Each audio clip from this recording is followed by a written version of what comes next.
iniquity and guilt by eating their holy things. For I am the Lord who sanctifies them.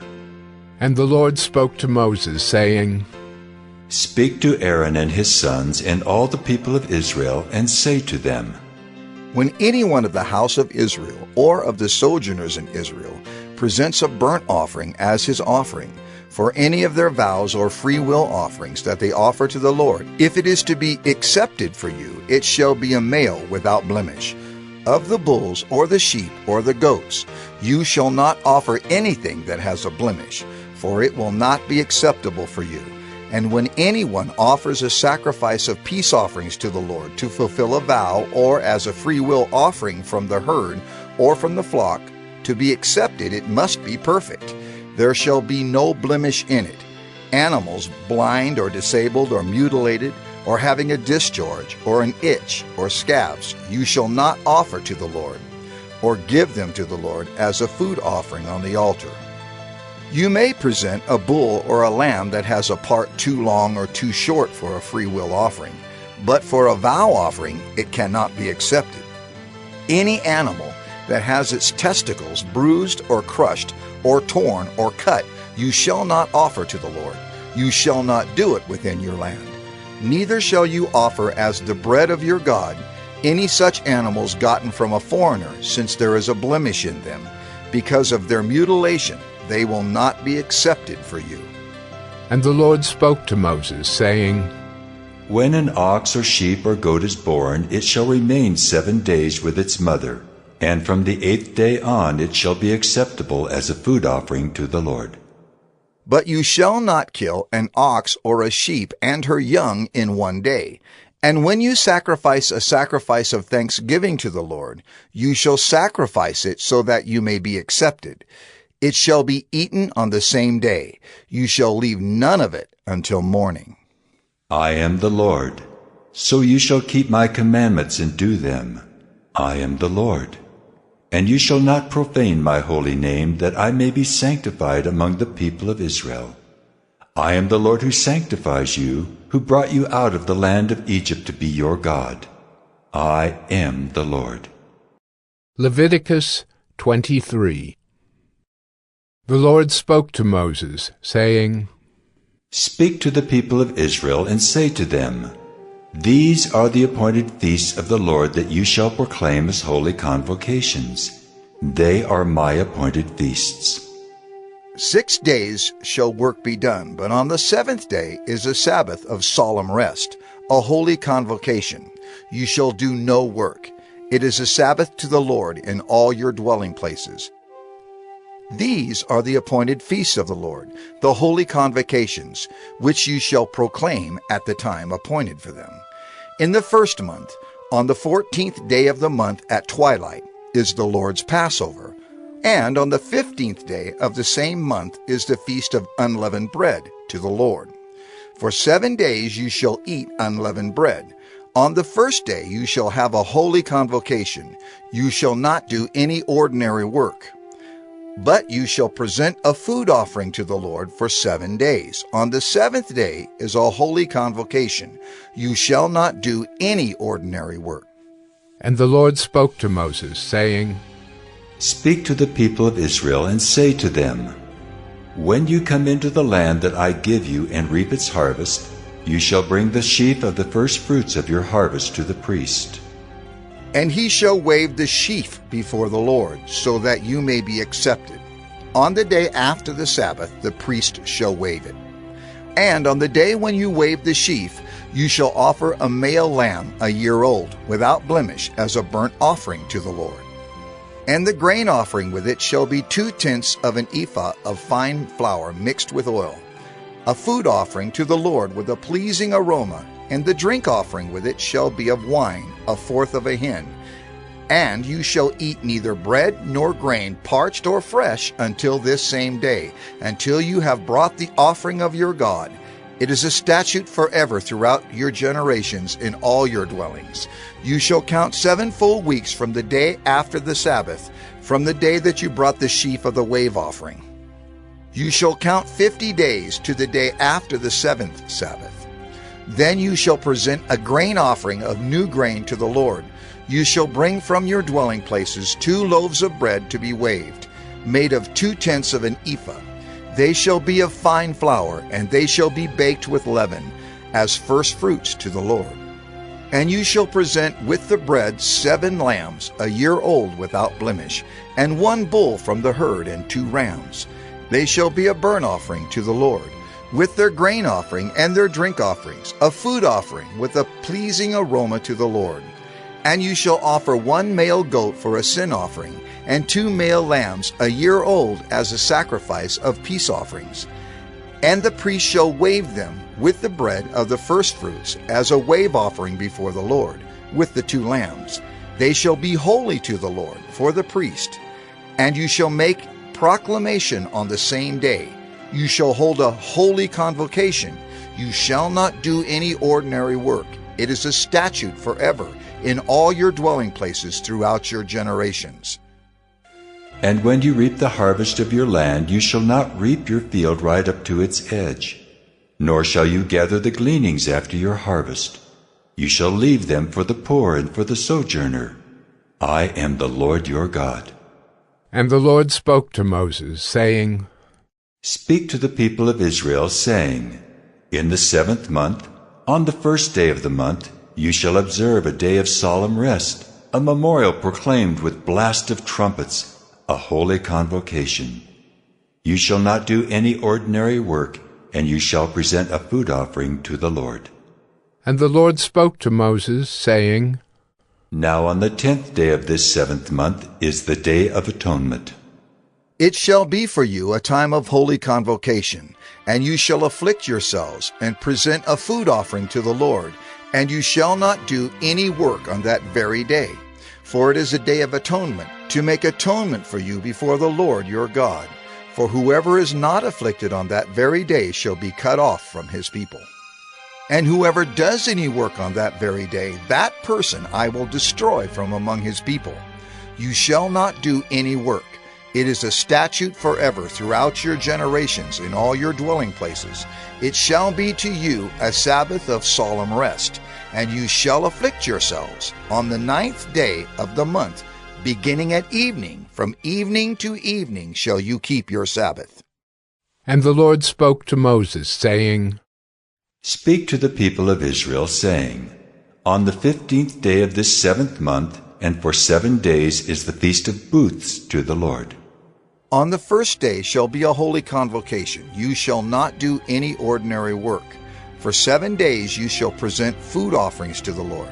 On the 8th day you shall hold a holy convocation, and present a food offering to the Lord. It is a solemn assembly. You shall not do any ordinary work. These are the appointed feasts of the Lord, which you shall proclaim as times of holy convocation, for presenting to the Lord food offerings, burnt offerings, and grain offerings, sacrifices and drink offerings, each on its proper day, besides the Lord's Sabbath, and besides your gifts, and besides all your vow offerings, and besides all your free will offerings, which you give to the Lord. On the 15th day of the 7th month, when you have gathered in the produce of the land, you shall celebrate the feast of the Lord 7 days. On the 1st day shall be a solemn rest, and on the 8th day shall be a solemn rest. And you shall take on the 1st day the fruit of splendid trees, branches of palm trees, and boughs of leafy trees, and willows of the brook, and you shall rejoice before the Lord your God 7 days. You shall celebrate it as a feast to the Lord for 7 days in the year. It is a statute forever throughout your generations. You shall celebrate it in the 7th month. You shall dwell in booths for 7 days. All native Israelites shall dwell in booths, that your generations may know that I made the people of Israel dwell in booths when I brought them out of the land of Egypt. I am the Lord your God. Thus Moses declared to the people of Israel the appointed feasts of the Lord. Leviticus 24. The Lord spoke to Moses, saying, Command the people of Israel to bring you pure oil from beaten olives for the lamp, that a light may be kept burning regularly. Outside the veil of the testimony, in the tent of meeting, Aaron shall arrange it from evening to morning before the Lord regularly. It shall be a statute forever throughout your generations. He shall arrange the lamps on the lampstand of pure gold before the Lord regularly. You shall take fine flour and bake 12 loaves from it. 2/10 of an ephah shall be in each loaf. And you shall set them in 2 piles, 6 in a pile, on the table of pure gold before the Lord. And you shall put pure frankincense on each pile, that it may go with the bread as a memorial portion, as a food offering to the Lord. Every Sabbath day Aaron shall arrange it before the Lord regularly. It is from the people of Israel, as a covenant forever. And it shall be for Aaron and his sons, and they shall eat it in a holy place, since it is for him a most holy portion out of the Lord's food offerings, a perpetual due. Now an Israelite woman's son, whose father was an Egyptian, went out among the people of Israel. And the Israelite woman's son and a man of Israel fought in the camp. And the Israelite woman's son blasphemed the name and cursed. Then they brought him to Moses. His mother's name was Shelomith, the daughter of Dibri, of the tribe of Dan. And they put him in custody till the will of the Lord should be clear to them. Then the Lord spoke to Moses, saying, Bring out of the camp the one who cursed, and let all who heard him lay their hands on his head, and let all the congregation stone him. And speak to the people of Israel, saying, Whoever curses his God shall bear his sin. Whoever blasphemes the name of the Lord shall surely be put to death. All the congregation shall stone him. The sojourner as well as the native, when he blasphemes the name, shall be put to death. Whoever takes a human life shall surely be put to death. Whoever takes an animal's life shall make it good, life for life. If anyone injures his neighbor, as he has done, it shall be done to him, fracture for fracture, eye for eye, tooth for tooth. Whatever injury he has given a person shall be given to him. Whoever kills an animal shall make it good, and whoever kills a person shall be put to death. You shall have the same rule for the sojourner and for the native, for I am the Lord your God. So Moses spoke to the people of Israel, and they brought out of the camp the one who had cursed, and stoned him with stones. Thus the people of Israel did as the Lord commanded Moses. Leviticus 25. The Lord spoke to Moses on Mount Sinai, saying, Speak to the people of Israel and say to them, When you come into the land that I give you, the land shall keep a Sabbath to the Lord. For 6 years you shall sow your field, and for 6 years you shall prune your vineyard and gather in its fruits.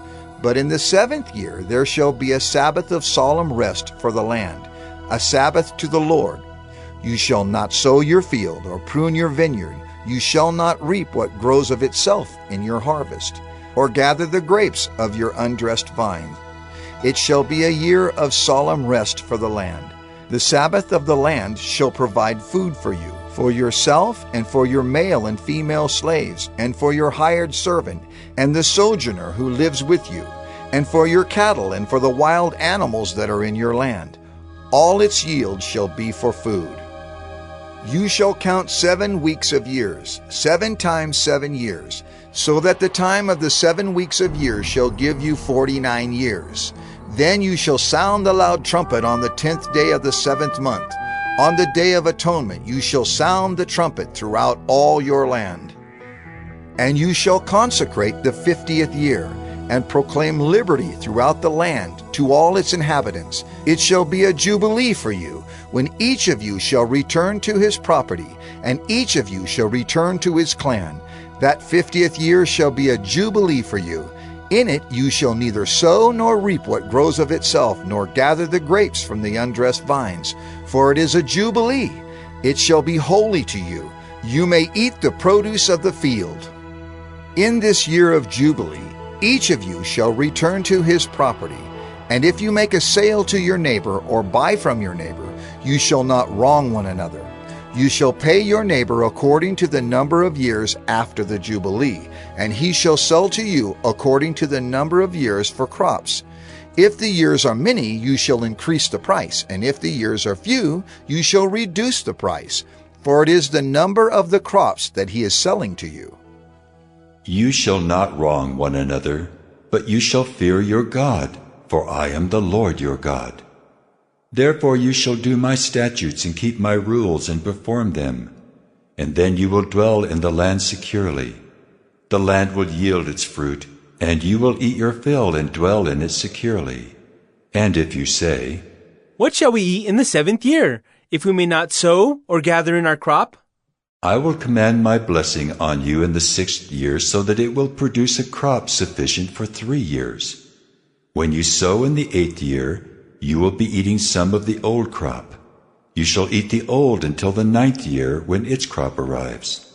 The land shall not be sold in perpetuity, for the land is mine. For you are strangers and sojourners with me. And in all the country you possess, you shall allow a redemption of the land. If your brother becomes poor and sells part of his property, then his nearest redeemer shall come and redeem what his brother has sold.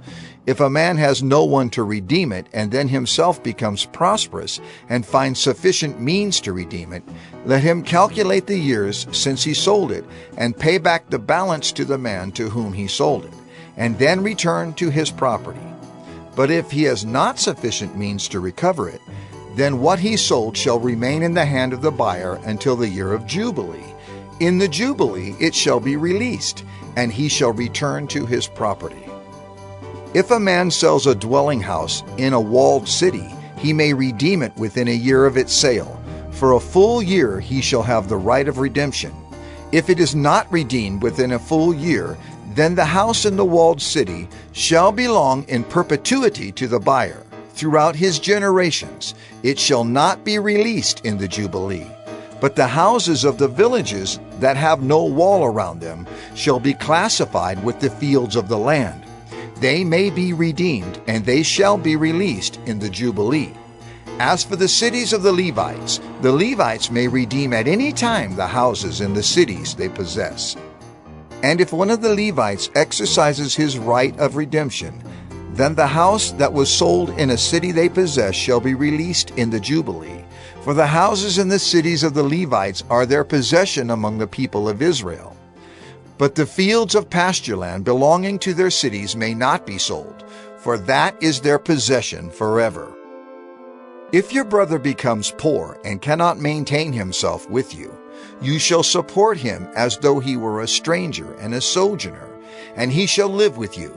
Take no interest from him or profit, but fear your God, that your brother may live beside you. You shall not lend him your money at interest, nor give him your food for profit. I am the Lord your God, who brought you out of the land of Egypt to give you the land of Canaan, and to be your God. If your brother becomes poor beside you, and sells himself to you, you shall not make him serve as a slave. He shall be with you as a hired servant, and as a sojourner. He shall serve with you until the year of the Jubilee. Then he shall go out from you, he and his children with him, and go back to his own clan, and return to the possession of his fathers. For they are my servants, whom I brought out of the land of Egypt. They shall not be sold as slaves. You shall not rule over him ruthlessly, but shall fear your God. As for your male and female slaves whom you may have, you may buy male and female slaves from among the nations that are around you. You may also buy from among the strangers who sojourn with you, and their clans that are with you, who have been born in your land, and they may be your property. You may bequeath them to your sons after you, to inherit as a possession forever.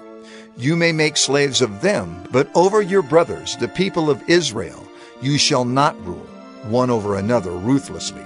If a stranger or sojourner with you becomes rich, and your brother beside him becomes poor, and sells himself to the stranger or sojourner with you, or to a member of the stranger's clan, then after he is sold he may be redeemed.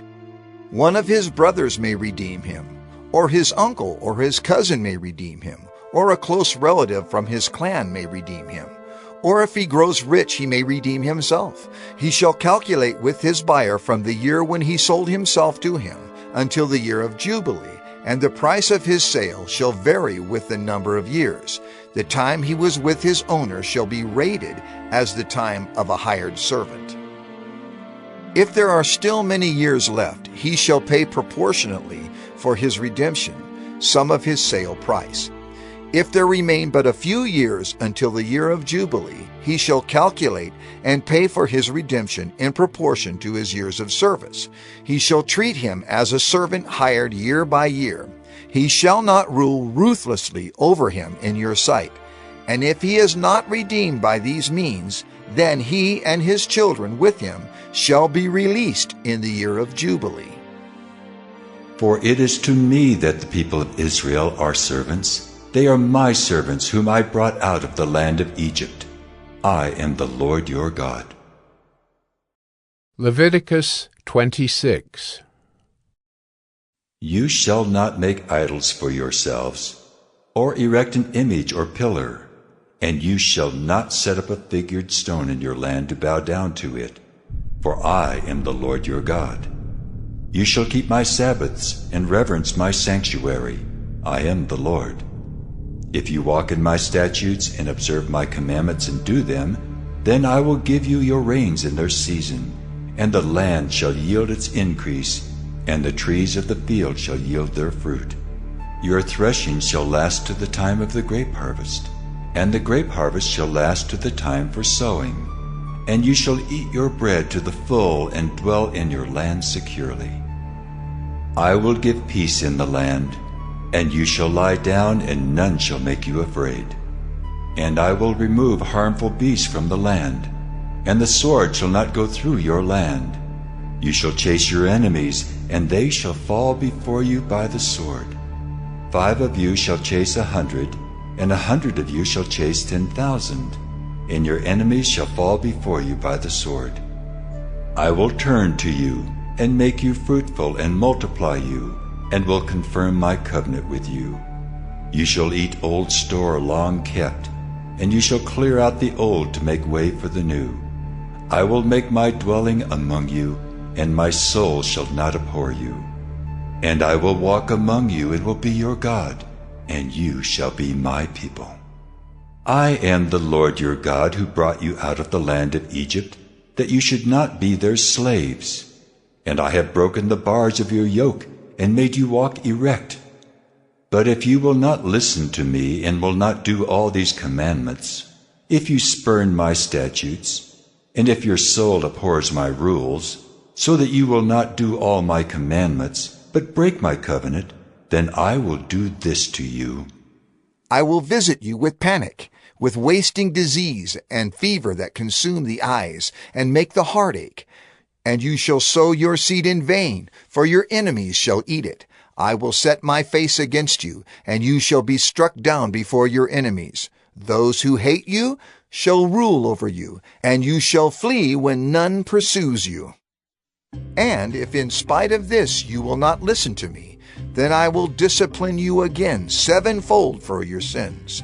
And I will break the pride of your power, and I will make your heavens like iron and your earth like bronze. And your strength shall be spent in vain, for your land shall not yield its increase, and the trees of the land shall not yield their fruit. Then if you walk contrary to me and will not listen to me, I will continue striking you 7-fold for your sins, and I will let loose the wild beasts against you, which shall bereave you of your children, and destroy your livestock, and make you few in number, so that your roads shall be deserted. And if by this discipline you are not turned to me, but walk contrary to me, then I also will walk contrary to you, and I myself will strike you 7-fold for your sins. And I will bring a sword upon you, that shall execute vengeance for the covenant.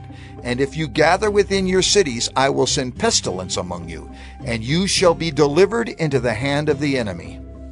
When I break your supply of bread, 10 women shall bake your bread in a single oven, and shall dole out your bread again by weight, and you shall eat and not be satisfied. But if in spite of this you will not listen to me, but walk contrary to me, then I will walk contrary to you in fury, and I myself will discipline you sevenfold for your sins. You shall eat the flesh of your sons, and you shall eat the flesh of your daughters, and I will destroy your high places, and cut down your incense altars, and cast your dead bodies upon the dead bodies of your idols, and my soul will abhor you. And I will lay your cities waste, and will make your sanctuaries desolate, and I will not smell your pleasing aromas. And I myself will devastate the land, so that your enemies who settle in it shall be appalled at it. And I will scatter you among the nations, and I will unsheath the sword after you. And your land shall be a desolation, and your cities shall be a waste. Then the land shall enjoy its Sabbaths, as long as it lies desolate, while you are in your enemy's land. Then the land shall rest and enjoy its Sabbaths. As long as it lies desolate, it shall have rest, the rest that it did not have on your Sabbaths when you were dwelling in it.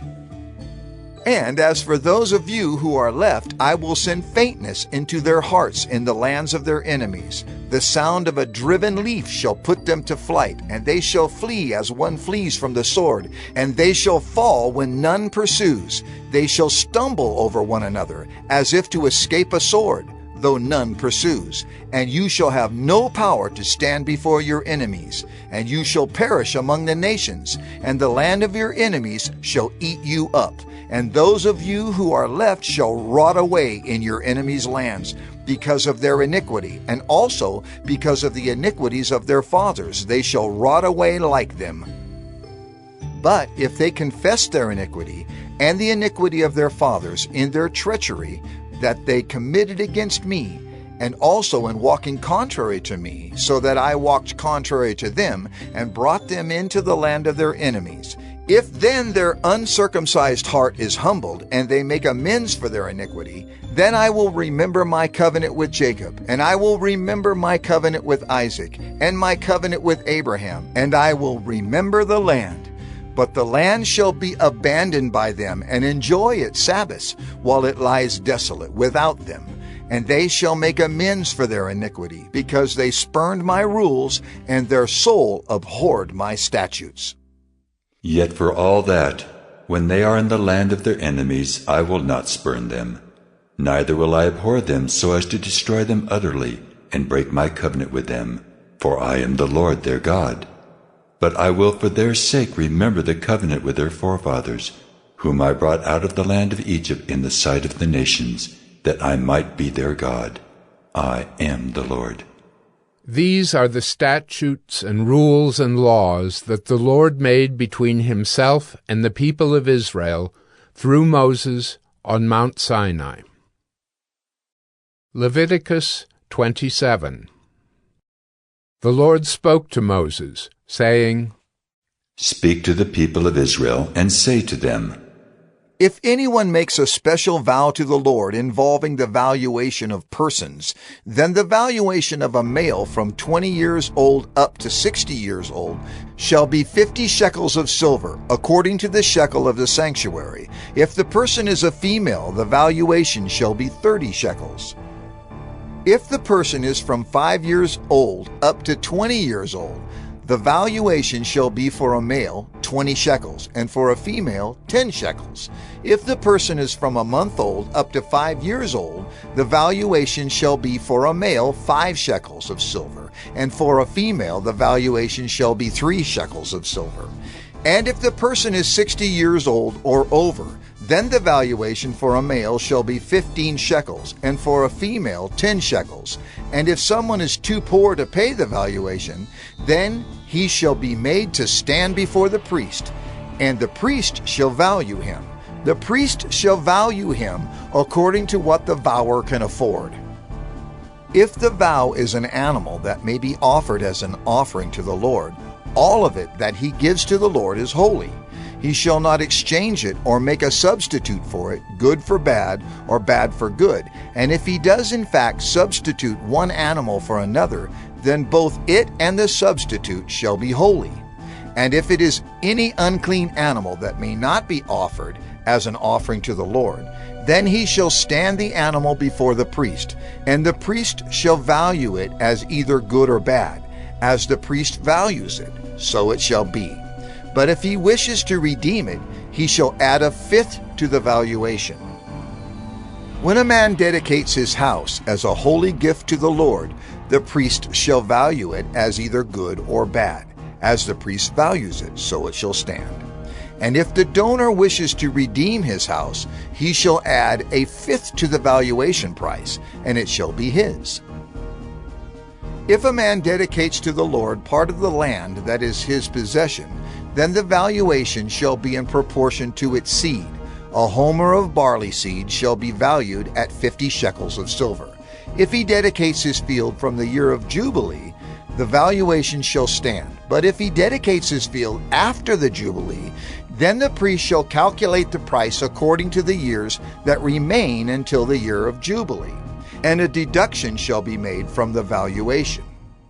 And if he who dedicates the field wishes to redeem it, then he shall add a fifth to its valuation price, and it shall remain his.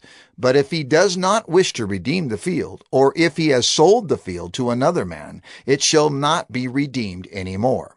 But the field, when it is released in the Jubilee, shall be a holy gift to the Lord, like a field that has been devoted. The priest shall be in possession of it. If he dedicates to the Lord a field that he has bought which is not a part of his possession, then the priest shall calculate the amount of the valuation for it up to the year of Jubilee, and the man shall give the valuation on that day as a holy gift to the Lord. In the year of Jubilee the field shall return to him from whom it was bought, to whom the land belongs as a possession. Every valuation shall be according to the shekel of the sanctuary. 20 gerahs shall make a shekel. But a firstborn of animals, which as a firstborn belongs to the Lord, no man may dedicate, whether ox or sheep, it is the Lord's. And if it is an unclean animal, then he shall buy it back at the valuation, and add a fifth to it. Or if it is not redeemed, it shall be sold at the valuation.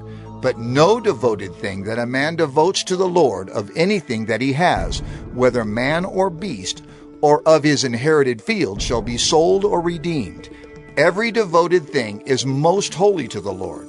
No one devoted who is to be devoted for destruction from mankind shall be ransomed. He shall surely be put to death. Every tithe of the land, whether of the seed of the land or of the fruit of the trees, is the Lord's. It is holy to the Lord. If a man wishes to redeem some of his tithe, he shall add a fifth to it. And every tithe of herds and flocks, every 10th animal of all that pass under the herdsman's staff, shall be holy to the Lord. One shall not differentiate between good or bad, neither shall he make a substitute for it. And if he does substitute for it, then both it and the substitute shall be holy. It shall not be redeemed. These are the commandments that the Lord commanded Moses for the people of Israel on Mount Sinai. Numbers 1.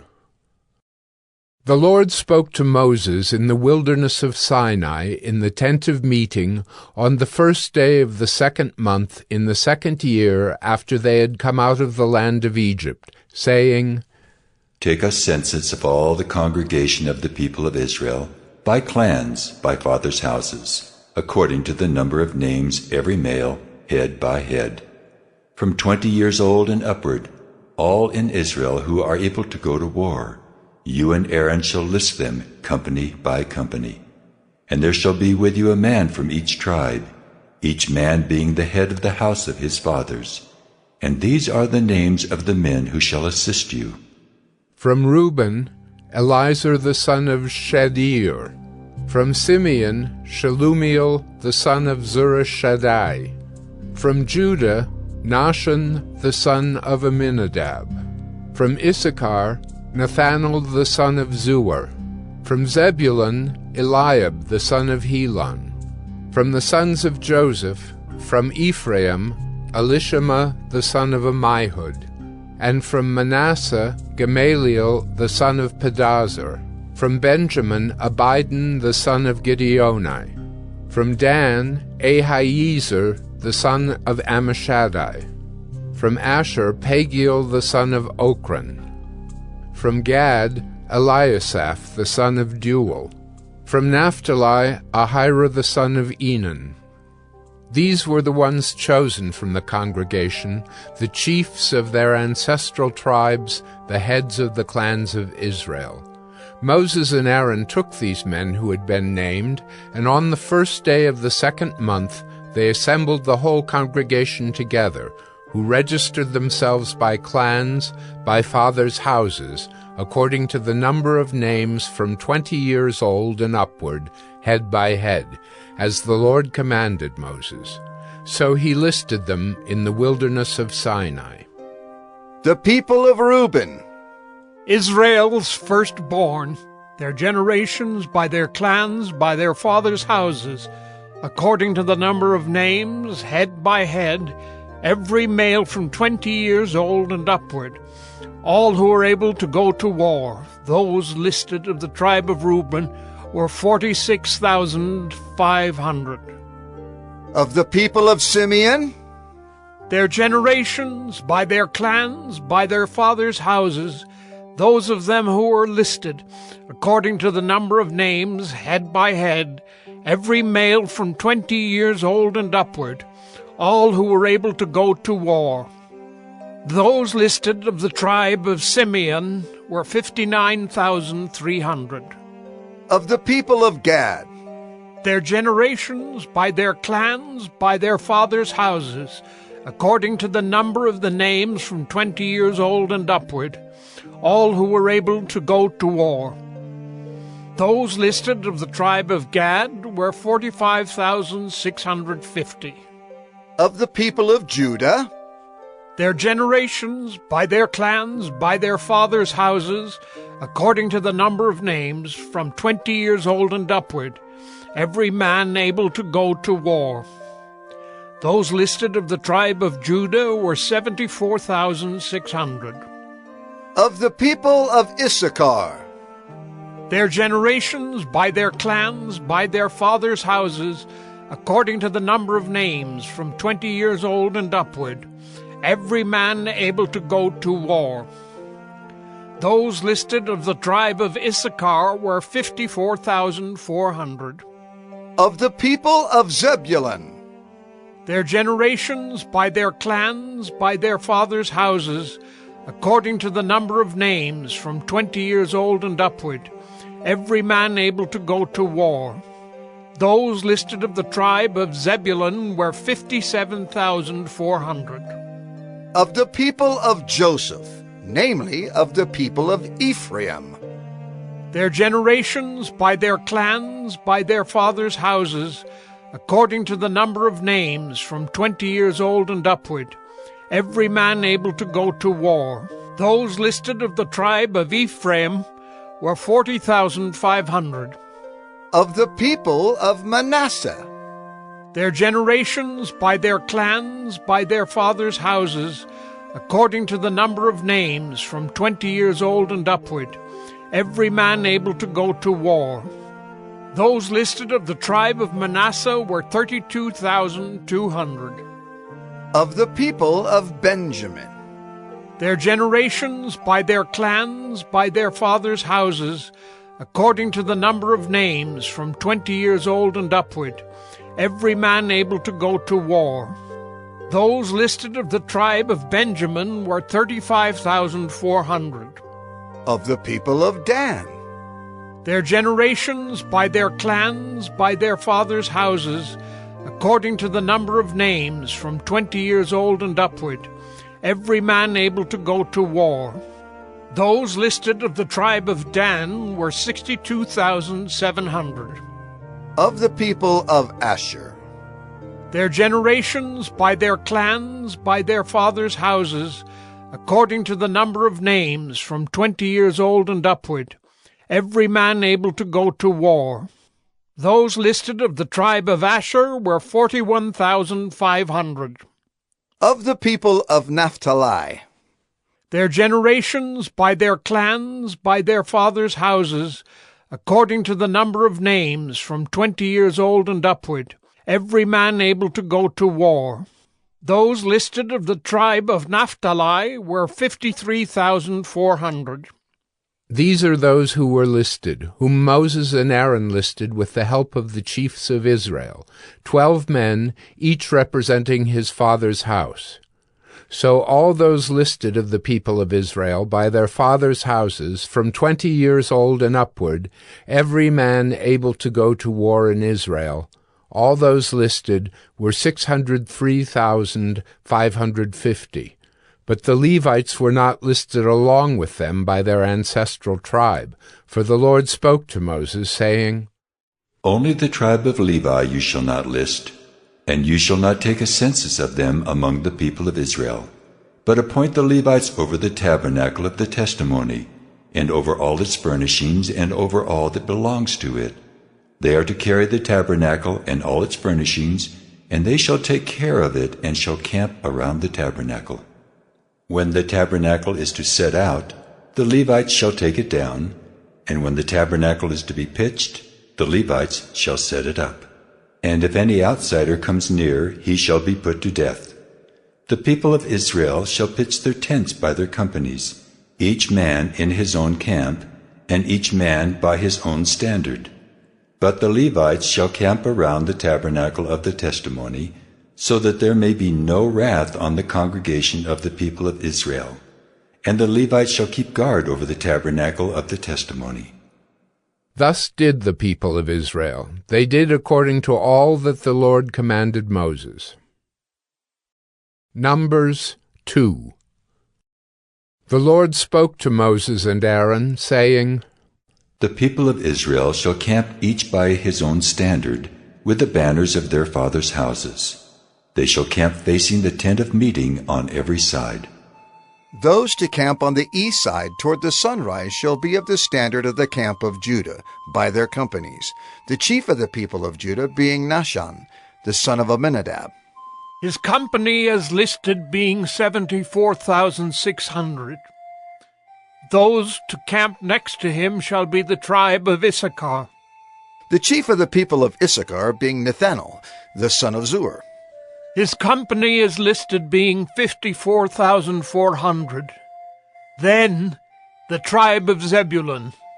The chief of the people of Zebulun being Eliab, the son of Helon.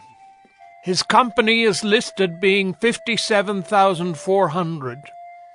All those listed of the camp of Judah by their companies were 186,400. They shall set out first on the march.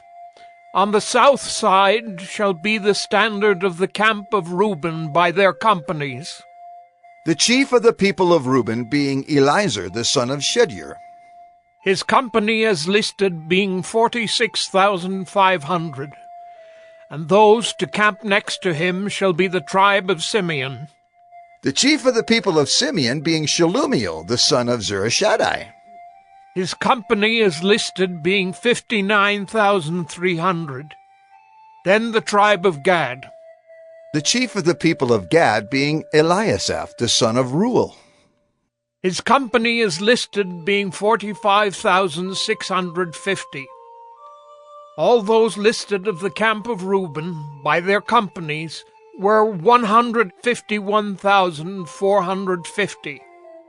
They shall set out second. Then the tent of meeting shall set out, with the camp of the Levites in the midst of the camps. As they camp, so shall they set out, each in position, standard by standard. On the west side shall be the standard of the camp of Ephraim by their companies. The chief of the people of Ephraim being Elishama, the son of Ammihud. His company is listed being 40,500. And next to him shall be the tribe of Manasseh, the chief of the people of Manasseh being Gamaliel, the son of Pedazur. His company is listed being 32,200. Then the tribe of Benjamin. The chief of the people of Benjamin being Abidan, the son of Gideoni. His company is listed being 35,400. All those listed of the camp of Ephraim by their companies were 108,100. They shall set out third on the march. On the north side shall be the standard of the camp of Dan by their companies. The chief of the people of Dan being Ahiezer, the son of Ammishaddai. His company is listed being 62,700. And those to camp next to him shall be the tribe of Asher. The chief of the people of Asher being Pagiel, the son of Acharon. His company is listed being 41,500. Then the tribe of Naphtali. The chief of the people of Naphtali being Ahira, the son of Enan. His company is listed being 53,400. All those listed of the camp of Dan were 157,600. They shall set out last, standard by standard. These are the people of Israel as listed by their fathers' houses. All those listed in the camps by their companies were 603,550. But the Levites were not listed among the people of Israel, as the Lord commanded Moses. Thus did the people of Israel. According to all that the Lord commanded Moses, so they camped by their standards, and so they set out, each one in his clan, according to his father's house. Numbers 3. These are the generations of Aaron and Moses at the time when the Lord spoke with Moses on Mount Sinai. These are the names of the sons of Aaron: Nadab the firstborn, and Abihu, Eleazar, and Ithamar. These are the names of the sons of Aaron, the anointed priests, whom he ordained to serve as priests. But Nadab and Abihu died before the Lord when they offered unauthorized fire before the Lord in the wilderness of Sinai, and they had no children. So Eleazar and Ithamar served as priests in the lifetime of Aaron their father. And the Lord spoke to Moses, saying, Bring the tribe of Levi near, and set them before Aaron the priest, that they may minister to him. They shall keep guard over him and over the whole congregation before the tent of meeting, as they minister at the tabernacle. They shall guard all the furnishings of the tent of meeting, and keep guard over the people of Israel as they minister at the tabernacle. And you shall give the Levites to Aaron and his sons. They are wholly given to him from among the people of Israel. And you shall appoint Aaron and his sons, and they shall guard their priesthood. But if any outsider comes near, he shall be put to death. And the Lord spoke to Moses, saying, Behold, I have taken the Levites from among the people of Israel instead of every firstborn who opens the womb among the people of Israel. The Levites shall be mine, for all the firstborn are mine. On the day that I struck down all the firstborn in the land of Egypt, I consecrated for my own all the firstborn in Israel, both of man and of beast. They shall be mine. I am the Lord. And the Lord spoke to Moses in the wilderness of Sinai, saying, List the sons of Levi by fathers' houses and by clans. Every male from a month old and upward you shall list. So Moses listed them according to the word of the Lord, as he was commanded, and these were the sons of Levi by their names: Gershon and Kohath and Merari. And these are the names of the sons of Gershon by their clans: Libni and Shimei. And the sons of Kohath by their clans: Amram, Izhar, Hebron, and Uzziel. And the sons of Merari by their clans: Mahli and Mushai. These are the clans of the Levites by their fathers' houses. To Gershon belonged the clan of the Libnites and the clan of the Shimeites. These were the clans of the Gershonites. Their listing according to the number of all the males from a month old and upward was 7,500. The clans of the Gershonites were to camp behind the tabernacle on the west, with Eliasaph the son of Lael as chief of the father's house of the Gershonites.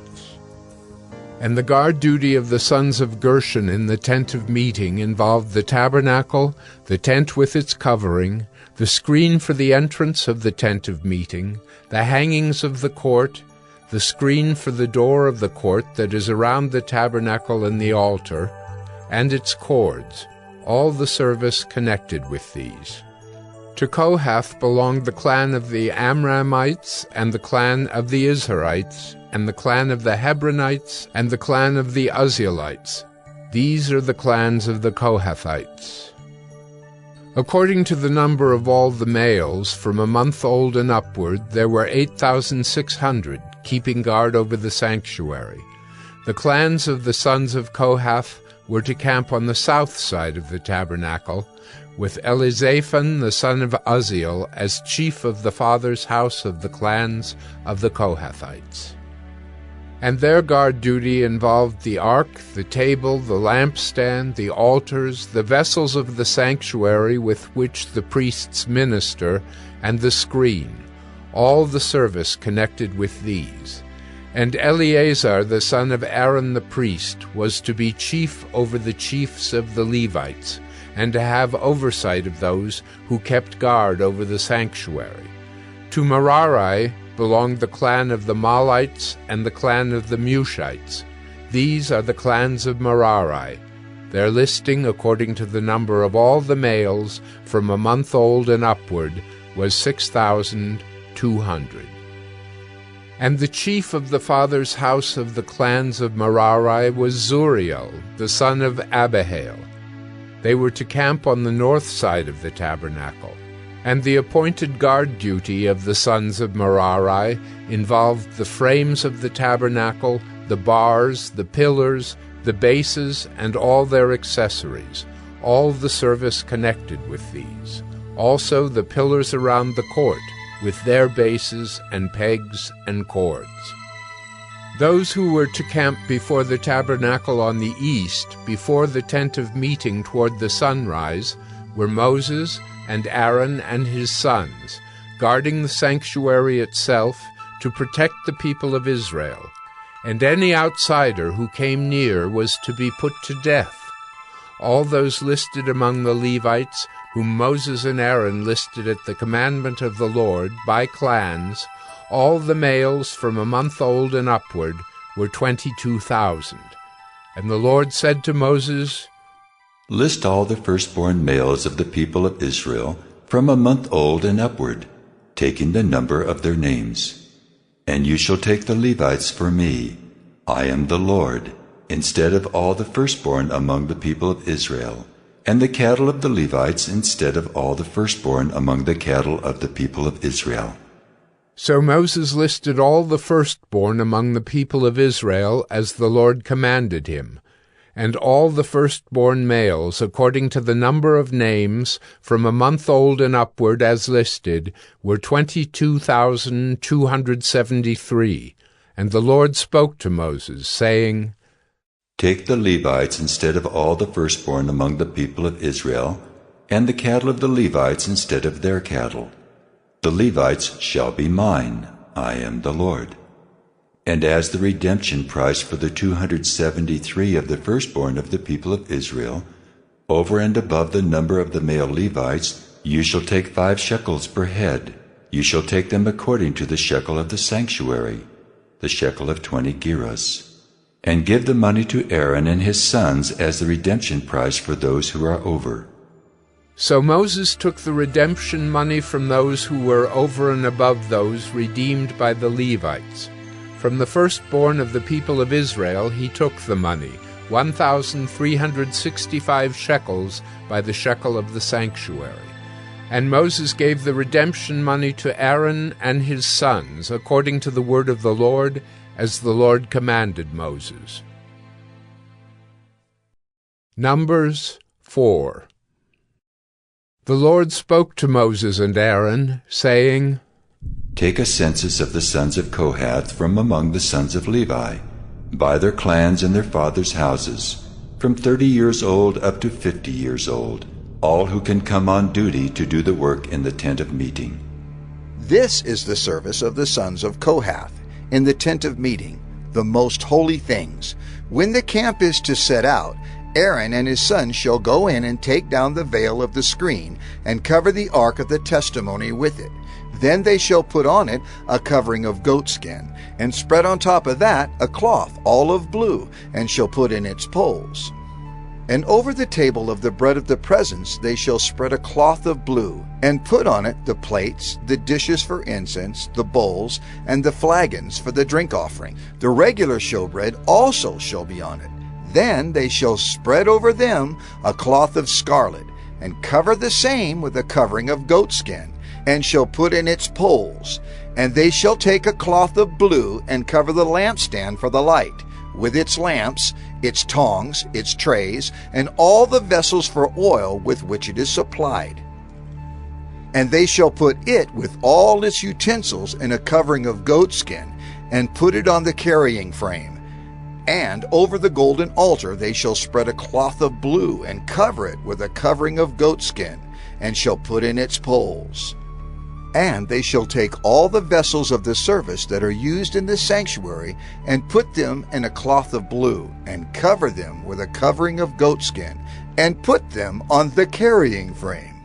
And they shall take away the ashes from the altar, and spread a purple cloth over it, and they shall put on it all the utensils of the altar, which are used for the service there, the fire pans, the forks, the shovels, and the basins, all the utensils of the altar, and they shall spread on it a covering of goatskin, and shall put in its poles.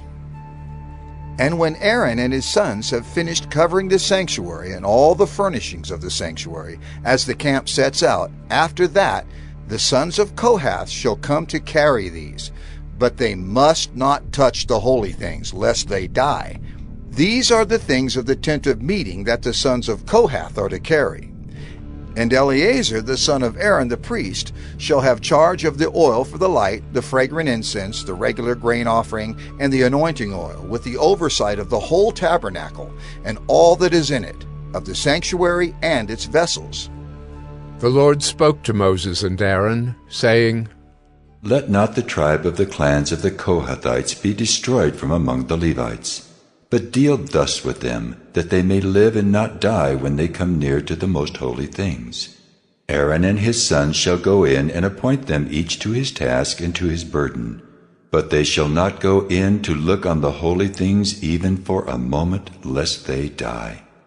The Lord spoke to Moses, saying, Take a census of the sons of Gershon also by their fathers' houses and by their clans.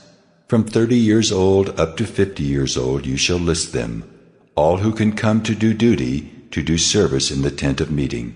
This is the service of the clans of the Gershonites in serving and bearing burdens.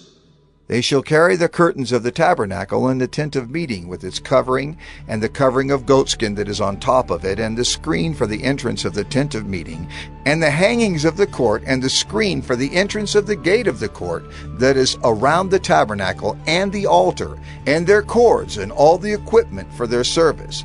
And they shall do all that needs to be done with regard to them.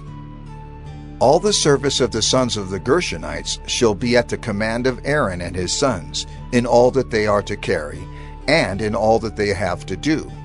And you shall assign to their charge all that they are to carry.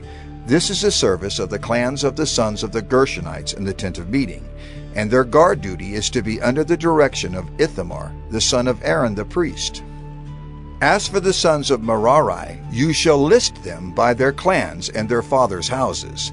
From 30 years old up to 50 years old you shall list them, everyone who can come on duty to do the service of the tent of meeting. And this is what they are charged to carry.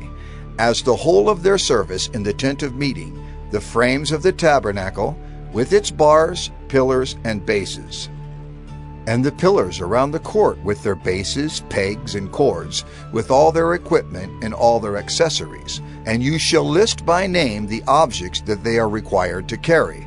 This is the service of the clans of the sons of Merari, the whole of their service in the tent of meeting, under the direction of Ithamar, the son of Aaron the priest. And Moses and Aaron and the chiefs of the congregation listed the sons of the Kohathites by their clans and their fathers' houses, from 30 years old up to 50 years old, everyone who could come on duty for service in the tent of meeting. And those listed by clans were 2,750. This was the list of the clans of the Kohathites, all who served in the tent of meeting, whom Moses and Aaron listed according to the commandment of the Lord by Moses. Those listed of the sons of Gershon by their clans and their fathers' houses, from 30 years old up to 50 years old, everyone who could come on duty for service in the tent of meeting, those listed by their clans and their fathers' houses were 2,630. This was the list of the clans of the sons of Gershon, all who served in the tent of meeting, whom Moses and Aaron listed according to the commandment of the Lord. Those listed of the clans of the sons of Merari, by their clans and their fathers' houses, from 30 years old up to 50 years old, everyone who could come on duty for service in the tent of meeting, those listed by clans were 3,200. This was the list of the clans of the sons of Merari, whom Moses and Aaron listed according to the commandment of the Lord by Moses. All those who were listed of the Levites, whom Moses and Aaron and the chiefs of Israel listed, by their clans and their fathers' houses, from 30 years old up to 50 years old, everyone who could come to do the service of ministry and the service of bearing burdens in the tent of meeting, those listed were 8,580. According to the commandment of the Lord through Moses they were listed, each one with his task of serving or carrying. Thus they were listed by him, as the Lord commanded Moses. Numbers 5. The Lord spoke to Moses, saying, Command the people of Israel that they put out of the camp everyone who is leprous or has a discharge, and everyone who is unclean through contact with the dead. You shall put out both male and female, putting them outside the camp, that they may not defile their camp, in the midst of which I dwell. And the people of Israel did so, and put them outside the camp. As the Lord said to Moses, so the people of Israel did. And the Lord spoke to Moses, saying, Speak to the people of Israel. When a man or woman commits any of the sins that people commit by breaking faith with the Lord, and that person realizes his guilt, he shall confess his sin that he has committed. And he shall make full restitution for his wrong, adding a fifth to it, and giving it to him to whom he did the wrong. But if the man has no next of kin, to whom restitution may be made for the wrong, the restitution for wrong shall go to the Lord for the priest, in addition to the ram of atonement with which atonement is made for him, and every contribution, all the holy donations of the people of Israel, which they bring to the priest, shall be his. Each one shall keep his holy donations. Whatever anyone gives to the priest shall be his. And the Lord spoke to Moses, saying, Speak to the people of Israel. If any man's wife goes astray and breaks faith with him, if a man lies with her sexually, and it is hidden from the eyes of her husband, and she is undetected, though she has defiled herself, and there is no witness against her, since she was not taken in the act. And if the spirit of jealousy comes over him, and he is jealous of his wife who has defiled herself, or if the spirit of jealousy comes over him, and he is jealous of his wife, though she has not defiled herself, then the man shall bring his wife to the priest, and bring the offering required of her, 1/10 of an ephah of barley flour. He shall pour no oil on it, and put no frankincense on it, for it is a grain offering of jealousy, a grain offering of remembrance, bringing iniquity to remembrance.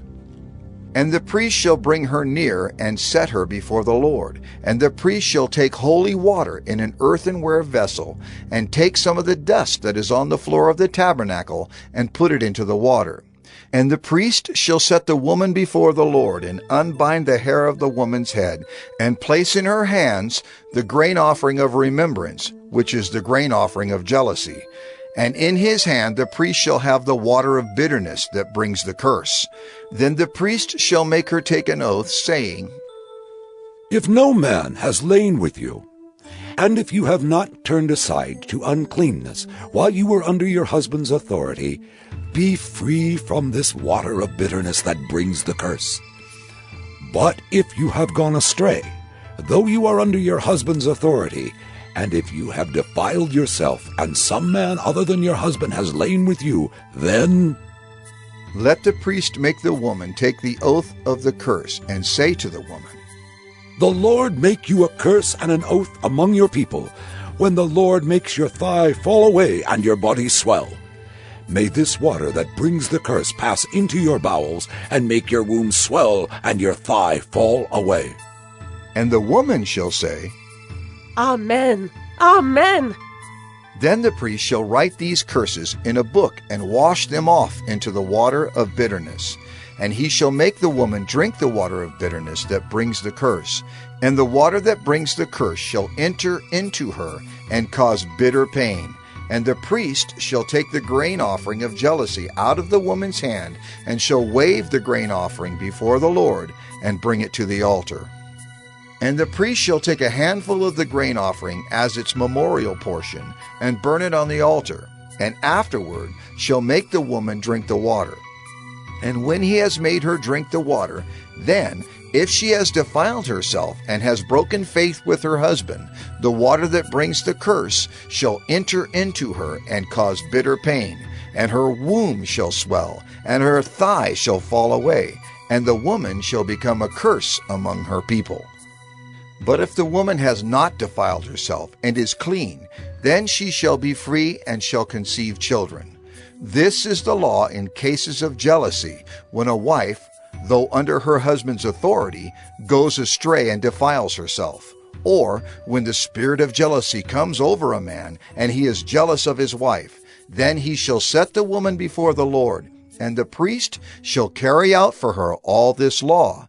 The man shall be free from iniquity, but the woman shall bear her iniquity.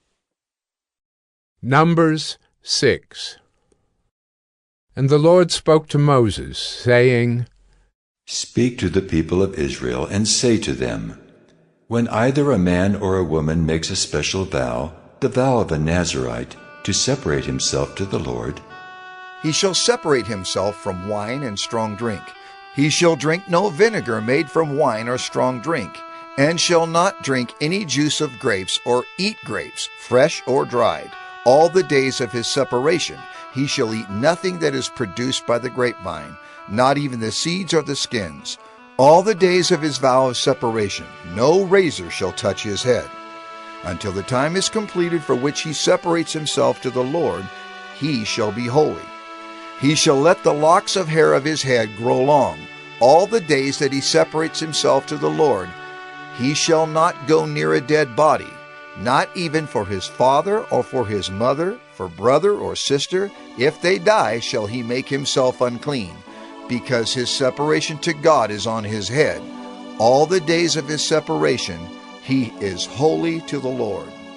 And if any man dies very suddenly beside him, and he defiles his consecrated head, then he shall shave his head on the day of his cleansing. On the 7th day he shall shave it. On the 8th day he shall bring 2 turtle doves or 2 pigeons to the priest to the entrance of the tent of meeting. And the priest shall offer one for a sin offering and the other for a burnt offering, and make atonement for him, because he sinned by reason of the dead body. And he shall consecrate his head that same day, and separate himself to the Lord for the days of his separation, and bring a male lamb a year old for a guilt offering. But the previous period shall be void, because his separation was defiled. And this is the law for the Nazirite. When the time of his separation has been completed, he shall be brought to the entrance of the tent of meeting, and he shall bring his gift to the Lord, 1 male lamb a year old without blemish for a burnt offering, and 1 ewe lamb a year old without blemish as a sin offering. and 1 ram without blemish as a peace offering, and a basket of unleavened bread, loaves of fine flour mixed with oil, and unleavened wafers smeared with oil, and their grain offering and their drink offerings. And the priest shall bring them before the Lord, and offer his sin offering and his burnt offering. And he shall offer the ram as a sacrifice of peace offering to the Lord, with the basket of unleavened bread. The priest shall offer also its grain offering and its drink offering. And the Nazirite shall shave his consecrated head at the entrance of the tent of meeting, and shall take the hair from his consecrated head, and put it on the fire that is under the sacrifice of the peace offering. And the priest shall take the shoulder of the ram when it is boiled, and 1 unleavened loaf out of the basket, and 1 unleavened wafer, and shall put them on the hands of the Nazirite after he has shaved the hair of his consecration. And the priest shall wave them for a wave offering before the Lord. They are a holy portion for the priest, together with the breast that is waved and the thigh that is contributed. And after that the Nazirite may drink wine. This is the law of the Nazirite. But if he vows an offering to the Lord above his Nazirite vow, as he can afford, in exact accordance with the vow that he takes, then he shall do an addition to the law of the Nazirite. The Lord spoke to Moses, saying, Speak to Aaron and his sons, saying, Thus you shall bless the people of Israel. You shall say to them, The Lord bless you and keep you. The Lord make his face to shine upon you and be gracious to you. The Lord lift up his countenance upon you and give you peace. So shall they put my name upon the people of Israel, and I will bless them. Numbers 7. On the day when Moses had finished setting up the tabernacle, and had anointed and consecrated it with all its furnishings, and had anointed and consecrated the altar with all its utensils, the chiefs of Israel, heads of their fathers' houses, who were the chiefs of the tribes, who were over those who were listed, approached, and brought their offerings before the Lord, 6 wagons and 12 oxen, a wagon for every 2 of the chiefs, and for each one an ox. They brought them before the tabernacle. Then the Lord said to Moses, Accept these from them, that they may be used in the service of the tent of meeting, and give them to the Levites, to each man according to his service. So Moses took the wagons and the oxen and gave them to the Levites. 2 wagons and 4 oxen he gave to the sons of Gershon, according to their service. And 4 wagons and 8 oxen he gave to the sons of Merari, according to their service, under the direction of Ithamar the son of Aaron the priest. But to the sons of Kohath he gave none, because they were charged with the service of the holy things that had to be carried on the shoulder. And the chiefs offered offerings for the dedication of the altar on the day it was anointed. And the chiefs offered their offering before the altar. And the Lord said to Moses, They shall offer their offerings, 1 chief each day, for the dedication of the altar. He who offered his offering the first day was Nahshon, the son of Amminadab, of the tribe of Judah. And his offering was 1 silver plate, whose weight was 130 shekels, 1 silver basin of 70 shekels, according to the shekel of the sanctuary, both of them full of fine flour mixed with oil for a grain offering, 1 golden dish of 10 shekels, full of incense, 1 bull from the herd, 1 ram, 1 male lamb a year old, for a burnt offering, 1 male goat for a sin offering, and for the sacrifice of peace offerings, 2 oxen, 5 rams, 5 male goats, and 5 male lambs a year old. This was the offering of Nahshon, the son of Amminadab. On the second day, Nethanel, the son of Zuar, the chief of Issachar, made an offering. He offered for his offering 1 silver plate, whose weight was 130 shekels, 1 silver basin of 70 shekels, according to the shekel of the sanctuary, both of them full of fine flour mixed with oil for a grain offering, 1 golden dish of 10 shekels, full of incense, 1 bull from the herd, 1 ram, 1 male lamb a year old for a burnt offering, one male goat for a sin offering, and for the sacrifice of peace offerings, 2 oxen, 5 rams, 5 male goats, and 5 male lambs a year old. This was the offering of Nathanael, the son of Zuar.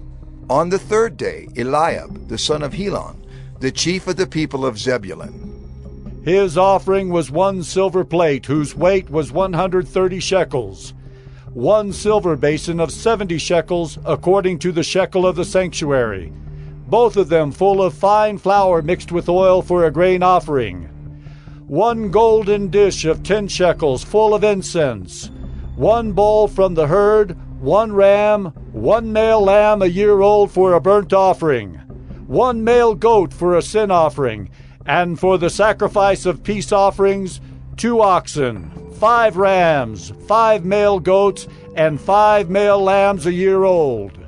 This was the offering of Eliab, the son of Helon.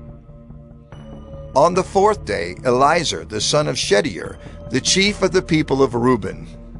His offering was 1 silver plate, whose weight was 130 shekels, 1 silver basin of 70 shekels, according to the shekel of the sanctuary, both of them full of fine flour mixed with oil for a grain offering, 1 golden dish of 10 shekels, full of incense, 1 bull from the herd, 1 ram, 1 male lamb a year old for a burnt offering, 1 male goat for a sin offering, and for the sacrifice of peace offerings, 2 oxen, 5 rams, 5 male goats, and 5 male lambs a year old. This was the offering of Eliezer, the son of Shedeur. On the 5th day, Shelumiel, the son of Zurishaddai, the chief of the people of Simeon. His offering was 1 silver plate, whose weight was 130 shekels, 1 silver basin of 70 shekels, according to the shekel of the sanctuary, both of them full of fine flour mixed with oil for a grain offering, 1 golden dish of 10 shekels, full of incense, 1 bull from the herd, 1 ram, 1 male lamb a year old for a burnt offering, 1 male goat for a sin offering, and for the sacrifice of peace offerings, 2 oxen, 5 rams, 5 male goats, and 5 male lambs a year old. This was the offering of Shelumiel, the son of Zurishaddai. On the 6th day, Eliasaph, the son of Deuel, the chief of the people of Gad. His offering was 1 silver plate, whose weight was 130 shekels, 1 silver basin of 70 shekels, according to the shekel of the sanctuary, both of them full of fine flour mixed with oil for a grain offering, 1 golden dish of 10 shekels, full of incense, 1 bull from the herd, 1 ram, 1 male lamb a year old for a burnt offering, 1 male goat for a sin offering, and for the sacrifice of peace offerings, 2 oxen, 5 rams, 5 male goats, and 5 male lambs a year old. This was the offering of Eliasaph, the son of Deuel. On the 7th day, Elishama, the son of Ammihud, the chief of the people of Ephraim. His offering was 1 silver plate, whose weight was 130 shekels, 1 silver basin of 70 shekels, according to the shekel of the sanctuary, both of them full of fine flour mixed with oil for a grain offering, 1 golden dish of 10 shekels, full of incense, 1 bull from the herd, 1 ram, 1 male lamb a year old for a burnt offering, 1 male goat for a sin offering, and for the sacrifice of peace offerings, 2 oxen, 5 rams, 5 male goats, and 5 male lambs a year old. This was the offering of Elishama, the son of Ammihud. On the 8th day, Gamaliel, the son of Pedazur, the chief of the people of Manasseh. His offering was 1 silver plate, whose weight was 130 shekels, 1 silver basin of 70 shekels, according to the shekel of the sanctuary, both of them full of fine flour mixed with oil for a grain offering, 1 golden dish of 10 shekels, full of incense, 1 bull from the herd, 1 ram, 1 male lamb a year old for a burnt offering, 1 male goat for a sin offering, and for the sacrifice of peace offerings, 2 oxen, 5 rams, 5 male goats, and 5 male lambs a year old. This was the offering of Gamaliel, the son of Pedazur. On the 9th day, Abidan, the son of Gideoni, the chief of the people of Benjamin. His offering was 1 silver plate, whose weight was 130 shekels, 1 silver basin of 70 shekels, according to the shekel of the sanctuary, both of them full of fine flour mixed with oil for a grain offering, 1 golden dish of 10 shekels, full of incense, 1 bull from the herd, 1 ram, 1 male lamb a year old for a burnt offering, 1 male goat for a sin offering, and for the sacrifice of peace offerings, 2 oxen, 5 rams, 5 male goats, and 5 male lambs a year old.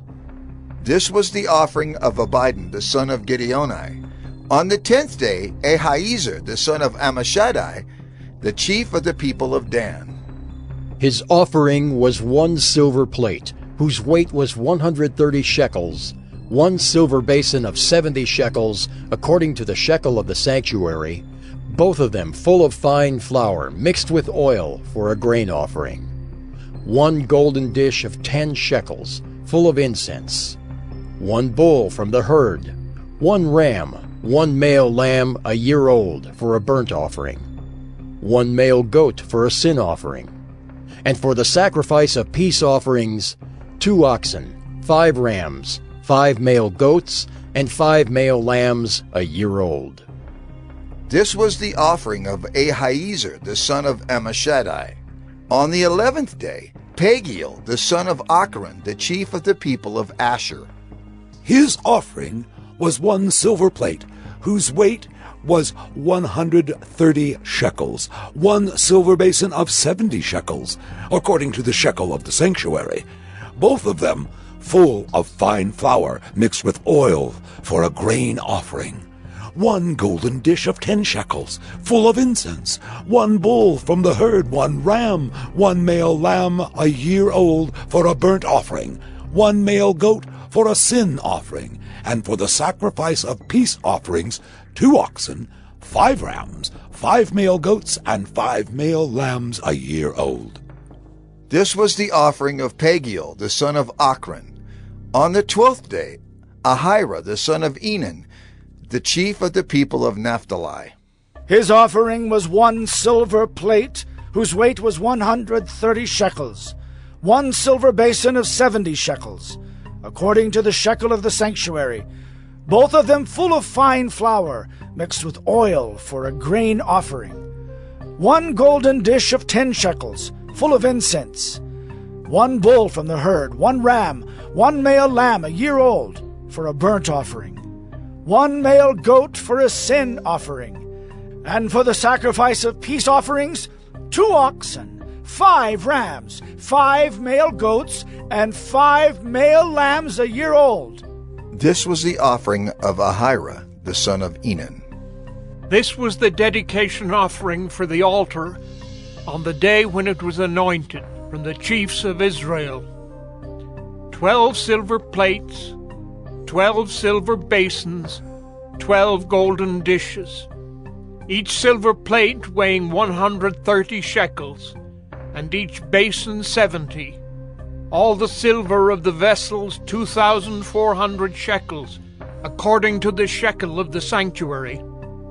The 12 golden dishes, full of incense, weighing 10 shekels apiece, according to the shekel of the sanctuary. All the gold of the dishes being 120 shekels. All the cattle for the burnt offering 12 bulls, 12 rams, 12 male lambs a year old with their grain offering, and 12 male goats for a sin offering, and all the cattle for the sacrifice of peace offerings, 24 bulls, the rams 60, the male goats 60, the male lambs a year old 60. This was the dedication offering for the altar after it was anointed. And when Moses went into the tent of meeting to speak with the Lord, he heard the voice speaking to him from above the mercy seat that was on the ark of the testimony, from between the 2 cherubim, and it spoke to him. Numbers 8. Now the Lord spoke to Moses, saying, Speak to Aaron and say to him, When you set up the lamps, the 7 lamps shall give light in front of the lampstand. And Aaron did so. He set up its lamps in front of the lampstand, as the Lord commanded Moses. And this was the workmanship of the lampstand, hammered work of gold. From its base to its flowers it was hammered work. According to the pattern that the Lord had shown Moses, so he made the lampstand. And the Lord spoke to Moses, saying, Take the Levites from among the people of Israel and cleanse them. Thus you shall do to them to cleanse them. Sprinkle the water of purification upon them, and let them go with a razor over all their body, and wash their clothes and cleanse themselves. Then let them take a bull from the herd and its grain offering of fine flour mixed with oil. And you shall take another bull from the herd for a sin offering. And you shall bring the Levites before the tent of meeting and assemble the whole congregation of the people of Israel. When you bring the Levites before the Lord, the people of Israel shall lay their hands on the Levites, and Aaron shall offer the Levites before the Lord as a wave offering from the people of Israel, that they may do the service of the Lord.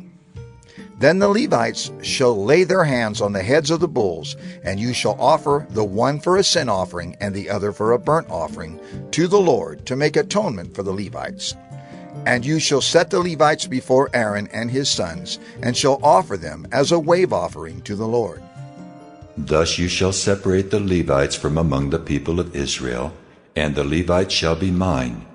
And after that the Levites shall go in to serve at the tent of meeting, when you have cleansed them and offered them as a wave offering.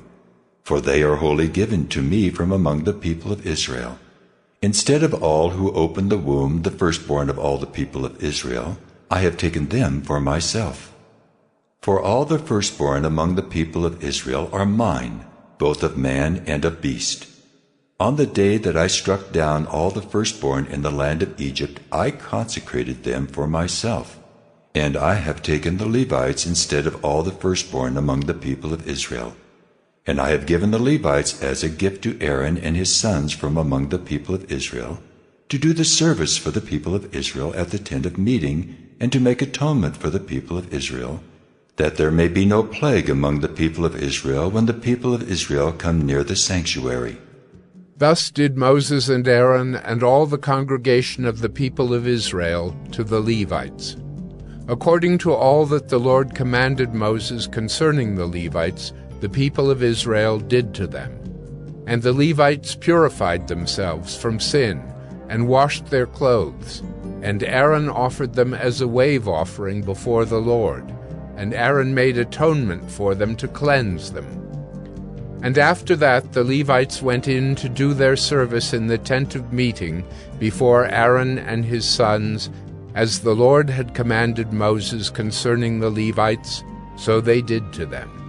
And the Lord spoke to Moses, saying, This applies to the Levites.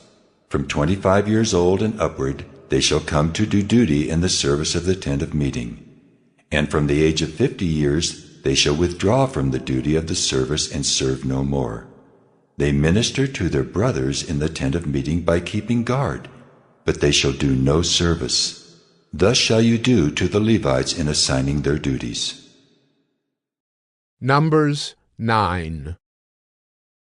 And the Lord spoke to Moses in the wilderness of Sinai, in the first month of the second year after they had come out of the land of Egypt, saying, Let the people of Israel keep the Passover at its appointed time. On the 14th day of this month, at twilight, you shall keep it at its appointed time. According to all its statutes and all its rules, you shall keep it. So Moses told the people of Israel that they should keep the Passover. And they kept the Passover in the first month on the 14th day of the month at twilight in the wilderness of Sinai. According to all that the Lord commanded Moses, so the people of Israel did. And there were certain men who were unclean through touching a dead body, so that they could not keep the Passover on that day. And they came before Moses and Aaron on that day. And those men said to him, We are unclean through touching a dead body. Why are we kept from bringing the Lord's offering at its appointed time among the people of Israel? And Moses said to them, Wait, that I may hear what the Lord will command concerning you. The Lord spoke to Moses, saying, Speak to the people of Israel, saying, If any one of you or of your descendants is unclean through touching a dead body, or is on a long journey, he shall still keep the Passover to the Lord. In the 2nd month, on the 14th day, at twilight they shall keep it. They shall eat it with unleavened bread and bitter herbs. They shall leave none of it until the morning, nor break any of its bones. According to all the statute for the Passover they shall keep it. But if anyone who is clean and is not on a journey fails to keep the Passover, that person shall be cut off from his people, because he did not bring the Lord's offering at its appointed time. That man shall bear his sin. And if a stranger sojourns among you, and would keep the Passover to the Lord, according to the statute of the Passover, and according to its rule, so shall he do. You shall have one statute, both for the sojourner and for the native. On the day that the tabernacle was set up, the cloud covered the tabernacle, the tent of the testimony, and at evening it was over the tabernacle like the appearance of fire until morning. So it was always. The cloud covered it by day, and the appearance of fire by night. And whenever the cloud lifted from over the tent, after that the people of Israel set out, and in the place where the cloud settled down, there the people of Israel camped. At the command of the Lord the people of Israel set out, and at the command of the Lord they camped. As long as the cloud rested over the tabernacle, they remained in camp. Even when the cloud continued over the tabernacle many days, the people of Israel kept the charge of the Lord and did not set out.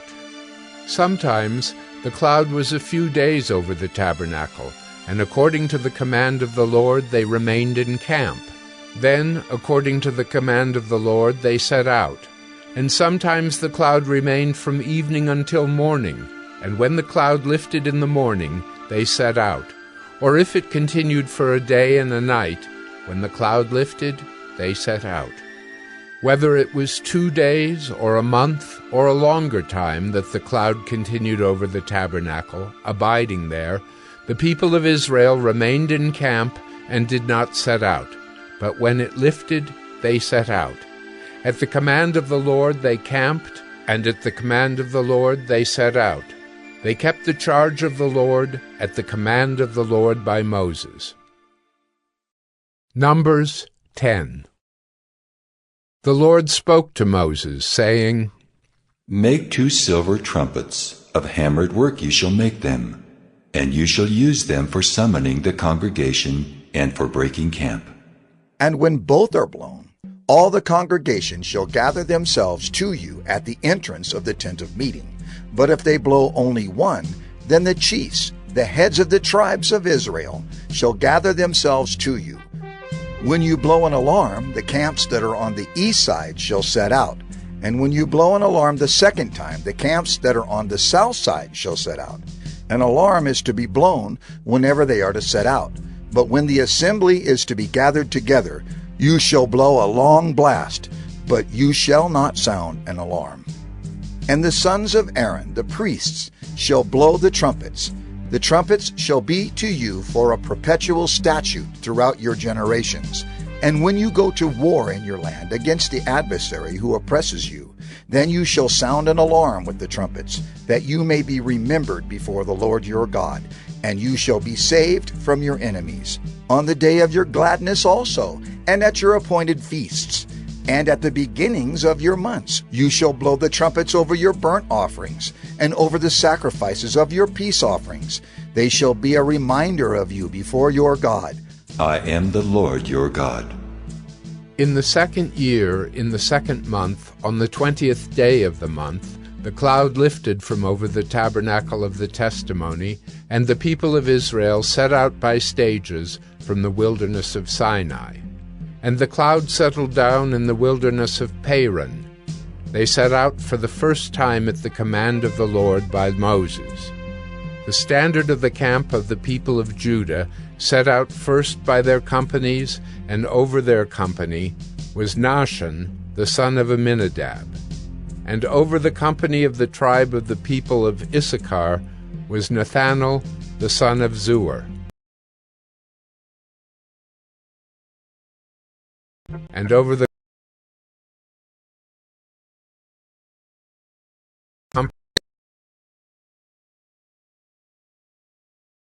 of the tribe of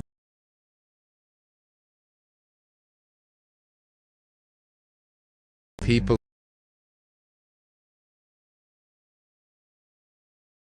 Zebulun was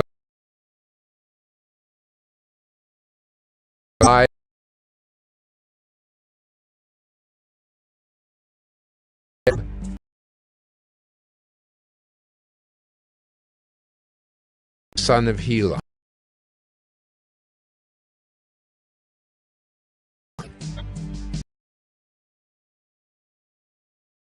When the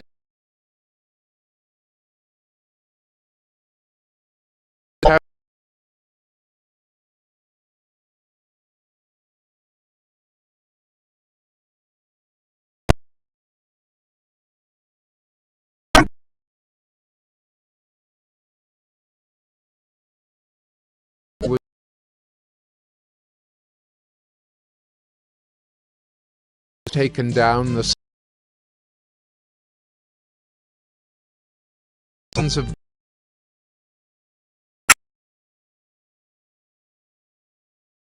and the sons of Merari, who carried the tabernacle, set out. And the standard of the camp of Reuben set out by their companies, and over their company was Elizur the son of Shedeur, and over the company of the tribe of the people of Simeon was Shelumiel the son of Zurishaddai, and over the company of the tribe of the people of Gad was Eliasaph the son of Deuel. Then the Kohathites set out, carrying the holy things, and the tabernacle was set up before their arrival. And the standard of the camp of the people of Ephraim set out by their companies, and over their company was Elishama the son of Ammihud. And over the company of the tribe of the people of Manasseh was Gamaliel the son of Pedazur. And over the company of the tribe of the people of Benjamin was Abidan the son of Gideoni. Then the standard of the camp of the people of Dan, acting as the rear guard of all the camps, set out by their companies. And over their company was Ahiezer the son of Ammishaddai. And over the company of the tribe of the people of Asher was Pagiel the son of Ochran. And over the company of the tribe of the people of Naphtali was Ahira the son of Enan. This was the order of march of the people of Israel by their companies when they set out. And Moses said to Hobab the son of Reuel the Midianite, Moses' father-in-law, "We are setting out for the place of which the Lord said, 'I will give it to you.' Come with us, and we will do good to you, for the Lord has promised good to Israel." But he said to him, "I will not go. I will depart to my own land and to my kindred." And he said, "Please do not leave us, for you know where we should camp in the wilderness, and you will serve as eyes for us. And if you do go with us, whatever good the Lord will do to us, the same will we do to you." So they set out from the mount of the Lord 3 days' journey. And the ark of the covenant of the Lord went before them 3 days' journey to seek out a resting place for them. And the cloud of the Lord was over them by day whenever they set out from the camp. And whenever the ark set out, Moses said, "Arise, O Lord, and let your enemies be scattered, and let those who hate you flee before you." And when it rested, he said, "Return, O Lord, to the 10,000. Numbers 11. And the people complained in the hearing of the Lord about their misfortunes. And when the Lord heard it, his anger was kindled, and the fire of the Lord burned among them and consumed some outlying parts of the camp. Then the people cried out to Moses, and Moses prayed to the Lord, and the fire died down. So the name of that place was called Taberah, because the fire of the Lord burned among them. Now the rabble that was among them had a strong craving, and the people of Israel also wept again and said, "Oh, that we had meat to eat! We remember the fish we ate in Egypt that cost nothing, the cucumbers, the melons, the leeks, the onions, and the garlic. But now our strength is dried up, and there is nothing at all but this manna to look at." Now the manna was like coriander seed, and its appearance like that of bdellium. The people went about and gathered it, and ground it in hand mills, or beat it in mortars, and boiled it in pots, and made cakes of it. And the taste of it was like the taste of cakes baked with oil. When the dew fell upon the camp in the night, the manna fell with it. Moses heard the people weeping throughout their clans, everyone at the door of his tent. And the anger of the Lord blazed hotly, and Moses was displeased. Moses said to the Lord, "Why have you dealt ill with your servant? And why have I not found favor in your sight, that you lay the burden of all this people on me? Did I conceive all this people? Did I give them birth that you should say to me, 'Carry them in your bosom, as a nurse carries a nursing child, to the land that you swore to give their fathers'? Where am I to get meat to give to all this people? For they weep before me and say, 'Give us meat that we may eat.' I am not able to carry all this people alone. The burden is too heavy for me. If you will treat me like this, kill me at once. If I find favor in your sight, that I may not see my wretchedness." Then the Lord said to Moses, "Gather for me 70 men of the elders of Israel, whom you know to be the elders of the people and officers over them, and bring them to the tent of meeting, and let them take their stand there with you. And I will come down and talk with you there, and I will take some of the Spirit that is on you, and put it on them, and they shall bear the burden of the people with you, so that you may not bear it yourself alone. And say to the people, 'Consecrate yourselves for tomorrow, and you shall eat meat, for you have wept in the hearing of the Lord, saying, Who will give us meat to eat? For it was better for us in Egypt.' Therefore the Lord will give you meat, and you shall eat. You shall not eat just 1 day, or 2 days, or 5 days, or 10 days, or 20 days, but a whole month, until it comes out at your nostrils and becomes loathsome to you, because you have rejected the Lord who is among you, and have wept before him, saying, 'Why did we come out of Egypt?'" But Moses said, "The people among whom I am number 600,000 on foot, and you have said, 'I will give them meat that they may eat a whole month.' Shall flocks and herds be slaughtered for them, and be enough for them? Or shall all the fish of the sea be gathered together for them, and be enough for them?" And the Lord said to Moses, "Is the Lord's hand shortened? Now you shall see whether my word will come true for you or not." So Moses went out and told the people the words of the Lord. And he gathered 70 men of the elders of the people, and placed them around the tent. Then the Lord came down in the cloud, and spoke to him, and took some of the Spirit that was on him, and put it on the 70 elders. And as soon as the Spirit rested on them, they prophesied, but they did not continue doing it. Now 2 men remained in the camp, one named Eldad, and the other named Medad, and the Spirit rested on them. They were among those registered, but they had not gone out to the tent, and so they prophesied in the camp. And a young man ran and told Moses, "Eldad and Medad are prophesying in the camp." And Joshua the son of Nun, the assistant of Moses from his youth, said, "My lord Moses, stop them." But Moses said to him, "Are you jealous for my sake? Would that all the Lord's people were prophets, that the Lord would put his Spirit on them." And Moses and the elders of Israel returned to the camp. Then a wind from the Lord sprang up, and it brought quail from the sea, and let them fall beside the camp, about a day's journey on this side and a day's journey on the other side, around the camp, and about 2 cubits above the ground.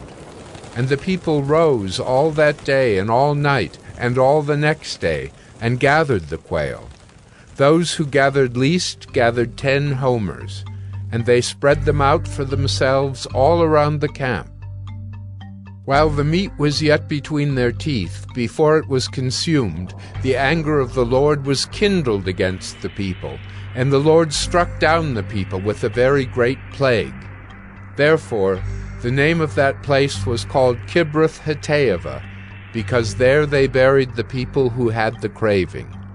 From Kibroth-Hattaavah the people journeyed to Hazerath, and they remained at Hazerath. Numbers 12. Miriam and Aaron spoke against Moses because of the Cushite woman whom he had married, for he had married a Cushite woman, and they said, Has the Lord indeed spoken only through Moses? Has he not spoken through us also? And the Lord heard it. Now the man Moses was very meek, more than all people who were on the face of the earth. And suddenly the Lord said to Moses and to Aaron and Miriam, Come out, you three, to the tent of meeting. And the three of them came out. And the Lord came down in a pillar of cloud and stood at the entrance of the tent and called Aaron and Miriam. And they both came forward. And he said, Hear my words. If there is a prophet among you, I, the Lord, make myself known to him in a vision. I speak with him in a dream. Not so with my servant Moses. He is faithful in all my house. With him I speak mouth to mouth clearly, and not in riddles, and he beholds the form of the Lord. Why then were you not afraid to speak against my servant Moses? And the anger of the Lord was kindled against them, and he departed. When the cloud removed from over the tent, behold, Miriam was leprous, like snow. And Aaron turned toward Miriam, and behold, she was leprous. And Aaron said to Moses, O my Lord, do not punish us, because we have done foolishly and have sinned. Let her not be as one dead, whose flesh is half eaten away when he comes out of his mother's womb. And Moses cried to the Lord, O God, please heal her. Please. But the Lord said to Moses, If her father had but spit in her face, should she not be shamed 7 days? Let her be shut outside the camp 7 days, and after that she may be brought in again. So Miriam was shut outside the camp 7 days, and the people did not set out on the march till Miriam was brought in again. After that, the people set out from Hazerath and camped in the wilderness of Paran. Numbers 13. The Lord spoke to Moses, saying, Send men to spy out the land of Canaan, which I am giving to the people of Israel. From each tribe of their fathers you shall send a man, every one a chief among them. So Moses sent them from the wilderness of Paran, according to the command of the Lord, all of them men who were heads of the people of Israel. And these were their names. From the tribe of Reuben, Shemuah the son of Zachar. From the tribe of Simeon, Shaphat the son of Hori.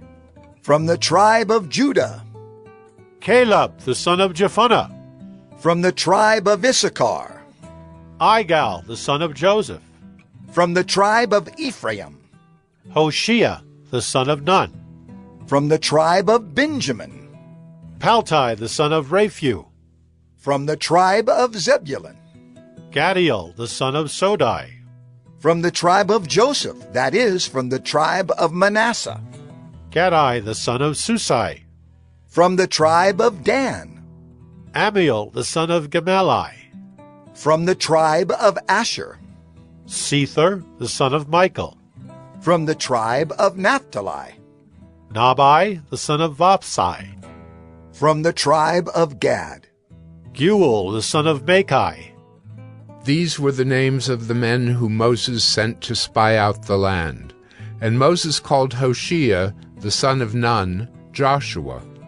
Moses sent them to spy out the land of Canaan, and said to them, Go up into the Negeb, and go up into the hill country, and see what the land is, and whether the people who dwell in it are strong or weak, whether they are few or many, and whether the land that they dwell in is good or bad, and whether the cities that they dwell in are camps or strongholds, and whether the land is rich or poor, and whether there are trees in it or not. Be of good courage, and bring some of the fruit of the land." Now the time was the season of the first ripe grapes. So they went up and spied out the land from the wilderness of Zin to Rehob, near Lebo-Hamath. They went up into the Negeb and came to Hebron. Ahiman, Shishai, and Talmai, the descendants of Anak, were there. Hebron was built 7 years before Zoan in Egypt. And they came to the valley of Eshcol, and cut down from there a branch with the single cluster of grapes, and they carried it on a pole between 2 of them. They also brought some pomegranates and figs. That place was called the Valley of Eshcol, because of the cluster that the people of Israel cut down from there. At the end of 40 days they returned from spying out the land. And they came to Moses and Aaron and to all the congregation of the people of Israel in the wilderness of Paran at Kadesh. They brought back word to them and to all the congregation, and showed them the fruit of the land. And they told him, "We came to the land to which you sent us. It flows with milk and honey, and this is its fruit." However, the people who dwell in the land are strong, and the cities are fortified and very large. And besides, we saw the descendants of Anak there. The Amalekites dwell in the land of the Negeb. The Hittites, the Jebusites, and the Amorites dwell in the hill country, and the Canaanites dwell by the sea and along the Jordan. But Caleb quieted the people before Moses and said, "Let us go up at once and occupy it, for we are well able to overcome it." Then the men who had gone up with him said, "We are not able to go up against the people, for they are stronger than we are." So they brought to the people of Israel a bad report of the land that they had spied out, saying, "The land to which we have gone to spy it out is a land that devours its inhabitants, and all the people that we saw in it are of great height." And there we saw the Nephilim, the sons of Anak who come from the Nephilim, and we seemed to ourselves like grasshoppers, and so we seemed to them. Numbers 14. Then all the congregation raised a loud cry, and the people wept that night. And all the people of Israel grumbled against Moses and Aaron. The whole congregation said to them, "Would that we had died in the land of Egypt, or would that we had died in this wilderness? Why is the Lord bringing us into this land to fall by the sword? Our wives and our little ones will become a prey. Would it not be better for us to go back to Egypt?" And they said to one another, "Let us choose a leader and go back to Egypt." Then Moses and Aaron fell on their faces before all the assembly of the congregation of the people of Israel. And Joshua, the son of Nun, and Caleb, the son of Jephunneh, who were among those who had spied out the land, tore their clothes, and said to all the congregation of the people of Israel, "The land which we passed through to spy it out is an exceedingly good land. If the Lord delights in us, he will bring us into this land and give it to us, a land that flows with milk and honey." Only do not rebel against the Lord, and do not fear the people of the land, for they are bread for us. Their protection is removed from them, and the Lord is with us. Do not fear them. Then all the congregation said to stone them with stones. But the glory of the Lord appeared at the tent of meeting to all the people of Israel. And the Lord said to Moses, "How long will this people despise me? And how long will they not believe in me, in spite of all the signs that I have done among them? I will strike them with the pestilence and disinherit them. And I will make of you a nation greater and mightier than they." But Moses said to the Lord, "Then the Egyptians will hear of it, for you brought up this people in your might from among them. And they will tell the inhabitants of this land, They have heard that you, O Lord, are in the midst of this people. For you, O Lord, are seen face to face, and your cloud stands over them, and you go before them in a pillar of cloud by day and in a pillar of fire by night. Now if you kill this people as one man, then the nations who have heard your fame will say, it is because the Lord was not able to bring this people into the land that he swore to give to them, that he has killed them in the wilderness.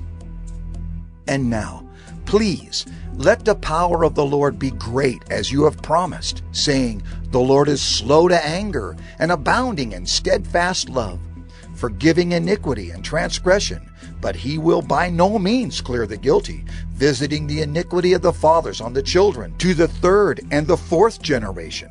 Please pardon the iniquity of this people according to the greatness of your steadfast love, just as you have forgiven this people from Egypt until now. Then the Lord said, I have pardoned according to your word.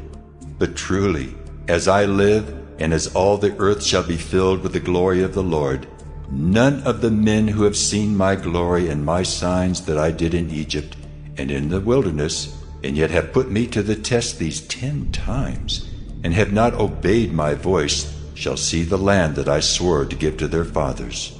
And none of those who despised me shall see it.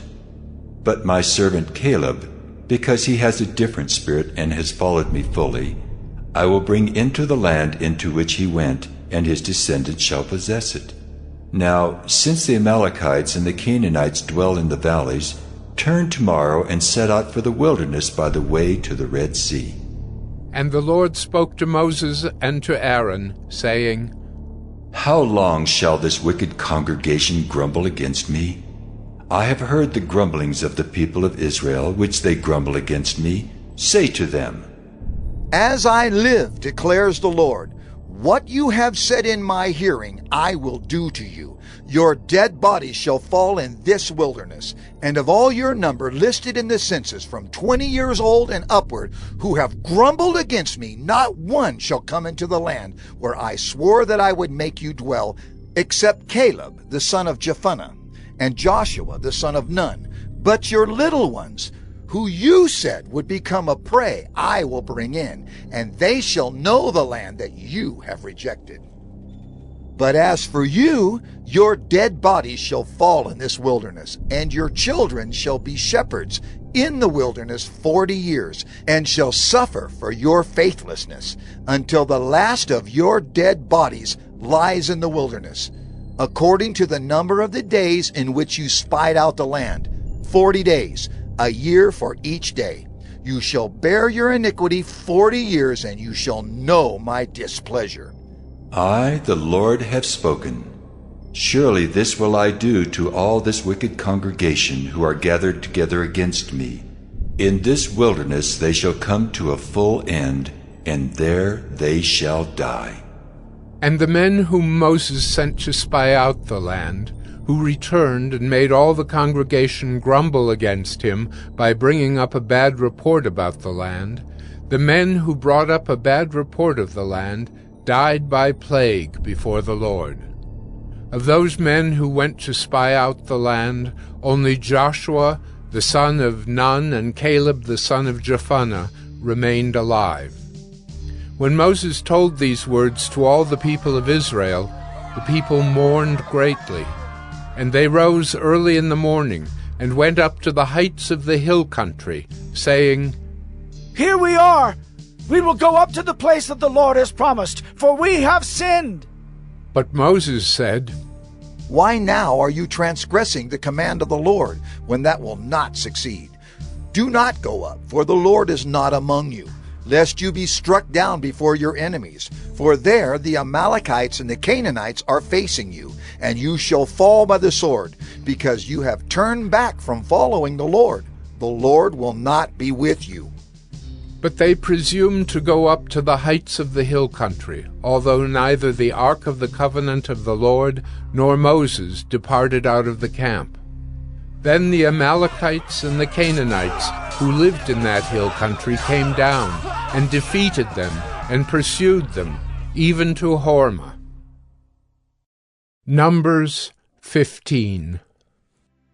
The Lord spoke to Moses, saying, Speak to the people of Israel and say to them, When you come into the land you are to inhabit, which I am giving you, and you offer to the Lord from the herd or from the flock a food offering or a burnt offering or a sacrifice to fulfill a vow or as a free will offering or at your appointed feasts, to make a pleasing aroma to the Lord, then he who brings his offering shall offer to the Lord a grain offering of 1/10 of an ephah of fine flour mixed with 1/4 of a hin of oil.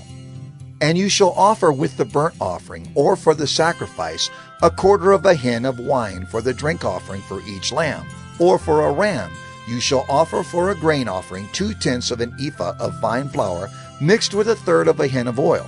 And for the drink offering you shall offer 1/3 of a hin of wine, a pleasing aroma to the Lord. And when you offer a bull as a burnt offering or sacrifice to fulfill a vow, or for peace offerings to the Lord, then one shall offer with the bull a grain offering of 3/10 of an ephah of fine flour mixed with 1/2 a hin of oil.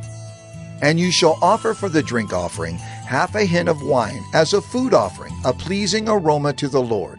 Thus it shall be done for each bull or ram, or for each lamb or young goat. As many as you offer, so shall you do with each one as many as there are. Every native Israelite shall do these things in this way, in offering a food offering with a pleasing aroma to the Lord.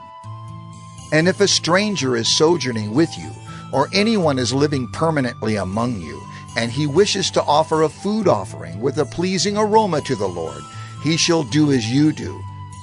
For the assembly there shall be one statute for you and for the stranger who sojourns with you, a statute forever throughout your generations. You and the sojourner shall be alike before the Lord.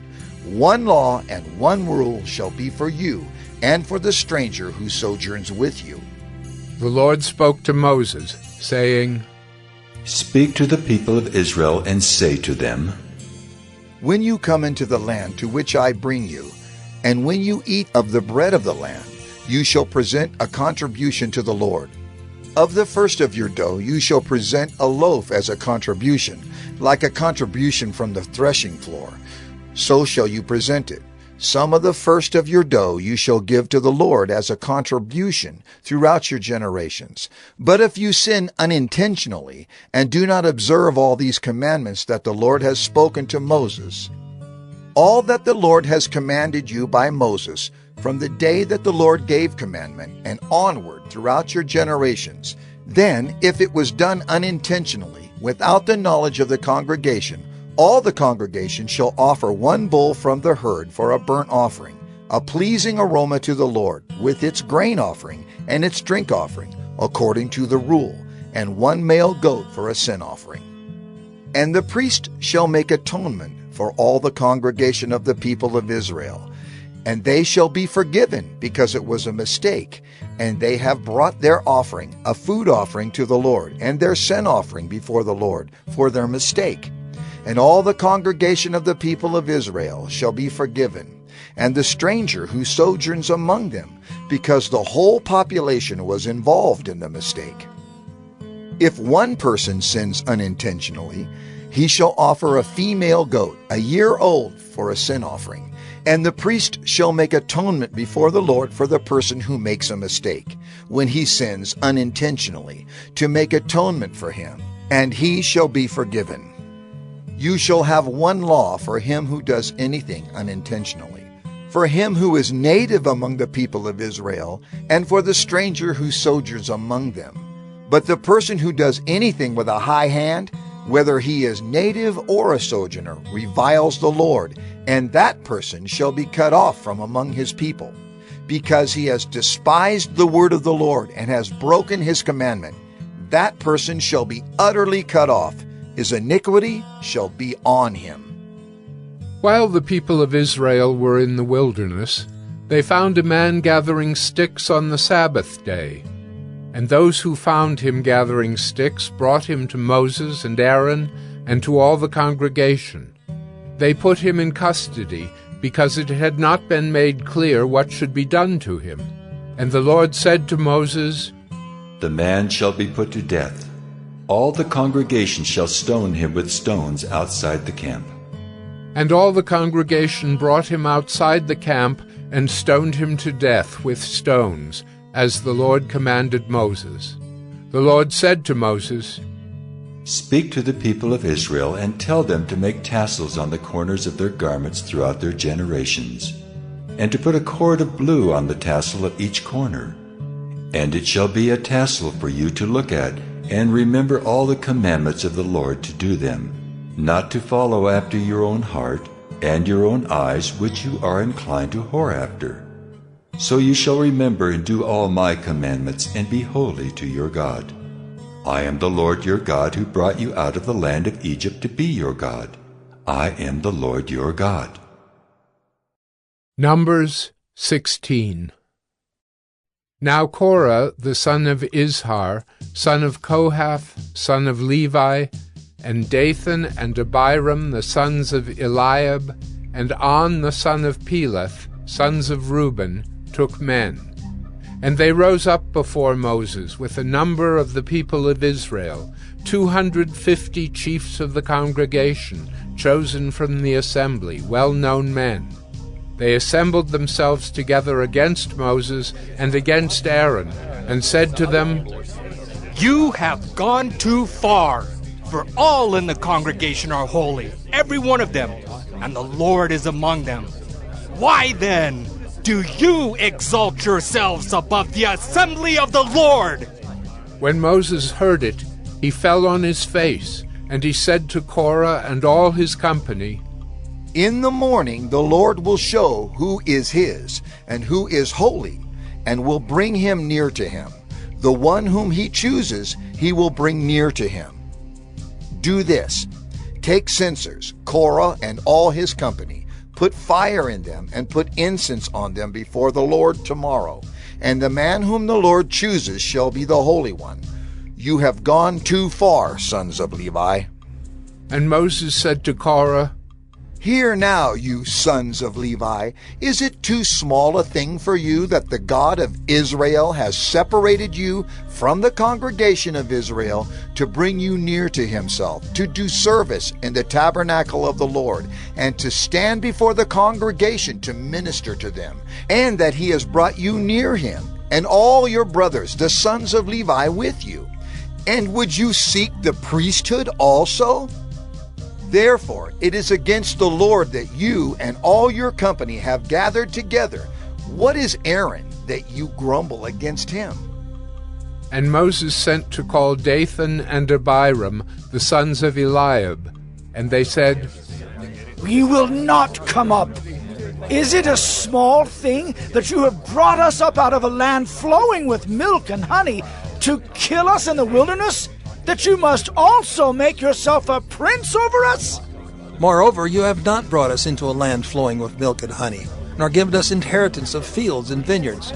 Will you put out the eyes of these men? We will not come up. And Moses was very angry, and said to the Lord, Do not respect their offering. I have not taken one donkey from them, and I have not harmed one of them. And Moses said to Korah, Be present, you and all your company, before the Lord, you and they and Aaron, tomorrow. And let every one of you take his censer and put incense on it.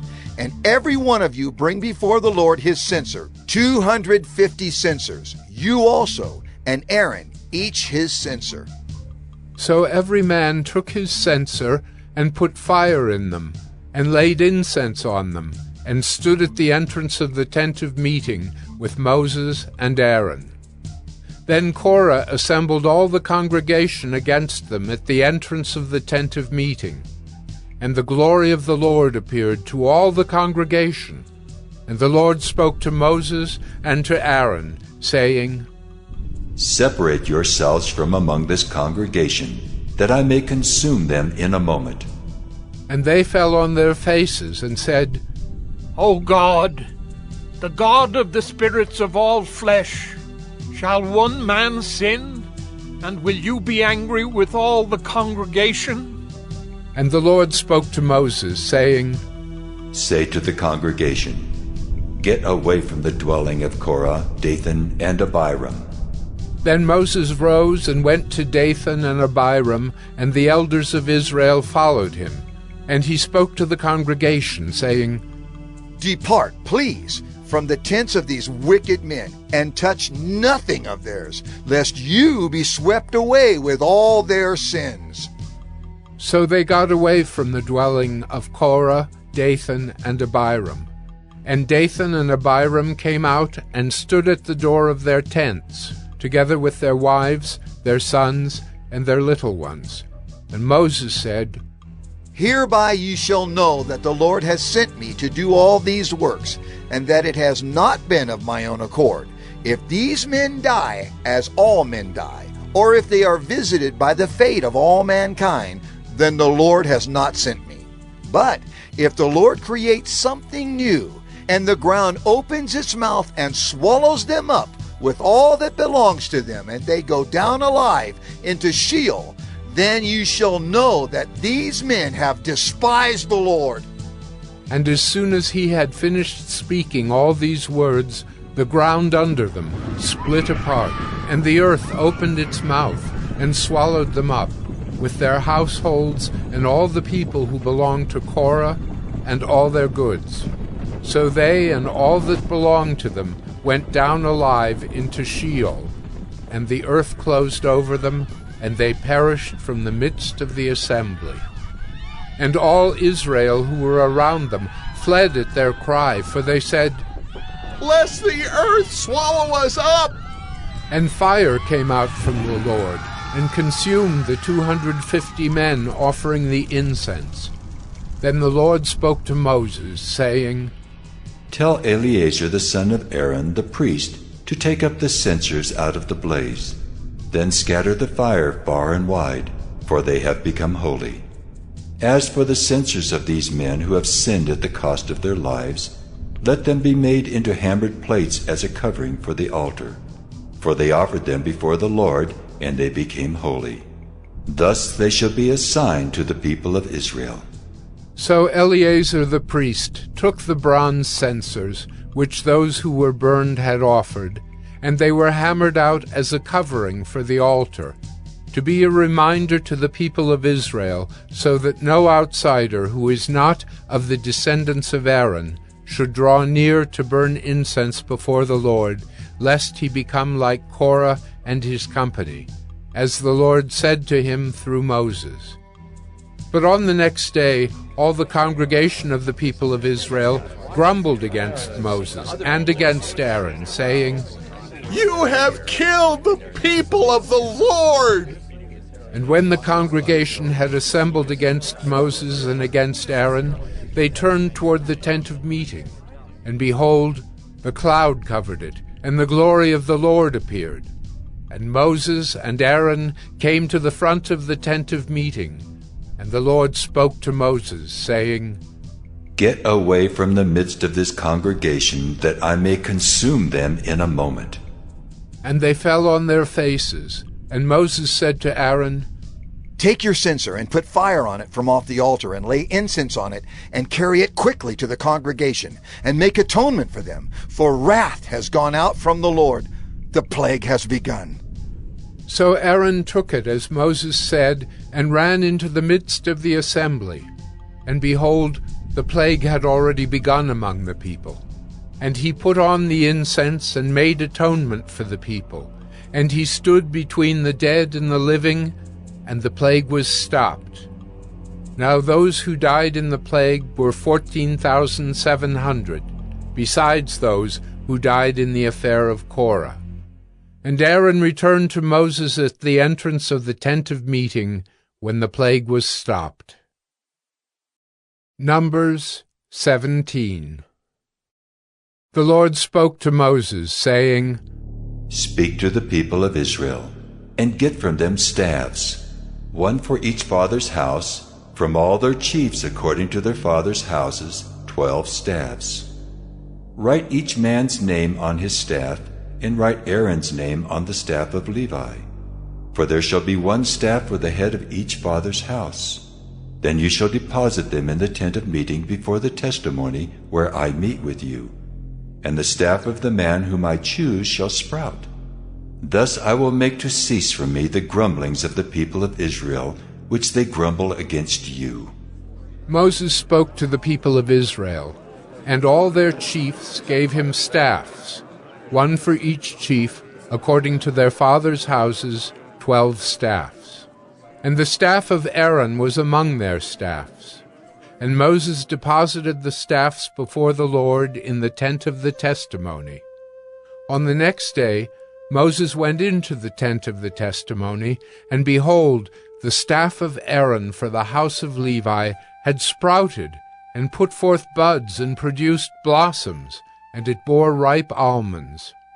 Then Moses brought out all the staffs from before the Lord to all the people of Israel.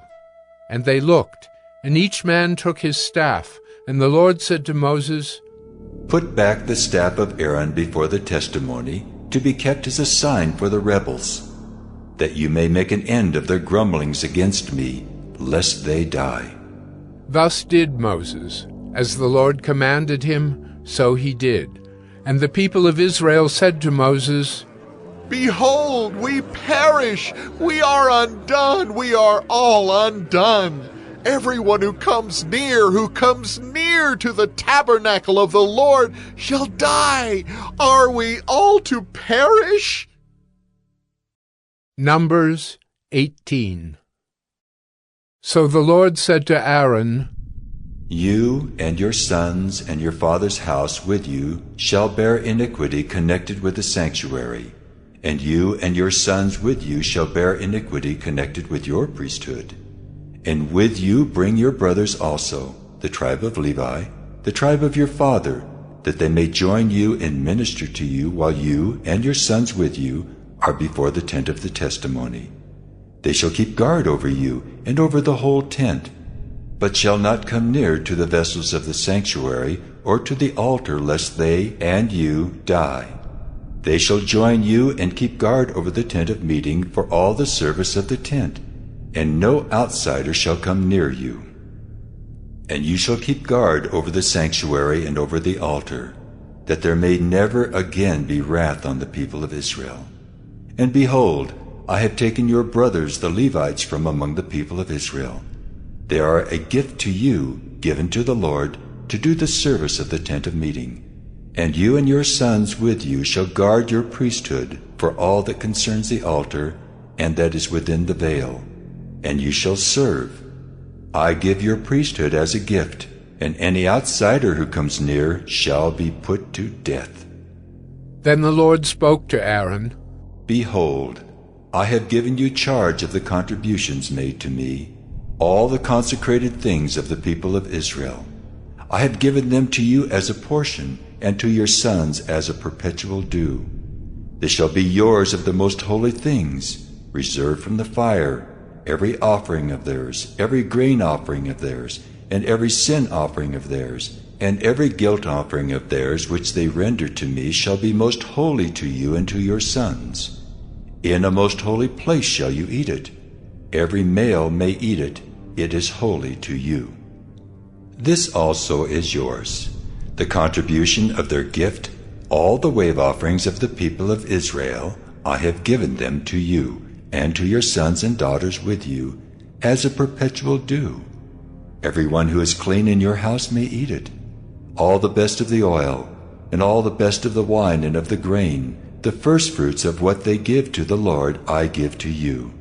The first ripe fruits of all that is in their land which they bring to the Lord shall be yours. Everyone who is clean in your house may eat it. Every devoted thing in Israel shall be yours. Everything that opens the womb of all flesh, whether man or beast, which they offer to the Lord, shall be yours. Nevertheless, the firstborn of man you shall redeem, and the firstborn of unclean animals you shall redeem. And their redemption price, at a month old you shall redeem them. You shall fix it 5 shekels in silver, according to the shekel of the sanctuary, which is 20 gerahs. But the firstborn of a cow, or the firstborn of a sheep, or the firstborn of a goat you shall not redeem. They are holy. You shall sprinkle their blood on the altar, and shall burn their fat as a food offering, with a pleasing aroma to the Lord. But their flesh shall be yours, as the breast that is waved, and as the right thigh are yours. All the holy contributions that the people of Israel present to the Lord, I give to you and to your sons and daughters with you as a perpetual due.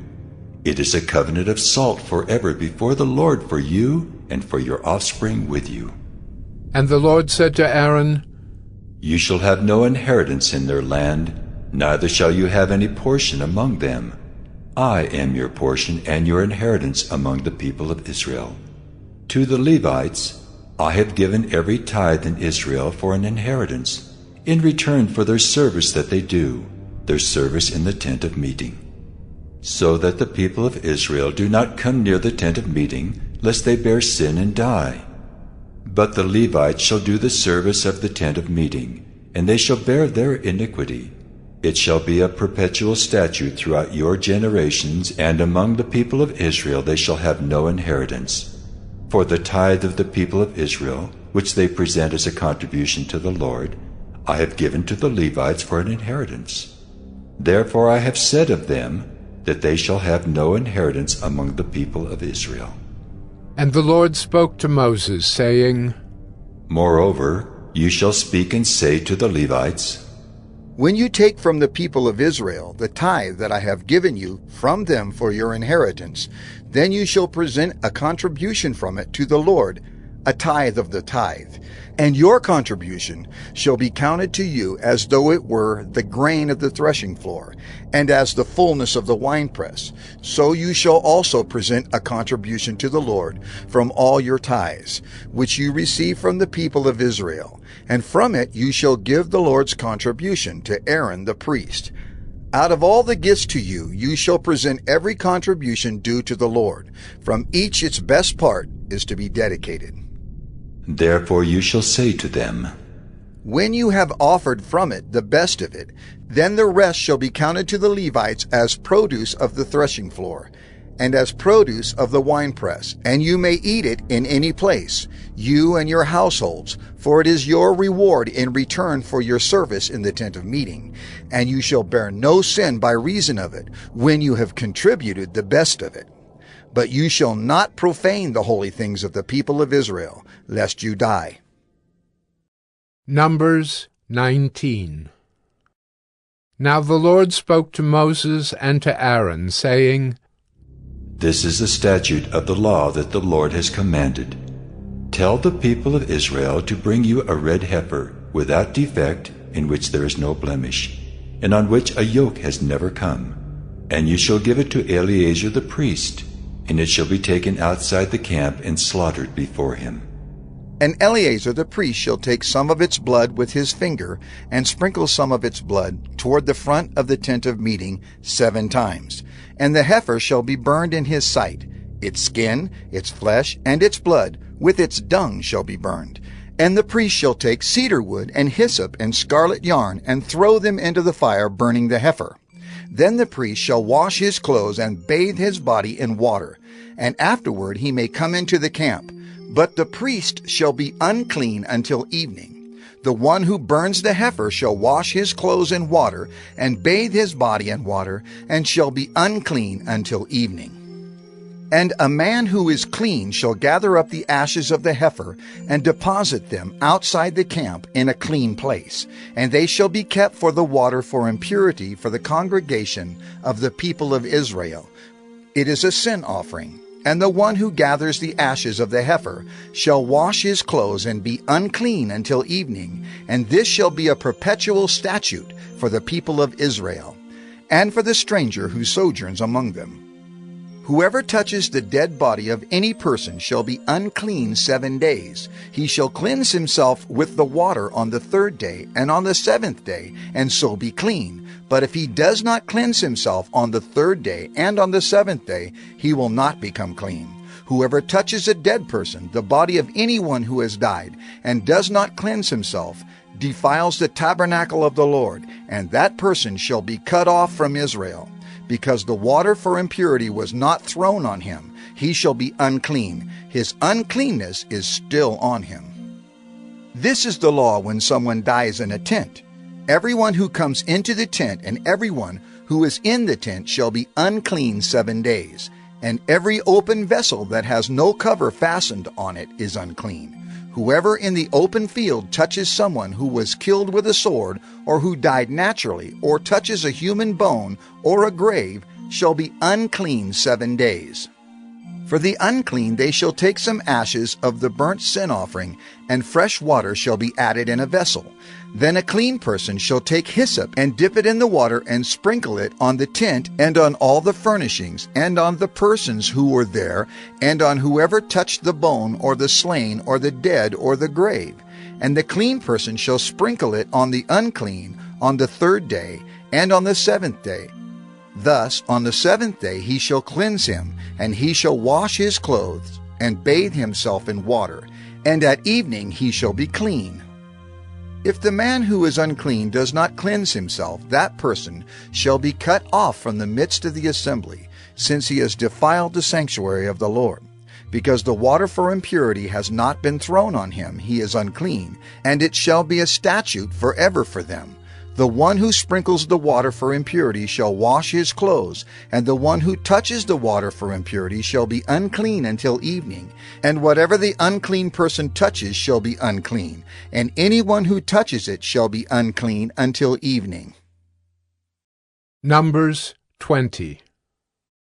And the people of Israel, the whole congregation, came into the wilderness of Zin in the 1st month, and the people stayed in Kadesh.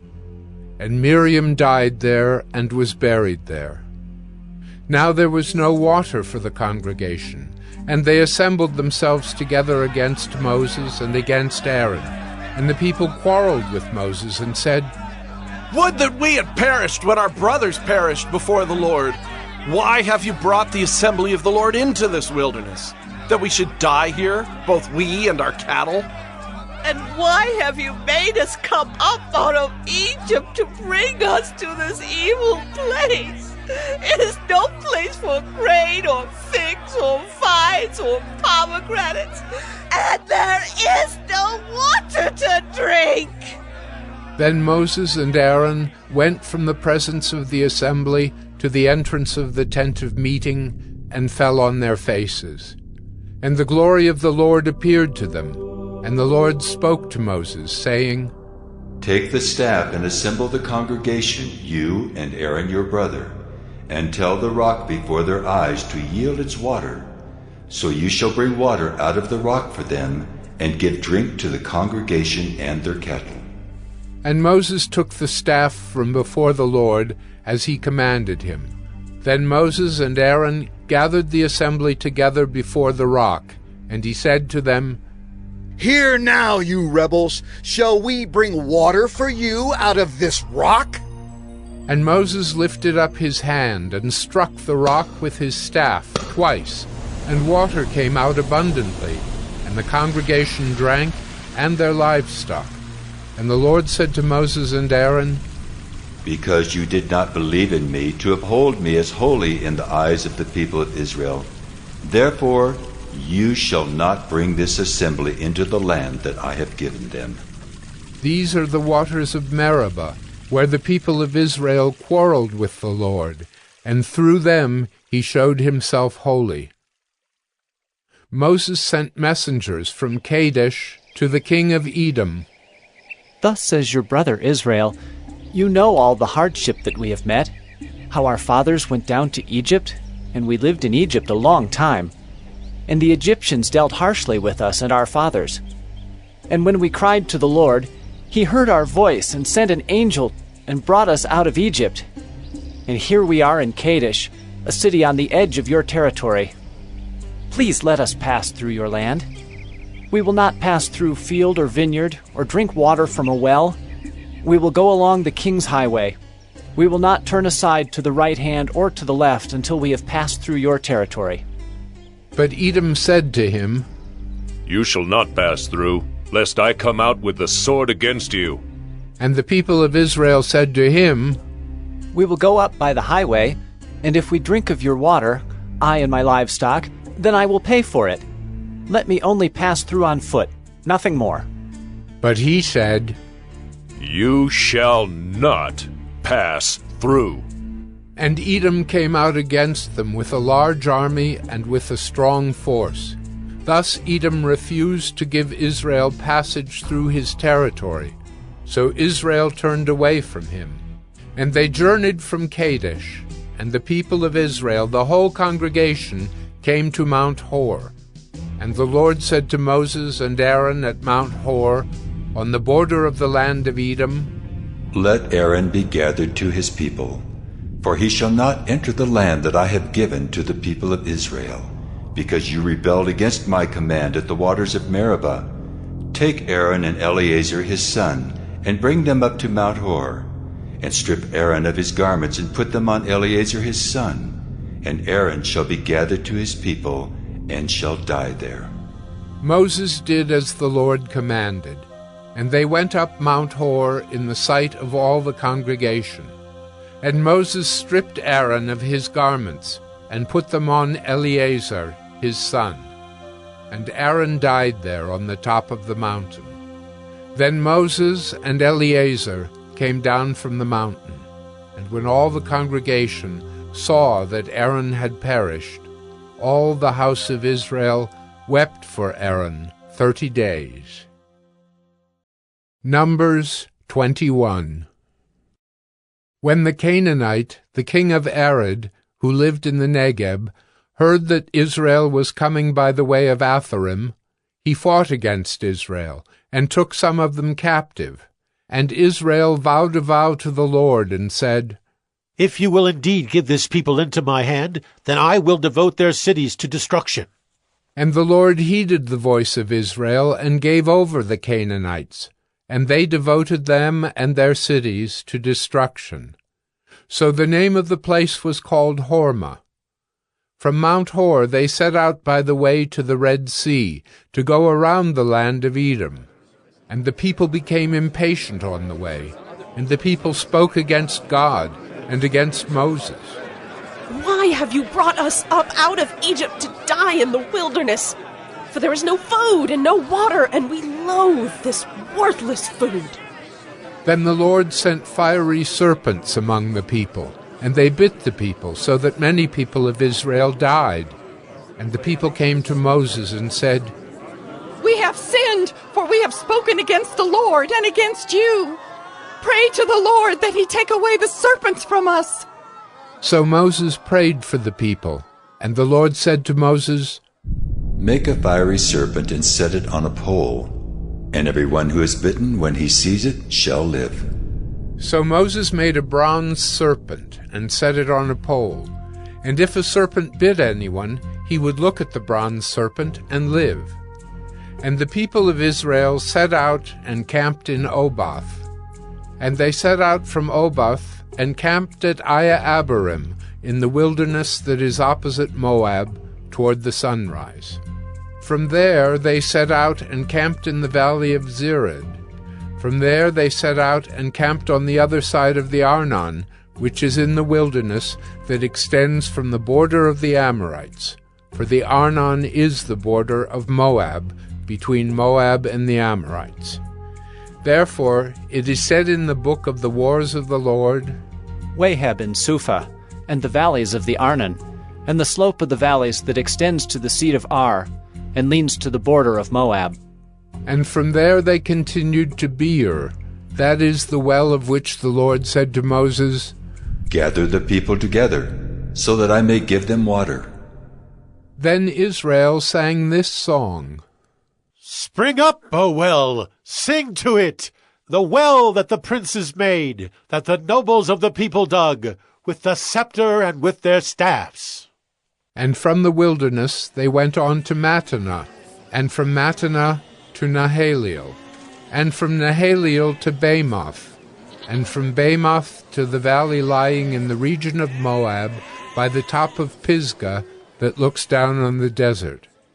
Then Israel sent messengers to Sihon, king of the Amorites, saying, Let me pass through your land. We will not turn aside into field or vineyard. We will not drink the water of a well. We will go by the king's highway until we have passed through your territory. But Sihon would not allow Israel to pass through his territory. He gathered all his people together and went out against Israel to the wilderness, and came to Jahaz, and fought against Israel. And Israel defeated him with the edge of the sword, and took possession of his land from the Arnon to the Jabbok, as far as to the Ammonites, for the border of the Ammonites was strong. And Israel took all these cities, and Israel settled in all the cities of the Amorites, in Heshbon and in all its villages.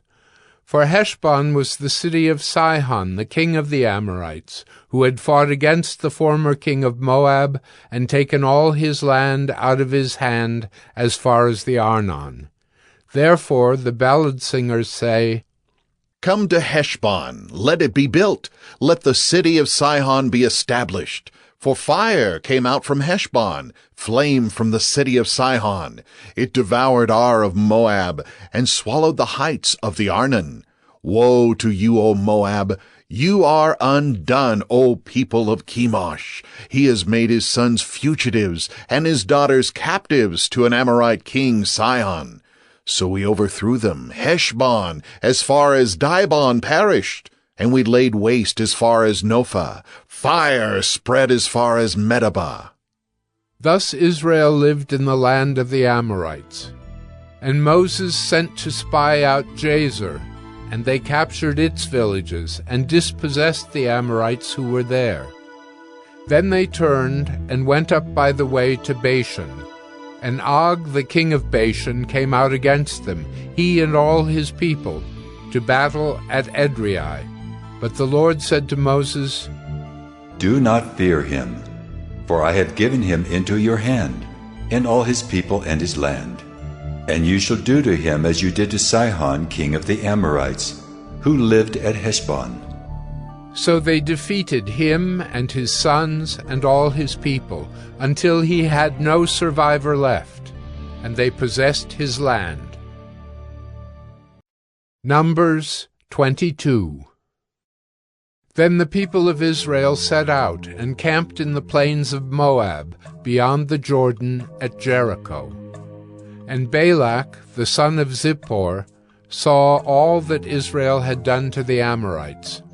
And Moab was in great dread of the people, because they were many. Moab was overcome with fear of the people of Israel. And Moab said to the elders of Midian, This horde will now lick up all that is around us, as the ox licks up the grass of the field. So Balak, the son of Zippor, who was king of Moab at that time, sent messengers to Balaam, the son of Beor, at Pethor, which is near the river in the land of the people of Ammon, to call him, saying, Behold, a people has come out of Egypt. They cover the face of the earth, and they are dwelling opposite to me. Come now, curse this people for me, since they are too mighty for me. Perhaps I shall be able to defeat them and drive them from the land, for I know that he whom you bless is blessed, and he whom you curse is cursed. So the elders of Moab and the elders of Midian departed with the fees for divination in their hand. And they came to Balaam, and gave him Balak's message. And he said to them, Lodge here tonight, and I will bring back word to you, as the Lord speaks to me. So the princes of Moab stayed with Balaam. And God came to Balaam and said, Who are these men with you? And Balaam said to God, Balak, the son of Zippor, king of Moab, has sent to me, saying, Behold, a people has come out of Egypt, and it covers the face of the earth. Now come, curse them for me. Perhaps I shall be able to fight against them and drive them out. God said to Balaam, You shall not go with them. You shall not curse the people, for they are blessed. So Balaam rose in the morning and said to the princes of Balak, Go to your own land, for the Lord has refused to let me go with you. So the princes of Moab rose and went to Balak and said, Balaam refuses to come with us. Once again Balak sent princes, more in number and more honorable than these. And they came to Balaam and said to him, Thus says Balak, the son of Zippor, Let nothing hinder you from coming to me, for I will surely do you great honor, and whatever you say to me I will do. Come, curse this people for me. But Balaam answered and said to the servants of Balak, Though Balak were to give me his house full of silver and gold, I could not go beyond the command of the Lord my God, to do less or more. So you too, please stay here tonight, that I may know what more the Lord will say to me. And God came to Balaam at night and said to him, If the men have come to call you, rise, go with them, but only do what I tell you. So Balaam rose in the morning and saddled his donkey and went with the princes of Moab. But God's anger was kindled because he went, and the angel of the Lord took his stand in the way as his adversary. Now he was riding on the donkey, and his 2 servants were with him. And the donkey saw the angel of the Lord standing in the road with a drawn sword in his hand. And the donkey turned aside out of the road and went into the field. And Balaam struck the donkey to turn her into the road. Then the angel of the Lord stood in a narrow path between the vineyards, with a wall on either side. And when the donkey saw the angel of the Lord, she pushed against the wall, and pressed Balaam's foot against the wall. So he struck her again. Then the angel of the Lord went ahead and stood in a narrow place, where there was no way to turn either to the right or to the left. When the donkey saw the angel of the Lord, she lay down under Balaam, and Balaam's anger was kindled, and he struck the donkey with his staff. Then the Lord opened the mouth of the donkey, and she said to Balaam, What have I done to you, that you have struck me these 3 times?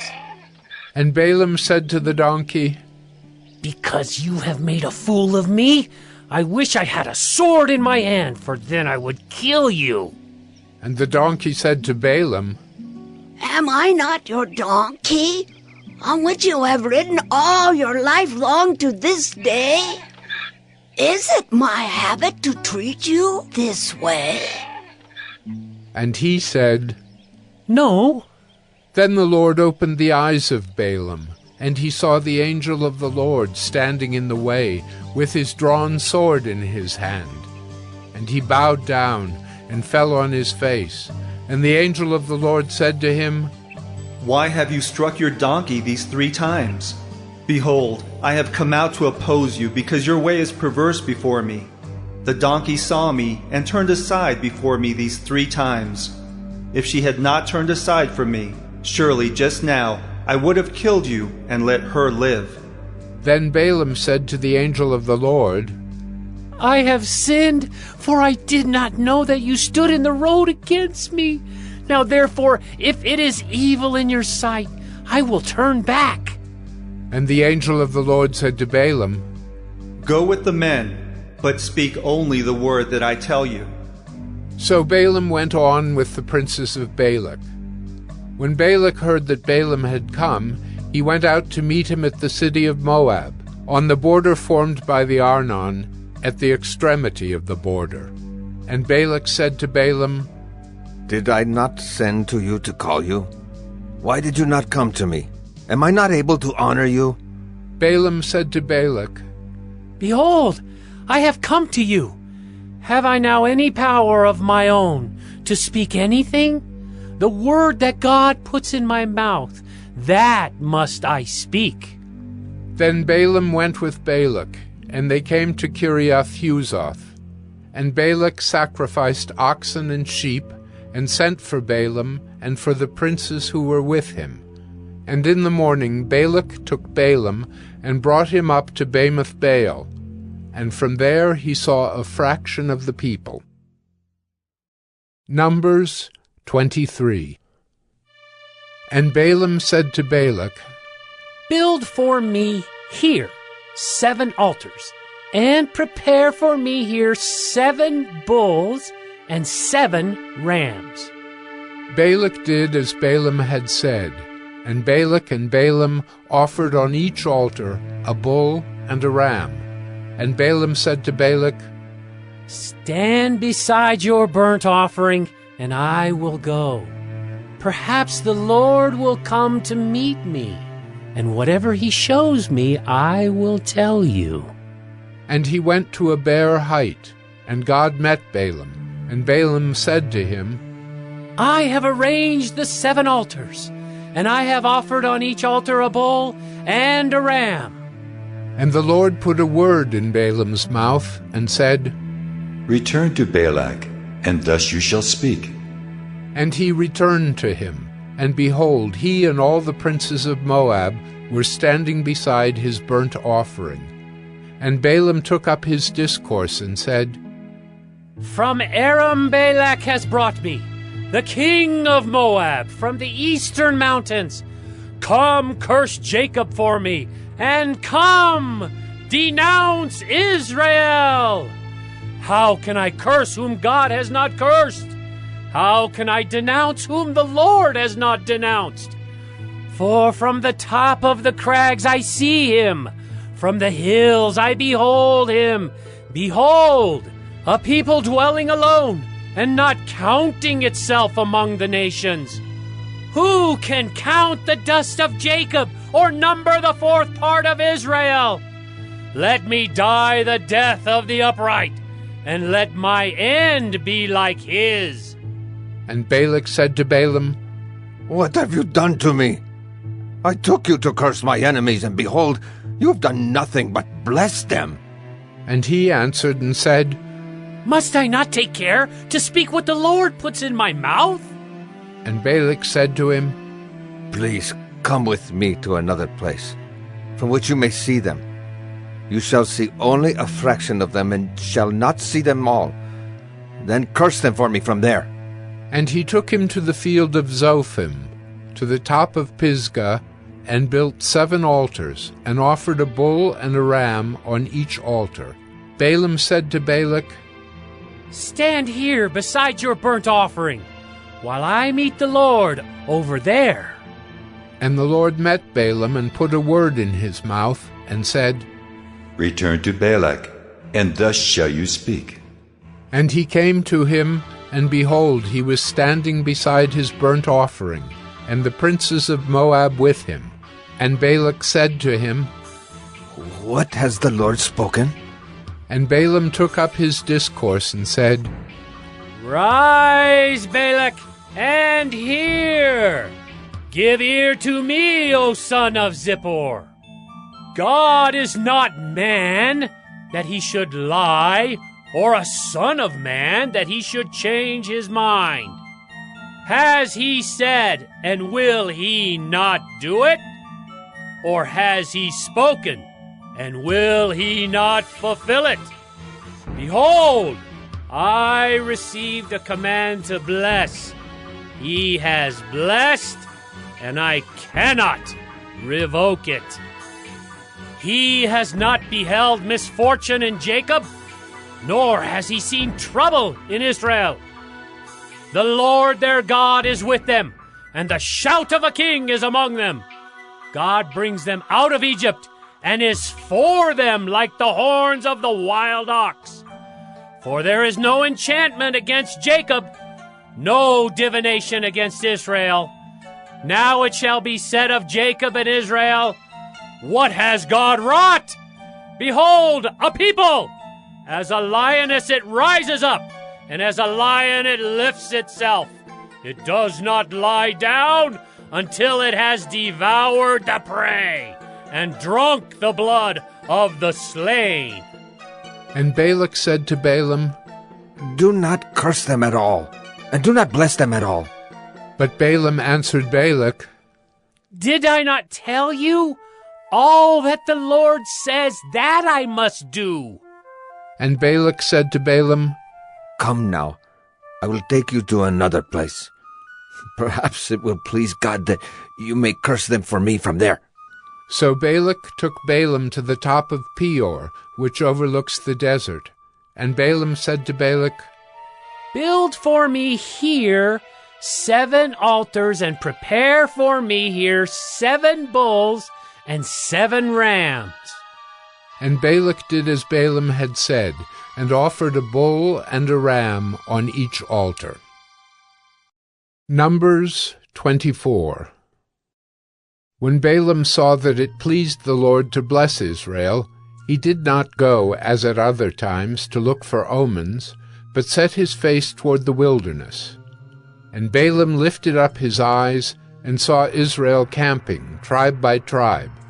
And the Spirit of God came upon him, and he took up his discourse and said, The oracle of Balaam, the son of Beor, the oracle of the man whose eye is opened, the oracle of him who hears the words of God, who sees the vision of the Almighty, falling down with his eyes uncovered. How lovely are your tents, O Jacob, your encampments, O Israel! Like palm groves that stretch afar, like gardens beside a river, like aloes that the Lord has planted, like cedar trees beside the waters. Water shall flow from his buckets, and his seed shall be in many waters. His king shall be higher than Agag, and his kingdom shall be exalted. God brings him out of Egypt, and is for him, like the horns of the wild ox. He shall eat up the nations, his adversaries, and shall break their bones in pieces, and pierce them through with his arrows. He crouched, he lay down like a lion, and like a lioness. Who will rouse him up? Blessed are those who bless you, and cursed are those who curse you. And Balak's anger was kindled against Balaam, and he struck his hands together. And Balak said to Balaam, I called you to curse my enemies, and behold, you have blessed them these 3 times. Therefore, now flee to your own place. I said, I will certainly honor you, but the Lord has held you back from honor. And Balaam said to Balak, Did I not tell your messengers whom you sent to me? If Balak should give me his house full of silver and gold, I would not be able to go beyond the word of the Lord, to do either good or bad of my own will. What the Lord speaks, that will I speak. And now, behold, I am going to my people. Come, I will let you know what this people will do to your people in the latter days. And he took up his discourse and said, The oracle of Balaam, the son of Beor, the oracle of the man whose eye is opened, the oracle of him who hears the words of God, and knows the knowledge of the Most High, who sees the vision of the Almighty falling down with his eyes uncovered. I see him, but not now. I behold him, but not near. A star shall come out of Jacob, and a scepter shall rise out of Israel. It shall crush the forehead of Moab, and break down all the sons of Sheth. Edom shall be dispossessed, Seir also. His enemies shall be dispossessed. Israel is doing valiantly, and one from Jacob shall exercise dominion and destroy the survivors of cities. Then he looked on Amalek, and took up his discourse and said, Amalek was the first among the nations, but its end is utter destruction.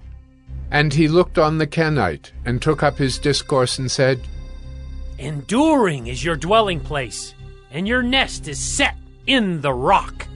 Nevertheless, Cain shall be burned when Asher takes you away captive. And he took up his discourse and said, Alas, who shall live when God does this? But ships shall come from Kittim, and shall afflict Asher and Eber, and he too shall come to utter destruction. Then Balaam rose and went back to his place, and Balak also went his way. Numbers 25. While Israel lived in Shittim, the people began to whore with the daughters of Moab. These invited the people to the sacrifices of their gods, and the people ate and bowed down to their gods. So Israel yoked himself to Baal of Peor. And the anger of the Lord was kindled against Israel. And the Lord said to Moses, Take all the chiefs of the people, and hang them in the sun before the Lord, that the fierce anger of the Lord may turn away from Israel. And Moses said to the judges of Israel, Each of you kill those of his men who have yoked themselves to Baal of Peor. And behold, one of the people of Israel came and brought a Midianite woman to his family, in the sight of Moses and in the sight of the whole congregation of the people of Israel, while they were weeping in the entrance of the tent of meeting.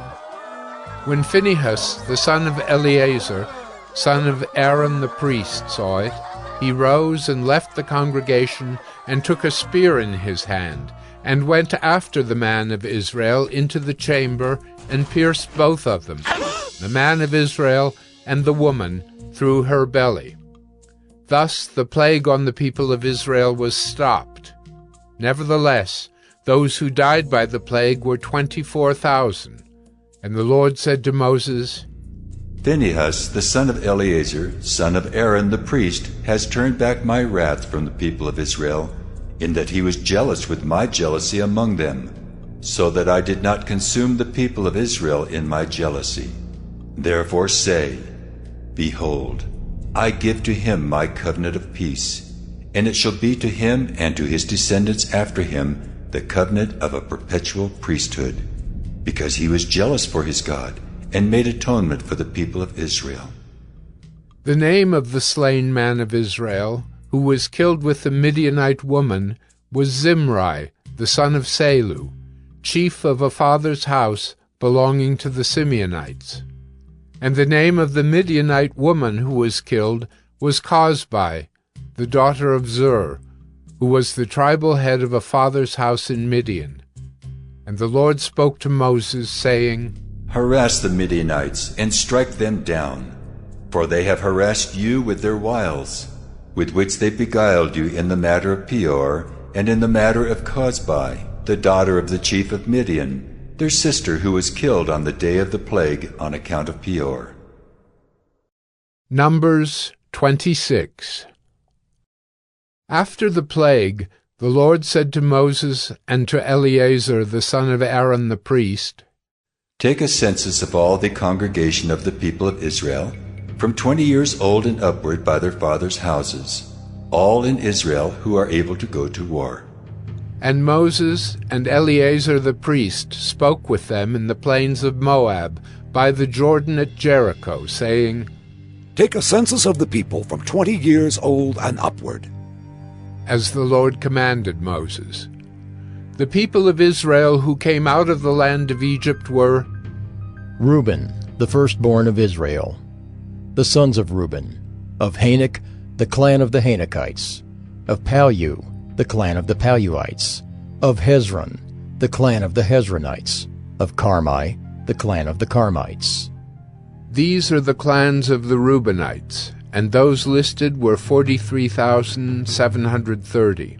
And the sons of Palu, Eliab. The sons of Eliab, Nemuel, Dathan, and Abiram.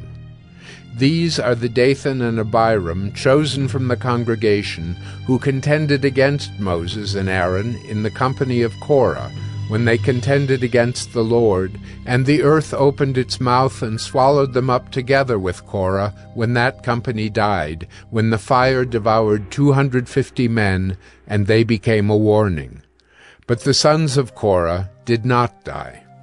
The sons of Simeon according to their clans. Of Nemuel, the clan of the Nemulites. Of Jamin, the clan of the Jaminites. Of Jachin, the clan of the Jachinites.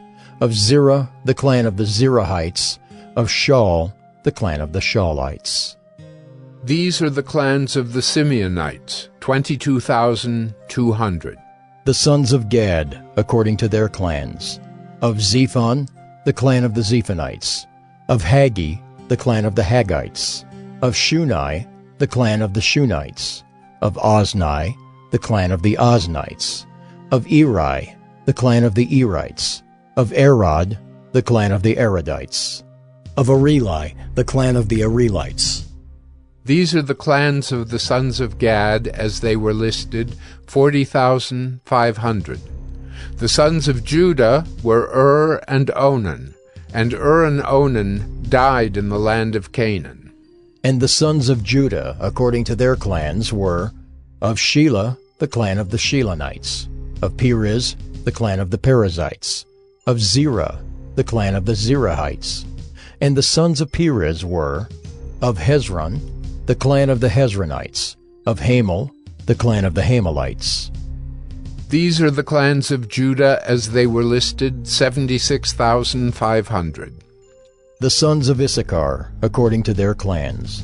Of Tola, the clan of the Tolaites. Of Puvah, the clan of the Punites. Of Jashub, the clan of the Jashubites. Of Shimron, the clan of the Shimronites. These are the clans of Issachar as they were listed, 64,300. The sons of Zebulun, according to their clans. Of Sered, the clan of the Seredites. Of Elon, the clan of the Elonites. Of Jaleel, the clan of the Jaleelites. These are the clans of the Zebulunites as they were listed, 60,500. The sons of Joseph, according to their clans. Manasseh and Ephraim. The sons of Manasseh. Of Machir, the clan of the Machirites. And Machir was the father of Gilead. Of Gilead, the clan of the Gileadites. These are the sons of Gilead. Of Iezer, the clan of the Iezerites. Of Helek, the clan of the Helekites.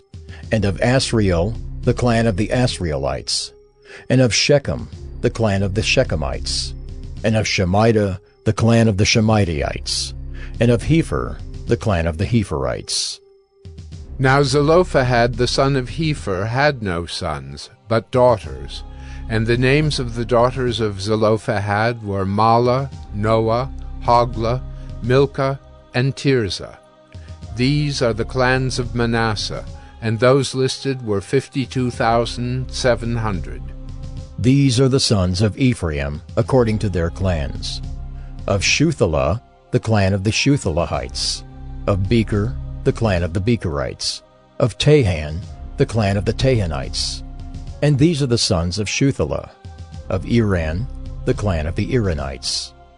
These are the clans of the sons of Ephraim, as they were listed, 32,500. These are the sons of Joseph, according to their clans. The sons of Benjamin, according to their clans. Of Bela, the clan of the Belaites. Of Ashbel, the clan of the Ashbelites. Of Ahiram, the clan of the Ahiramites. Of Shephupham, the clan of the Shephuphamites. Of Hupham, the clan of the Huphamites. And the sons of Bela were Ard and Naaman. Of Ard, the clan of the Ardites. Of Naaman, the clan of the Naamites. These are the sons of Benjamin according to their clans, and those listed were 45,600. These are the sons of Dan according to their clans. Of Shuham, the clan of the Shuhamites. These are the clans of Dan according to their clans. All the clans of the Shuhamites, as they were listed, were 64,400. The sons of Asher according to their clans. Of Imnah, the clan of the Imnites. Of Ishvi, the clan of the Ishvites. Of Beriah, the clan of the Beriites. Of the sons of Beriah. Of Heber, the clan of the Heberites. Of Malchiel, the clan of the Malchielites. And the name of the daughter of Asher was Serah. These are the clans of the sons of Asher as they were listed, 53,400. The sons of Naphtali according to their clans. Of Jaziel, the clan of the Jahzielites. Of Guni, the clan of the Gunites. Of Jezer, the clan of the Jezerites. Of Shillem, the clan of the Shillemites. These are the clans of Naphtali according to their clans, and those listed were 45,400. This was the list of the people of Israel, 601,730. The Lord spoke to Moses, saying, Among these the land shall be divided for inheritance according to the number of names. To a large tribe you shall give a large inheritance, and to a small tribe you shall give a small inheritance. Every tribe shall be given its inheritance in proportion to its list. But the land shall be divided by lot. According to the names of the tribes of their fathers they shall inherit. Their inheritance shall be divided according to lot between the larger and the smaller. This was the list of the Levites according to their clans. Of Gershon, the clan of the Gershonites. Of Kohath, the clan of the Kohathites. Of Merari, the clan of the Merarites. These are the clans of Levi.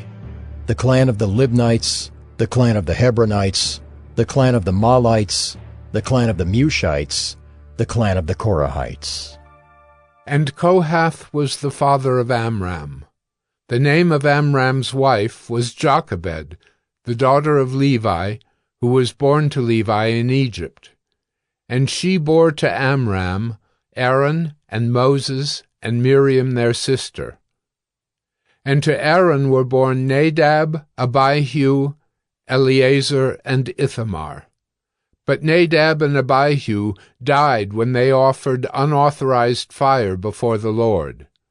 And those listed were 23,000, every male from a month old and upward. For they were not listed among the people of Israel, because there was no inheritance given to them among the people of Israel.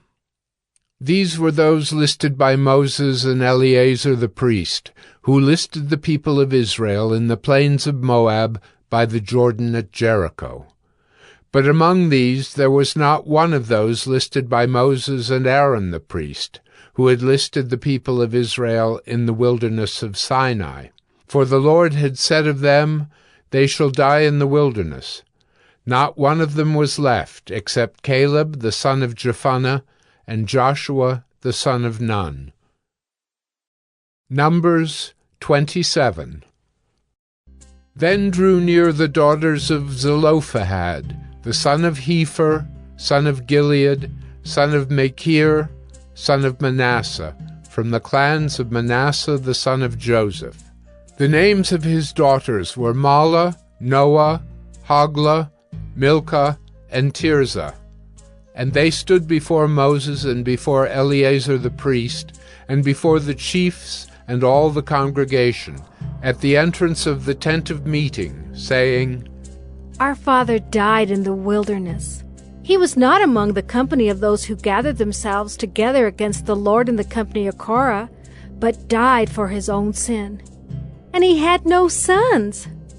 Why should the name of our father be taken away from his clan because he had no son? Give to us a possession among our father's brothers. Moses brought their case before the Lord, and the Lord said to Moses, The daughters of Zelophehad are right.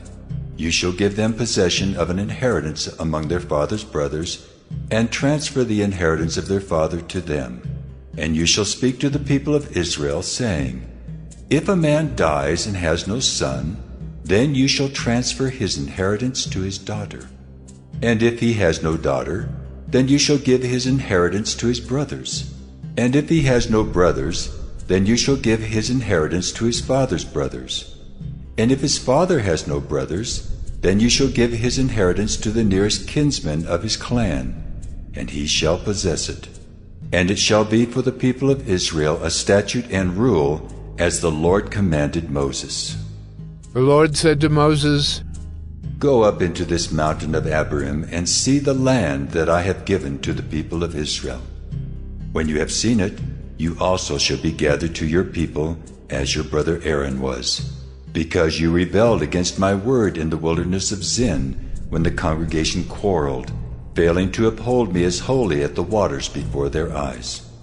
These are the waters of Meribah of Kadesh in the wilderness of Zin. Moses spoke to the Lord, saying, Let the Lord, the God of the spirits of all flesh, appoint a man over the congregation, who shall go out before them and come in before them, who shall lead them out and bring them in, that the congregation of the Lord may not be as sheep that have no shepherd. So the Lord said to Moses, Take Joshua the son of Nun, a man in whom is the Spirit, and lay your hand on him. Make him stand before Eleazar the priest and all the congregation, and you shall commission him in their sight. You shall invest him with some of your authority, that all the congregation of the people of Israel may obey. And he shall stand before Eleazar the priest, who shall inquire for him by the judgment of the Urim before the Lord. At his word they shall go out, and at his word they shall come in, both he and all the people of Israel with him, the whole congregation. And Moses did as the Lord commanded him. He took Joshua and made him stand before Eleazar the priest and the whole congregation. And he laid his hands on him and commissioned him as the Lord directed through Moses. Numbers 28. The Lord spoke to Moses, saying, Command the people of Israel and say to them, My offering, my food for my food offerings, my pleasing aroma, you shall be careful to offer to me at its appointed time.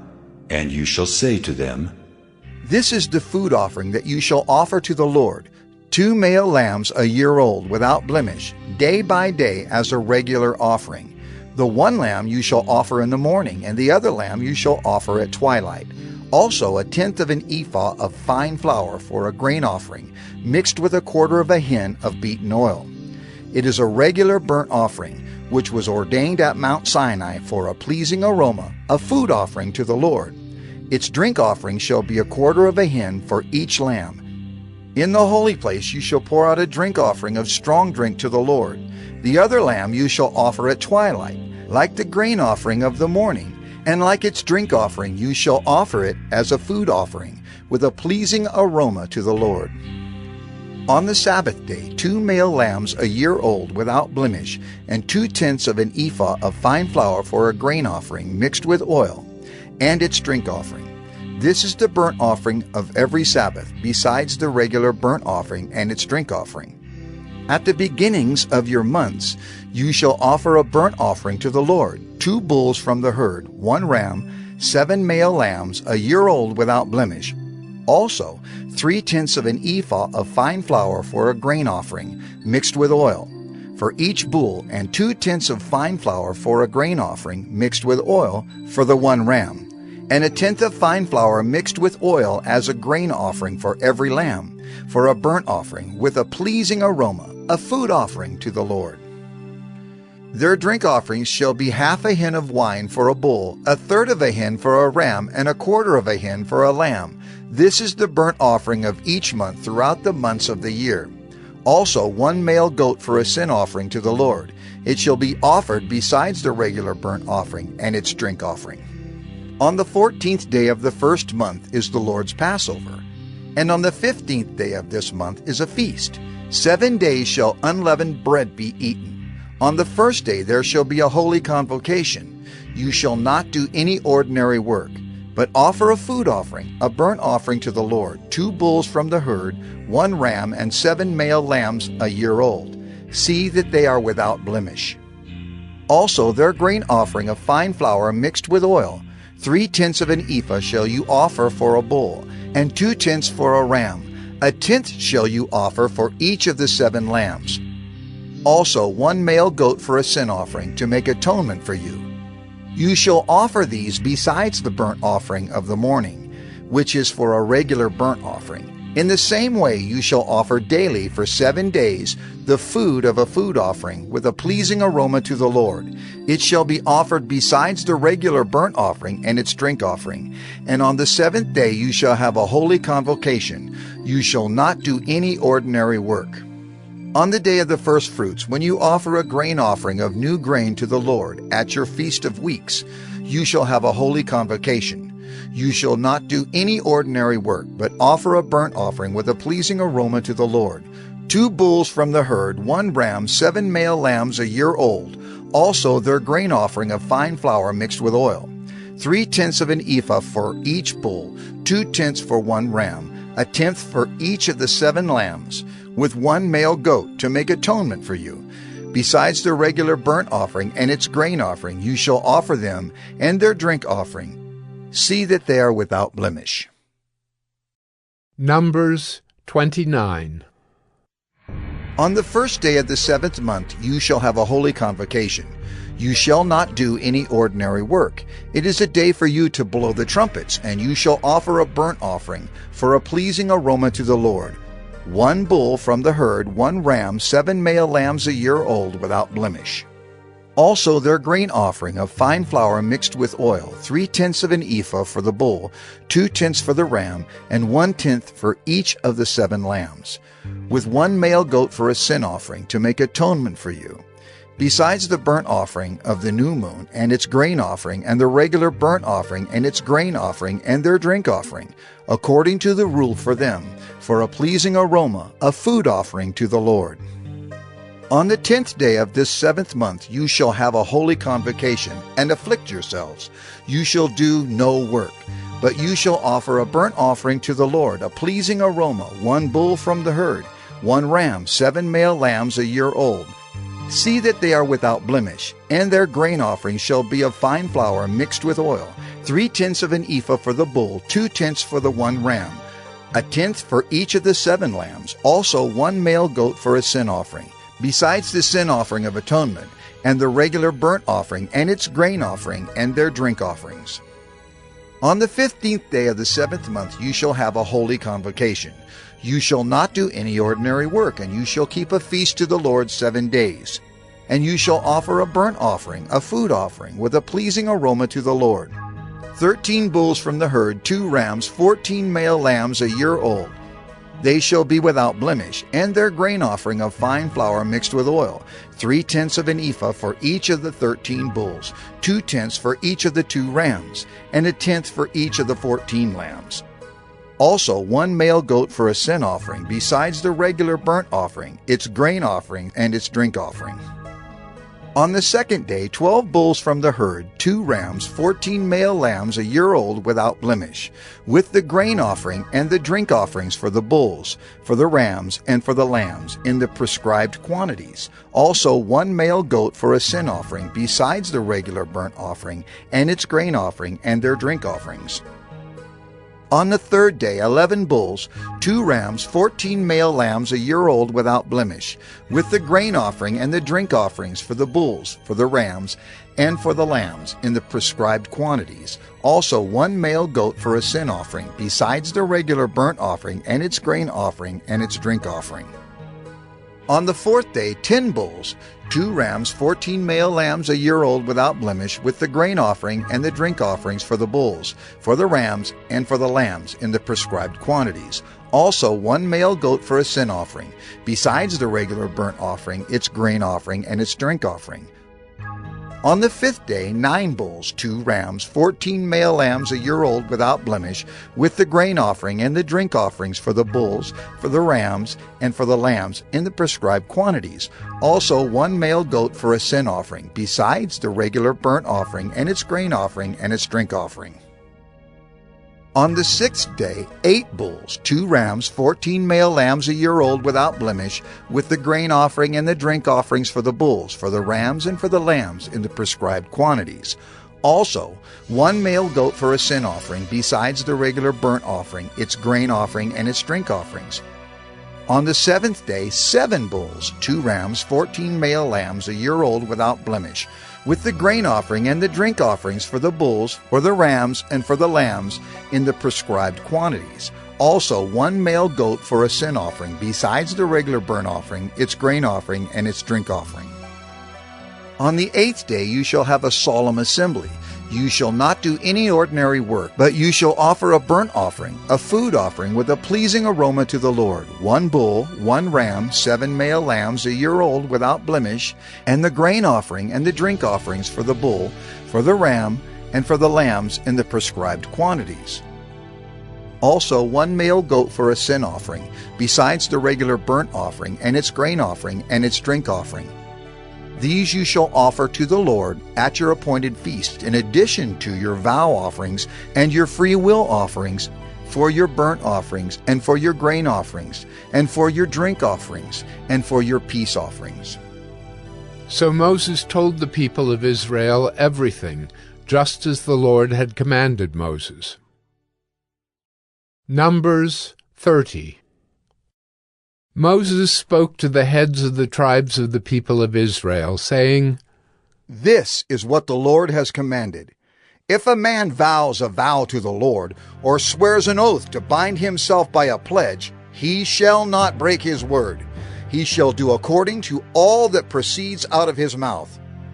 If a woman vows a vow to the Lord, and binds herself by a pledge while within her father's house in her youth, and her father hears of her vow and of her pledge by which she has bound herself, and says nothing to her, then all her vows shall stand, and every pledge by which she has bound herself shall stand. But if her father opposes her on the day that he hears of it, no vow of hers, no pledge by which she has bound herself shall stand, and the Lord will forgive her, because her father opposed her. If she marries a husband while under her vows, or any thoughtless utterance of her lips by which she has bound herself, and her husband hears of it and says nothing to her on the day that he hears, then her vows shall stand, and her pledges by which she has bound herself shall stand.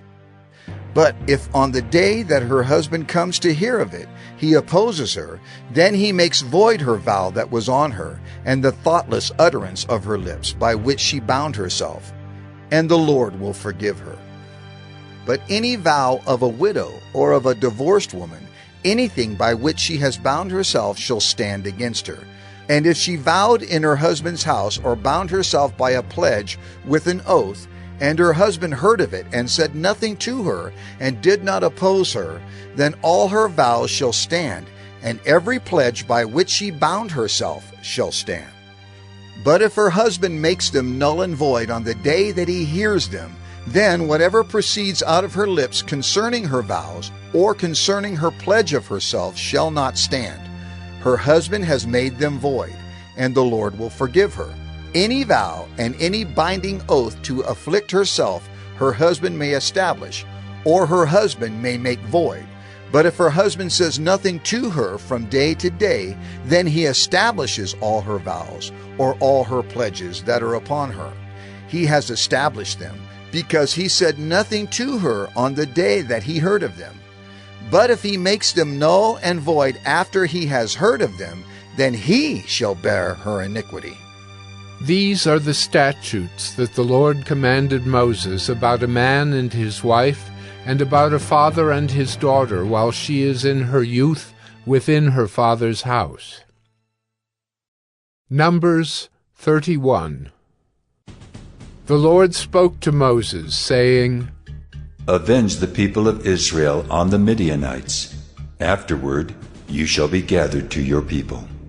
So Moses spoke to the people, saying, Arm men from among you for the war, that they may go against Midian, to execute the Lord's vengeance on Midian. You shall send 1,000 from each of the tribes of Israel to the war. So there were provided out of the thousands of Israel 1,000 from each tribe, 12,000 armed for war. And Moses sent them to the war, 1,000 from each tribe, together with Phinehas, the son of Eleazar the priest, with the vessels of the sanctuary and the trumpets for the alarm in his hand. They warred against Midian, as the Lord commanded Moses, and killed every male. They killed the kings of Midian with the rest of their slain, Evi, Rechem, Zur, Hur, and Reba, the 5 kings of Midian. And they also killed Balaam the son of Beor with the sword. And the people of Israel took captive the women of Midian and their little ones, and they took as plunder all their cattle, their flocks, and all their goods. All their cities in the places where they lived, and all their encampments, they burned with fire, and took all the spoil and all the plunder, both of man and of beast. Then they brought the captives and the plunder and the spoil to Moses, and to Eleazar the priest, and to the congregation of the people of Israel, at the camp on the plains of Moab by the Jordan at Jericho. Moses and Eleazar the priest and all the chiefs of the congregation went to meet them outside the camp. And Moses was angry with the officers of the army, the commanders of thousands and the commanders of hundreds, who had come from service in the war. Moses said to them, "Have you let all the women live? Behold, these, on Balaam's advice, caused the people of Israel to act treacherously against the Lord in the incident of Peor. And so the plague came among the congregation of the Lord. Now therefore, kill every male among the little ones, and kill every woman who has known man by lying with him. But all the young girls who have not known man by lying with him, keep alive for yourselves. Encamp outside the camp 7 days. Whoever of you has killed any person, and whoever has touched any slain, purify yourselves and your captives on the 3rd day and on the 7th day. You shall purify every garment, every article of skin, all work of goat's hair, and every article of wood." Then Eleazar the priest said to the men in the army who had gone to battle, "This is the statute of the law that the Lord has commanded Moses. Only the gold, the silver, the bronze, the iron, the tin, and the lead, everything that can stand the fire, you shall pass through the fire, and it shall be clean. Nevertheless, it shall also be purified with the water for impurity, and whatever cannot stand the fire, you shall pass through the water. You must wash your clothes on the 7th day, and you shall be clean, and afterward you may come into the camp." The Lord said to Moses, "Take the count of the plunder that was taken, both of man and of beast, you and Eleazar the priest, and the heads of the fathers' houses of the congregation, and divide the plunder into 2 parts between the warriors who went out to battle and all the congregation.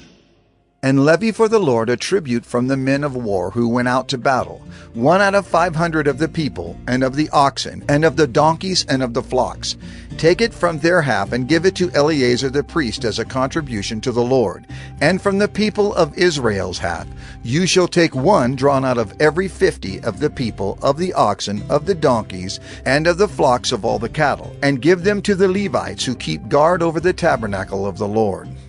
And Moses and Eleazar the priest did as the Lord commanded Moses. Now the plunder remaining of the spoil that the army took was 675,000 sheep, 72,000 cattle, 61,000 donkeys, and 32,000 persons in all, women who had not known man by lying with him. And the half, the portion of those who had gone out in the army, numbered 337,500 sheep. And the Lord's tribute of sheep was 675. The cattle were 36,000, of which the Lord's tribute was 72. The donkeys were 30,500, of which the Lord's tribute was 61. The persons were 16,000, of which the Lord's tribute was 32 persons. And Moses gave the tribute, which was the contribution for the Lord, to Eleazar the priest, as the Lord commanded Moses. From the people of Israel's half, which Moses separated from that of the men who had served in the army, now the congregation's half was 337,500 sheep, 36,000 cattle, and 30,500 donkeys, and 16,000 persons. From the people of Israel's half, Moses took 1 of every 50, both of persons and of beasts, and gave them to the Levites, who kept guard over the tabernacle of the Lord, as the Lord commanded Moses. Then the officers who were over the thousands of the army, the commanders of thousands and the commanders of hundreds, came near to Moses and said to Moses, Your servants have counted the men of war who are under our command, and there is not a man missing from us. And we have brought the Lord's offering, what each man found, articles of gold, armlets and bracelets, signet rings, earrings, and beads, to make atonement for ourselves before the Lord.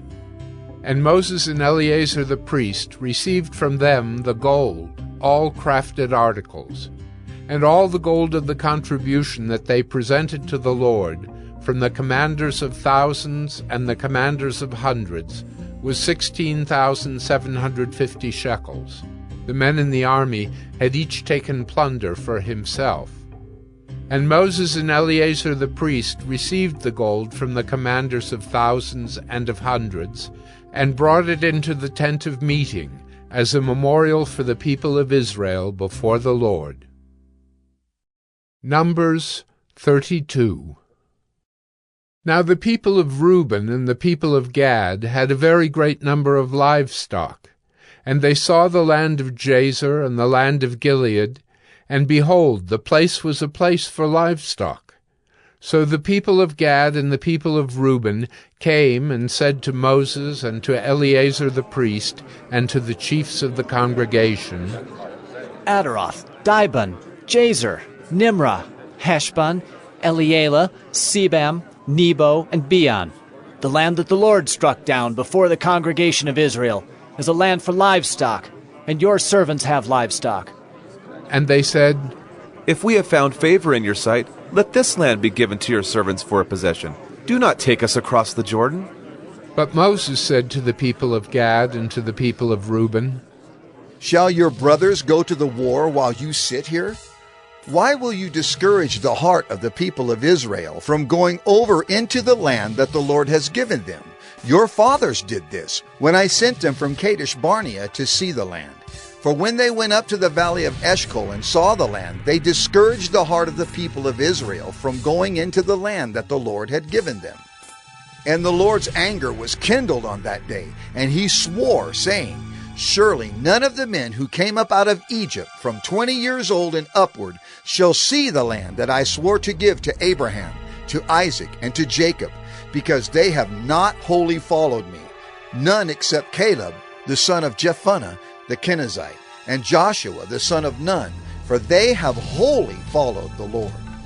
And the Lord's anger was kindled against Israel, and he made them wander in the wilderness 40 years, until all the generation that had done evil in the sight of the Lord was gone. And behold, you have risen in your father's place, a brood of sinful men, to increase still more the fierce anger of the Lord against Israel. For if you turn away from following him, he will again abandon them in the wilderness, and you will destroy all this people. Then they came near to him and said, We will build sheepfolds here for our livestock, and cities for our little ones. But we will take up arms, ready to go before the people of Israel, until we have brought them to their place. And our little ones shall live in the fortified cities, because of the inhabitants of the land. We will not return to our homes until each of the people of Israel has gained his inheritance. For we will not inherit with them on the other side of the Jordan and beyond, because our inheritance has come to us on this side of the Jordan to the east. So Moses said to them, If you will do this, if you will take up arms to go before the Lord for the war, and every armed man of you will pass over the Jordan before the Lord until he has driven out his enemies from before him, and the land is subdued before the Lord, then after that you shall return and be free of obligation to the Lord and to Israel. And this land shall be your possession before the Lord. But if you will not do so, behold, you have sinned against the Lord, and be sure your sin will find you out. Build cities for your little ones, and folds for your sheep, and do what you have promised. And the people of Gad and the people of Reuben said to Moses, Your servants will do as my Lord commands. Our little ones, our wives, our livestock, and all our cattle shall remain there in the cities of Gilead. But your servants will pass over, every man who is armed for war before the Lord to battle, as my Lord orders. So Moses gave command concerning them to Eleazar the priest, and to Joshua the son of Nun, and to the heads of the fathers' houses of the tribes of the people of Israel. And Moses said to them, If the people of Gad and the people of Reuben, every man who is armed to battle before the Lord, will pass with you over the Jordan, and the land shall be subdued before you, then you shall give them the land of Gilead for a possession. However, if they will not pass over with you armed, they shall have possessions among you in the land of Canaan. And the people of Gad and the people of Reuben answered, What the Lord has said to your servants, we will do. We will pass over armed before the Lord into the land of Canaan, and the possession of our inheritance shall remain with us beyond the Jordan. And Moses gave to them, to the people of Gad and to the people of Reuben, and to the half-tribe of Manasseh, the son of Joseph, the kingdom of Sihon, king of the Amorites, and the kingdom of Og, king of Bashan, the land and its cities with their territories, the cities of the land throughout the country. And the people of Gad built Dibon, Ataroth, Aroer, Atroth-Shophan, Jazer, Jogbehah, Beth-Nimrah, and Beth-Haran, fortified cities and folds for sheep. And the people of Reuben built Heshbon, Elealeh, Kiriathaim, Nebo, and Baal-Meon. Their names were changed, and Sibmah. And they gave other names to the cities that they built. And the sons of Machir, the son of Manasseh, went to Gilead and captured it, and dispossessed the Amorites who were in it. And Moses gave Gilead to Machir, the son of Manasseh, and he settled in it. And Jair, the son of Manasseh, went and captured their villages, and called them Havoth-Jair. And Nobah went and captured Kenath and its villages, and called it Nobah, after his own name. Numbers 33. These are the stages of the people of Israel when they went out of the land of Egypt by their companies under the leadership of Moses and Aaron. Moses wrote down their starting places, stage by command of the Lord, and these are their stages according to their starting places. They set out from Ramesses in the 1st month on the 15th day of the 1st month. On the day after the Passover, the people of Israel went out triumphantly in the sight of all the Egyptians, while the Egyptians were burying all their firstborn, whom the Lord had struck down among them. On their gods also the Lord executed judgments. So the people of Israel set out from Ramesses and camped at Succoth. And they set out from Succoth and camped at Etham, which is on the edge of the wilderness. And they set out from Etham and turned back to Pi-hahiroth, which is east of Baal-Zephon, and they camped before Migdol. And they set out from before Hahiroth and passed through the midst of the sea into the wilderness. And they went a 3 days' journey in the wilderness of Etham, and camped at Marah. And they set out from Marah, and came to Elim. At Elim there were 12 springs of water, and 70 palm trees, and they camped there. And they set out from Elim, and camped by the Red Sea. And they set out from the Red Sea, and camped in the wilderness of Sin. And they set out from the wilderness of Sin, and camped at Dophkah. And they set out from Dophkah, and camped at Elish. And they set out from Elish, and camped at Rephidim, where there was no water for the people to drink. And they set out from Rephidim, and camped in the wilderness of Sinai. And they set out from the wilderness of Sinai, and camped at Kibroth-Hattaavah. And they set out from Kibroth-Hattaavah, and camped at Hazeroth. And they set out from Hazeroth, and camped at Rithmah. And they set out from Rithmah, and camped at Rimmon-Perez. And they set out from Rimmon-Perez, and camped at Libnah. And they set out from Libnah, and camped at Rissah. And they set out from Rissah, and camped at Kehalatha. And they set out from Kehalatha, and camped at Mount Shepher. And they set out from Mount Shepher, and camped at Harada. And they set out from Harada, and camped at Machheloth. And they set out from Machheloth, and camped at Tahath. And they set out from Tahath, and camped at Terah. And they set out from Terah, and camped at Mithcah. And they set out from Mithcah, and camped at Hashmonah.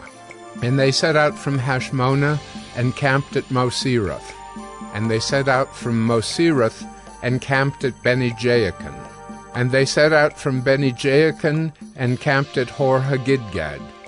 And they set out from Hor-Haggidgad, and camped at Jotbathah. And they set out from Jotbathah, and camped at Abrona. And they set out from Abrona, and camped at Ezion-Geber. And they set out from Ezion-Geber, and camped in the wilderness of Zin, that is, Kadesh. And they set out from Kadesh, and camped at Mount Hor, on the edge of the land of Edom. And Aaron the priest went up Mount Hor at the command of the Lord, and died there, in the 40th year after the people of Israel had come out of the land of Egypt, on the 1st day of the 5th month. And Aaron was 123 years old when he died on Mount Hor, and the Canaanite, the king of Arad, who lived in the Negeb in the land of Canaan, heard of the coming of the people of Israel. And they set out from Mount Hor, and camped at Zalmunna. And they set out from Zalmunna, and camped at Punon. And they set out from Punon, and camped at Oboth. And they set out from Oboth, and camped at Aya-Abarim, in the territory of Moab. And they set out from Ayim, and camped at Dibon-Gad. And they set out from Dibon-Gad, and camped at Almon-Diblathaim. And they set out from Almon-Diblathaim, and camped in the mountains of Abarim, before Nebo. And they set out from the mountains of Abarim, and camped in the plains of Moab by the Jordan at Jericho. They camped by the Jordan from Beth-Jeshimoth as far as Abel-Shittim in the plains of Moab. And the Lord spoke to Moses in the plains of Moab by the Jordan at Jericho, saying, Speak to the people of Israel, and say to them, When you pass over the Jordan into the land of Canaan, then you shall drive out all the inhabitants of the land from before you, and destroy all their figured stones, and destroy all their metal images, and demolish all their high places. And you shall take possession of the land, and settle in it. For I have given the land to you to possess it. You shall inherit the land by lot, according to your clans. To a large tribe you shall give a large inheritance, and to a small tribe you shall give a small inheritance. Wherever the lot falls for anyone, that shall be his. According to the tribes of your fathers you shall inherit. But if you do not drive out the inhabitants of the land from before you, then those of them whom you let remain shall be as barbs in your eyes and thorns in your sides, and they shall trouble you in the land where you dwell, and I will do to you as I thought to do to them. Numbers 34. The Lord spoke to Moses, saying, Command the people of Israel, and say to them, When you enter the land of Canaan, this is the land that shall fall to you for an inheritance, the land of Canaan, as defined by its borders. Your south side shall be from the wilderness of Zin alongside Edom, and your southern border shall run from the end of the Salt Sea on the east. And your border shall turn south of the ascent of Akrabim, and cross to Zin, and its limit shall be south of Kadesh Barnea. Then it shall go on to Hazer Adar, and pass along to Asmon. And the border shall turn from Asmon to the brook of Egypt, and its limit shall be at the sea. For the western border you shall have the great sea and its coast. This shall be your western border. This shall be your northern border. From the great sea you shall draw a line to Mount Hor. From Mount Hor you shall draw a line to Lebo-Hamath. And the limit of the border shall be at Zedad. Then the border shall extend to Ziphron, and its limit shall be at Hazer Enan. This shall be your northern border. You shall draw a line for your eastern border from Hazer Enan to Shepham. And the border shall go down from Shepham to Riblah on the east side of Ain. And the border shall go down and reach to the shoulder of the sea of Kinnereth on the east. And the border shall go down to the Jordan, and its limit shall be at the salt sea. This shall be your land as defined by its borders all around. Moses commanded the people of Israel, saying, This is the land that you shall inherit by lot, which the Lord has commanded to give to the 9 tribes and to the half-tribe. For the tribe of the people of Reuben by fathers' houses, and the tribe of the people of Gad by their fathers' houses, have received their inheritance, and also the half-tribe of Manasseh. The 2 tribes and the half-tribe have received their inheritance beyond the Jordan, east of Jericho, toward the sunrise. The Lord spoke to Moses, saying, These are the names of the men who shall divide the land to you for inheritance: Eleazar the priest, and Joshua the son of Nun. You shall take 1 chief from every tribe to divide the land for inheritance. These are the names of the men. Of the tribe of Judah, Caleb the son of Jephunneh.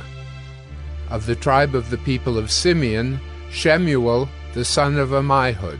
Of the tribe of Benjamin, Elidad the son of Kislon. Of the tribe of the people of Dan, a chief, Buckai the son of Joglai. Of the people of Joseph, of the tribe of the people of Manasseh, a chief, Haniel the son of Ephod. And of the tribe of the people of Ephraim, a chief, Kemuel the son of Shiftan. Of the tribe of the people of Zebulun, a chief, Elizaphan the son of Parnak. Of the tribe of the people of Issachar, a chief, Paltiel the son of Azan. And of the tribe of the people of Asher, a chief, Ahihud the son of Shalomai. Of the tribe of the people of Naphtali, a chief, Pedahel the son of Ammihud. These are the men whom the Lord commanded to divide the inheritance for the people of Israel in the land of Canaan. Numbers 35. The Lord spoke to Moses in the plains of Moab by the Jordan at Jericho, saying, Command the people of Israel to give to the Levites some of the inheritance of their possession as cities for them to dwell in. And you shall give to the Levites pasture lands around the cities. The cities shall be theirs to dwell in, and their pasture lands shall be for their cattle, and for their livestock, and for all their beasts. The pasture lands of the cities, which you shall give to the Levites, shall reach from the wall of the city outward 1,000 cubits all around. And you shall measure outside the city on the east side 2,000 cubits, and on the south side 2,000 cubits, and on the west side 2,000 cubits, and on the north side 2,000 cubits, the city being in the middle. This shall belong to them as pasture land for their cities. The cities that you give to the Levites shall be the 6 cities of refuge, where you shall permit the manslayer to flee. And in addition to them, you shall give 42 cities. All the cities that you give to the Levites shall be 48 with their pasture lands. And as for the cities that you shall give from the possession of the people of Israel, from the larger tribes you shall take many, and from the smaller tribes you shall take few.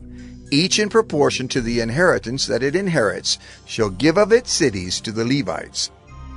And the Lord spoke to Moses, saying, Speak to the people of Israel and say to them, When you cross the Jordan into the land of Canaan, then you shall select cities to be cities of refuge for you, that the manslayer, who kills any person without intent, may flee there.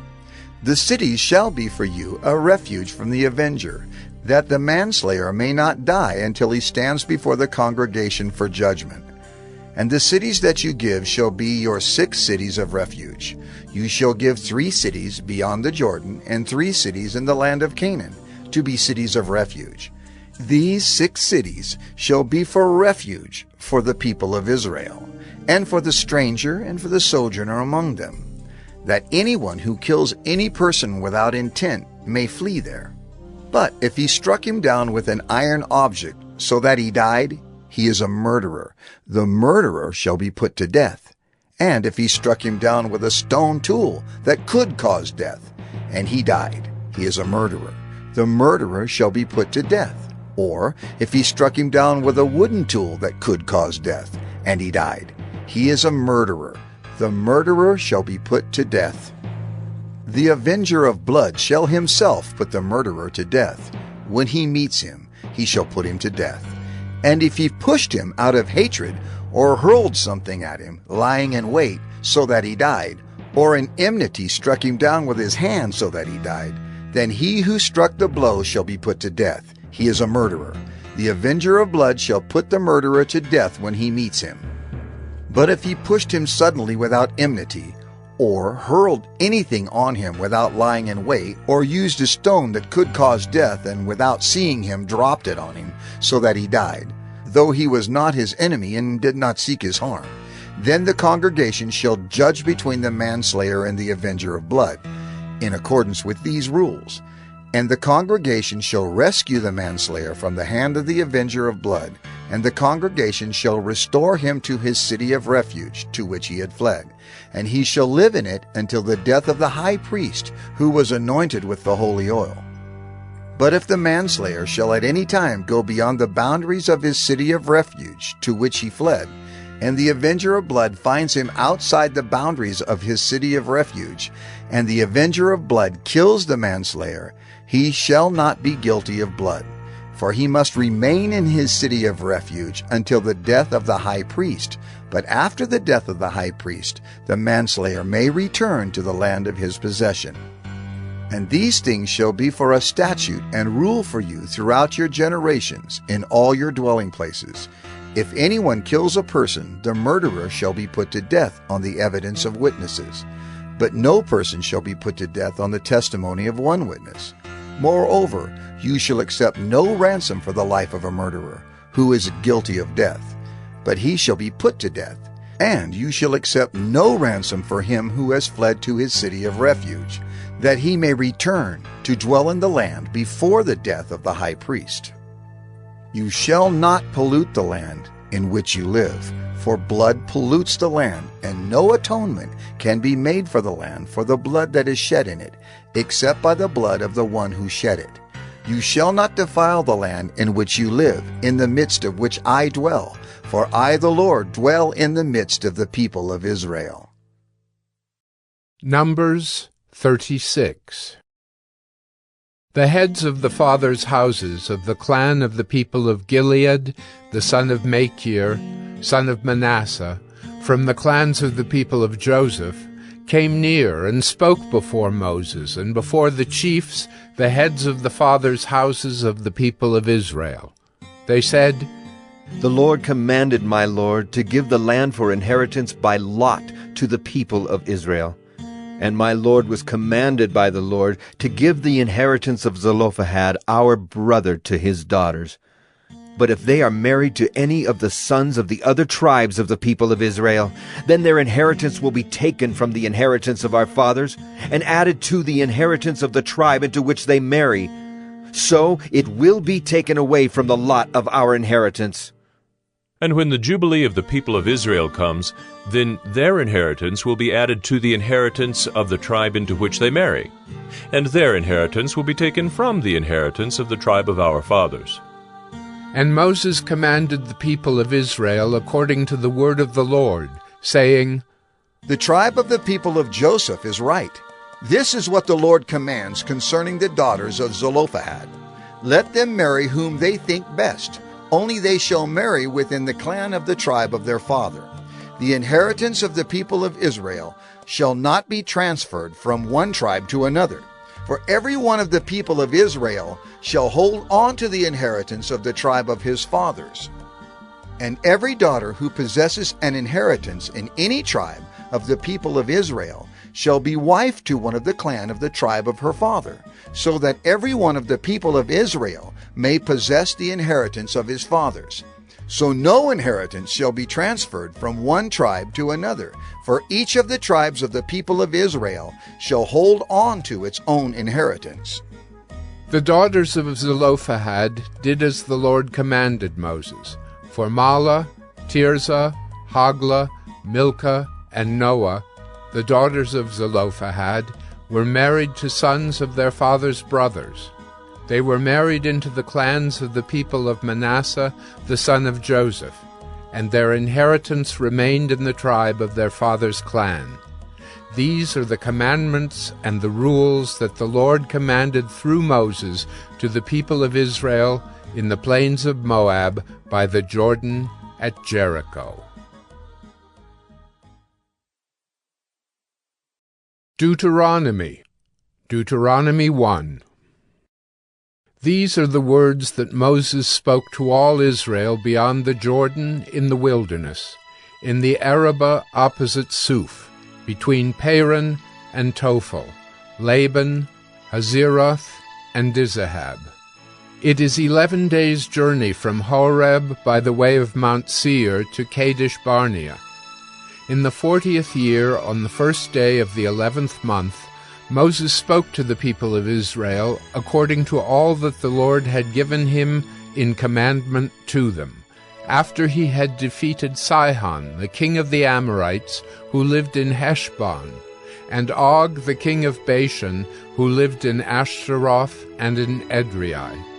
Beyond the Jordan, in the land of Moab, Moses undertook to explain this law, saying, The Lord our God said to us in Horeb, You have stayed long enough at this mountain. Turn and take your journey and go to the hill country of the Amorites, and to all their neighbors in the Arabah, in the hill country, and in the lowland, and in the Negeb, and by the seacoast, the land of the Canaanites, and Lebanon, as far as the great river, the river Euphrates. See, I have set the land before you. Go in and take possession of the land that the Lord swore to your fathers, to Abraham, to Isaac, and to Jacob, to give to them and to their offspring after them. At that time I said to you, I am not able to bear you by myself.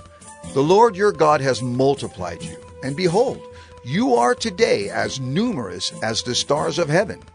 May the Lord, the God of your fathers, make you 1,000 times as many as you are, and bless you, as he has promised you. How can I bear by myself the weight and burden of you and your strife? Choose for your tribes wise, understanding, and experienced men, and I will appoint them as your heads. And you answered me, The thing that you have spoken is good for us to do. So I took the heads of your tribes, wise and experienced men, and set them as heads over you, commanders of thousands, commanders of hundreds, commanders of 50s, commanders of 10s, and officers throughout your tribes. And I charged your judges at that time, Hear the cases between your brothers, and judge righteously between a man and his brother, or the alien who is with him. You shall not be partial in judgment. You shall hear the small and the great alike. You shall not be intimidated by anyone, for the judgment is God's. And the case that is too hard for you, you shall bring to me, and I will hear it.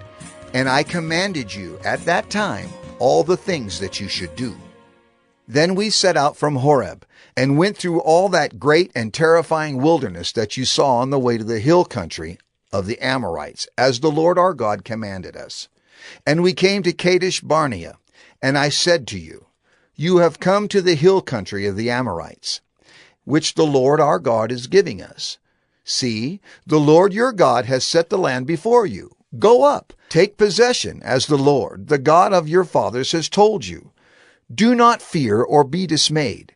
Then all of you came near me and said, Let us send men before us, that they may explore the land for us, and bring us word again of the way by which we must go up, and the cities into which we shall come.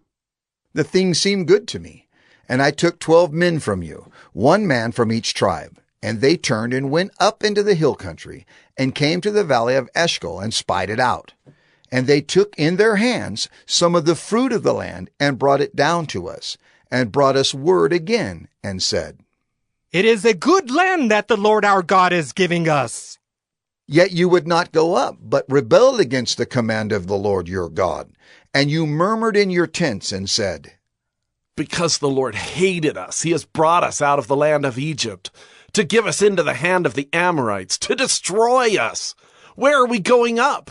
Our brothers have made our hearts melt, saying, The people are greater and taller than we. The cities are great and fortified up to heaven. And besides, we have seen the sons of the Anakim there. Then I said to you, do not be in dread or afraid of them. The Lord your God, who goes before you, will himself fight for you, just as he did for you in Egypt before your eyes, and in the wilderness, where you have seen how the Lord your God carried you, as a man carries his son, all the way that you went until you came to this place. Yet in spite of this word, you did not believe the Lord your God, who went before you in the way to seek you out a place to pitch your tents, in fire by night and in the cloud by day, to show you by what way you should go. And the Lord heard your words and was angered, and he swore, Not one of these men of this evil generation shall see the good land that I swore to give to your fathers, except Caleb the son of Jephunneh. He shall see it, and to him and to his children I will give the land on which he has trodden, because he has wholly followed the Lord. Even with me the Lord was angry on your account, and said, You also shall not go in there. Joshua the son of Nun, who stands before you, he shall enter. Encourage him, for he shall cause Israel to inherit it. And as for your little ones, who you said would become a prey, and your children who today have no knowledge of good or evil, they shall go in there, and to them I will give it, and they shall possess it. But as for you, turn, and journey into the wilderness in the direction of the Red Sea. Then you answered me, We have sinned against the Lord. We ourselves will go up and fight, just as the Lord our God commanded us. And every one of you fastened on his weapons of war and thought it easy to go up into the hill country. And the Lord said to me, Say to them, Do not go up or fight, for I am not in your midst, lest you be defeated before your enemies. So I spoke to you, and you would not listen, but you rebelled against the command of the Lord, and presumptuously went up into the hill country. Then the Amorites, who lived in that hill country, came out against you and chased you as bees do, and beat you down in Seir, as far as Hormah. And you returned and wept before the Lord. But the Lord did not listen to your voice, or give ear to you. So you remained at Kadesh many days, the days that you... Deuteronomy 2. Then we turned and journeyed into the wilderness, in the direction of the Red Sea, as the Lord told me. And for many days we traveled around Mount Seir. Then the Lord said to me, You have been traveling around this mountain country long enough. Turn northward, and command the people, You are about to pass through the territory of your brothers, the people of Esau, who live in Seir, and they will be afraid of you. So be very careful.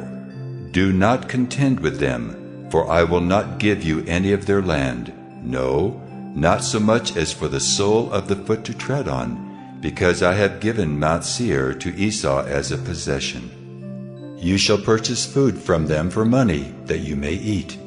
And you shall also buy water of them for money, that you may drink. For the Lord your God has blessed you in all the work of your hands. He knows you're going through this great wilderness. These 40 years the Lord your God has been with you. You have lacked nothing. So we went on, away from our brothers, the people of Esau, who live in Seir, away from the Arabah road, from Elath and Ezion Geber. And we turned and went in the direction of the wilderness of Moab.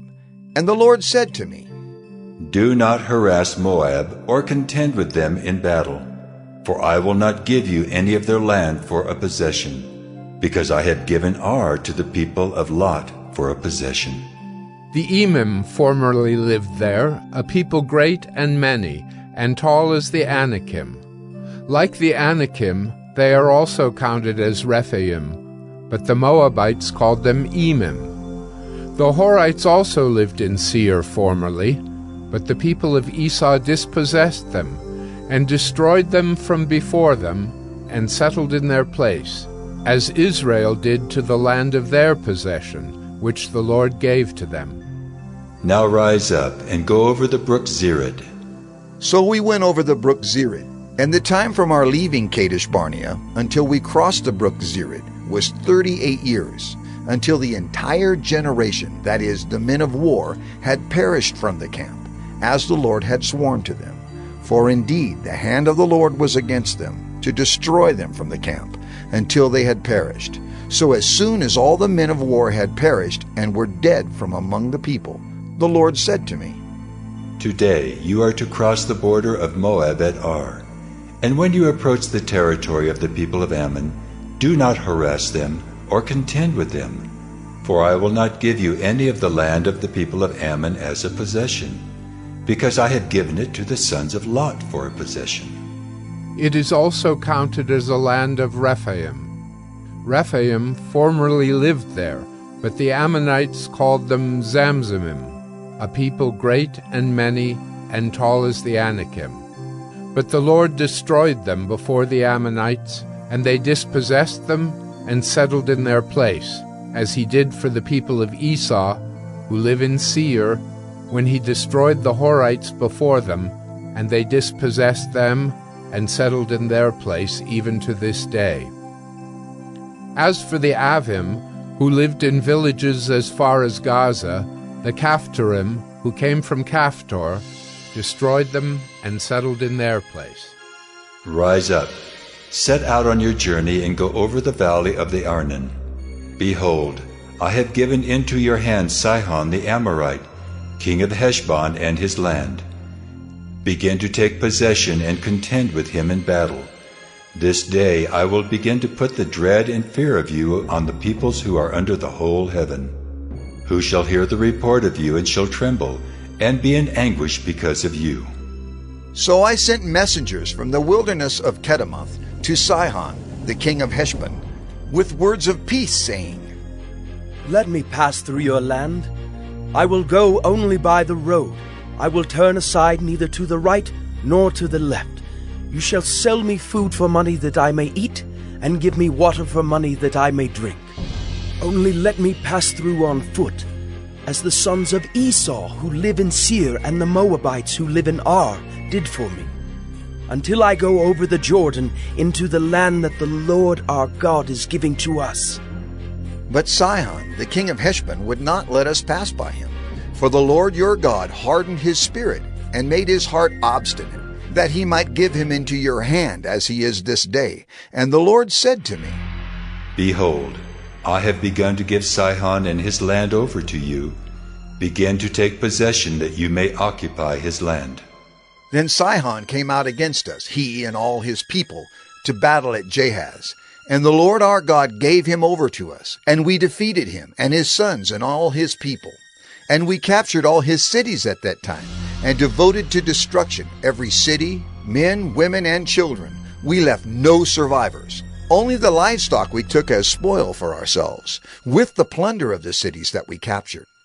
From Aurora, which is on the edge of the valley of the Arnon, and from the city that is in the valley as far as Gilead, there was not a city too high for us. The Lord our God gave all into our hands.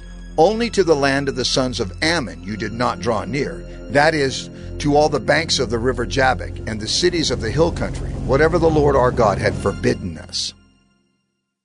Deuteronomy 3. Then we turned and went up the way to Bashan, and Og, the king of Bashan, came out against us, he and all his people, to battle at Edrei. But the Lord said to me, Do not fear him, for I have given him and all his people and his land into your hand. And you shall do to him as you did to Sihon, the king of the Amorites, who lived at Heshbon. So the Lord our God gave into our hand Og also, the king of Bashan, and all his people, and we struck him down until he had no survivor left. And we took all his cities at that time. There was not a city that we did not take from them. 60 cities, the whole region of Argob, the kingdom of Og in Bashan.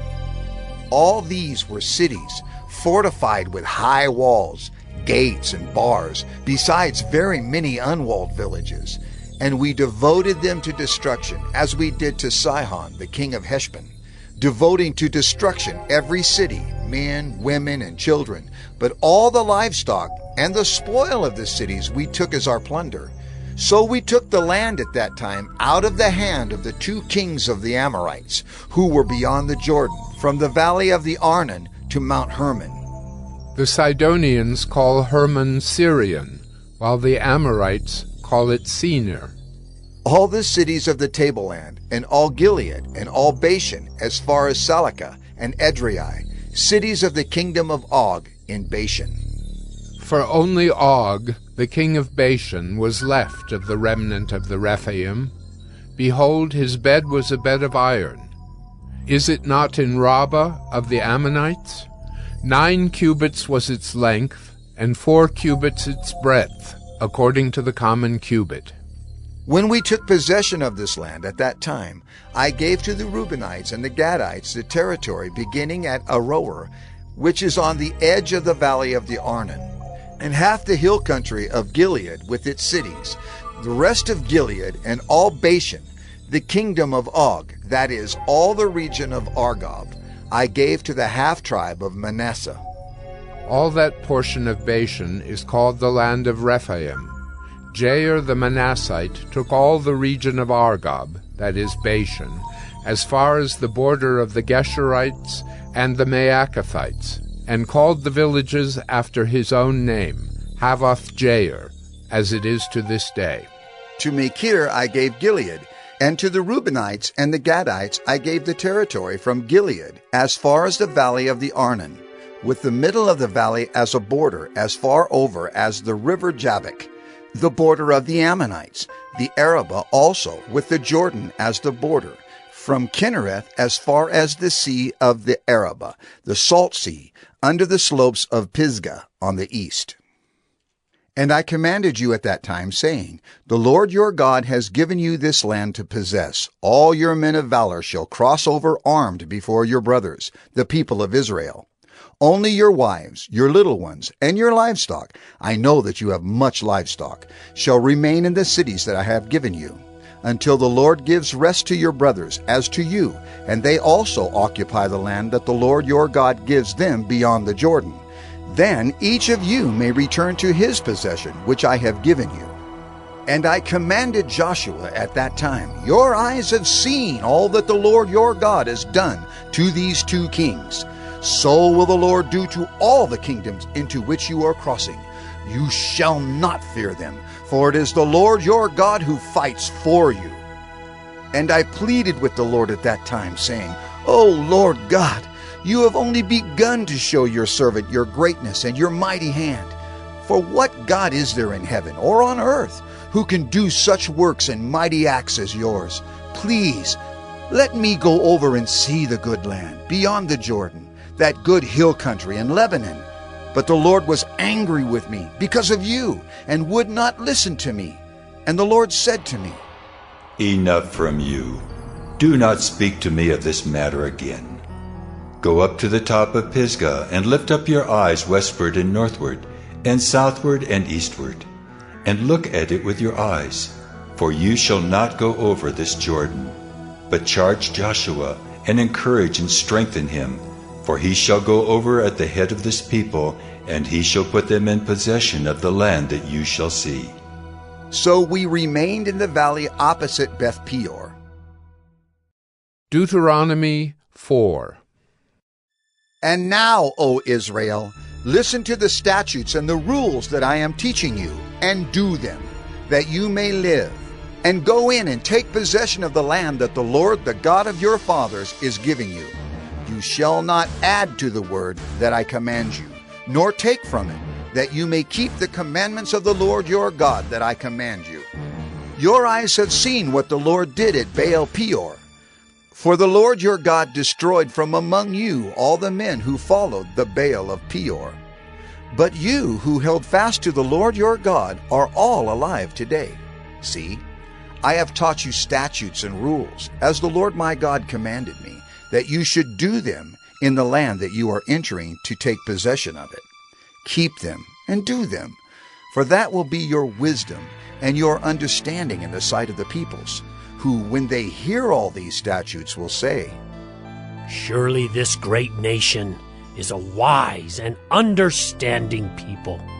For what great nation is there that has a God so near to it as the Lord our God is to us, whenever we call upon him? And what great nation is there that has statutes and rules so righteous as all this law that I set before you today.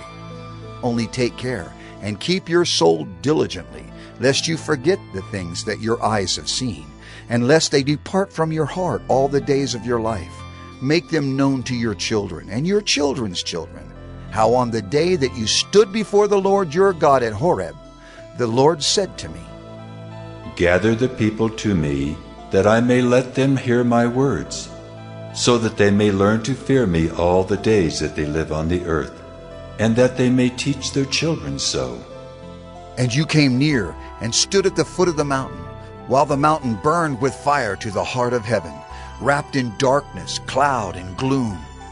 Then the Lord spoke to you out of the midst of the fire. You heard the sound of words, but saw no form. There was only a voice, and he declared to you his covenant, which he commanded you to perform, that is, the 10 Commandments. And he wrote them on 2 tablets of stone. And the Lord commanded me at that time to teach you statutes and rules, that you might do them in the land that you are going over to possess. Therefore, watch yourselves very carefully, since you saw no form on the day that the Lord spoke to you at Horeb, out of the midst of the fire. Beware, lest you act corruptly by making a carved image for yourselves, in the form of any figure, the likeness of male or female, the likeness of any animal that is on the earth, the likeness of any winged bird that flies in the air, the likeness of anything that creeps on the ground, the likeness of any fish that is in the water under the earth. And beware, lest you raise your eyes to heaven, and when you see the sun and the moon and the stars, all the host of heaven, you be drawn away and bow down to them and serve them, things that the Lord your God has allotted to all the peoples under the whole heaven. But the Lord has taken you and brought you out of the iron furnace, out of Egypt, to be a people of his own inheritance, as you are this day. Furthermore, the Lord was angry with me because of you, and he swore that I should not cross the Jordan, and that I should not enter the good land that the Lord your God is giving you for an inheritance. For I must die in this land. I must not go over the Jordan. But you shall go over and take possession of that good land. Take care, lest you forget the covenant of the Lord your God, which he made with you, and make a carved image, the form of anything that the Lord your God has forbidden you. For the Lord your God is a consuming fire, a jealous God. When you father children and children's children, and have grown old in the land, if you act corruptly by making a carved image in the form of anything, and by doing what is evil in the sight of the Lord your God, so as to provoke him to anger, I call heaven and earth to witness against you today, that you will soon utterly perish from the land that you are going over the Jordan to possess. You will not live long in it, but will be utterly destroyed. And the Lord will scatter you among the peoples, and you will be left few in number among the nations where the Lord will drive you. And there you will serve gods of wood and stone, the work of human hands, that neither see, nor hear, nor eat, nor smell. But from there you will seek the Lord your God, and you will find him, if you search after him with all your heart and with all your soul.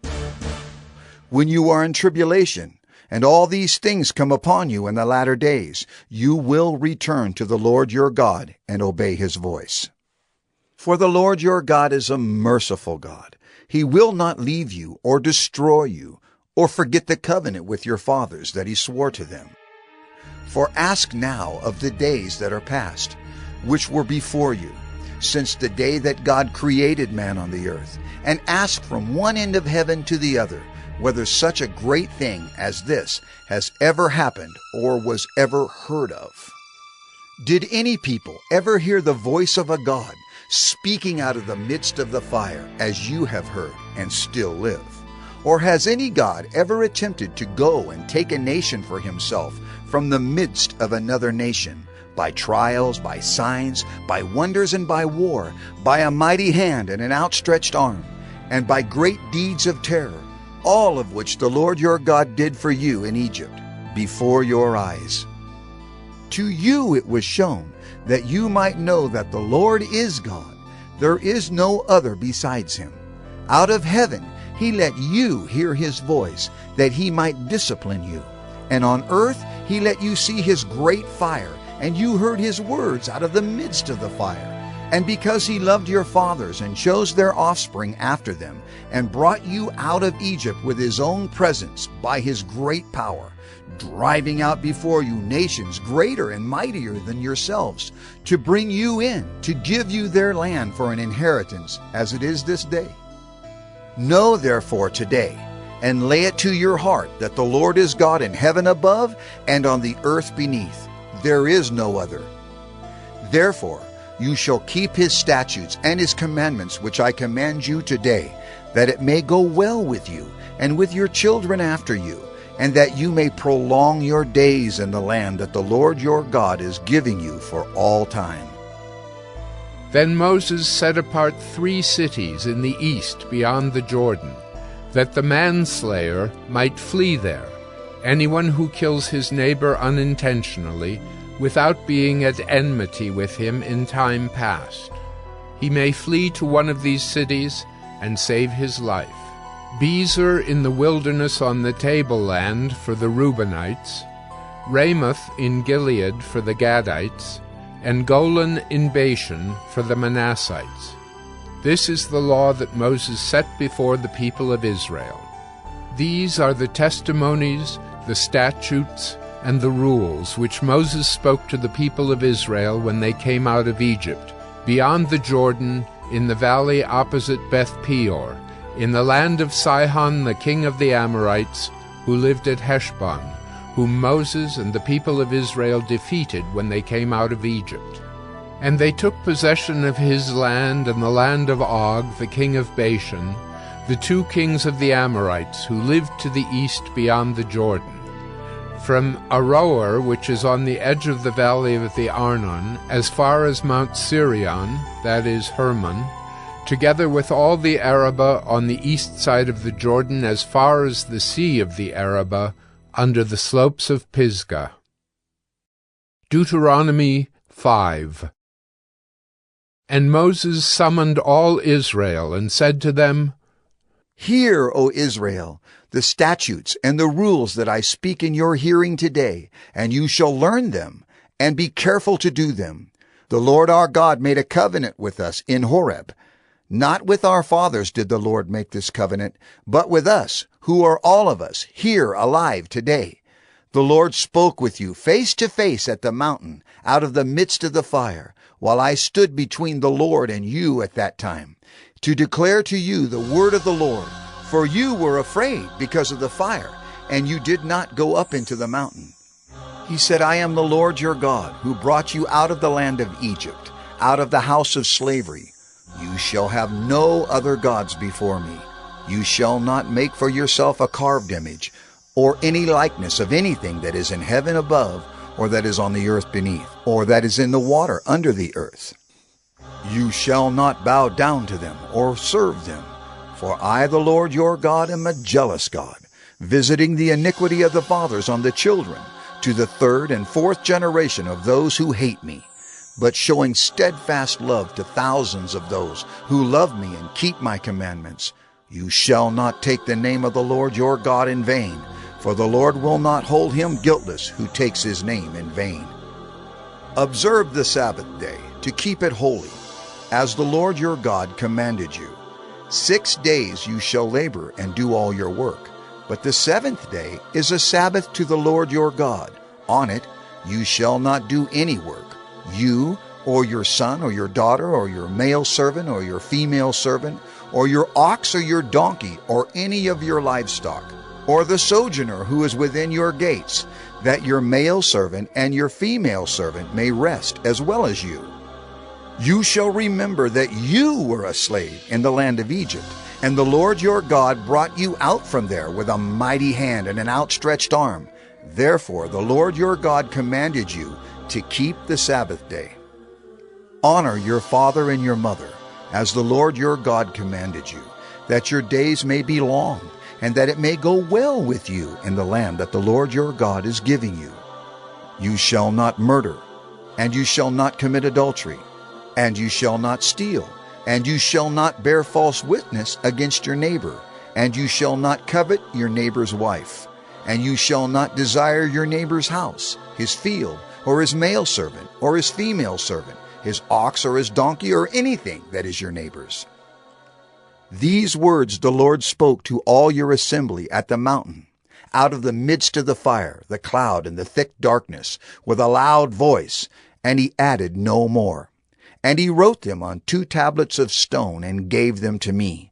And as soon as you heard the voice out of the midst of the darkness, while the mountain was burning with fire, you came near to me, all the heads of your tribes and your elders, and you said, Behold, the Lord our God has shown us his glory and greatness, and we have heard his voice out of the midst of the fire. This day we have seen God speak with man, and man still live. Now therefore, why should we die? For this great fire will consume us. If we hear the voice of the Lord our God any more, we shall die. For who is there of all flesh that has heard the voice of the living God speaking out of the midst of fire as we have, and has still lived? Go near and hear all that the Lord our God will say, and speak to us all that the Lord our God will speak to you, and we will hear and do it. And the Lord heard your words when you spoke to me. And the Lord said to me, I have heard the words of this people which they have spoken to you. They are right in all that they have spoken. Oh, that they had such a mind as this always, to fear me and to keep all my commandments, that it might go well with them and with their descendants forever. Go and say to them, Return to your tents, but you stand here by me, and I will tell you the whole commandment, and the statutes and the rules that you shall teach them, that they may do them in the land that I am giving them to possess. You shall be careful, therefore, to do as the Lord your God has commanded you. You shall not turn aside to the right hand or to the left. You shall walk in all the way that the Lord your God has commanded you, that you may live, and that it may go well with you, and that you may live long in the land that you shall possess. Deuteronomy 6.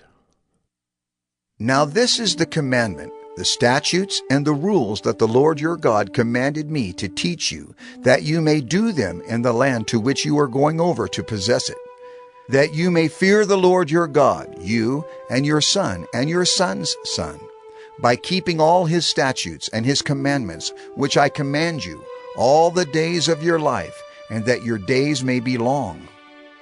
Hear therefore, O Israel, and be careful to do them, that it may go well with you, and that you may multiply greatly, as the Lord, the God of your fathers, has promised you, in a land flowing with milk and honey.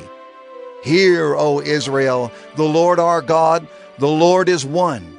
You shall love the Lord your God with all your heart, and with all your soul, and with all your might. And these words that I command you today shall be on your heart. You shall teach them diligently to your children, and shall talk of them when you sit in your house, and when you walk by the way, and when you lie down, and when you rise. You shall bind them as a sign on your hand, and they shall be as frontlets between your eyes. You shall write them on the doorpost of your house, and on your gates. And when the Lord your God brings you into the land that he swore to your fathers, to Abraham, to Isaac, and to Jacob, to give you, with great and good cities that you did not build, and houses full of all good things that you did not fill, and cisterns that you did not dig, and vineyards and olive trees that you did not plant. And when you eat and are full, then take care lest you forget the Lord, who brought you out of the land of Egypt, out of the house of slavery. It is the Lord your God you shall fear. Him you shall serve, and by his name you shall swear. You shall not go after other gods, the gods of the peoples who are around you. For the Lord your God in your midst is a jealous God, lest the anger of the Lord your God be kindled against you, and he destroy you from off the face of the earth. You shall not put the Lord your God to the test, as you tested him at Massah. You shall diligently keep the commandments of the Lord your God, and his testimonies and his statutes, which he has commanded you. And you shall do what is right and good in the sight of the Lord, that it may go well with you, and that you may go in and take possession of the good land that the Lord swore to give to your fathers, by thrusting out all your enemies from before you, as the Lord has promised. When your son asks you in time to come, "What is the meaning of the testimonies and the statutes and the rules that the Lord our God has commanded you?" then you shall say to your son, "We were Pharaoh's slaves in Egypt, and the Lord brought us out of Egypt with a mighty hand. And the Lord showed signs and wonders great and grievous against Egypt and against Pharaoh and all his household before our eyes. And he brought us out from there, that he might bring us in and give us the land that he swore to give to our fathers. And the Lord commanded us to do all these statutes, to fear the Lord our God for our good always, that he might preserve us alive, as we are this day. And it will be righteousness for us if we are careful to do all this commandment before the Lord our God, as he has commanded us." Deuteronomy 7. When the Lord your God brings you into the land that you are entering to take possession of it, and clears away many nations before you, the Hittites, the Girgashites, the Amorites, the Canaanites, the Perizzites, the Hivites, and the Jebusites, 7 nations more numerous and mightier than yourselves. And when the Lord your God gives them over to you, and you defeat them, then you must devote them to complete destruction. You shall make no covenant with them, and show no mercy to them. You shall not intermarry with them, giving your daughters to their sons, or taking their daughters for your sons, for they would turn away your sons from following me, to serve other gods. Then the anger of the Lord would be kindled against you, and he would destroy you quickly. But thus shall you deal with them. You shall break down their altars, and dash in pieces their pillars, and chop down their Asherim, and burn their carved images with fire. For you are a people holy to the Lord your God. The Lord your God has chosen you to be a people for his treasured possession out of all the peoples who are on the face of the earth. It was not because you were more in number than any other people that the Lord set his love on you and chose you, for you were the fewest of all peoples. But it is because the Lord loves you and is keeping the oath that he swore to your fathers, that the Lord has brought you out with a mighty hand and redeemed you from the house of slavery, from the hand of Pharaoh, king of Egypt. Know, therefore, that the Lord your God is God, the faithful God, who keeps covenant and steadfast love with those who love him and keep his commandments to 1,000 generations, and repays to their face those who hate him by destroying them. He will not be slack with one who hates him. He will repay him to his face. You shall therefore be careful to do the commandment and the statutes and the rules that I command you today. And because you listen to these rules and keep and do them, the Lord your God will keep with you the covenant and the steadfast love that he swore to your fathers.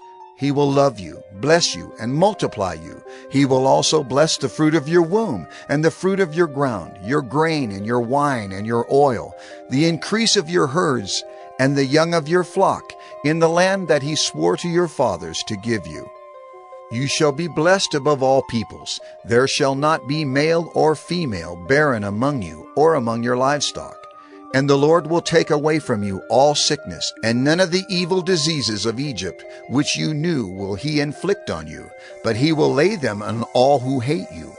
And you shall consume all the peoples that the Lord your God will give over to you. Your eyes shall not pity them, neither shall you serve their gods, for that would be a snare to you.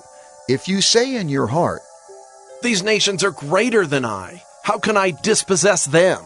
You shall not be afraid of them, but you shall remember what the Lord your God did to Pharaoh and to all Egypt, the great trials that your eyes saw, the signs, the wonders, the mighty hand, and the outstretched arm by which the Lord your God brought you out.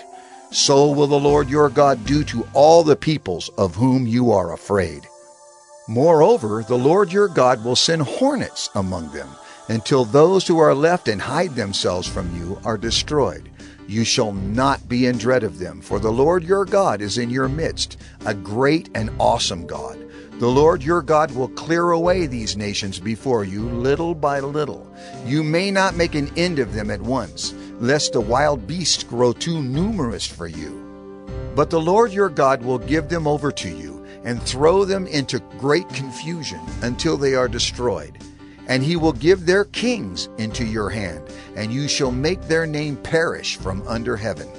No one shall be able to stand against you until you have destroyed them. The carved images of their gods you shall burn with fire. You shall not covet the silver or the gold that is on them, or take it for yourselves, lest you be ensnared by it, for it is an abomination to the Lord your God.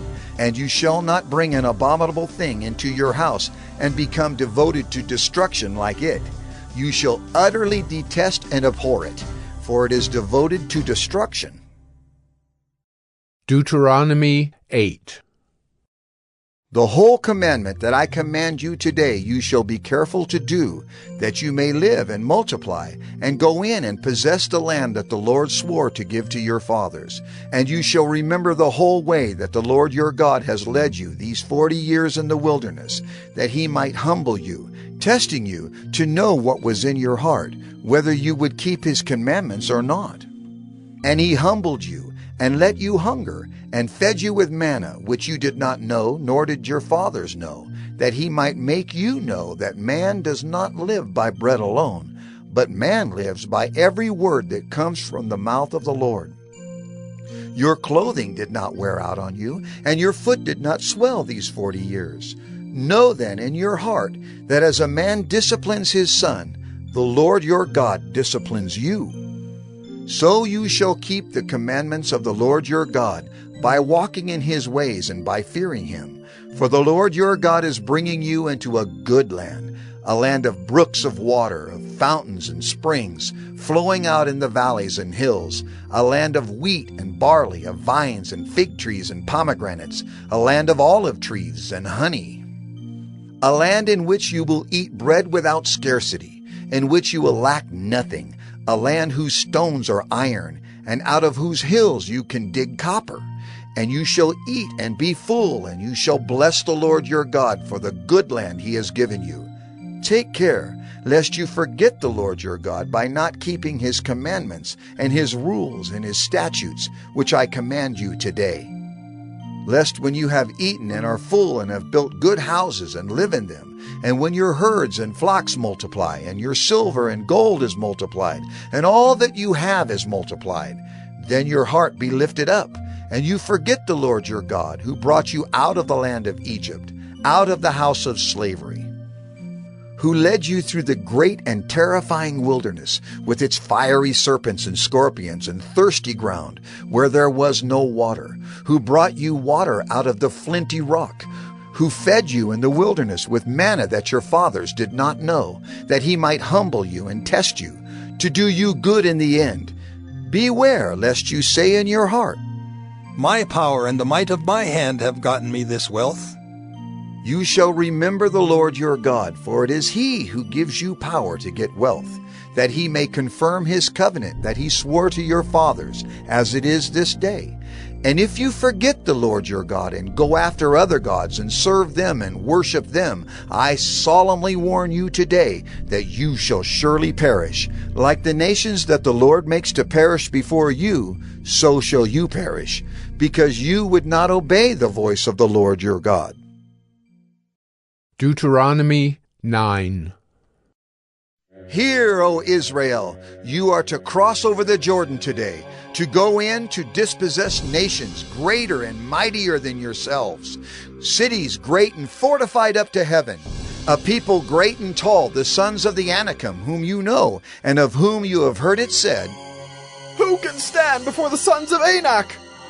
Know therefore today that he who goes over before you as a consuming fire is the Lord your God. He will destroy them and subdue them before you. So you shall drive them out and make them perish quickly, as the Lord has promised you.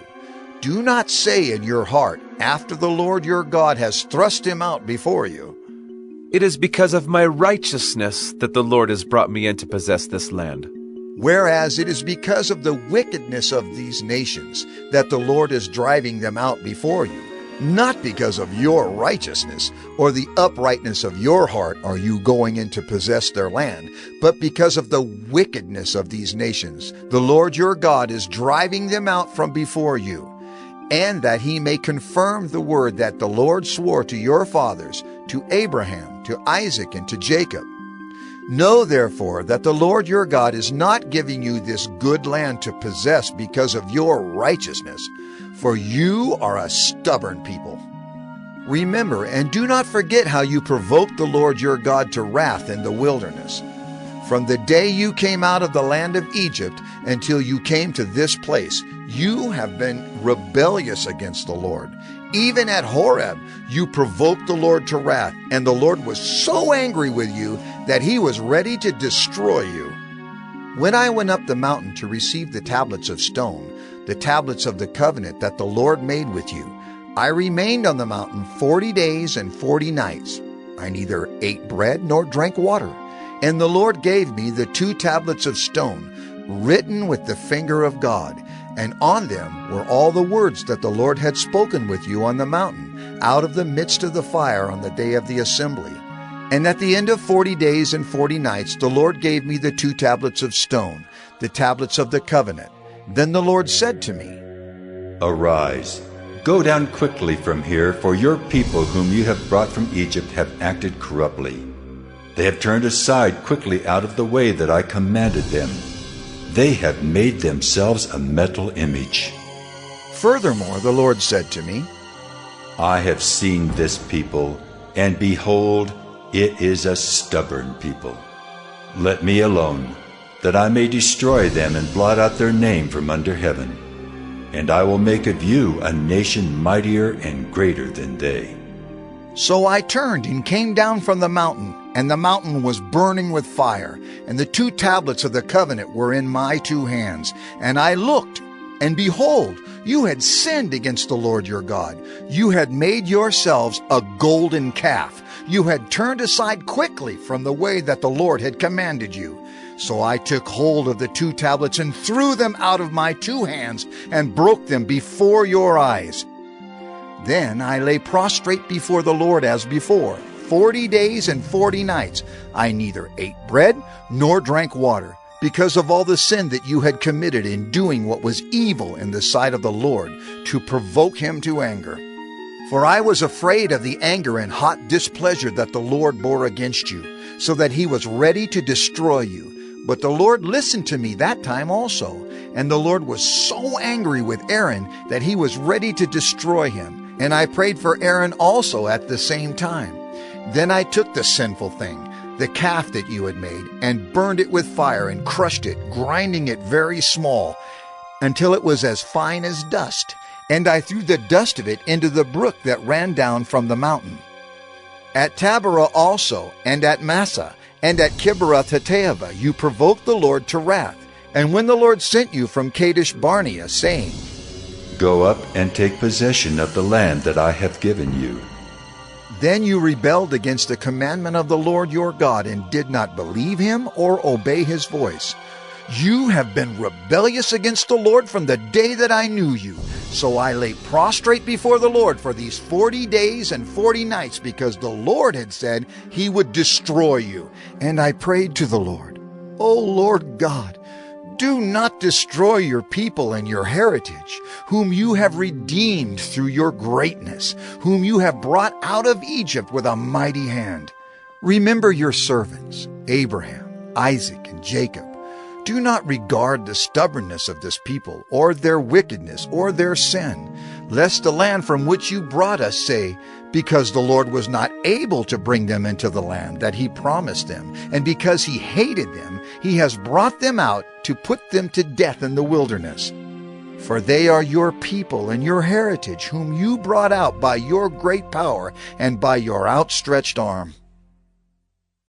Deuteronomy 10. At that time the Lord said to me, Cut for yourself 2 tablets of stone like the first, and come up to me on the mountain, and make an ark of wood. And I will write on the tablets the words that were on the first tablets that you broke, and you shall put them in the ark. So I made an ark of acacia wood and cut 2 tablets of stone like the first, and went up the mountain with the 2 tablets in my hand. And he wrote on the tablets in the same writing as before the 10 commandments that the Lord had spoken to you on the mountain out of the midst of the fire on the day of the assembly. And the Lord gave them to me. Then I turned and came down from the mountain and put the tablets in the ark that I had made. And there they are, as the Lord commanded me. The people of Israel journeyed from Beeroth Bene-Jaakan to Mosera. There Aaron died, and there he was buried, and his son Eleazar ministered as priest in his place. From there they journeyed to Gudgoda, and from Gudgoda to Jotbatha, a land with brooks of water. At that time the Lord set apart the tribe of Levi to carry the ark of the covenant of the Lord, to stand before the Lord, to minister to him, and to bless in his name to this day. Therefore Levi has no portion or inheritance with his brothers. The Lord is his inheritance, as the Lord your God said to him. I myself stayed on the mountain, as at the first time, 40 days and 40 nights, and the Lord listened to me that time also. The Lord was unwilling to destroy you, and the Lord said to me, Arise, go on your journey at the head of the people, so that they may go in and possess the land, which I swore to their fathers to give them.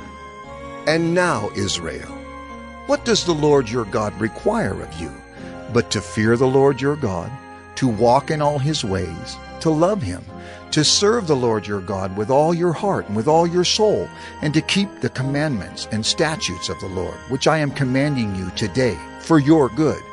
Behold, to the Lord your God belong heaven and the heaven of heavens, the earth with all that is in it. Yet the Lord set his heart in love on your fathers, and chose their offspring after them, you above all peoples, as you are this day. Circumcise therefore the foreskin of your heart, and be no longer stubborn. For the Lord your God is God of gods and Lord of lords, the great, the mighty, and the awesome God, who is not partial and takes no bribe. He executes justice for the fatherless and the widow, and loves the sojourner, giving him food and clothing. Love the sojourner, therefore, for you were sojourners in the land of Egypt. You shall fear the Lord your God. You shall serve him and hold fast to him, and by his name you shall swear. He is your praise. He is your God, who has done for you these great and terrifying things that your eyes have seen. Your fathers went down to Egypt, 70 persons, and now the Lord your God has made you as numerous as the stars of heaven. Deuteronomy 11. You shall therefore love the Lord your God, and keep his charge, his statutes, his rules, and his commandments always. And consider today, since I am not speaking to your children who have not known or seen it. Consider the discipline of the Lord your God, his greatness, his mighty hand and his outstretched arm, his signs and his deeds that he did in Egypt, to Pharaoh the king of Egypt, and to all his land, and what he did to the army of Egypt, to their horses and to their chariots, how he made the water of the Red Sea flow over them as they pursued after you, and how the Lord has destroyed them to this day. And what he did to you in the wilderness until you came to this place, and what he did to Dathan and Abiram, the sons of Eliab, son of Reuben, how the earth opened its mouth and swallowed them up, with their households, their tents, and every living thing that followed them, in the midst of all Israel. Well, your eyes have seen all the great work of the Lord that he did. You shall therefore keep the whole commandment that I command you today, that you may be strong, and go in and take possession of the land that you are going over to possess, and that you may live long in the land that the Lord swore to your fathers to give to them and to their offspring, a land flowing with milk and honey. For the land that you are entering to take possession of it is not like the land of Egypt, from which you have come, where you sowed your seed and irrigated it, like a garden of vegetables. But the land that you are going over to possess is a land of hills and valleys, which drinks water by the rain from heaven. a land that the Lord your God cares for. The eyes of the Lord your God are always upon it, from the beginning of the year to the end of the year. And if you will indeed obey my commandments that I command you today, to love the Lord your God and to serve him with all your heart and with all your soul, he will give the rain for your land in its season, the early rain and the later rain, that you may gather in your grain and your wine and your oil. And he will give grass in your fields for your livestock, and you shall eat and be full. Take care lest your heart be deceived, and you turn aside and serve other gods and worship them. Then the anger of the Lord will be kindled against you, and he will shut up the heavens, so that there will be no rain, and the land will yield no fruit, and you will perish quickly off the good land that the Lord is giving you. You shall therefore lay up these words of mine in your heart and in your soul, and you shall bind them as a sign on your hand, and they shall be as frontlets between your eyes. You shall teach them to your children, talking of them when you are sitting in your house, and when you are walking by the way, and when you lie down, and when you rise. You shall write them on the doorposts of your house and on your gates, that your days and the days of your children may be multiplied in the land that the Lord swore to your fathers to give them, as long as the heavens are above the earth. For if you will be careful to do all this commandment that I command you to do, loving the Lord your God, walking in all his ways, and holding fast to him, then the Lord will drive out all these nations before you, and you will dispossess nations greater and mightier than yourselves. Every place on which the sole of your foot treads shall be yours. Your territory shall be from the wilderness to the Lebanon, and from the river Euphrates, to the western sea. No one shall be able to stand against you. The Lord your God will lay the fear of you and the dread of you on all the land that you shall tread, as he promised you. See, I am setting before you today a blessing and a curse. The blessing, if you obey the commandments of the Lord your God, which I command you today. And the curse, if you do not obey the commandments of the Lord your God, but turn aside from the way that I am commanding you today, to go after other gods that you have not known. And when the Lord your God brings you into the land that you are entering to take possession of it, you shall set the blessing on Mount Gerizim, and the curse on Mount Ebal. Are they not beyond the Jordan, west of the road toward the going down of the sun, in the land of the Canaanites, who live in the Arabah, opposite Gilgal, beside the oak of Moreh? For you are to cross over the Jordan to go in to take possession of the land that the Lord your God is giving you. And when you possess it and live in it, you shall be careful to do all the statutes and the rules that I am setting before you today. Deuteronomy 12. These are the statutes and rules that you shall be careful to do in the land that the Lord, the God of your fathers, has given you to possess all the days that you live on the earth. You shall surely destroy all the places where the nations whom you shall dispossess serve their gods, on the high mountains, and on the hills, and under every green tree. You shall tear down their altars, and dash in pieces their pillars, and burn their Asherim with fire. You shall chop down the carved images of their gods, and destroy their name out of that place. You shall not worship the Lord your God in that way, but you shall seek the place that the Lord your God will choose out of all your tribes, to put his name and make his habitation there. There you shall go, and there you shall bring your burnt offerings and your sacrifices, your tithes, and the contribution that you present, your vow offerings, your free will offerings, and the firstborn of your herd and of your flock. And there you shall eat before the Lord your God, and you shall rejoice, you and your households, in all that you undertake, in which the Lord your God has blessed you. You shall not do according to all that we are doing here today, everyone doing whatever is right in his own eyes. For you have not as yet come to the rest and to the inheritance that the Lord your God is giving you. But when you go over the Jordan and live in the land that the Lord your God is giving you to inherit, and when he gives you rest from all your enemies around, so that you live in safety, Then to the place that the Lord your God will choose to make his name dwell there. There you shall bring all that I command you, your burnt offerings and your sacrifices, your tithes and the contribution that you present, and all your finest vow offerings that you vow to the Lord. And you shall rejoice before the Lord your God, you and your sons and your daughters, your male servants and your female servants, and the Levite that is within your towns, since he has no portion or inheritance with you. Take care that you do not offer your burnt offerings at any place that you see, but at the place that the Lord will choose in one of your tribes. There you shall offer your burnt offerings, and there you shall do all that I am commanding you. However, you may slaughter and eat meat within any of your towns, as much as you desire, according to the blessing of the Lord your God that he has given you. The unclean and the clean may eat of it, as of the gazelle and as of the deer. Only you shall not eat the blood. You shall pour it out on the earth like water.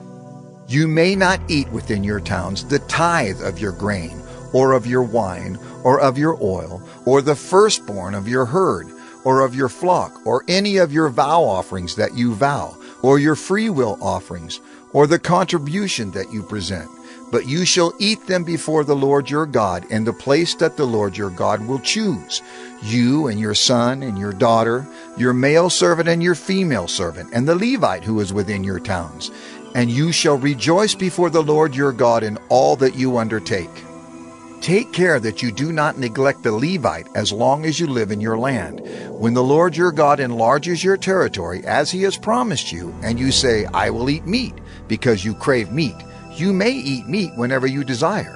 If the place that the Lord your God will choose to put his name there is too far from you, then you may kill any of your herd or your flock, which the Lord has given you, as I have commanded you, and you may eat within your towns whenever you desire. Just as the gazelle or the deer is eaten, so you may eat of it. The unclean and the clean alike may eat of it. Only be sure that you do not eat the blood, for the blood is the life, and you shall not eat the life with the flesh. You shall not eat it. You shall pour it out on the earth like water. You shall not eat it, that all may go well with you and with your children after you, when you do what is right in the sight of the Lord. But the holy things that are due from you, and your vow offerings you shall take, and you shall go to the place that the Lord will choose, and offer your burnt offerings, the flesh and the blood, on the altar of the Lord your God. The blood of your sacrifices shall be poured out on the altar of the Lord your God, but the flesh you may eat. Be careful to obey all these words that I command you, that it may go well with you and with your children after you forever, when you do what is good and right in the sight of the Lord your God. When the Lord your God cuts off before you the nations whom you go in to dispossess, and you dispossess them and dwell in their land, take care that you be not ensnared to follow them after they have been destroyed before you, and that you do not inquire about their gods, saying, How did these nations serve their gods, that I also may do the same? You shall not worship the Lord your God in that way, for every abominable thing that the Lord hates they have done for their gods. For they even burn their sons and their daughters in the fire to their gods. Everything that I command you, you shall be careful to do. You shall not add to it or take from it. Deuteronomy 13. If a prophet or a dreamer of dreams arises among you and gives you a sign or a wonder, and the sign or wonder that he tells you comes to pass, and if he says, Let us go after other gods which you have not known, and let us serve them, you shall not listen to the words of that prophet or that dreamer of dreams, for the Lord your God is testing you to know whether you love the Lord your God with all your heart and with all your soul. You shall walk after the Lord your God and fear him and keep his commandments and obey his voice, and you shall serve him and hold fast to him. But that prophet or that dreamer of dreams shall be put to death, because he has taught rebellion against the Lord your God, who brought you out of the land of Egypt and redeemed you out of the house of slavery, to make you leave the way in which the Lord your God commanded you to walk. So, You shall purge the evil from your midst. If your brother, the son of your mother, or your son, or your daughter, or the wife you embrace, or your friend, who is as your own soul, entices you secretly, saying, Let us go and serve other gods, which neither you nor your fathers have known, some of the gods of the peoples who are around you, whether near you or far off from you, from the one end of the earth to the other. You shall not yield to him or listen to him, nor shall your eye pity him, nor shall you spare him, nor shall you conceal him, but you shall kill him. Your hand shall be first against him to put him to death, and afterward the hand of all the people. You shall stone him to death with stones, because he sought to draw you away from the Lord your God, who brought you out of the land of Egypt, out of the house of slavery. And all Israel shall hear and fear, and never again do any such wickedness as this among you. If you hear in one of your cities, which the Lord your God is giving you to dwell there, that certain worthless fellows have gone out among you, and have drawn away the inhabitants of their city, saying, Let us go and serve other gods, which you have not known, then you shall inquire and make search and ask diligently, and behold, if it be true and certain that such an abomination has been done among you, you shall surely put the inhabitants of that city to the sword, devoting it to destruction, all who are in it and its cattle, with the edge of the sword. You shall gather all its spoil into the midst of its open square, and burn the city and all its spoil with fire, as a whole burnt offering to the Lord your God. It shall be a heap forever. It shall not be built again. None of the devoted things shall stick to your hand, that the Lord may turn from the fierceness of his anger, and show you mercy, and have compassion on you, and multiply you, as he swore to your fathers. If you obey the voice of the Lord your God, keeping all his commandments that I am commanding you today, and doing what is right in the sight of the Lord your God. Deuteronomy 14. You are the sons of the Lord your God. You shall not cut yourselves, or make any baldness on your foreheads for the dead. For you are a people holy to the Lord your God, and the Lord has chosen you to be a people for his treasured possession, out of all the peoples who are on the face of the earth. You shall not eat any abomination. These are the animals you may eat: the ox, the sheep, the goat, the deer, the gazelle, the roebuck, the wild goat, the ibex, the antelope, and the mountain sheep. Every animal that parts the hoof and has the hoof cloven in two, and chews the cud among the animals, you may eat. Yet of those that chew the cud, or have the hoof cloven, you shall not eat these: the camel, the hare, and the rock badger, because they chew the cud but do not part the hoof, are unclean for you. And the pig, because it parts the hoof but does not chew the cud, is unclean for you. Their flesh you shall not eat, and their carcasses you shall not touch.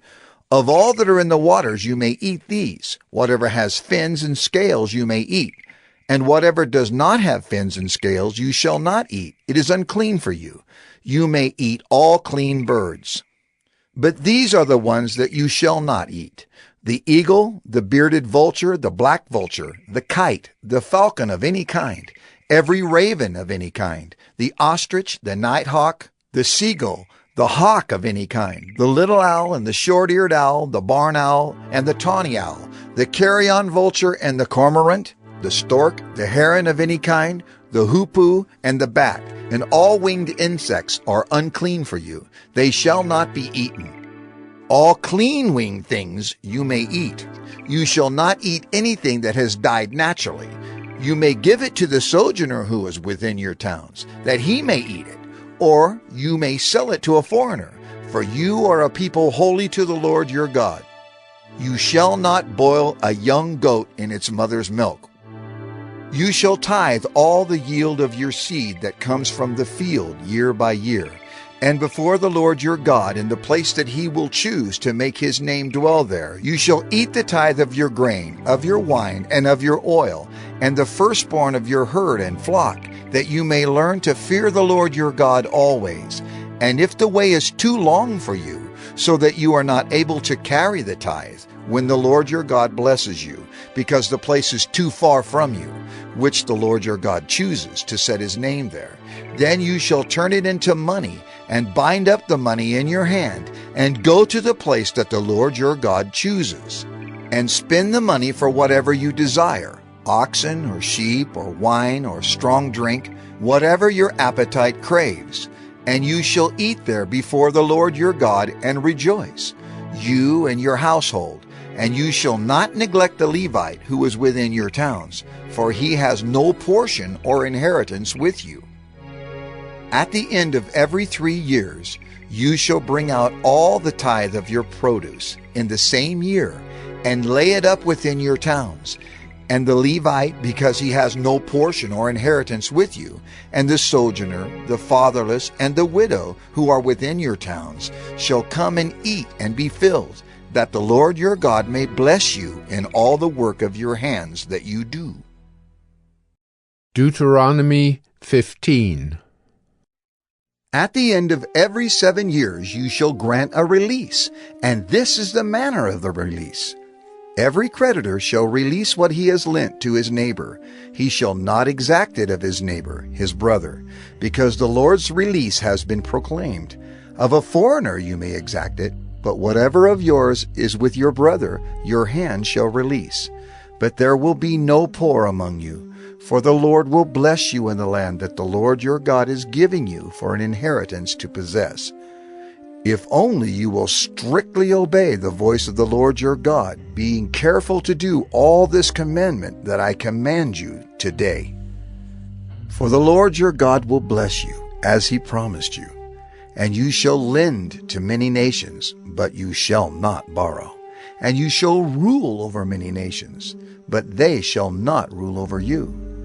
If among you one of your brothers should become poor, in any of your towns within your land that the Lord your God is giving you, you shall not harden your heart or shut your hand against your poor brother, but you shall open your hand to him and lend him sufficient for his need, whatever it may be.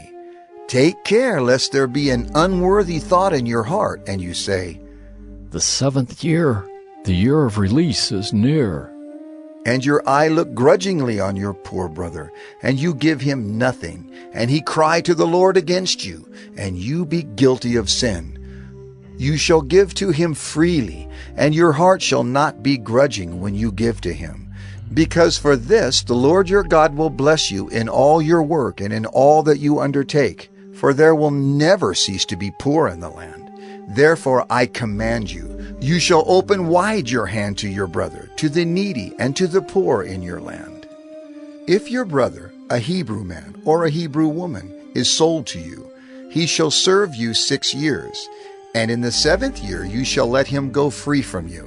And when you let him go free from you, you shall not let him go empty-handed. You shall furnish him liberally out of your flock, out of your threshing floor, and out of your winepress, as the Lord your God has blessed you, you shall give to him. You shall remember that you were a slave in the land of Egypt, and the Lord your God redeemed you. Therefore I command you this today.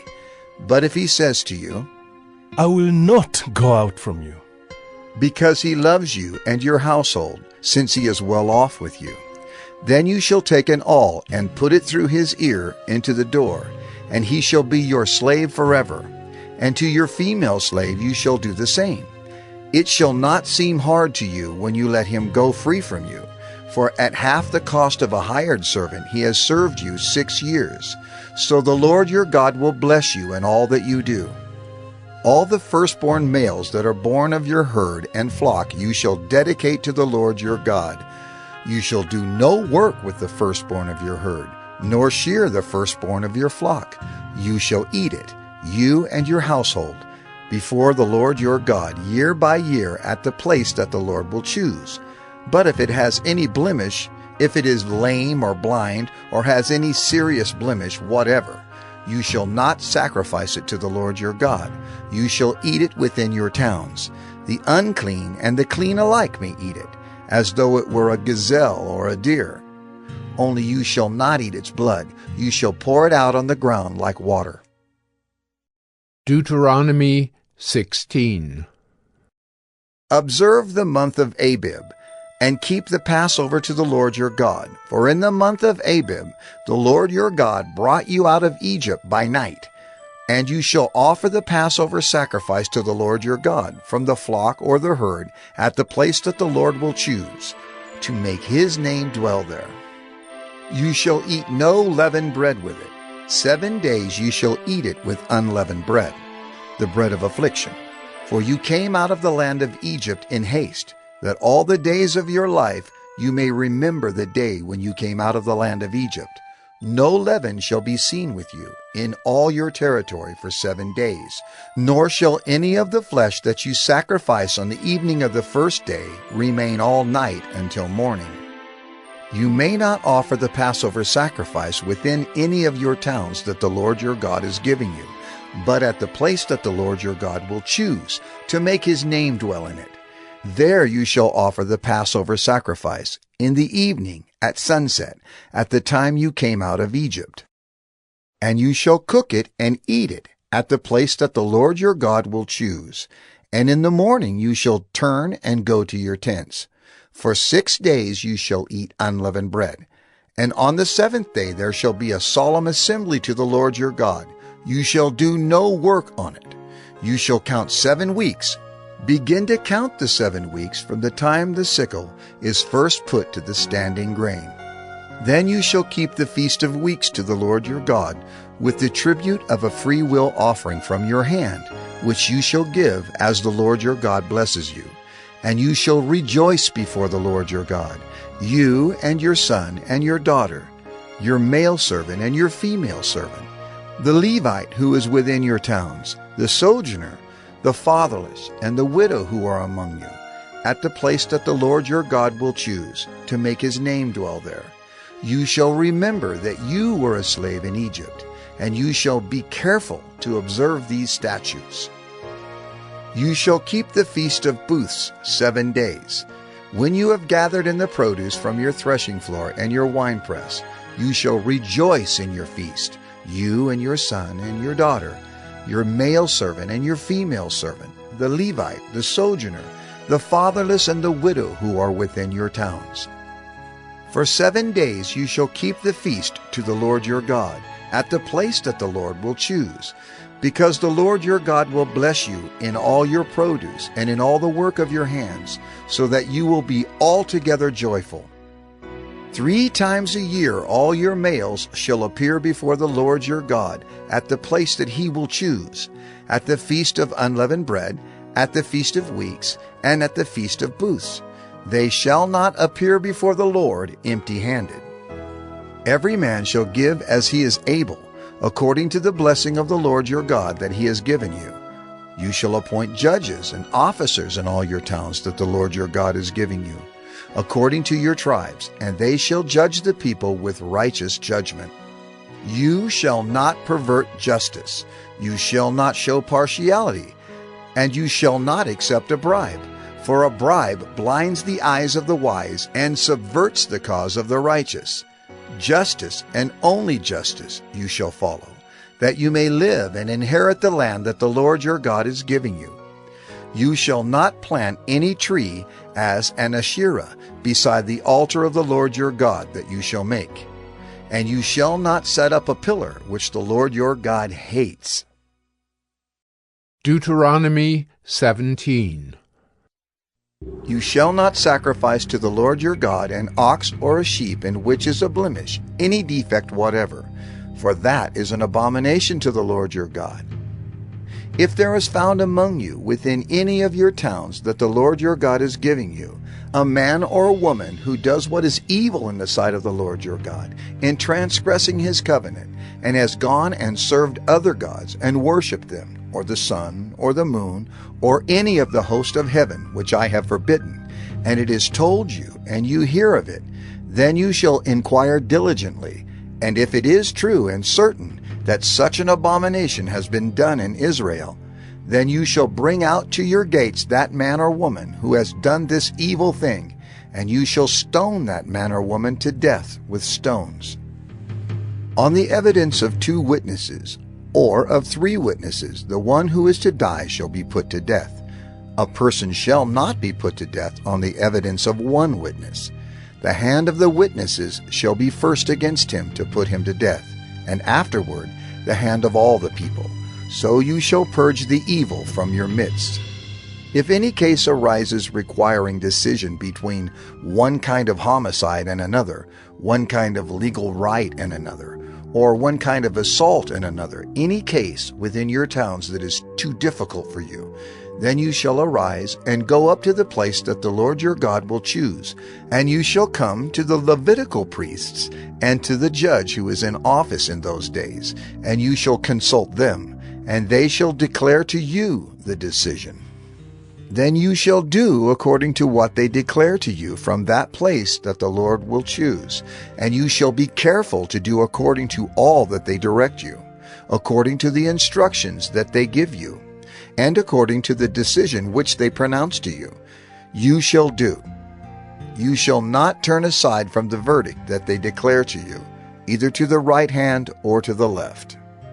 The man who acts presumptuously, by not obeying the priest who stands to minister there before the Lord your God, or the judge, that man shall die.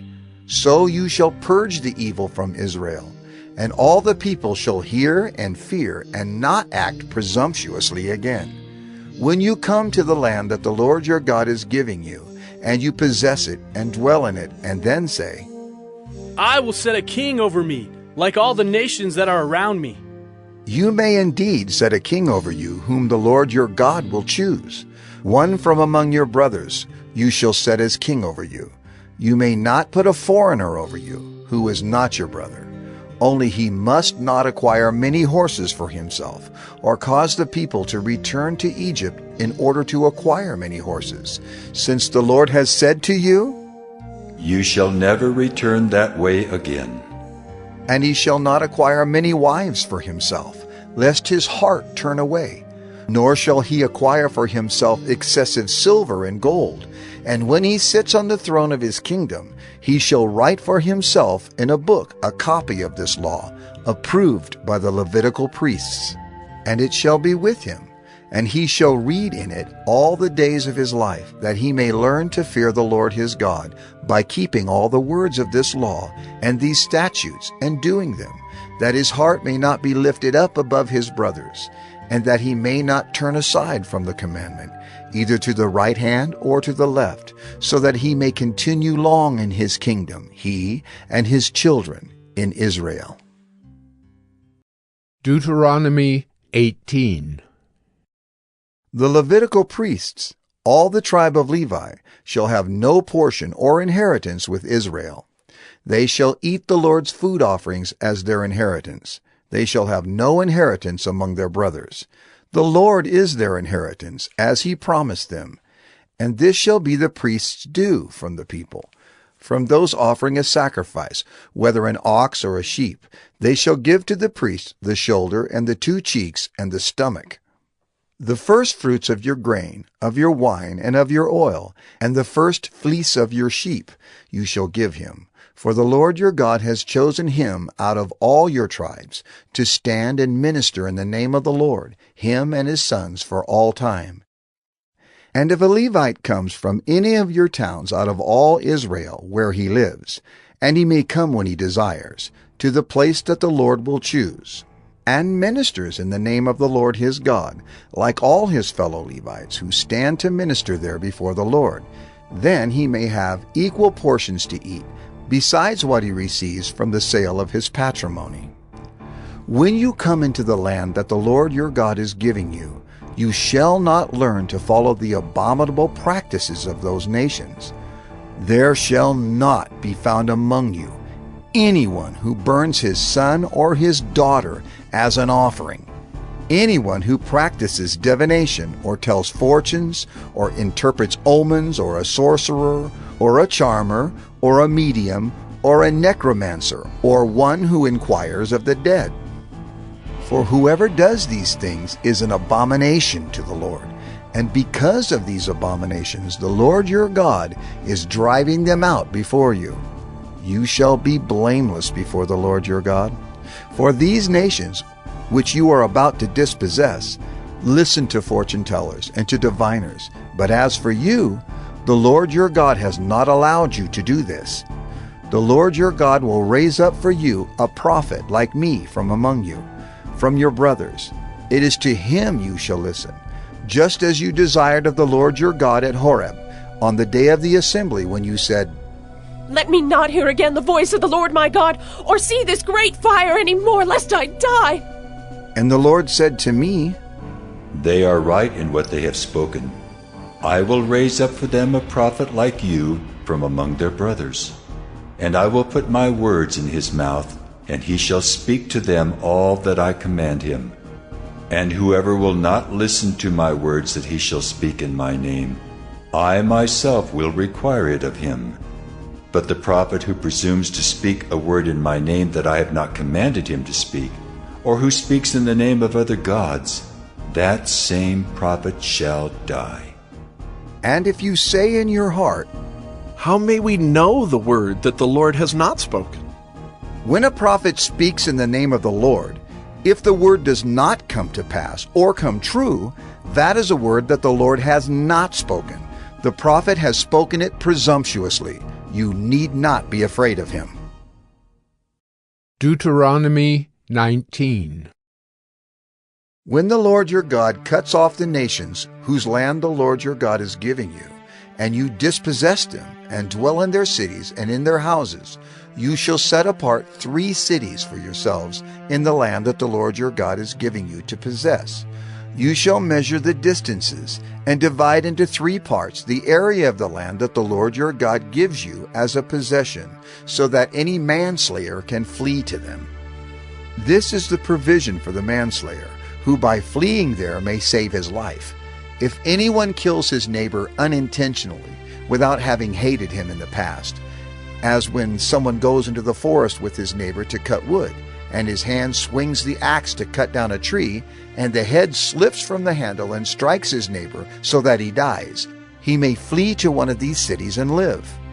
Lest the avenger of blood in hot anger pursue the manslayer and overtake him, because the way is long, and strike him fatally, though the man did not deserve to die, since he had not hated his neighbor in the past. Therefore I command you, you shall set apart 3 cities.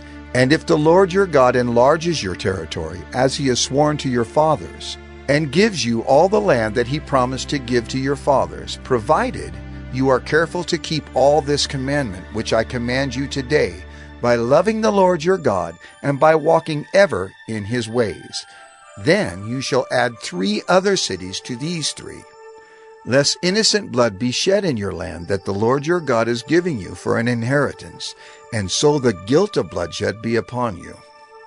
But if anyone hates his neighbor, and lies in wait for him, and attacks him, and strikes him fatally so that he dies, and he flees into one of these cities, then the elders of his city shall send and take him from there, and hand him over to the avenger of blood, so that he may die. Your eye shall not pity him, but you shall purge the guilt of innocent blood from Israel, so that it may be well with you. You shall not move your neighbor's landmark, which the men of old have set, in the inheritance that you will hold in the land that the Lord your God is giving you to possess. A single witness shall not suffice against a person for any crime or for any wrong in connection with any offense that he has committed. Only on the evidence of 2 witnesses or of 3 witnesses shall a charge be established. If a malicious witness arises to accuse a person of wrongdoing, then both parties to the dispute shall appear before the Lord, before the priests and the judges who are in office in those days. The judges shall inquire diligently, and if the witness is a false witness and has accused his brother falsely, then you shall do to him as he had meant to do to his brother. So you shall purge the evil from your midst, and the rest shall hear and fear, and shall never again commit any such evil among you. Your eye shall not pity. It shall be life for life, eye for eye, tooth for tooth, hand for hand, foot for foot. Deuteronomy 20. When you go out to war against your enemies and see horses and chariots and an army larger than your own, you shall not be afraid of them. For the Lord your God is with you, who brought you up out of the land of Egypt. And when you draw near to the battle, the priest shall come forward and speak to the people, and shall say to them, Hear, O Israel! Today you are drawing near for battle against your enemies. Let not your heart faint. Do not fear or panic or be in dread of them.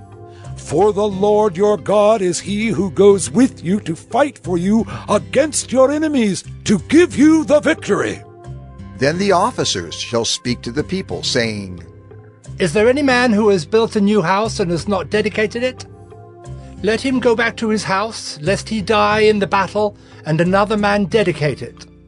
And is there any man who has planted a vineyard and has not enjoyed its fruit? Let him go back to his house, lest he die in the battle, and another man enjoy its fruit. And is there any man who has betrothed a wife, and has not taken her?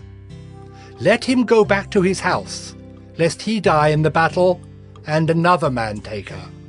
And the officers shall speak further to the people, and say, Is there any man who is fearful and faint-hearted? Let him go back to his house, lest he make the heart of his fellows melt like his own. And when the officers have finished speaking to the people, then commanders shall be appointed at the head of the people. When you draw near to a city to fight against it, offer terms of peace to it. And if it responds to you peaceably, and it opens to you, then all the people who are found in it shall do forced labor for you, and shall serve you.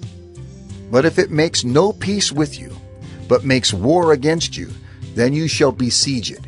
And when the Lord your God gives it into your hand, you shall put all its males to the sword, but the women and the little ones, the livestock and everything else in the city, all its spoil, you shall take as plunder for yourselves. And you shall enjoy the spoil of your enemies, which the Lord your God has given you. Thus you shall do to all the cities that are very far from you, which are not cities of the nations here. But in the cities of these peoples that the Lord your God is giving you for an inheritance, you shall save alive nothing that breathes, but you shall devote them to complete destruction. The Hittites and the Amorites, the Canaanites and the Perizzites, the Hivites and the Jebusites, as the Lord your God has commanded, that they may not teach you to do according to all their abominable practices that they have done for their gods, and so you sin against the Lord your God. When you besiege a city for a long time, making war against it in order to take it, you shall not destroy its trees by wielding an axe against them.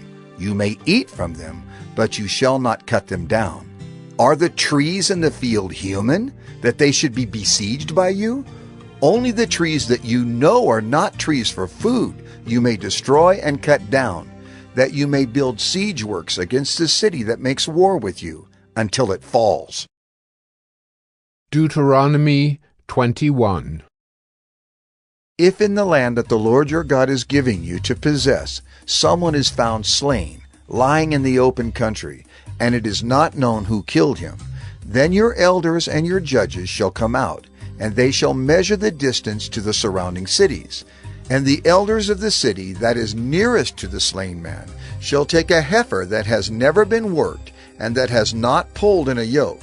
And the elders of that city shall bring the heifer down to a valley with running water, which is neither plowed nor sown, and shall break the heifer's neck there in the valley.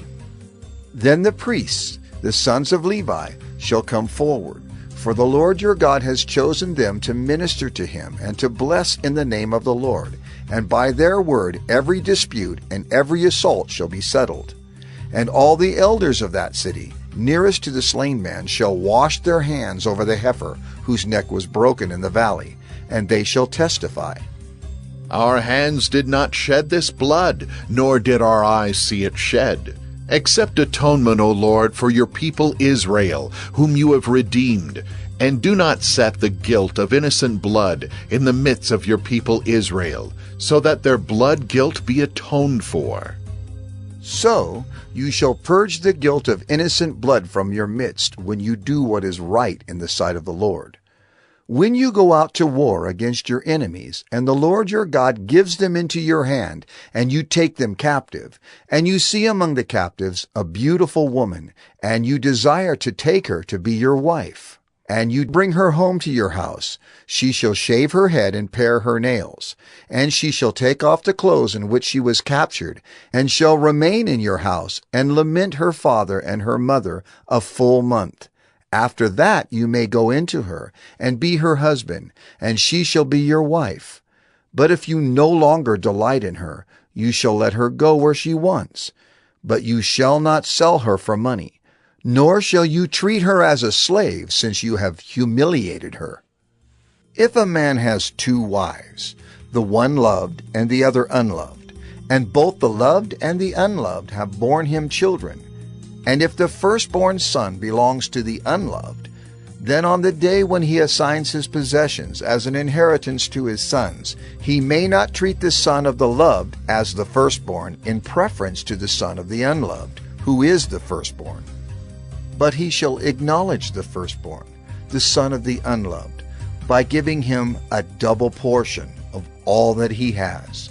For he is the first fruits of his strength. The right of the firstborn is his.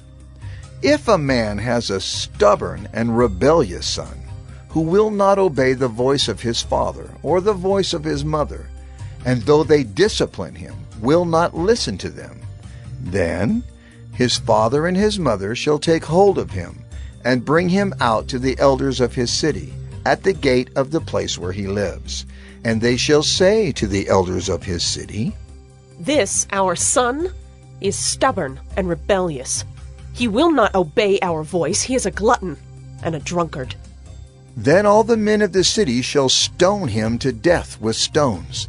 So you shall purge the evil from your midst, and all Israel shall hear and fear. And if a man has committed a crime punishable by death, and he is put to death, and you hang him on a tree, his body shall not remain all night on the tree, but you shall bury him the same day, for a hanged man is cursed by God. You shall not defile your land that the Lord your God is giving you for an inheritance. Deuteronomy 22. You shall not see your brother's ox or his sheep going astray and ignore them. You shall take them back to your brother. And if he does not live near you, and you do not know who he is, you shall bring it home to your house, and it shall stay with you until your brother seeks it. Then you shall restore it to him. And you shall do the same with his donkey or with his garment, or with any lost thing of your brother's, which he loses and you find. You may not ignore it. You shall not see your brother's donkey or his ox fallen down by the way and ignore them. You shall help him to lift them up again. A woman shall not wear a man's garment, nor shall a man put on a woman's cloak, for whoever does these things is an abomination to the Lord your God. If you come across a bird's nest in any tree or on the ground, with young ones or eggs, and the mother sitting on the young or on the eggs, you shall not take the mother with the young. You shall let the mother go, but the young you may take for yourself, that it may go well with you, and that you may live long. When you build a new house, you shall make a parapet for your roof, that you may not bring the guilt of blood upon your house if anyone should fall from it. You shall not sow your vineyard with 2 kinds of seed, lest the whole yield be forfeited, the crop that you have sown, and the yield of the vineyard. You shall not plow with an ox and a donkey together. You shall not wear cloth of wool and linen mixed together. You shall make yourself tassels on the 4 corners of the garment with which you cover yourself. If any man takes a wife and goes into her and then hates her, and accuses her of misconduct and brings a bad name upon her, saying, I took this woman, and when I came near her, I did not find in her evidence of virginity. Then the father of the young woman and her mother shall take and bring out the evidence of her virginity to the elders of the city in the gate. And the father of the young woman shall say to the elders, I gave my daughter to this man to marry, and he hates her. And behold, he has accused her of misconduct, saying, I did not find in your daughter evidence of virginity. Yet this is the evidence of my daughter's virginity. And they shall spread the cloak before the elders of the city. Then the elders of that city shall take the man and whip him. And they shall fine him 100 shekels of silver, and give them to the father of the young woman, because he has brought a bad name upon a virgin of Israel. And she shall be his wife. He may not divorce her all his days. But if the thing is true, that evidence of virginity was not found in the young woman, then they shall bring out the young woman to the door of her father's house, and the men of her city shall stone her to death with stones, because she has done an outrageous thing in Israel by whoring in her father's house. So you shall purge the evil from your midst. If a man is found lying with the wife of another man, both of them shall die, the man who lay with the woman and the woman. So you shall purge the evil from Israel. If there is a betrothed virgin, and a man meets her in the city and lies with her, then you shall bring them both out to the gate of that city, and you shall stone them to death with stones, the young woman because she did not cry for help, though she was in the city, and the man because he violated his neighbor's wife. So you shall purge the evil from your midst. But if in the open country a man meets a young woman who is betrothed, and the man seizes her and lies with her, then only the man who lay with her shall die. But you shall do nothing to the young woman. She has committed no offense punishable by death. For this case is like that of a man attacking and murdering his neighbor, because he met her in the open country. And though the betrothed young woman cried for help, there was no one to rescue her.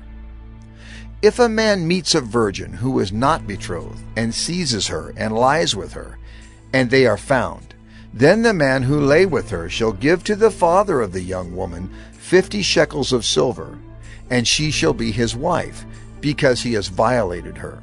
He may not divorce her all his days. A man shall not take his father's wife, so that he does not uncover his father's nakedness. Deuteronomy 23. No one whose testicles are crushed or whose male organ is cut off shall enter the assembly of the Lord. No one born of a forbidden union may enter the assembly of the Lord. Even to the 10th generation, none of his descendants may enter the assembly of the Lord. No Ammonite or Moabite may enter the assembly of the Lord. Even to the 10th generation, none of them may enter the assembly of the Lord forever. Because they did not meet you with bread and with water on the way when you came out of Egypt, and because they hired against you Balaam the son of Beor from Pethor of Mesopotamia to curse you. But the Lord your God would not listen to Balaam. Instead, the Lord your God turned the curse into a blessing for you, because the Lord your God loved you. You shall not seek their peace or their prosperity all your days forever. You shall not abhor an Edomite, for he is your brother. You shall not abhor an Egyptian, because you are a sojourner in his land. Children born to them in the 3rd generation may enter the assembly of the Lord. When you are encamped against your enemies, then you shall keep yourself from every evil thing. If any man among you becomes unclean because of a nocturnal emission, then he shall go outside the camp. He shall not come inside the camp. But when evening comes, he shall bathe himself in water, and as the sun sets, he may come inside the camp. You shall have a place outside the camp, and you shall go out to it, and you shall have a trowel with your tools. And when you sit down outside, you shall dig a hole with it, and turn back and cover up your excrement. Because the Lord your God walks in the midst of your camp, to deliver you, and to give up your enemies before you. Therefore your camp must be holy, so that he may not see anything indecent among you and turn away from you. You shall not give up to his master a slave who has escaped from his master to you. He shall dwell with you, in your midst, in the place that he shall choose within one of your towns, wherever it suits him. You shall not wrong him. None of the daughters of Israel shall be a cult prostitute, and none of the sons of Israel shall be a cult prostitute. You shall not bring the fee of a prostitute or the wages of a dog into the house of the Lord your God in payment for any vow. For both of these are an abomination to the Lord your God. You shall not charge interest on loans to your brother, interest on money, interest on food, interest on anything that is lent for interest. You may charge a foreigner interest, but you may not charge your brother interest, that the Lord your God may bless you in all that you undertake in the land that you are entering to take possession of it.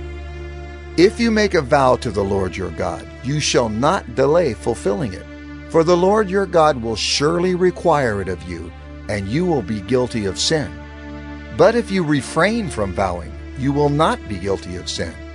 You shall be careful to do what has passed your lips, for you have voluntarily vowed to the Lord your God what you have promised with your mouth. If you go into your neighbor's vineyard, you may eat your fill of grapes, as many as you wish, but you shall not put any in your bag.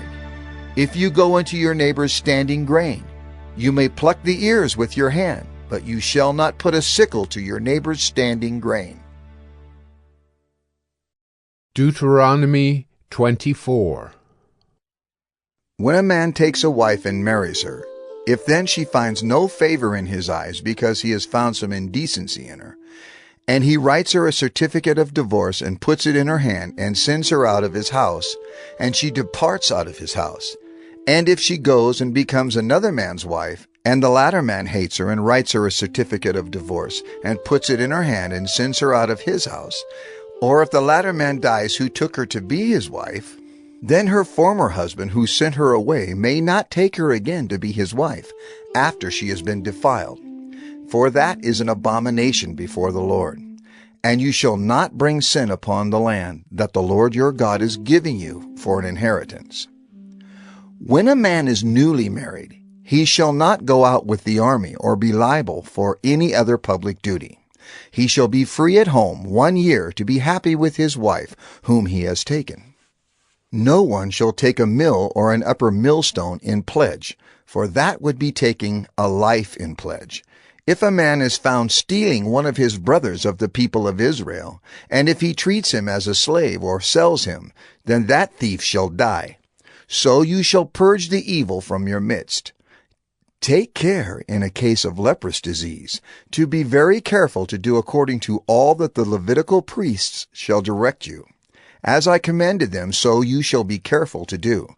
Remember what the Lord your God did to Miriam on the way as you came out of Egypt. When you make your neighbor a loan of any sort, you shall not go into his house to collect his pledge. You shall stand outside, and the man to whom you make the loan shall bring the pledge out to you. And if he is a poor man, you shall not sleep in his pledge. You shall restore to him the pledge as the sun sets, that he may sleep in his cloak and bless you. And it shall be righteousness for you before the Lord your God. You shall not oppress a hired servant who is poor and needy, whether he is one of your brothers or one of the sojourners who are in your land within your towns. You shall give him his wages on the same day, before the sun sets, for he is poor and counts on it, lest he cry against you to the Lord, and you be guilty of sin. Fathers shall not be put to death because of their children, nor shall children be put to death because of their fathers. Each one shall be put to death for his own sin. You shall not pervert the justice due to the sojourner or to the fatherless, or take a widow's garment in pledge. But you shall remember that you were a slave in Egypt, and the Lord your God redeemed you from there. Therefore I command you to do this. When you reap your harvest in your field, and forget a sheaf in the field, you shall not go back to get it. It shall be for the sojourner, the fatherless, and the widow, that the Lord your God may bless you in all the work of your hands. When you beat your olive trees, you shall not go over them again. It shall be for the sojourner, the fatherless, and the widow. When you gather the grapes of your vineyard, you shall not strip it afterward. It shall be for the sojourner, the fatherless, and the widow.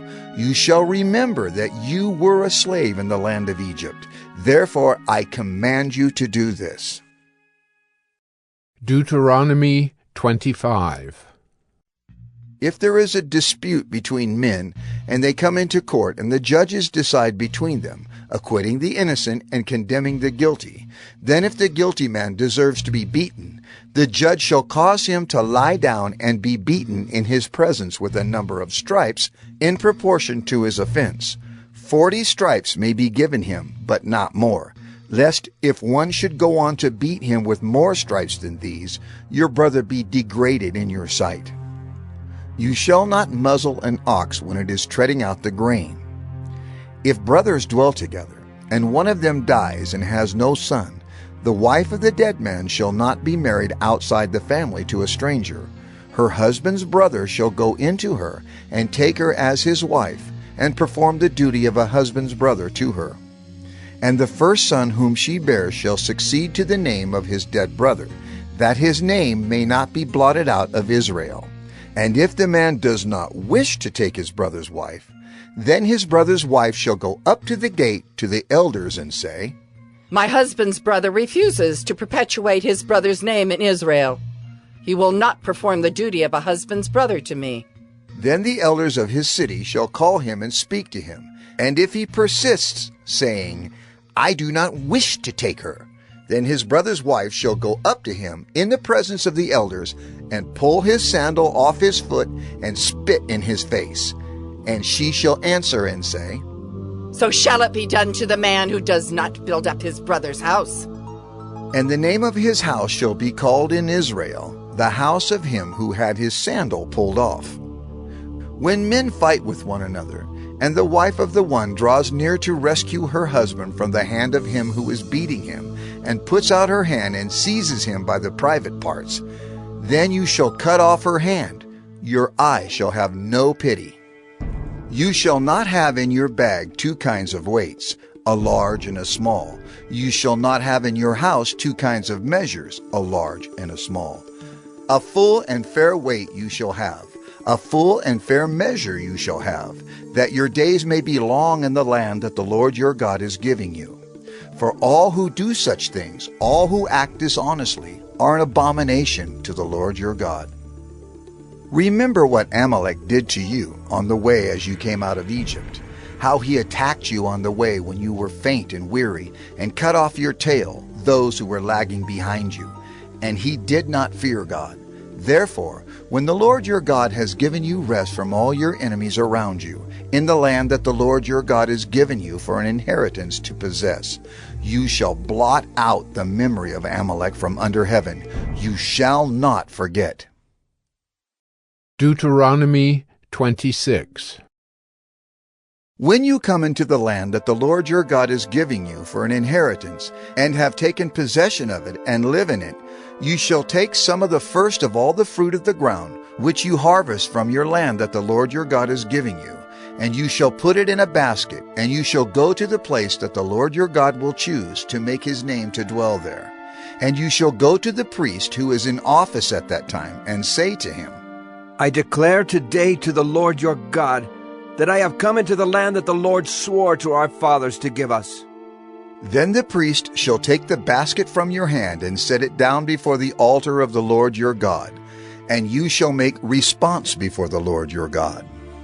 A wandering Aramean was my father, and he went down into Egypt and sojourned there, few in number, and there he became a nation, great, mighty, and populous.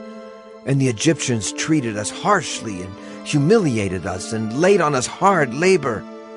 Then we cried to the Lord, the God of our fathers, and the Lord heard our voice and saw our affliction, our toil, and our oppression. And the Lord brought us out of Egypt with a mighty hand and an outstretched arm, with great deeds of terror, with signs and wonders. And he brought us into this place and gave us this land, a land flowing with milk and honey. And behold, now I bring the first of the fruit of the ground, which you, O Lord, have given me. And you shall set it down before the Lord your God, and worship before the Lord your God. And you shall rejoice in all the good that the Lord your God has given to you, and to your house, you and the Levite and the sojourner who is among you. When you have finished paying all the tithe of your produce in the 3rd year, which is the year of tithing, giving it to the Levite, the sojourner, the fatherless, and the widow, so that they may eat within your towns and be filled, then you shall say before the Lord your God, I have removed the sacred portion out of my house, and moreover I have given it to the Levite, the sojourner, the fatherless, and the widow, according to all your commandment that you have commanded me. I have not transgressed any of your commandments, nor have I forgotten them. I have not eaten of the tithe while I was mourning, or removed any of it while I was unclean, or offered any of it to the dead. I have obeyed the voice of the Lord my God. I have done according to all that you have commanded me. Look down from your holy habitation, from heaven, and bless your people Israel and the ground that you have given us, as you swore to our fathers, a land flowing with milk and honey. This day the Lord your God commands you to do these statutes and rules. You shall therefore be careful to do them with all your heart and with all your soul. You have declared today that the Lord is your God, and that you will walk in his ways and keep his statutes and his commandments and his rules, and will obey his voice.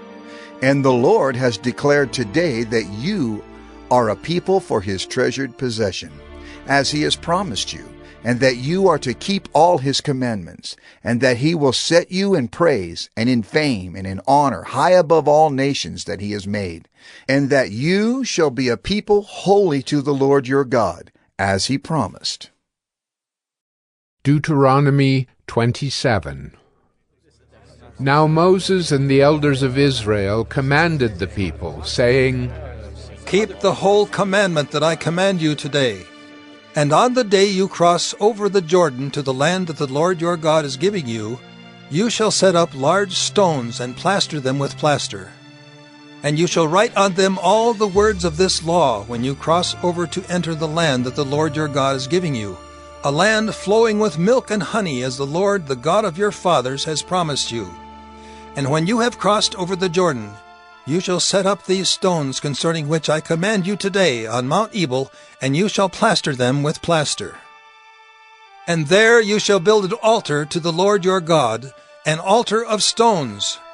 You shall wield no iron tool on them. You shall build an altar to the Lord your God of uncut stones. And you shall offer burnt offerings on it to the Lord your God. And you shall sacrifice peace offerings, and shall eat there. And you shall rejoice before the Lord your God. And you shall write on the stones all the words of this law very plainly. Then Moses and the Levitical priests said to all Israel, Keep silence and hear, O Israel. This day you have become the people of the Lord your God. You shall therefore obey the voice of the Lord your God, keeping his commandments and his statutes, which I command you today. That day Moses charged the people, saying, When you have crossed over the Jordan, these shall stand on Mount Gerizim to bless the people: Simeon, Levi, Judah, Issachar, Joseph, and Benjamin. And these shall stand on Mount Ebal for the curse: Reuben, Gad, Asher, Zebulun, Dan, and Naphtali. And the Levites shall declare to all the men of Israel in a loud voice, Cursed be the man who makes a carved or cast metal image, an abomination to the Lord, a thing made by the hands of a craftsman, and sets it up in secret. And all the people shall answer and say, Amen. Cursed be anyone who dishonors his father or his mother. And all the people shall say, Amen. Cursed be anyone who moves his neighbor's landmark. And all the people shall say, Amen. Cursed be anyone who misleads a blind man on the road. And all the people shall say, Amen. Cursed be anyone who perverts the justice due to the sojourner, the fatherless, and the widow. And all the people shall say, Amen. Cursed be anyone who lies with his father's wife because he has uncovered his father's nakedness. And all the people shall say, Amen. Cursed be anyone who lies with any kind of animal. And all the people shall say, Amen. Cursed be anyone who lies with his sister, whether the daughter of his father or the daughter of his mother. And all the people shall say, Amen. Cursed be anyone who lies with his mother-in-law. And all the people shall say, Amen. Cursed be anyone who strikes down his neighbor in secret. And all the people shall say, Amen. Cursed be anyone who takes a bribe to shed innocent blood. And all the people shall say, Amen. Cursed be anyone who does not confirm the words of this law by doing them. And all the people shall say, Amen. Deuteronomy 28. And if you faithfully obey the voice of the Lord your God, being careful to do all his commandments that I command you today, the Lord your God will set you high above all the nations of the earth, and all these blessings shall come upon you and overtake you, if you obey the voice of the Lord your God. Blessed shall you be in the city, and blessed shall you be in the field. Blessed shall be the fruit of your womb, and the fruit of your ground, and the fruit of your cattle, the increase of your herds, and the young of your flock. Blessed shall be your basket and your kneading bowl. Blessed shall you be when you come in, and blessed shall you be when you go out.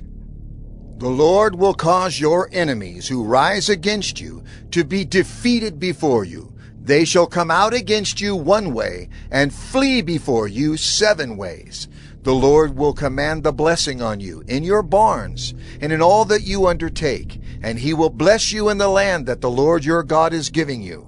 The Lord will establish you as a people, holy to himself, as he has sworn to you.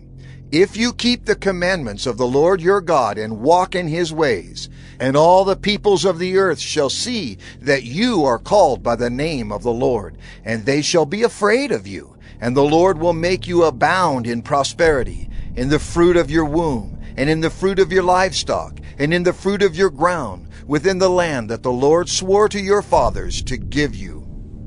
The Lord will open to you his good treasury, the heavens, to give the rain to your land in its season, and to bless all the work of your hands. And you shall lend to many nations, but you shall not borrow. And the Lord will make you the head and not the tail, and you shall only go up and not down, if you obey the commandments of the Lord your God, which I command you today, being careful to do them. And if you do not turn aside from any of the words that I command you today, to the right hand or to the left, to go after other gods to serve them. But if you will not obey the voice of the Lord your God, or be careful to do all his commandments and his statutes that I command you today, then all these curses shall come upon you and overtake you. Cursed shall you be in the city, and cursed shall you be in the field. Cursed shall be your basket and your kneading bowl. Cursed shall be the fruit of your womb, and the fruit of your ground, the increase of your herds and the young of your flock. Cursed shall you be when you come in, and cursed shall you be when you go out. The Lord will send on you curses, confusion, and frustration in all that you undertake to do, until you are destroyed and perish quickly on account of the evil of your deeds, because you have forsaken me. The Lord will make the pestilence stick to you until he has consumed you off the land that you are entering to take possession of it. The Lord will strike you with wasting disease and with fever, inflammation, and fiery heat, and with drought, and with blight, and with mildew. They shall pursue you until you perish. And the heavens over your head shall be bronze, and the earth under you shall be iron. The Lord will make the rain of your land powder.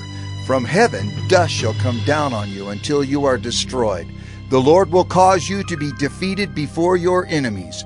You shall go out one way against them, and flee 7 ways before them. And you shall be a horror to all the kingdoms of the earth. And your dead bodies shall be food for all birds of the air, and for the beasts of the earth.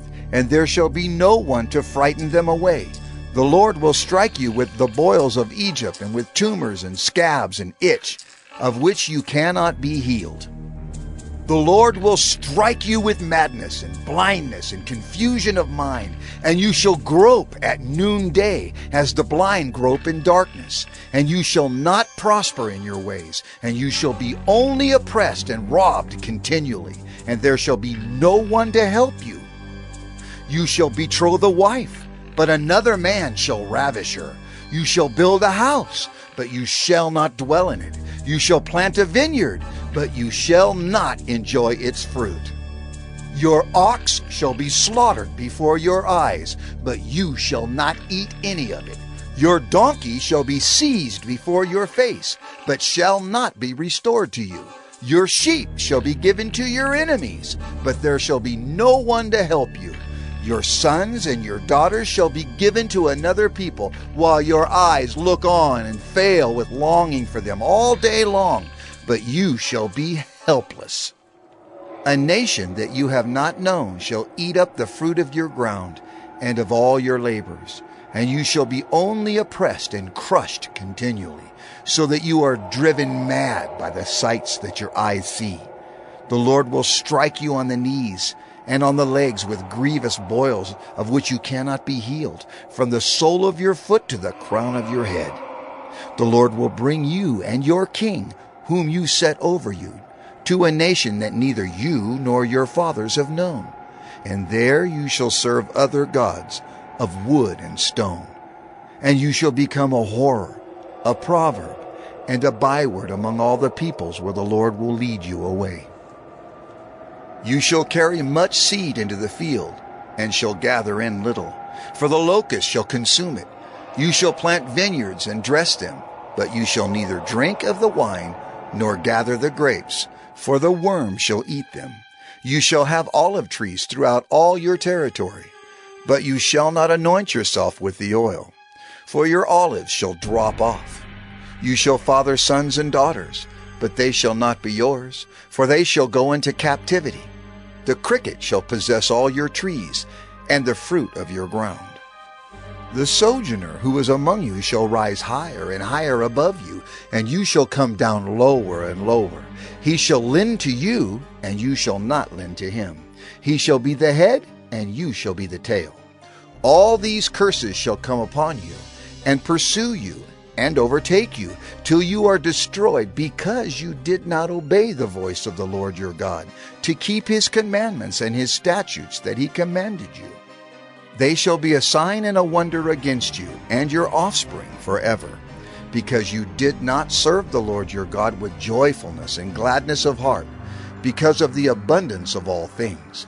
Therefore you shall serve your enemies whom the Lord will send against you, in hunger and thirst, in nakedness and lacking everything. And he will put a yoke of iron on your neck until he has destroyed you. The Lord will bring a nation against you from far away, from the end of the earth, swooping down like the eagle, a nation whose language you do not understand, a hard-faced nation who shall not respect the old or show mercy to the young. It shall eat the offspring of your cattle and the fruit of your ground until you are destroyed. It also shall not leave you grain, wine, or oil, the increase of your herds or the young of your flock, until they have caused you to perish. They shall besiege you in all your towns, until your high and fortified walls in which you trusted come down throughout all your land. And they shall besiege you in all your towns throughout all your land, which the Lord your God has given you. And you shall eat the fruit of your womb, the flesh of your sons and daughters, whom the Lord your God has given you, in the siege and in the distress with which your enemies shall distress you.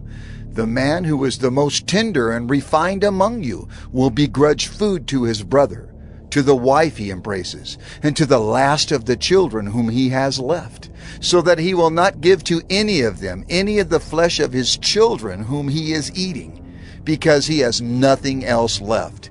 in the siege and in the distress with which your enemy shall distress you in all your towns.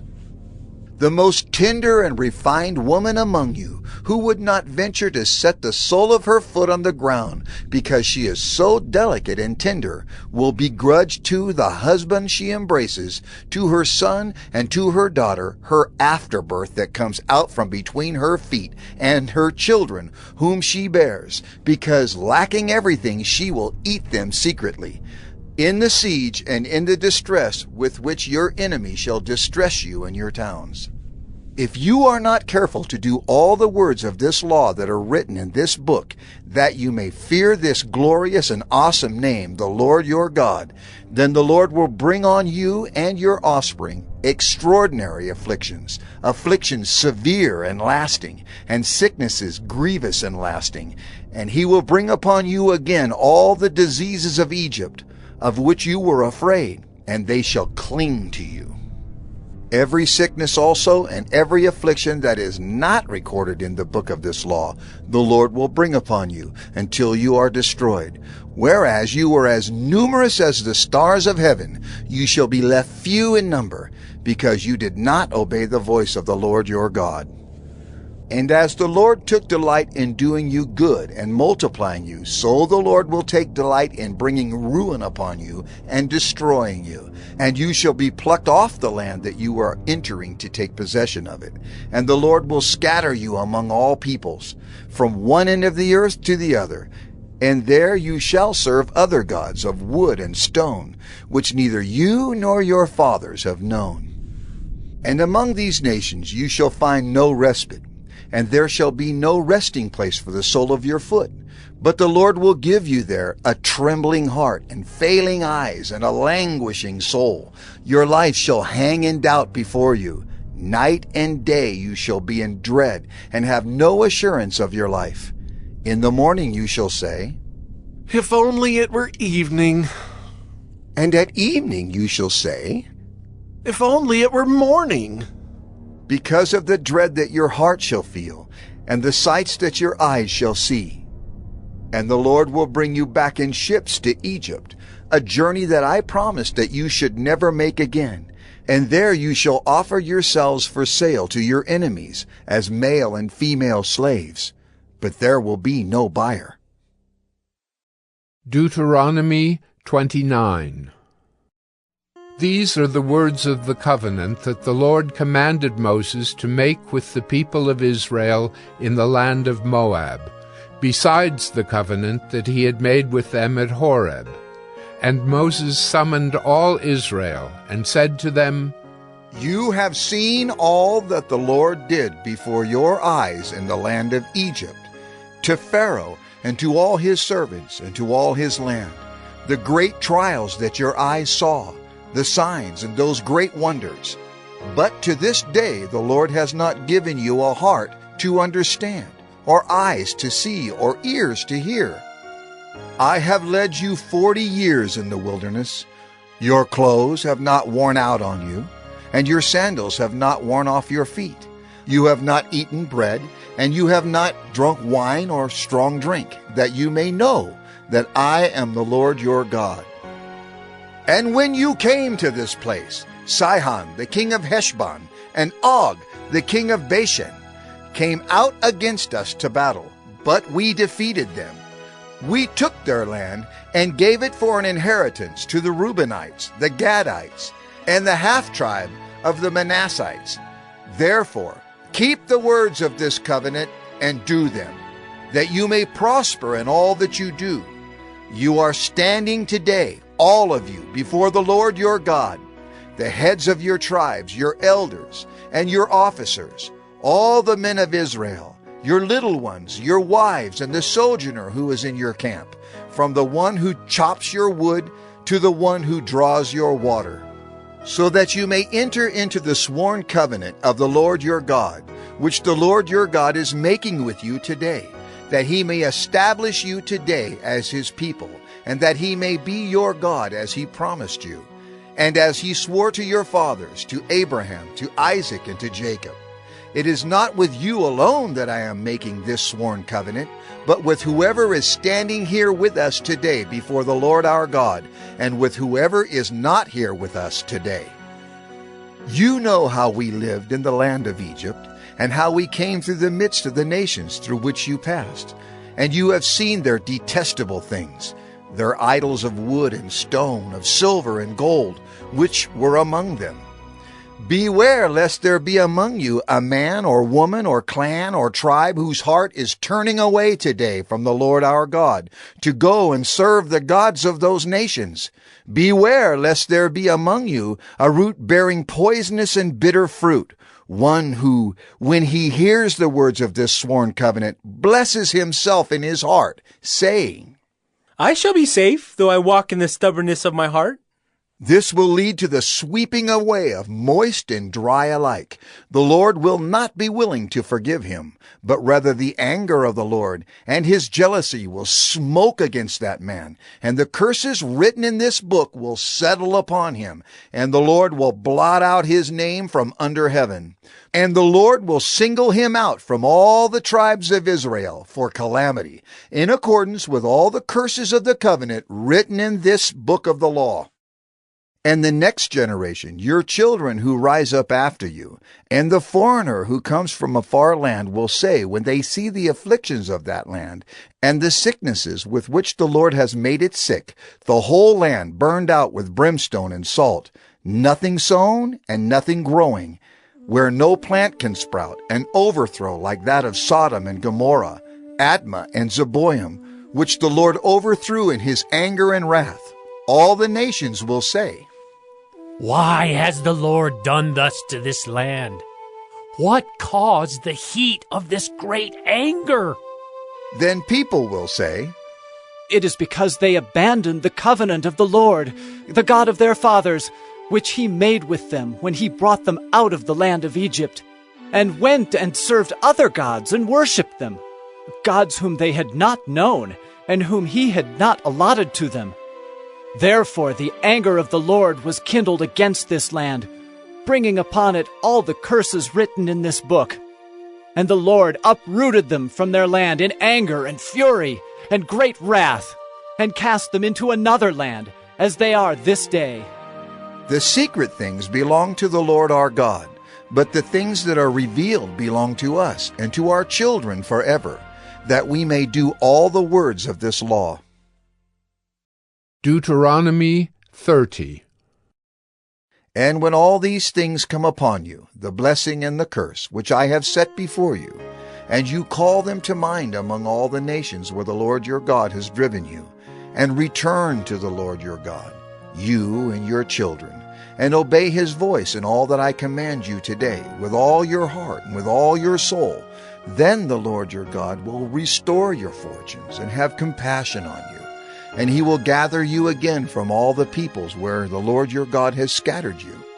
If your outcasts are in the uttermost parts of heaven, from there the Lord your God will gather you, and from there he will take you. And the Lord your God will bring you into the land that your fathers possessed, that you may possess it, and he will make you more prosperous and numerous than your fathers. And the Lord your God will circumcise your heart and the heart of your offspring, so that you will love the Lord your God with all your heart and with all your soul, that you may live. And the Lord your God will put all these curses on your foes and enemies who persecuted you. And you shall again obey the voice of the Lord, and keep all his commandments that I command you today. The Lord your God will make you abundantly prosperous in all the work of your hand, in the fruit of your womb, and in the fruit of your cattle, and in the fruit of your ground. For the Lord will again take delight in prospering you, as he took delight in your fathers, when you obey the voice of the Lord your God, to keep his commandments and his statutes that are written in this book of the law. When you turn to the Lord your God with all your heart and with all your soul. For this commandment that I command you today is not too hard for you, neither is it far off. It is not in heaven that you should say, Who will ascend to heaven for us and bring it to us, that we may hear it and do it? Neither is it beyond the sea that you should say, Who will go over the sea for us and bring it to us, that we may hear it and do it? But the word is very near you. It is in your mouth and in your heart, so that you can do it. See, I have set before you today life and good, death and evil. If you obey the commandments of the Lord your God that I command you today, by loving the Lord your God, by walking in his ways, and by keeping his commandments and his statutes and his rules, then you shall live and multiply, and the Lord your God will bless you in the land that you are entering to take possession of it. But if your heart turns away, and you will not hear, but are drawn away to worship other gods and serve them, I declare to you today that you shall surely perish. You shall not live long in the land that you are going over the Jordan to enter and possess. I call heaven and earth to witness against you today, that I have set before you life and death, blessing and curse. Therefore, choose life, that you and your offspring may live, loving the Lord your God, obeying his voice, and holding fast to him. For he is your life and length of days, that you may dwell in the land that the Lord swore to your fathers, to Abraham, to Isaac, and to Jacob, to give them. Deuteronomy 31. So Moses continued to speak these words to all Israel, and he said to them, I am 120 years old today. I am no longer able to go out and come in. The Lord has said to me, you shall not go over this Jordan. The Lord your God himself will go over before you. He will destroy these nations before you, so that you shall dispossess them. And Joshua will go over at your head, as the Lord has spoken. And the Lord will do to them as he did to Sihon and Og, the kings of the Amorites, and to their land when he destroyed them. And the Lord will give them over to you, and you shall do to them according to the whole commandment that I have commanded you. Be strong and courageous. Do not fear or be in dread of them, for it is the Lord your God who goes with you. He will not leave you or forsake you. Then Moses summoned Joshua, and said to him in the sight of all Israel, Be strong and courageous, for you shall go with this people into the land that the Lord has sworn to their fathers to give them, and you shall put them in possession of it. It is the Lord who goes before you. He will be with you. He will not leave you or forsake you. Do not fear or be dismayed. Then Moses wrote this law and gave it to the priests, the sons of Levi, who carried the ark of the covenant of the Lord, and to all the elders of Israel. And Moses commanded them, At the end of every 7 years, at the set time in the year of release, at the Feast of Booths, when all Israel comes to appear before the Lord your God at the place that he will choose, you shall read this law before all Israel in their hearing. Assemble the people, men, women, and little ones, and the sojourner within your towns, that they may hear and learn to fear the Lord your God, and be careful to do all the words of this law, and that their children who have not known it may hear and learn to fear the Lord your God, as long as you live in the land that you are going over the Jordan to possess. And the Lord said to Moses, Behold, the days approach when you must die. Call Joshua and present yourselves in the tent of meeting, that I may commission him. And Moses and Joshua went and presented themselves in the tent of meeting. And the Lord appeared in the tent in a pillar of cloud. And the pillar of cloud stood over the entrance of the tent. And the Lord said to Moses, Behold, you are about to lie down with your fathers. Then this people will rise and whore after the foreign gods among them, in the land that they are entering, and they will forsake me and break my covenant that I have made with them. Then my anger will be kindled against them in that day, and I will forsake them and hide my face from them, and they will be devoured. And many evils and troubles will come upon them, so that they will say in that day, Have not these evils come upon us because our God is not among us? And I will surely hide my face in that day, because of all the evil that they have done, because they have turned to other gods. Now therefore write this song and teach it to the people of Israel. Put it in their mouths, that this song may be a witness for me against the people of Israel. For when I have brought them into the land flowing with milk and honey, which I swore to give to their fathers, and they have eaten and are full and grown fat, they will turn to other gods and serve them, and despise me and break my covenant. And when many evils and troubles have come upon them, this song shall confront them as a witness, for it will live unforgotten in the mouths of their offspring. For I know what they are inclined to do even today, before I have brought them into the land that I swore to give. So Moses wrote this song the same day, and taught it to the people of Israel. And the Lord commissioned Joshua the son of Nun, and said, Be strong and courageous, for you shall bring the people of Israel into the land that I swore to give them. I will be with you. When Moses had finished writing the words of this law in a book to the very end, Moses commanded the Levites who carried the ark of the covenant of the Lord, Take this book of the law, and put it by the side of the ark of the covenant of the Lord your God, that it may be there for a witness against you. For I know how rebellious and stubborn you are. Behold, even today, while I am yet alive with you, you have been rebellious against the Lord. How much more after my death?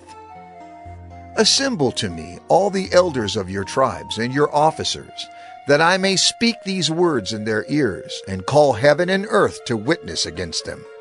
For I know that after my death you will surely act corruptly, and turn aside from the way that I have commanded you. And in the days to come, evil will befall you, because you will do what is evil in the sight of the Lord, provoking him to anger through the work of your hands. Then Moses spoke the words of this song until they were finished, in the ears of all the assembly of Israel. Deuteronomy 32.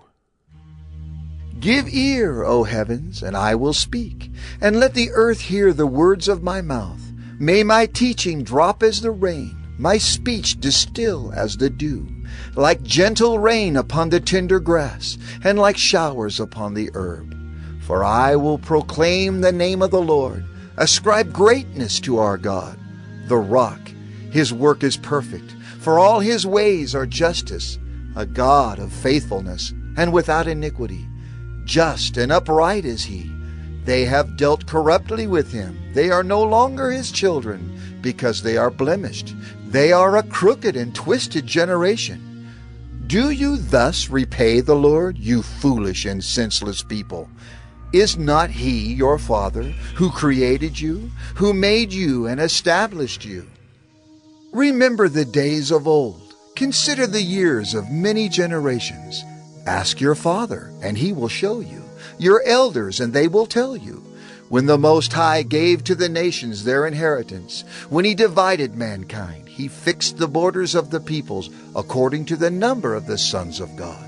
But the Lord's portion is his people, Jacob his allotted heritage. He found him in a desert land, and in the howling waste of the wilderness he encircled him. He cared for him. He kept him as the apple of his eye, like an eagle that stirs up its nest, that flutters over its young, spreading out its wings, catching them, bearing them on its pinions. The Lord alone guided him. No foreign god was with him.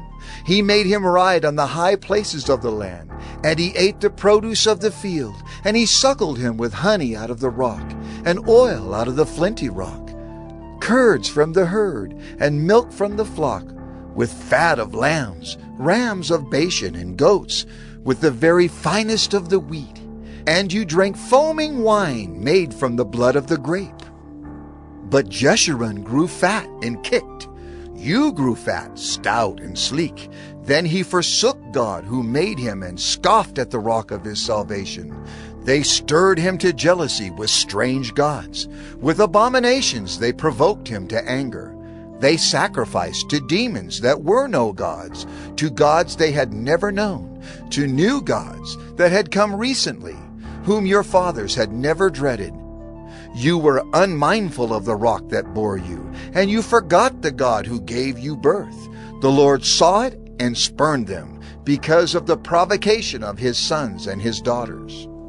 And he said, I will hide my face from them. I will see what their end will be, for they are a perverse generation, children in whom is no faithfulness.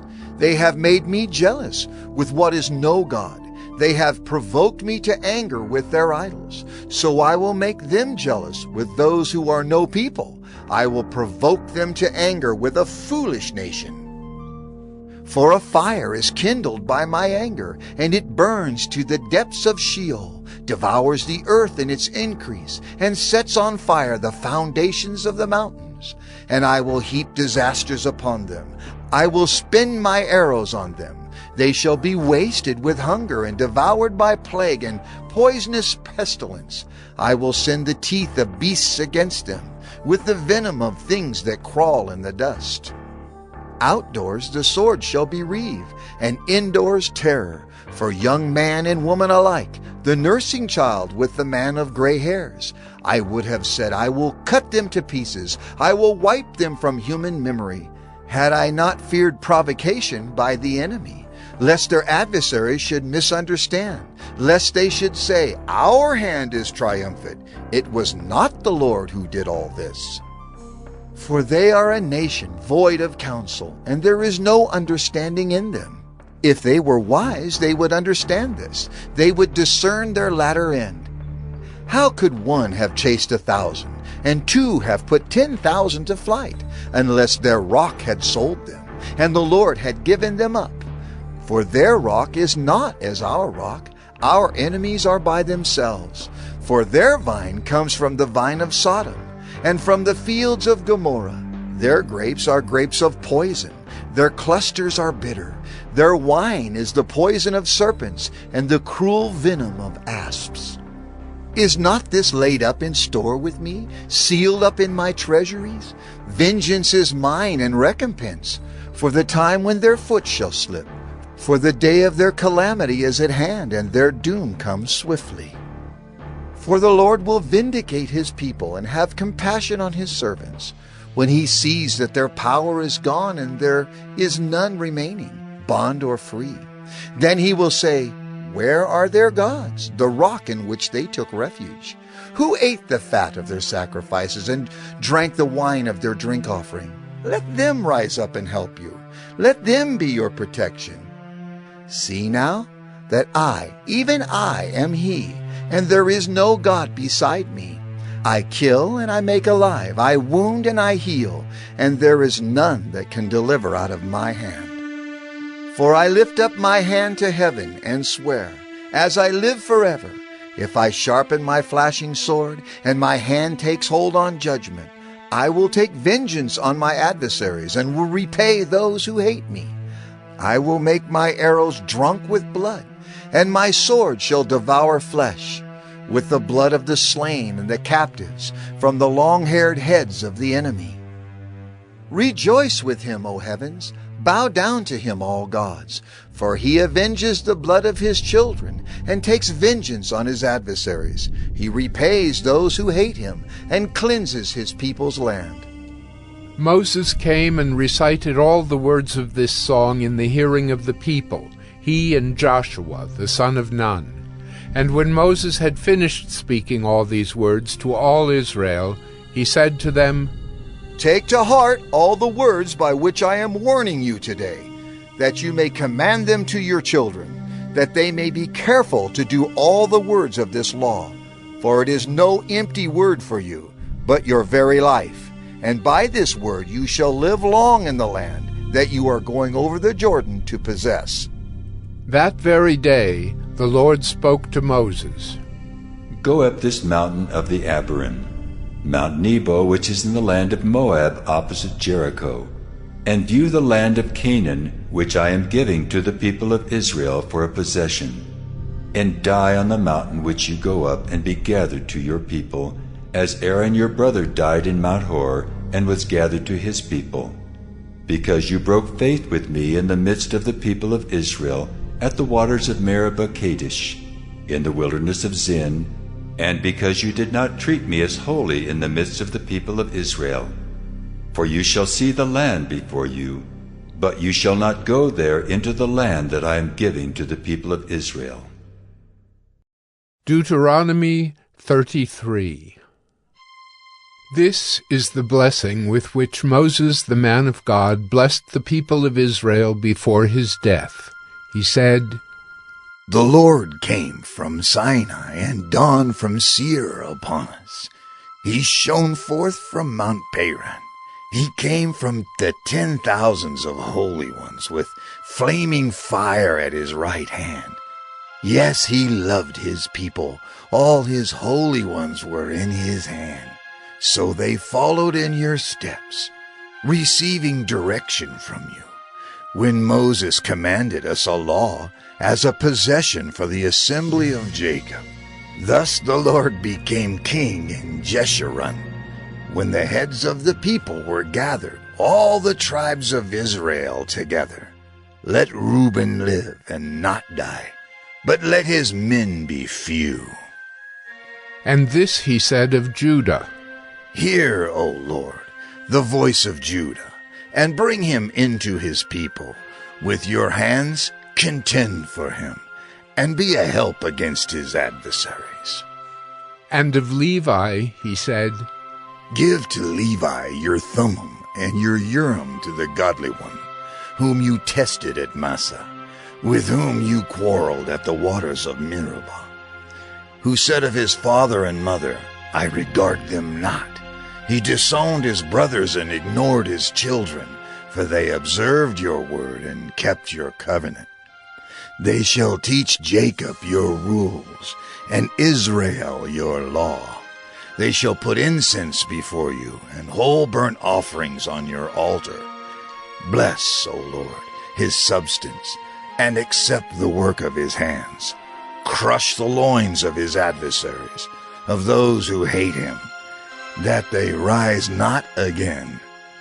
Of Benjamin he said, The beloved of the Lord dwells in safety. The high God surrounds him all day long, and dwells between his shoulders. And of Joseph he said, Blessed by the Lord be his land, with the choicest gifts of heaven above and of the deep that crouches beneath, with the choicest fruits of the sun and the rich yield of the months, with the finest produce of the ancient mountains and the abundance of the everlasting hills, with the best gifts of the earth and its fullness and the favor of him who dwells in the bush. May these rest on the head of Joseph, on the pate of him who is prince among his brothers. A firstborn bull, he has majesty, and his horns are the horns of a wild ox. With them he shall gore the peoples, all of them, to the ends of the earth. They are the 10,000s of Ephraim, and they are the thousands of Manasseh. And of Zebulun he said, Rejoice, Zebulun, in your going out, and Issachar in your tents. They shall call peoples to their mountain. There they offer right sacrifices, for they draw from the abundance of the seas and the hidden treasures of the sand. And of Gad he said, Blessed be he who enlarges Gad. Gad crouches like a lion. He tears off arm and scalp. He chose the best of the land for himself, for there a commander's portion was reserved. And he came with the heads of the people, with Israel. He executed the justice of the Lord, and his judgments for Israel. And of Dan he said, Dan is a lion's cub that leaps from Bashan. And of Naphtali he said, O Naphtali, sated with favor, and full of the blessing of the Lord, possess the lake and the south. And of Asher he said, Most blessed of sons be Asher. Let him be the favorite of his brothers, and let him dip his foot in oil. Your bars shall be iron and bronze, and as your days, so shall your strength be. There is none like God, O Jeshurun, who rides through the heavens to your help, through the skies in his majesty. The eternal God is your dwelling place, and underneath are the everlasting arms. And he thrust out the enemy before you and said, Destroy. So Israel lived in safety. Jacob lived alone, in a land of grain and wine, whose heavens drop down dew. Happy are you, O Israel! Who is like you, a people saved by the Lord? The shield of your help, and the sword of your triumph. Your enemies shall come fawning to you, and you shall tread upon their backs. Deuteronomy 34. Then Moses went up from the plains of Moab to Mount Nebo, to the top of Pisgah, which is opposite Jericho. And the Lord showed him all the land, Gilead as far as Dan, all Naphtali, the land of Ephraim and Manasseh, all the land of Judah as far as the western sea, the Negeb and the plain, that is, the valley of Jericho, the city of palm trees, as far as Zoar. And the Lord said to him, This is the land of which I swore to Abraham, to Isaac, and to Jacob. I will give it to your offspring. I have let you see it with your eyes, but you shall not go over there. So Moses, the servant of the Lord, died there in the land of Moab, according to the word of the Lord. And he buried him in the valley in the land of Moab, opposite Beth Peor. But no one knows the place of his burial to this day.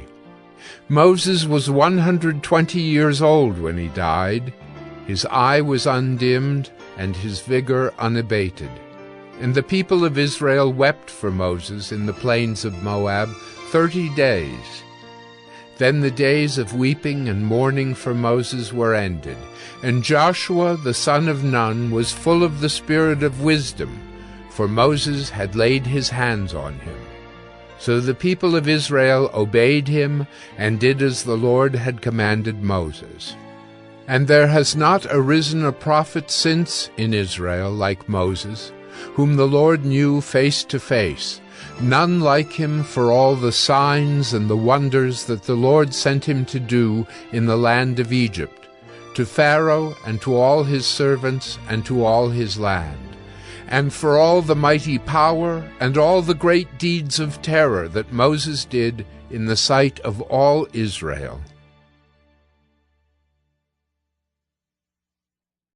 Joshua 1. After the death of Moses, the servant of the Lord said to Joshua the son of Nun, Moses' assistant, Moses, my servant, is dead. Now therefore arise. Go over this Jordan, you and all this people, into the land that I am giving to them, to the people of Israel. Every place that the sole of your foot will tread upon, I have given to you, just as I promised to Moses. From the wilderness and this Lebanon, as far as the great river, the river Euphrates, all the land of the Hittites to the great sea, toward the going down of the sun shall be your territory. No man shall be able to stand before you all the days of your life. Just as I was with Moses, so I will be with you. I will not leave you or forsake you. Be strong and courageous, for you shall cause this people to inherit the land that I swore to their fathers to give them. Only be strong and very courageous, being careful to do according to all the law that Moses my servant commanded you. Do not turn from it to the right hand or to the left, that you may have good success wherever you go. This book of the law shall not depart from your mouth, but you shall meditate on it day and night, so that you may be careful to do according to all that is written in it. For then you will make your way prosperous, and then you will have good success. Have I not commanded you, be strong and courageous? Do not be frightened and do not be dismayed, for the Lord your God is with you wherever you go. And Joshua commanded the officers of the people, Pass through the midst of the camp and command the people. Prepare your provisions, for within 3 days you are to pass over this Jordan to go in to take possession of the land that the Lord your God is giving you to possess. And to the Reubenites, the Gadites, and the half-tribe of Manasseh, Joshua said, Remember the word that Moses the servant of the Lord commanded you, saying, The Lord your God is providing you a place of rest, and will give you this land. Your wives, your little ones, and your livestock shall remain in the land that Moses gave you beyond the Jordan. But all the men of valor among you shall pass over armed before your brothers, and shall help them, until the Lord gives rest to your brothers, as he has to you, and they also take possession of the land that the Lord your God is giving them. Then you shall return to the land of your possession, and shall possess it, the land that Moses the servant of the Lord gave you beyond the Jordan toward the sunrise. And they answered Joshua, All that you have commanded us we will do, and wherever you send us we will go. Just as we obeyed Moses in all things, so we will obey you. Only may the Lord your God be with you, as he was with Moses. Whoever rebels against your commandment and disobeys your words, whatever you command him shall be put to death. Only be strong and courageous. Joshua 2. And Joshua, the son of Nun, sent 2 men secretly from Shittim as spies, saying, Go, view the land, especially Jericho. And they went and came into the house of a prostitute, whose name was Rahab, and lodged there. And it was told to the king of Jericho, Behold, men of Israel have come here tonight to search out the land. Then the king of Jericho sent to Rahab, saying, Bring out the men who have come to you, who entered your house, for they have come to search out all the land. But the woman had taken the 2 men and hidden them. And she said, True, the men came to me, but I did not know where they were from. And when the gate was about to be closed at dark, the men went out. I do not know where the men went. Pursue them quickly, for you will overtake them. But she had brought them up to the roof, and hid them with the stalks of flax that she had laid in order on the roof. So the men pursued after them on the way to the Jordan, as far as the fords, and the gate was shut as soon as the pursuers had gone out. Before the men lay down, she came up to them on the roof, and said to the men, I know that the Lord has given you the land, and that the fear of you has fallen upon us, and that all the inhabitants of the land melt away before you. For we have heard how the Lord dried up the water of the Red Sea before you when you came out of Egypt, and what you did to the 2 kings of the Amorites who were beyond the Jordan, to Sihon and Og, whom you devoted to destruction. And as soon as we heard it, our hearts melted, and there was no spirit left in any man because of you. For the Lord your God, he is God in the heavens above and on the earth beneath. Now then, please, swear to me by the Lord that, as I have dealt kindly with you, you also will deal kindly with my father's house, and give me a sure sign that you will save alive my father and mother, my brothers and sisters, and all who belong to them, and deliver our lives from death. And the men said to her, Our life for yours, even to death, if you do not tell this business of ours. Then, when the Lord gives us the land, we will deal kindly and faithfully with you. Then she let them down by a rope through the window, for her house was built into the city wall, so that she lived in the wall. And she said to them, Go into the hills, or the pursuers will encounter you, and hide there 3 days until the pursuers have returned. Then afterward you may go your way. The men said to her, We will be guiltless with respect to this oath of yours that you have made us swear. Behold, when we come into the land, you shall tie this scarlet cord in the window, through which you let us down. And you shall gather into your house your father and mother, your brothers, and all your father's household. Then, if anyone goes out of the doors of your house into the street, his blood shall be on his own head, and we shall be guiltless. But if a hand is laid on anyone who is with you in the house, his blood shall be on our head.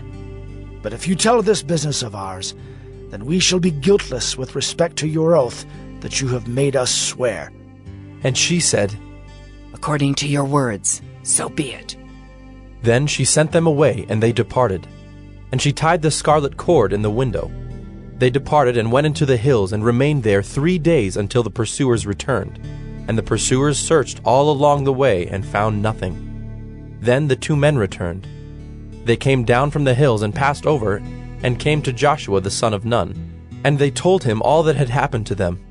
And they said to Joshua, "Truly the Lord has given all the land into our hands, and also all the inhabitants of the land melt away because of us." Joshua 3. Then Joshua rose early in the morning, and they set out from Shittim. And they came to the Jordan, he and all the people of Israel, and lodged there before they passed over. At the end of 3 days, the officers went through the camp and commanded the people, "As soon as you see the ark of the covenant of the Lord your God being carried by the Levitical priest, then you shall set out from your place and follow it. Yet there shall be a distance between you and it, about 2,000 cubits in length. Do not come near it, in order that you may know the way you shall go, for you have not passed this way before." Then Joshua said to the people, "Consecrate yourselves, for tomorrow the Lord will do wonders among you." And Joshua said to the priests, "Take up the ark of the covenant and pass on before the people." So they took up the ark of the covenant and went before the people. The Lord said to Joshua, "Today I will begin to exalt you in the sight of all Israel, that they may know that as I was with Moses, so I will be with you. And as for you, command the priests who bear the ark of the covenant, when you come to the brink of the waters of the Jordan, you shall stand still in the Jordan." And Joshua said to the people of Israel, "Come here and listen to the words of the Lord your God." And Joshua said, "Here is how you shall know that the living God is among you, and that he will without fail drive out from before you the Canaanites, the Hittites, the Hivites, the Perizzites, the Girgashites, the Amorites, and the Jebusites. Behold, the ark of the covenant of the Lord of all the earth is passing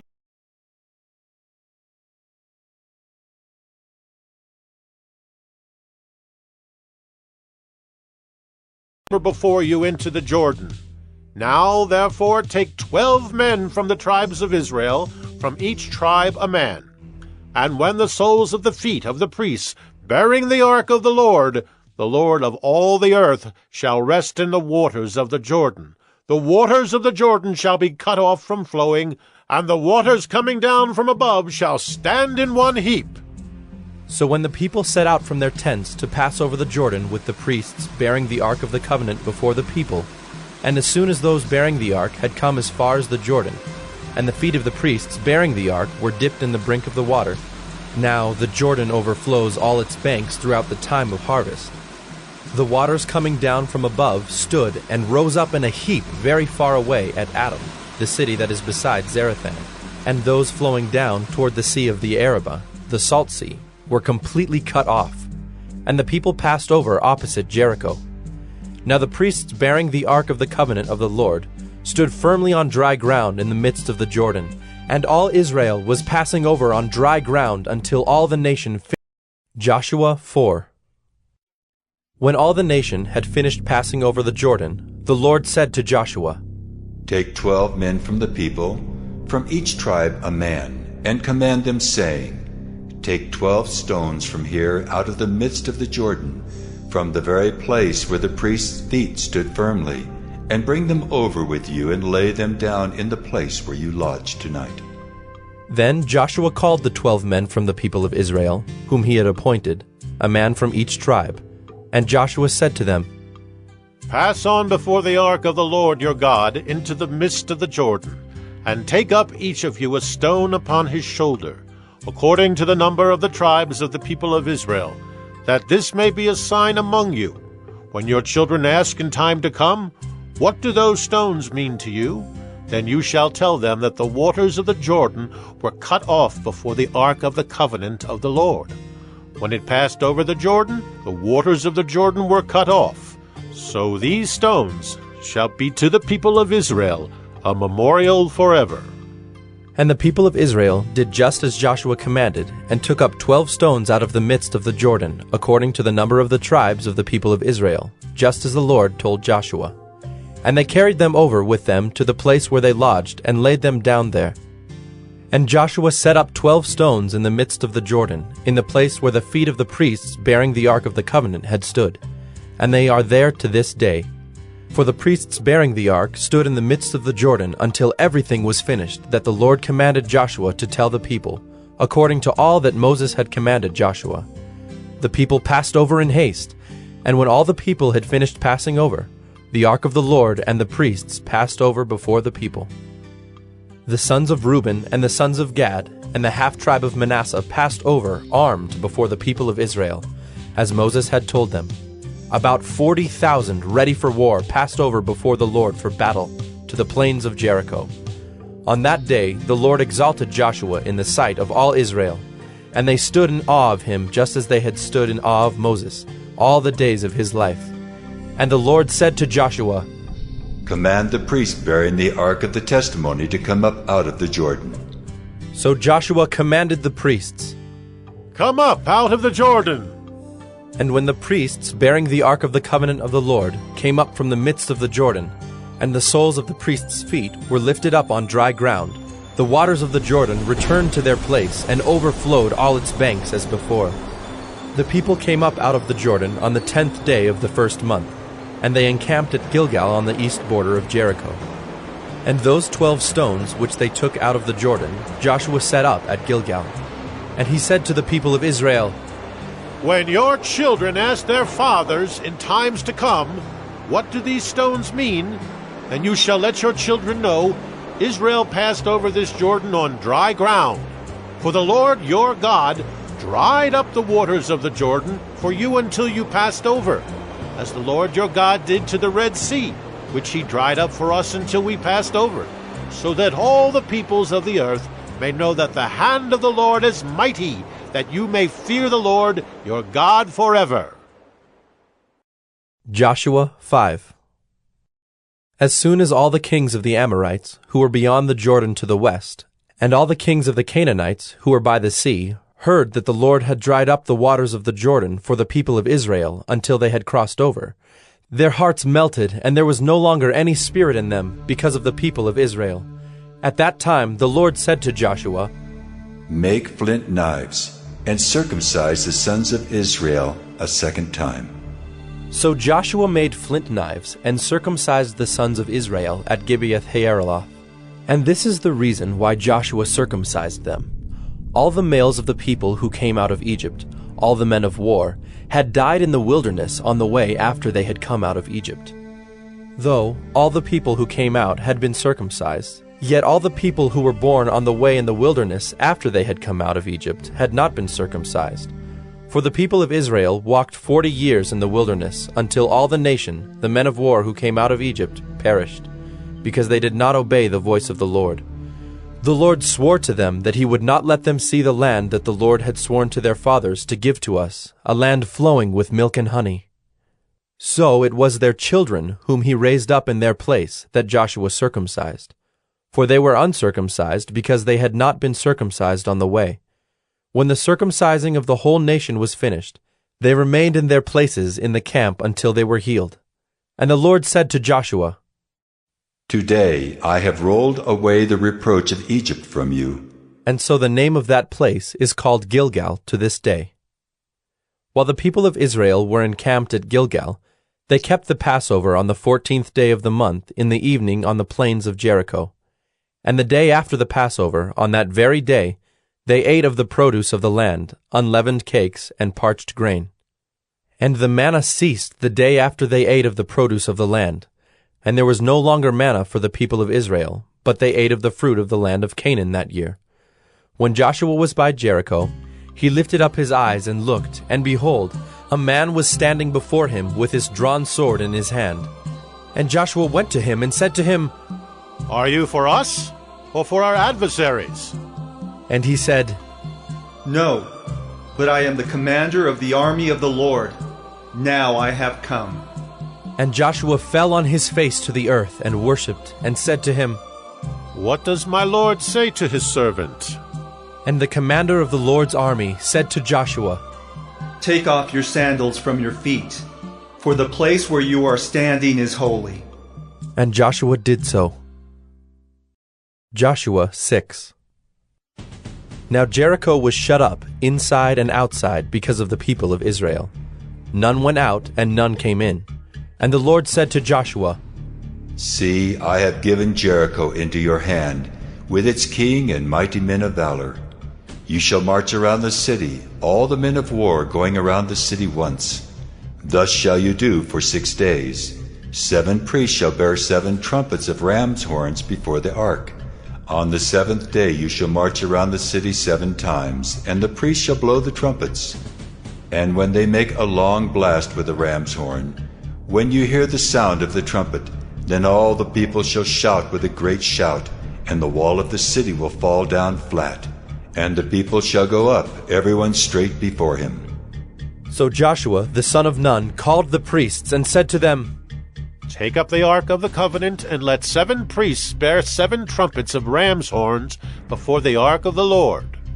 And he said to the people, Go forward, march around the city, and let the armed men pass on before the ark of the Lord. And just as Joshua had commanded the people, the 7 priests bearing the 7 trumpets of ram's horns before the Lord went forward, blowing the trumpets, with the ark of the covenant of the Lord following them. The armed men were walking before the priests who were blowing the trumpets, and the rear guard was walking after the ark, while the trumpets blew continually. But Joshua commanded the people, You shall not shout or make your voice heard, neither shall any word go out of your mouth until the day I tell you to shout. Then you shall shout. So he caused the ark of the Lord to circle the city, going about it once. And they came into the camp and spent the night in the camp. Then Joshua rose early in the morning, and the priests took up the ark of the Lord. And the 7 priests, bearing the 7 trumpets of ram's horns before the ark of the Lord, walked on, and they blew the trumpets continually. And the armed men were walking before them, and the rear guard was walking after the ark of the Lord, while the trumpets blew continually. And the 2nd day they marched around the city once, and returned into the camp. So they did for 6 days. On the 7th day they rose early, at the dawn of day, and marched around the city in the same manner 7 times. It was only on that day that they marched around the city 7 times. And at the 7th time, when the priests had blown the trumpets, Joshua said to the people, Shout, for the Lord has given you the city, and the city and all that is within it shall be devoted to the Lord for destruction. Only Rahab the prostitute and all who are with her in her house shall live, because she hid the messengers whom we sent. But you, keep yourselves from the things devoted to destruction, lest when you have devoted them, you take any of the devoted things and make the camp of Israel a thing for destruction, and bring trouble upon it. But all silver and gold, and every vessel of bronze and iron, are holy to the Lord. They shall go into the treasury of the Lord. So the people shouted, and the trumpets were blown. As soon as the people heard the sound of the trumpet, the people shouted a great shout, and the wall fell down flat, so that the people went up into the city, every man straight before him, and they captured the city. Then they devoted all in the city to destruction, both men and women, young and old, oxen, sheep, and donkeys, with the edge of the sword. But to the 2 men who had spied out the land, Joshua said, Go into the prostitute's house, and bring out from there the woman and all who belong to her, as you swore to her. So the young men who had been spies went in and brought out Rahab and her father and mother, and brothers, and all who belonged to her. And they brought all her relatives and put them outside the camp of Israel. And they burned the city with fire and everything in it. Only the silver and gold, and the vessels of bronze and of iron, they put into the treasury of the house of the Lord. But Rahab the prostitute, and her father's household, and all who belonged to her, Joshua saved alive. And she has lived in Israel to this day, because she hid the messengers whom Joshua sent to spy out Jericho. Joshua laid an oath on them at that time, saying, Cursed before the Lord be the man who rises up and rebuilds this city Jericho. At the cost of his firstborn shall he lay its foundation, and at the cost of his youngest son shall he set up its gates. So the Lord was with Joshua, and his fame was in all the land. Joshua 7. But the people of Israel broke faith in regard to the devoted things, for Achan the son of Carmi, son of Zabdi, son of Zerah, of the tribe of Judah, took some of the devoted things, and the anger of the Lord burned against the people of Israel. Joshua sent men from Jericho to Ai, which is near Bethaven, east of Bethel, and said to them, Go up and spy out the land. And the men went up and spied out Ai. And they returned to Joshua and said to him, Do not have all the people go up, but let about 2,000 or 3,000 men go up and attack Ai. Do not make the whole people toil up there, for they are few. So about 3,000 men went up there from the people. And they fled before the men of Ai, and the men of Ai killed about 36 of their men, and chased them before the gate as far as Shebarim, and struck them at the descent. And the hearts of the people melted and became as water. Then Joshua tore his clothes and fell to the earth on his face before the ark of the Lord until the evening, he and the elders of Israel. And they put dust on their heads. And Joshua said, Alas, O Lord God, why have you brought this people over the Jordan at all, to give us into the hands of the Amorites, to destroy us? Would that we had been content to dwell beyond the Jordan? O Lord, what can I say, when Israel has turned their backs before their enemies? For the Canaanites and all the inhabitants of the land will hear of it, and will surround us and cut off our name from the earth. And what will you do for your great name? The Lord said to Joshua, Get up. Why have you fallen on your face? Israel has sinned. They have transgressed my covenant that I commanded them. They have taken some of the devoted things. They have stolen and lied and put them among their own belongings. Therefore the people of Israel cannot stand before their enemies. They turn their backs before their enemies because they have become devoted for destruction. I will be with you no more unless you destroy the devoted things from among you. Get up, consecrate the people, and say, Consecrate yourselves for tomorrow, for thus says the Lord God of Israel. There are devoted things in your midst, O Israel. You cannot stand before your enemies until you take away the devoted things from among you. In the morning, therefore, you shall be brought near by your tribes. And the tribe that the Lord takes by lot shall come near by clans. And the clan that the Lord takes shall come near by households. And the household that the Lord takes shall come near man by man. And he who is taken with the devoted things shall be burned with fire, he and all that he has, because he has transgressed the covenant of the Lord, and because he has done an outrageous thing in Israel. So Joshua rose early in the morning, and brought Israel near, tribe by tribe, and the tribe of Judah was taken. And he brought near the clans of Judah, and the clan of the Zerahites was taken. And he brought near the clan of the Zerahites, man by man, and Zabdi was taken. And he brought near his household, man by man, and Achan, the son of Carmi, son of Zabdi, son of Zerah, of the tribe of Judah, was taken. Then Joshua said to Achan, My son, give glory to the Lord God of Israel, and give praise to him. And tell me now what you have done. Do not hide it from me. And Achan answered Joshua, Truly I have sinned against the Lord God of Israel, and this is what I did.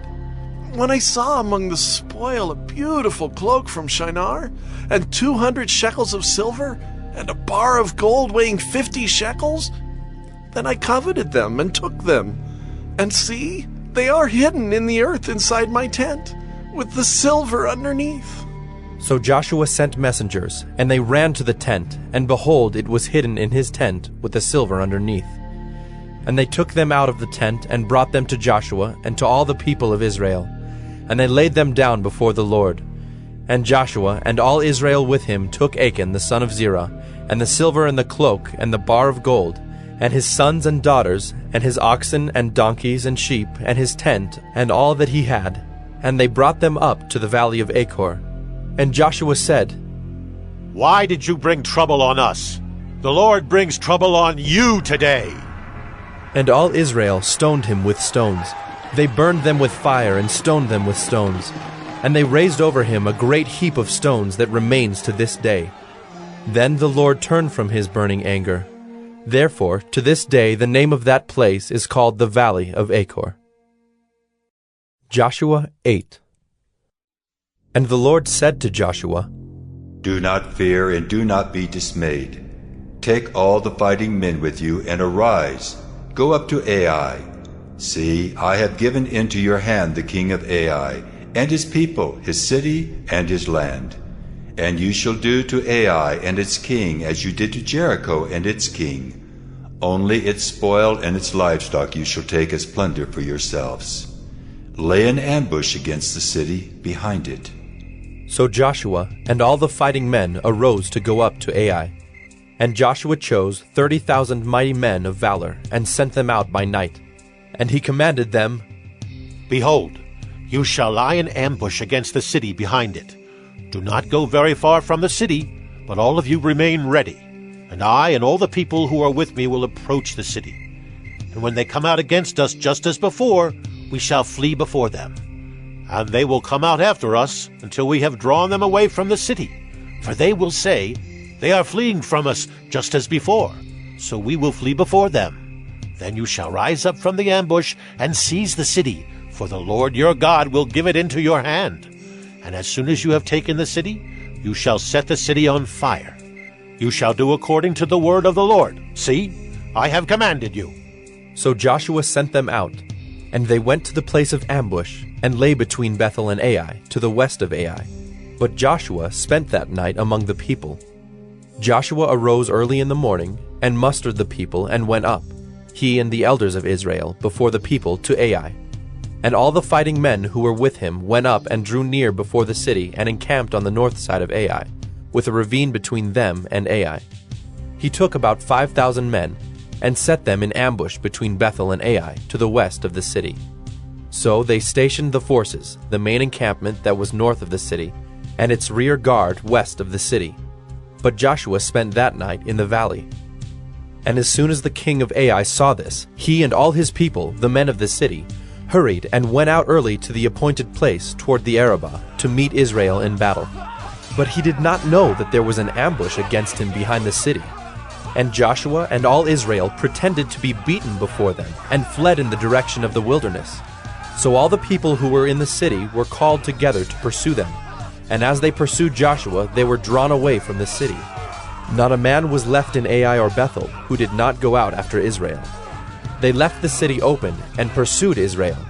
Then the Lord said to Joshua, Stretch out the javelin that is in your hand toward Ai, for I will give it into your hand.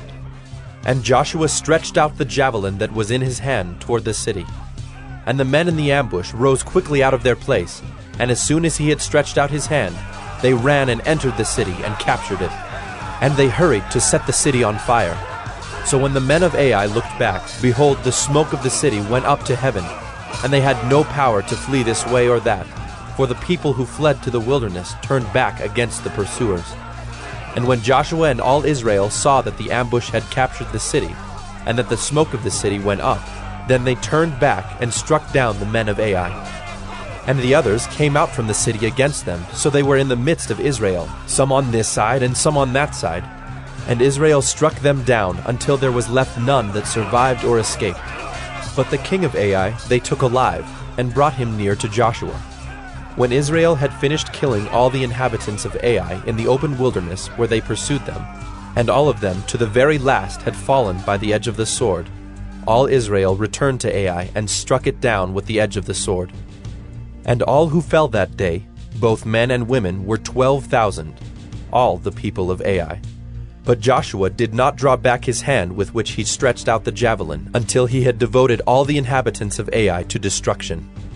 Only the livestock and the spoil of that city Israel took as their plunder, according to the word of the Lord that he commanded Joshua.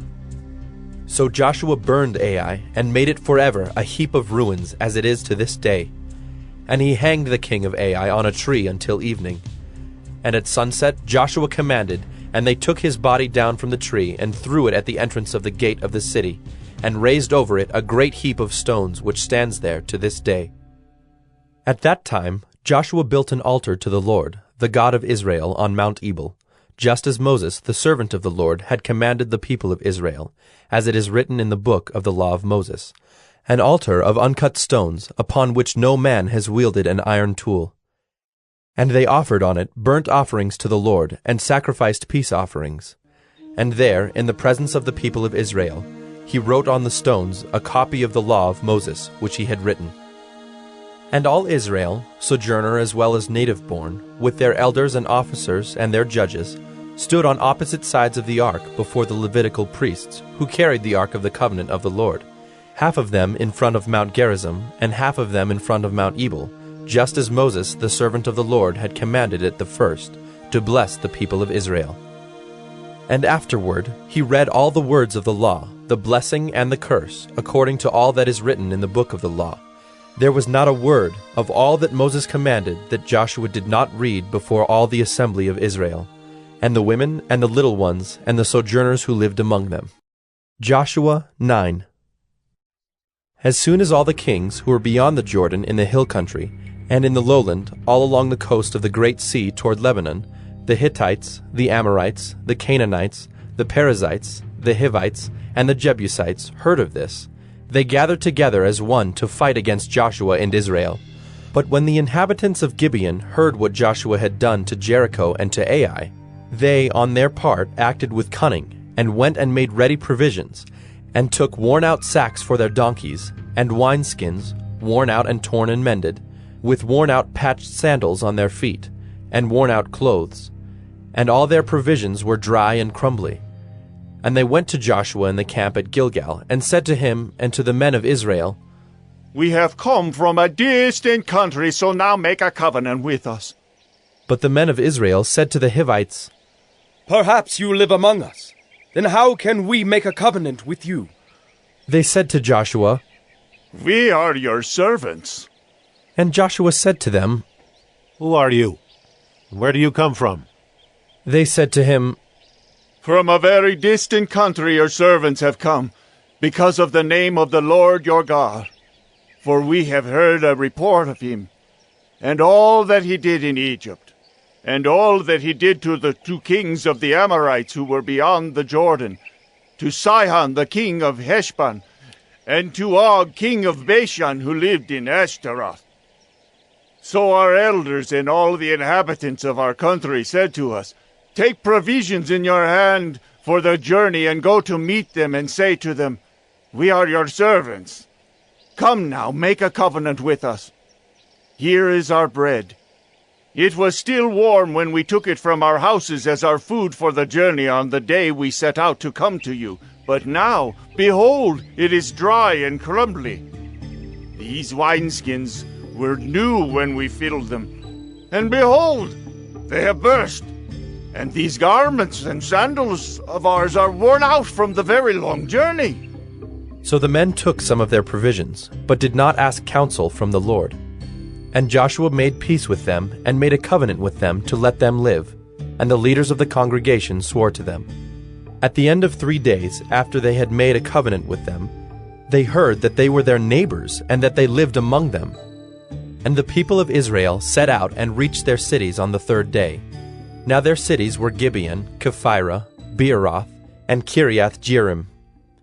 But the people of Israel did not attack them, because the leaders of the congregation had sworn to them by the Lord, the God of Israel. Then all the congregation murmured against the leaders, but all the leaders said to all the congregation, We have sworn to them by the Lord, the God of Israel, and now we may not touch them. This we will do to them. Let them live, lest wrath be upon us because of the oath that we swore to them. And the leaders said to them, Let them live.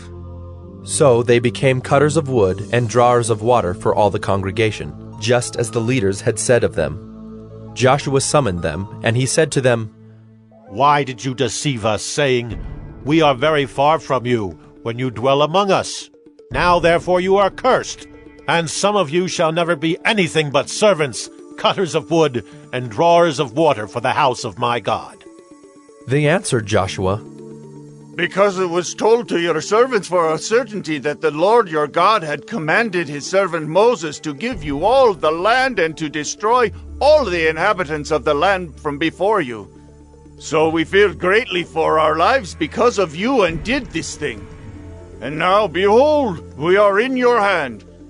Whatever seems good and right in your sight to do to us, do it. So he did this to them, and delivered them out of the hand of the people of Israel, and they did not kill them. But Joshua made them that day cutters of wood and drawers of water for the congregation and for the altar of the Lord, to this day in the place that he should choose. Joshua 10.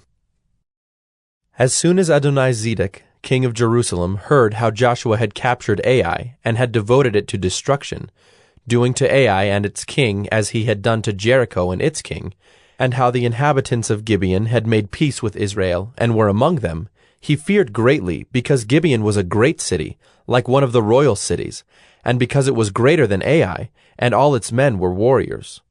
So Adonizedek, king of Jerusalem, sent to Hoham, king of Hebron, to Piram, king of Jarmuth, to Japhiah, king of Lachish, and to Deber, king of Eglon, saying, Come up to me and help me, and let us strike Gibeon, for it has made peace with Joshua and with the people of Israel. Then the 5 kings of the Amorites, the king of Jerusalem, the king of Hebron, the king of Jarmuth, the king of Lachish, and the king of Eglon, gathered their forces and went up with all their armies and encamped against Gibeon and made war against it. And the men of Gibeon sent to Joshua at the camp in Gilgal, saying, Do not relax your hand from your servants. Come up to us quickly and save us and help us, for all the kings of the Amorites who dwell in the hill country are gathered against us. So Joshua went up from Gilgal, he and all the people of war with him, and all the mighty men of valor. And the Lord said to Joshua, Do not fear them, for I have given them into your hands. Not a man of them shall stand before you. So Joshua came upon them suddenly, having marched up all night from Gilgal. And the Lord threw them into a panic before Israel, who struck them with a great blow at Gibeon, and chased them by the way of the ascent of Beth-horon, and struck them as far as Azekah and Makkedah. And as they fled before Israel, while they were going down the ascent of Beth-horon, the Lord threw down large stones from heaven on them as far as Azekah, and they died. There were more who died because of the hailstones than the sons of Israel killed with the sword. At that time Joshua spoke to the Lord in the day when the Lord gave the Amorites over to the sons of Israel. And he said in the sight of Israel, Sun, stand still at Gibeon, and moon in the valley of Ajalon. And the sun stood still, and the moon stopped, until the nation took vengeance on their enemies. Is this not written in the book of Jasher? The sun stopped in the midst of heaven, and did not hurry to set for about a whole day. There has been no day like it before or since, when the Lord heeded the voice of a man, for the Lord fought for Israel. So Joshua returned, and all Israel with him, to the camp at Gilgal. These 5 kings fled, and hid themselves in the cave at Makkedah. And it was told to Joshua, The 5 kings have been found, hidden in the cave at Makkedah. And Joshua said, Roll large stones against the mouth of the cave, and set men by it to guard them. But do not stay there yourselves. Pursue your enemies. Attack their rear guard. Do not let them enter their cities, for the Lord your God has given them into your hand. When Joshua and the sons of Israel had finished striking them with a great blow until they were wiped out, and when the remnant that remained of them had entered into the fortified cities, then all the people returned safe to Joshua in the camp at Makkedah. Not a man moved his tongue against any of the people of Israel. Then Joshua said, Open the mouth of the cave, and bring those 5 kings out to me from the cave. And they did so, and brought those 5 kings out to him from the cave, the king of Jerusalem, the king of Hebron, the king of Jarmuth, the king of Lachish, and the king of Eglon. And when they brought those kings out to Joshua, Joshua summoned all the men of Israel, and said to the chiefs of the men of war who had gone with him, Come near, put your feet on the necks of these kings. Then they came near, and put their feet on their necks. And Joshua said to them, Do not be afraid or dismayed. Be strong and courageous, for thus the Lord will do to all your enemies against whom you fight. And afterward Joshua struck them and put them to death, and he hanged them on 5 trees. And they hung on the trees until evening. But at the time of the going down of the sun, Joshua commanded, and they took them down from the trees, and threw them into the cave where they had hidden themselves. And they set large stones against the mouth of the cave, which remain to this very day. As for Makkedah, Joshua captured it on that day, and struck it, and its king, with the edge of the sword. He devoted to destruction every person in it. He left none remaining. And he did to the king of Makkedah just as he had done to the king of Jericho. Then Joshua and all Israel with him passed on from Makkedah to Libnah, and fought against Libnah. And the Lord gave it also, and its king, into the hand of Israel. And he struck it with the edge of the sword, and every person in it. He left none remaining in it. And he did to its king as he had done to the king of Jericho. Then Joshua and all Israel with him passed on from Libnah to Lachish, and laid siege to it, and fought against it. And the Lord gave Lachish into the hand of Israel, and he captured it on the second day, and struck it with the edge of the sword, and every person in it, as he had done to Libnah. Then Horam king of Gezer came up to help Lachish, and Joshua struck him and his people, until he left none remaining. Then Joshua and all Israel with him passed on from Lachish to Eglon, and they laid siege to it, and fought against it. And they captured it on that day, and struck it with the edge of the sword. And he devoted every person in it to destruction that day, as he had done to Lachish. Then Joshua and all Israel with him went up from Eglon to Hebron. And they fought against it, and captured it, and struck it with the edge of the sword, and its king and its towns and every person in it. He left none remaining, as he had done to Eglon, and devoted it to destruction, and every person in it. Then Joshua and all Israel with him turned back to Debir, and fought against it, and he captured it with its king and all its towns. And they struck them with the edge of the sword, and devoted to destruction every person in it. He left none remaining. Just as he had done to Hebron and to Libnah and its king, so he did to Debir and to its king. So Joshua struck the whole land, the hill country and the Negeb, and the lowland and the slopes, and all their kings. He left none remaining, but devoted to destruction all that breathed, just as the Lord God of Israel commanded. And Joshua struck them from Kadesh Barnea as far as Gaza, and all the country of Goshen as far as Gibeon. And Joshua captured all these kings and their land at one time, because the Lord God of Israel fought for Israel. Then Joshua returned, and all Israel with him, to the camp at Gilgal. Joshua 11. When Jabin king of Hazor heard of this, he sent to Jobab king of Madon, and to the king of Shimron, and to the king of Akshaph, and to the kings who were in the northern hill country, and in the Arabah south of Kinneroth, and in the lowland, and in Naphthdor on the west, to the Canaanites in the east and the west, the Amorites, the Hittites, the Perizzites, and the Jebusites in the hill country, and the Hivites under Hermon in the land of Mizpah. And they came out with all their troops, a great horde, in number like the sand that is on the seashore, with very many horses and chariots. And all these kings joined their forces, and came and encamped together at the waters of Merom to fight against Israel. And the Lord said to Joshua, Do not be afraid of them, for tomorrow at this time I will give over all of them slain to Israel. You shall hamstring their horses, and burn their chariots with fire. So Joshua and all his warriors came suddenly against them by the waters of Merom, and fell upon them. And the Lord gave them into the hand of Israel, who struck them and chased them as far as Great Sidon and Misrephoth-Maim, and eastward as far as the valley of Mizpeh. And they struck them until he left none remaining. And Joshua did to them just as the Lord said to him. He hamstrung their horses and burned their chariots with fire. And Joshua turned back at that time, and captured Hazor, and struck its king with the sword. For Hazor formerly was the head of all those kingdoms. And they struck with the sword all who were in it, devoting them to destruction. There was none left that breathed. And he burned Hazor with fire. And all the cities of those kings, and all their kings, Joshua captured, and struck them with the edge of the sword, devoting them to destruction, just as Moses the servant of the Lord had commanded.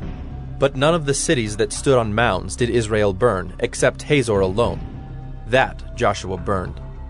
And all the spoil of these cities and the livestock the people of Israel took for their plunder. But every man they struck with the edge of the sword until they had destroyed them, and they did not leave any who breathed.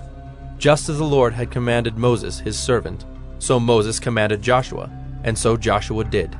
He left nothing undone of all that the Lord had commanded Moses.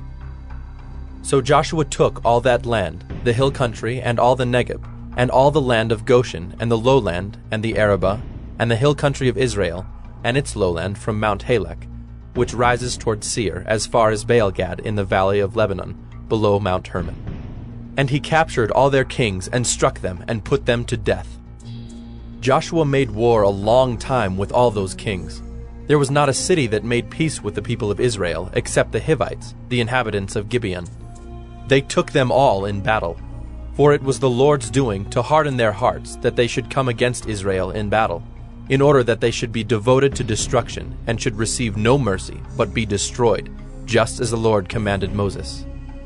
And Joshua came at that time and cut off the Anakim from the hill country, from Hebron, from Debir, from Anab, and from all the hill country of Judah, and from all the hill country of Israel. Joshua devoted them to destruction with their cities. There was none of the Anakim left in the land of the people of Israel. Only in Gaza, in Gath, and in Ashdod did some remain. So Joshua took the whole land according to all that the Lord had spoken to Moses. And Joshua gave it for an inheritance to Israel according to their tribal allotments. And the land had rest from war. Joshua 12. Now these are the kings of the land whom the people of Israel defeated and took possession of their land beyond the Jordan toward the sunrise, from the valley of the Arnon to Mount Hermon, with all the Arabah eastward. Sihon, king of the Amorites, who lived at Heshbon, and ruled from Aroer, which is on the edge of the valley of the Arnon, and from the middle of the valley as far as the river Jabbok, the boundary of the Ammonites, that is half of Gilead. And the Arabah to the sea of Kinneroth eastward, and in the direction of Beth-Jeshimoth, to the sea of the Arabah, the Salt Sea, southward to the foot of the slopes of Pisgah, and Og, king of Bashan, one of the remnant of the Rephaim, who lived at Ashtaroth and at Edrei, and ruled over Mount Hermon and Salecah, and all Bashan to the boundary of the Geshurites and the Maacathites, and over half of Gilead to the boundary of Sihon, king of Heshbon. Moses, the servant of the Lord, and the people of Israel defeated them. And Moses, the servant of the Lord, gave their land for a possession to the Reubenites and the Gadites and the half-tribe of Manasseh. And these are the kings of the land whom Joshua and the people of Israel defeated on the west side of the Jordan, from Baal-Gad in the valley of Lebanon to Mount Halak that rises toward Seir. And Joshua gave their land to the tribes of Israel as a possession according to their allotments, in the hill country, in the lowland, in the Arabah, in the slopes, in the wilderness, and in the Negeb, the land of the Hittites, the Amorites, the Canaanites, the Perizzites, the Hivites, and the Jebusites. The king of Jericho, 1. The king of Ai, which is beside Bethel, 1. The king of Jerusalem, 1. The king of Hebron, 1. The king of Jarmuth, 1. The king of Lachish, 1. The king of Eglon, 1. The king of Gezer, 1. The king of Debir, 1. The king of Geder, 1. The king of Hormah, 1. The king of Arad, 1. The king of Libnah, 1. The king of Adullam, 1. The king of Makkedah, 1. The king of Bethel, 1. The king of Tappuah, 1. The king of Hepher, 1. The king of Aphek, 1. The king of Lasharon, 1. The king of Madon, 1. The king of Hazor, 1. The king of Shimron-Meron, 1. The king of Akshaph, 1. The king of Taanach, 1. The king of Megiddo, 1. The king of Kedesh, 1. The king of Jokneam in Carmel, 1. The king of Dor in Naphath-Dor, 1. The king of Goyim in Galilee, 1. The king of Tirzah, 1. In all, 31 kings. Joshua 13.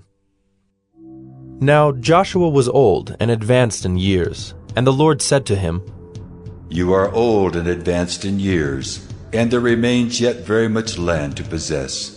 This is the land that yet remains, all the regions of the Philistines and all those of the Geshurites.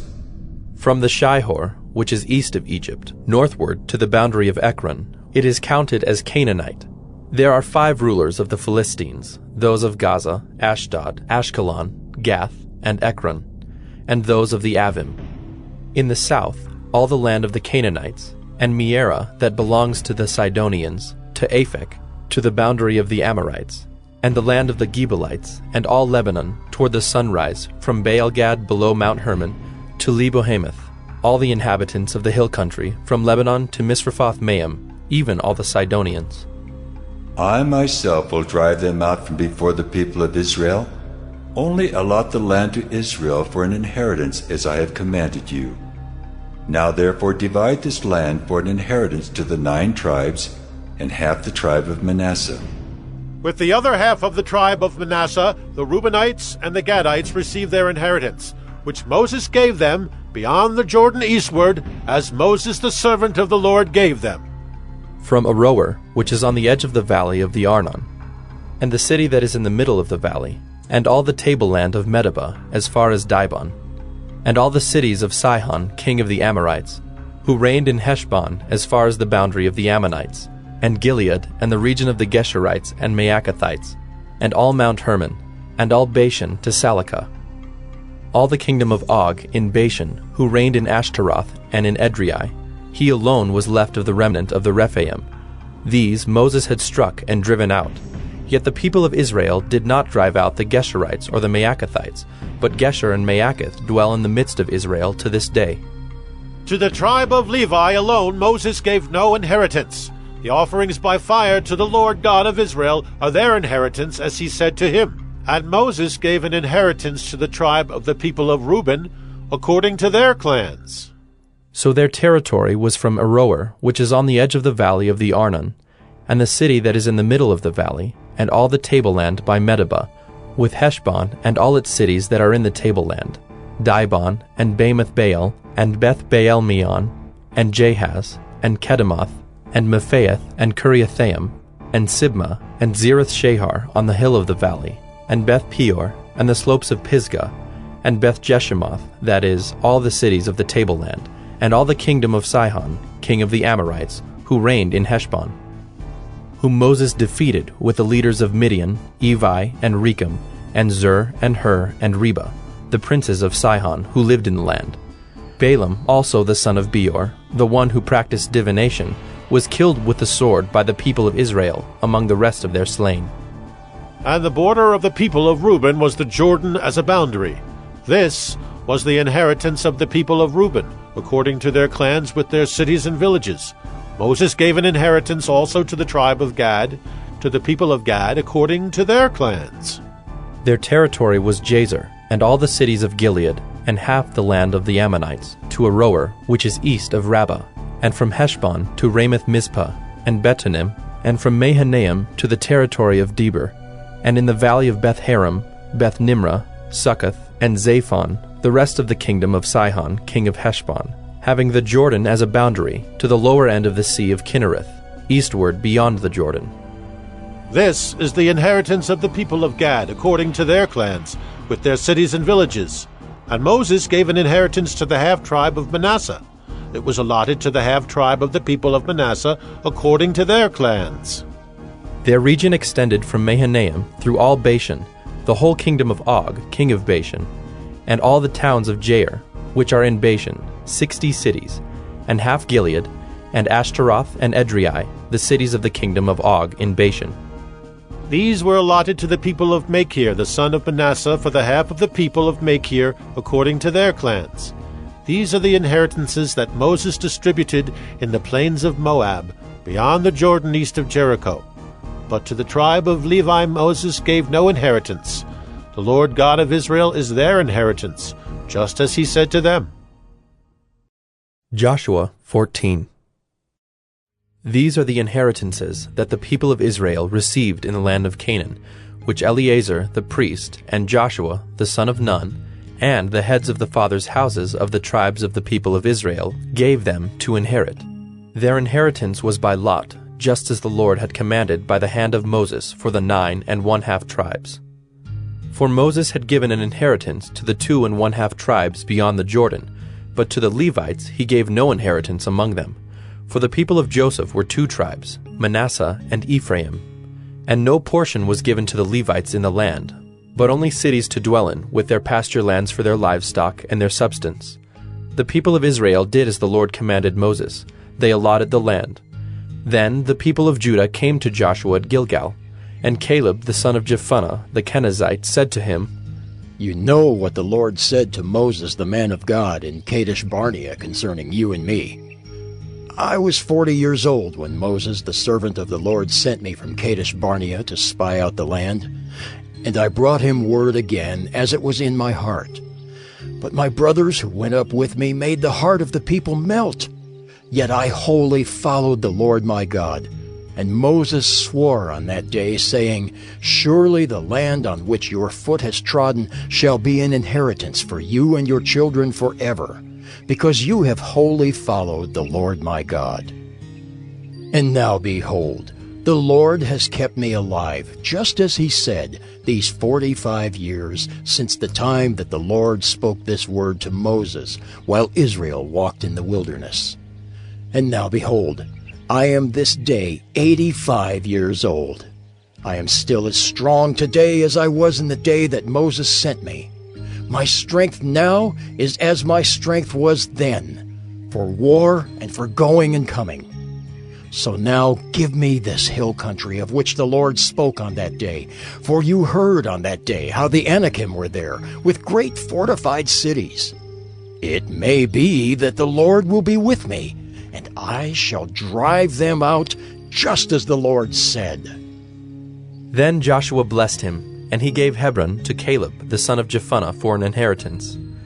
Therefore Hebron became the inheritance of Caleb the son of Jephunneh, the Kenizzite, to this day, because he wholly followed the Lord, the God of Israel. Now the name of Hebron formerly was Kiriath Arba. Arba was the greatest man among the Anakim, and the land had rest from war. Joshua 15. The allotment for the tribe of the people of Judah, according to their clans, reached southward to the boundary of Edom, to the wilderness of Zin, at the farthest south. And their south boundary ran from the end of the Salt Sea, from the bay that faces southward.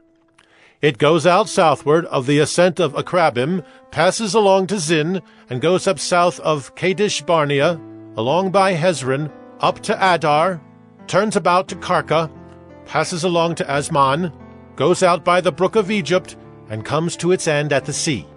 This shall be your south boundary. And the east boundary is the Salt Sea, to the mouth of the Jordan. And the boundary on the north side runs from the bay of the sea at the mouth of the Jordan. And the boundary goes up to Beth Hoglah, and passes along north of Beth Araba. And the boundary goes up to the stone of Bohan, the son of Reuben. And the boundary goes up to Deber, from the valley of Achor, and so northward, turning toward Gilgal, which is opposite the ascent of Adummim, which is on the south side of the valley. And the boundary passes along to the waters of En-Shemesh, and ends at En-Rogel. Then the boundary goes up by the valley of the son of Hinnom, at the southern shoulder of the Jebusite, that is Jerusalem. And the boundary goes up to the top of the mountain that lies over against the valley of Hinnom on the west, at the northern end of the valley of Rephaim. Then the boundary extends from the top of the mountain to the spring of the waters of Nephtoah, and from there to the cities of Mount Ephron. Then the boundary bends around to Baalah, that is Kiriath Jearim.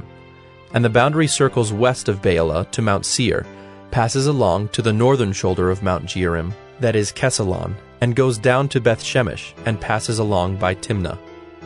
The boundary goes out to the shoulder of the hill north of Ekron.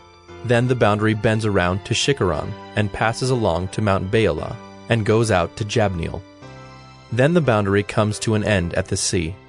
And the west boundary was the Great Sea with its coastline. This is the boundary around the people of Judah, according to their clans.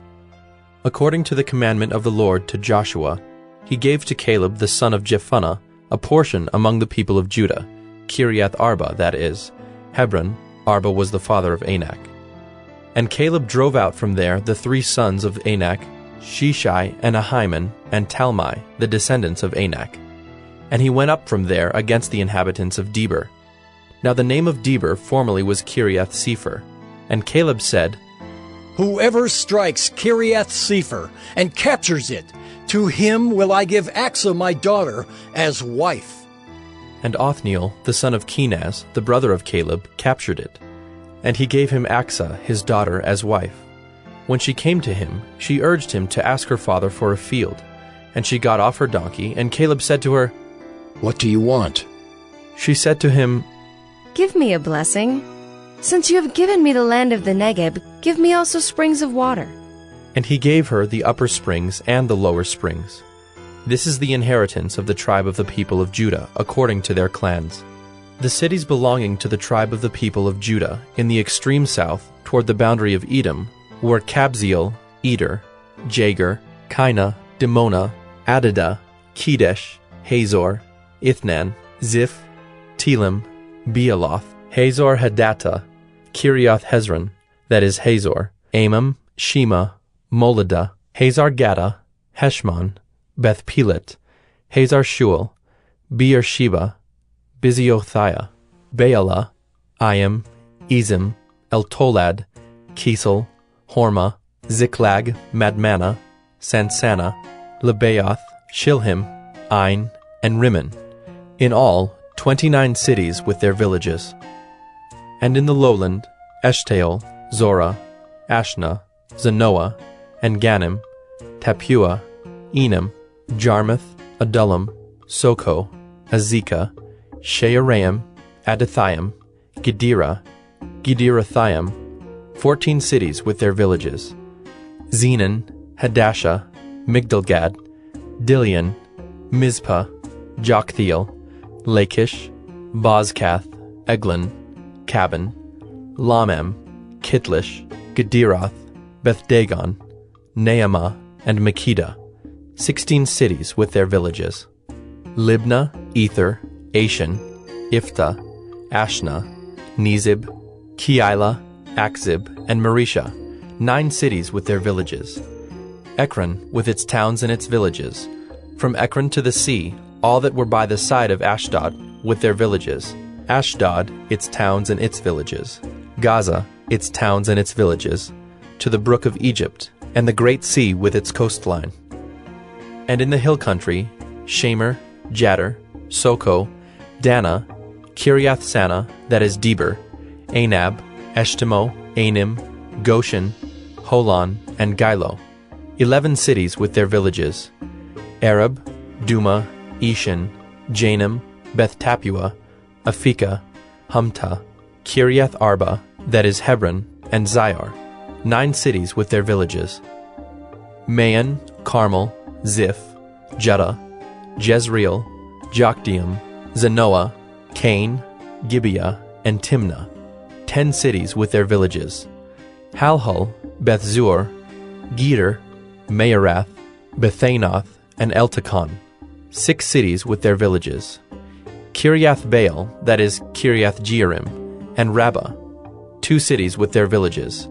In the wilderness, Beth Araba, Middin, Sakakah, Nibshan, the city of Salt, and Engedi, 6 cities with their villages. But the Jebusites, the inhabitants of Jerusalem, the people of Judah could not drive out. So the Jebusites dwell with the people of Judah at Jerusalem to this day. Joshua 16.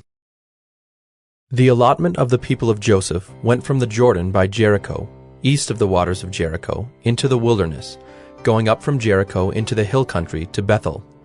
Then going from Bethel to Luz, it passes along to Ataroth, the territory of the Archites. Then it goes down westward to the territory of the Japhletites, as far as the territory of Lower Beth-horon, then to Gezer, and it ends at the sea. The people of Joseph, Manasseh, and Ephraim received their inheritance. The territory of the people of Ephraim by their clans was as follows.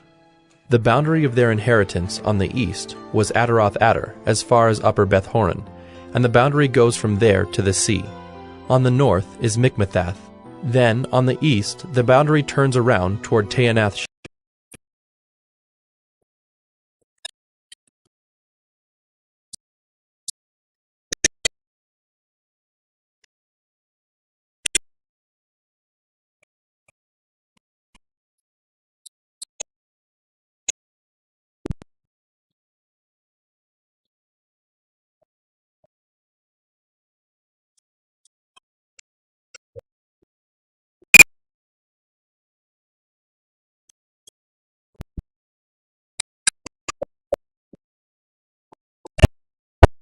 Joshua 17.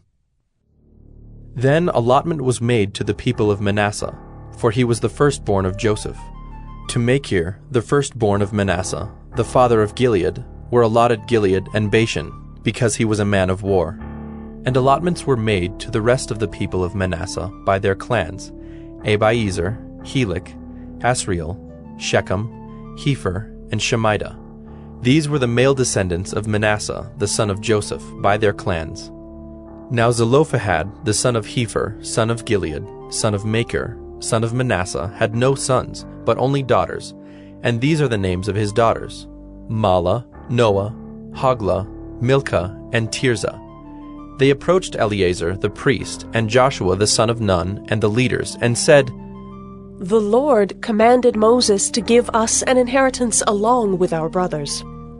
So according to the mouth of the Lord, he gave them an inheritance among the brothers of their father. Thus there fell to Manasseh 10 portions, besides the land of Gilead and Bashan, which is on the other side of the Jordan, because the daughters of Manasseh received an inheritance along with his sons. The land of Gilead was allotted to the rest of the people of Manasseh. The territory of Manasseh reached from Asher to Michmethath, which is east of Shechem. Then the boundary goes along southward to the inhabitants of En-Tappuah. The land of Tappuah belonged to Manasseh, but the town of Tappuah on the boundary of Manasseh belonged to the people of Ephraim. Then the boundary went down to the brook Cana. These cities, to the south of the brook, among the cities of Manasseh, belonged to Ephraim.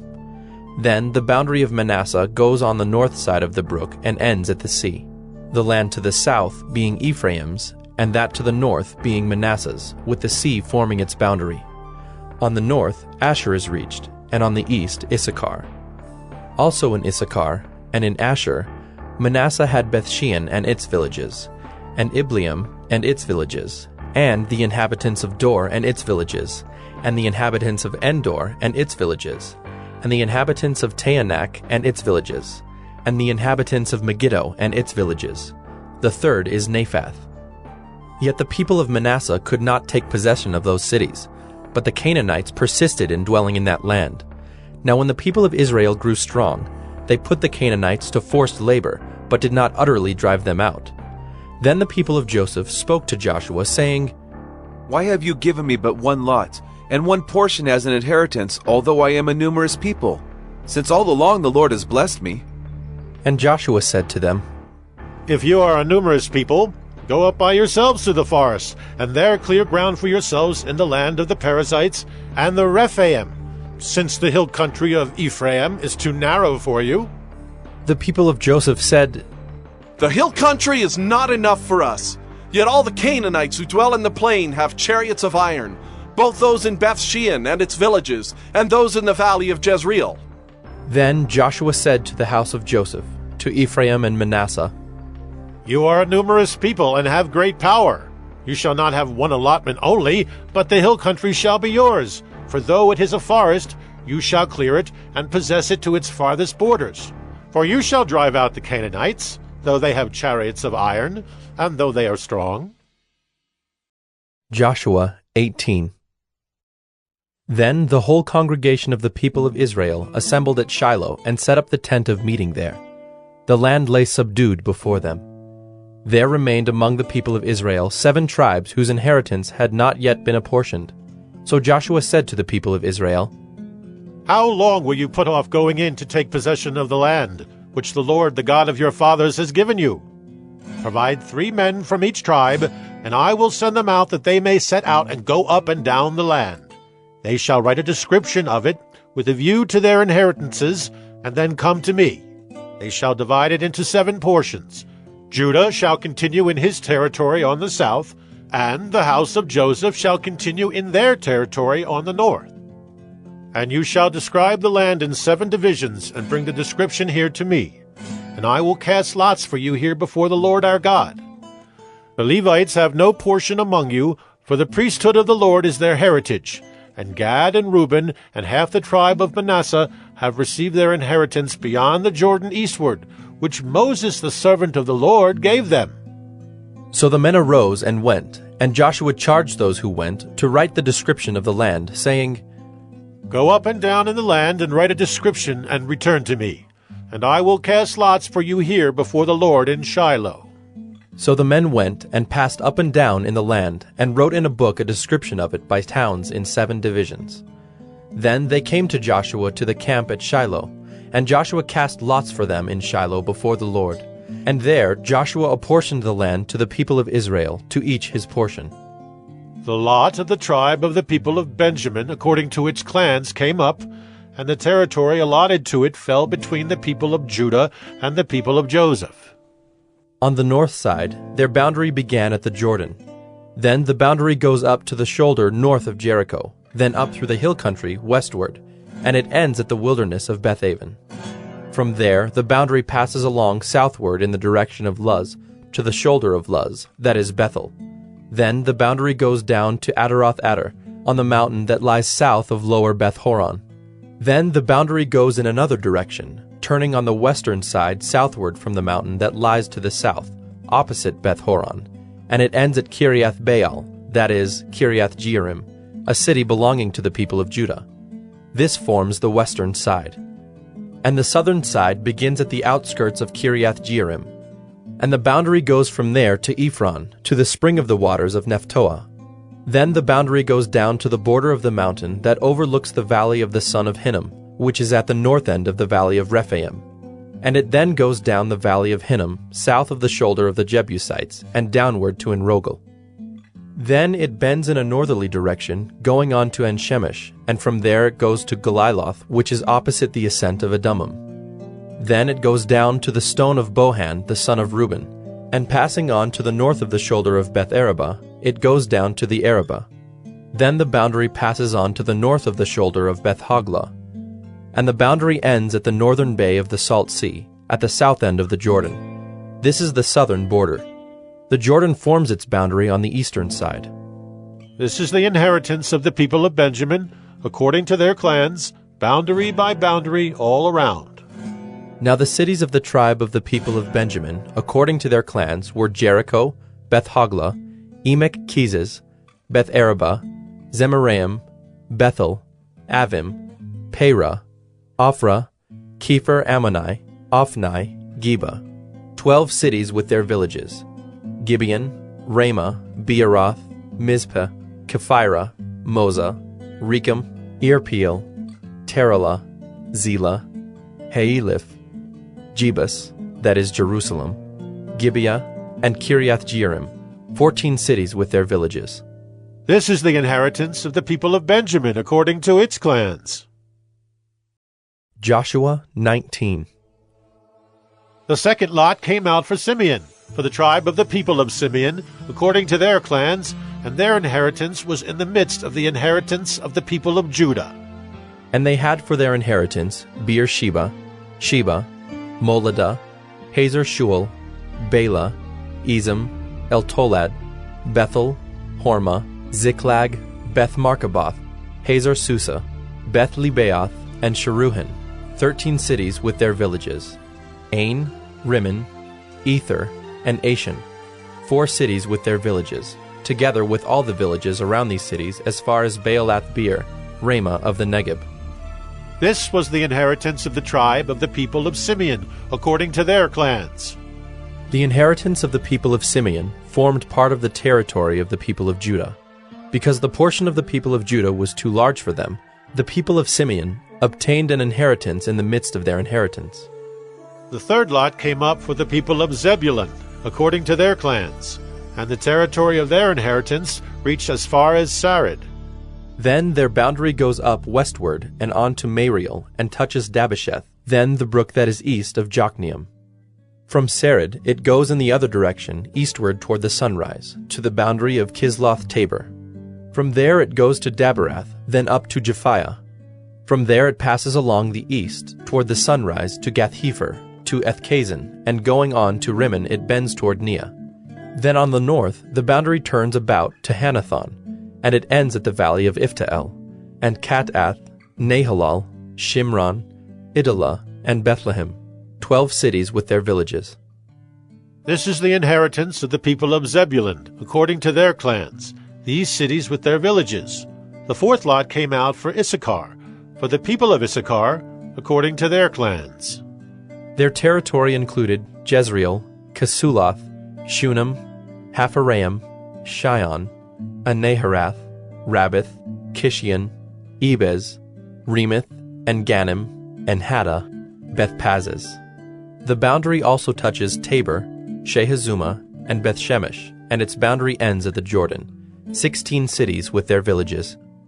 This is the inheritance of the tribe of the people of Issachar, according to their clans, the cities with their villages. The fifth lot came out for the tribe of the people of Asher, according to their clans. Their territory included Helkath, Halai, Beaton, Akshaph, Alamelech, Amad, and Mishal. On the west it touches Carmel and Shihor-Libnath. Then it turns eastward, it goes to Beth-Dagon, and touches Zebulun, and the valley of Iftael northward to Beth-Emek and Neiel.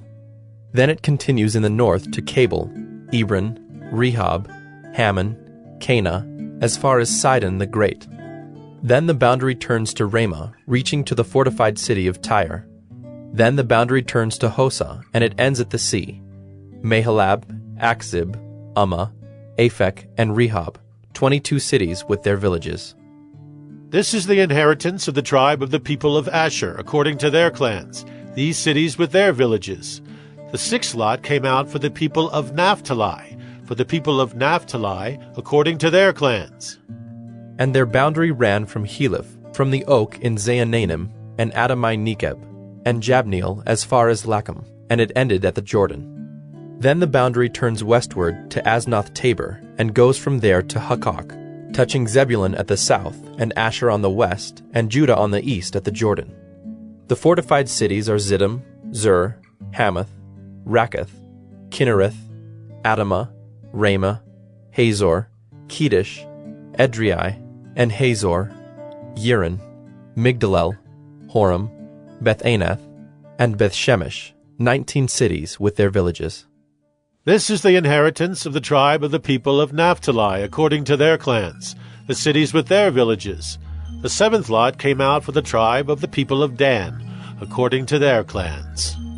And the territory of its inheritance included Zorah, Eshtaol, Ir-Shemesh, Shealabin, Ajalon, Ithla, Elon, Timnah, Ekron, Eltekah, Gibbethon, Baalath, Jehud, Beni-Berak, Gathrimmon, and Majarkon and Rakkon with the territory over against Joppa.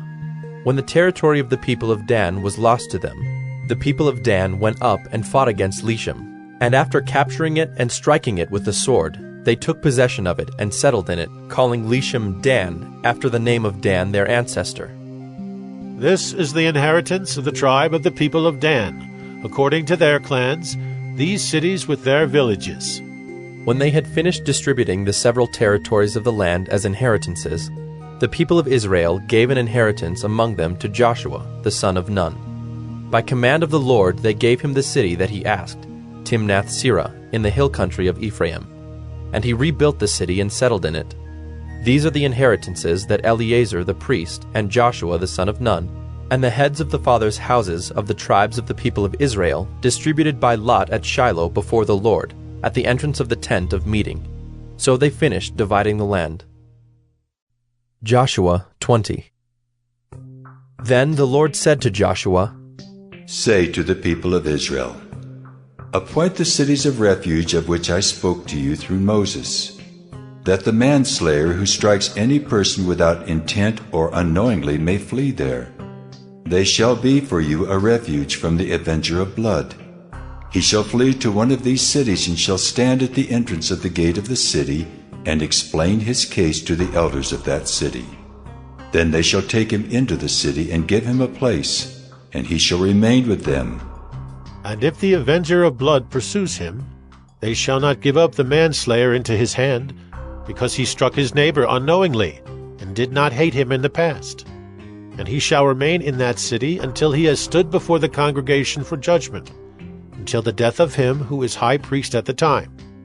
Then the manslayer may return to his own town and his own home, to the town from which he fled. So they set apart Kedesh in Galilee, in the hill country of Naphtali, and Shechem in the hill country of Ephraim, and Kiriath Arba, that is Hebron, in the hill country of Judah. And beyond the Jordan, east of Jericho, they appointed Bezer in the wilderness on the tableland, from the tribe of Reuben, and Ramoth in Gilead, from the tribe of Gad, and Golan in Bashan, from the tribe of Manasseh. These were the cities designated for all the people of Israel, and for the stranger sojourning among them, that anyone who killed a person without intent could flee there, so that he might not die by the hand of the avenger of blood, till he stood before the congregation. Joshua 21. Then the heads of the fathers' houses of the Levites came to Eleazar the priest, and to Joshua the son of Nun, and to the heads of the fathers' houses of the tribes of the people of Israel. And they said to them at Shiloh in the land of Canaan, The Lord commanded through Moses that we be given cities to dwell in, along with their pasture lands for our livestock.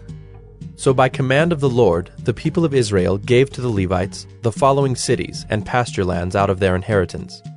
The lot came out for the clans of the Kohathites.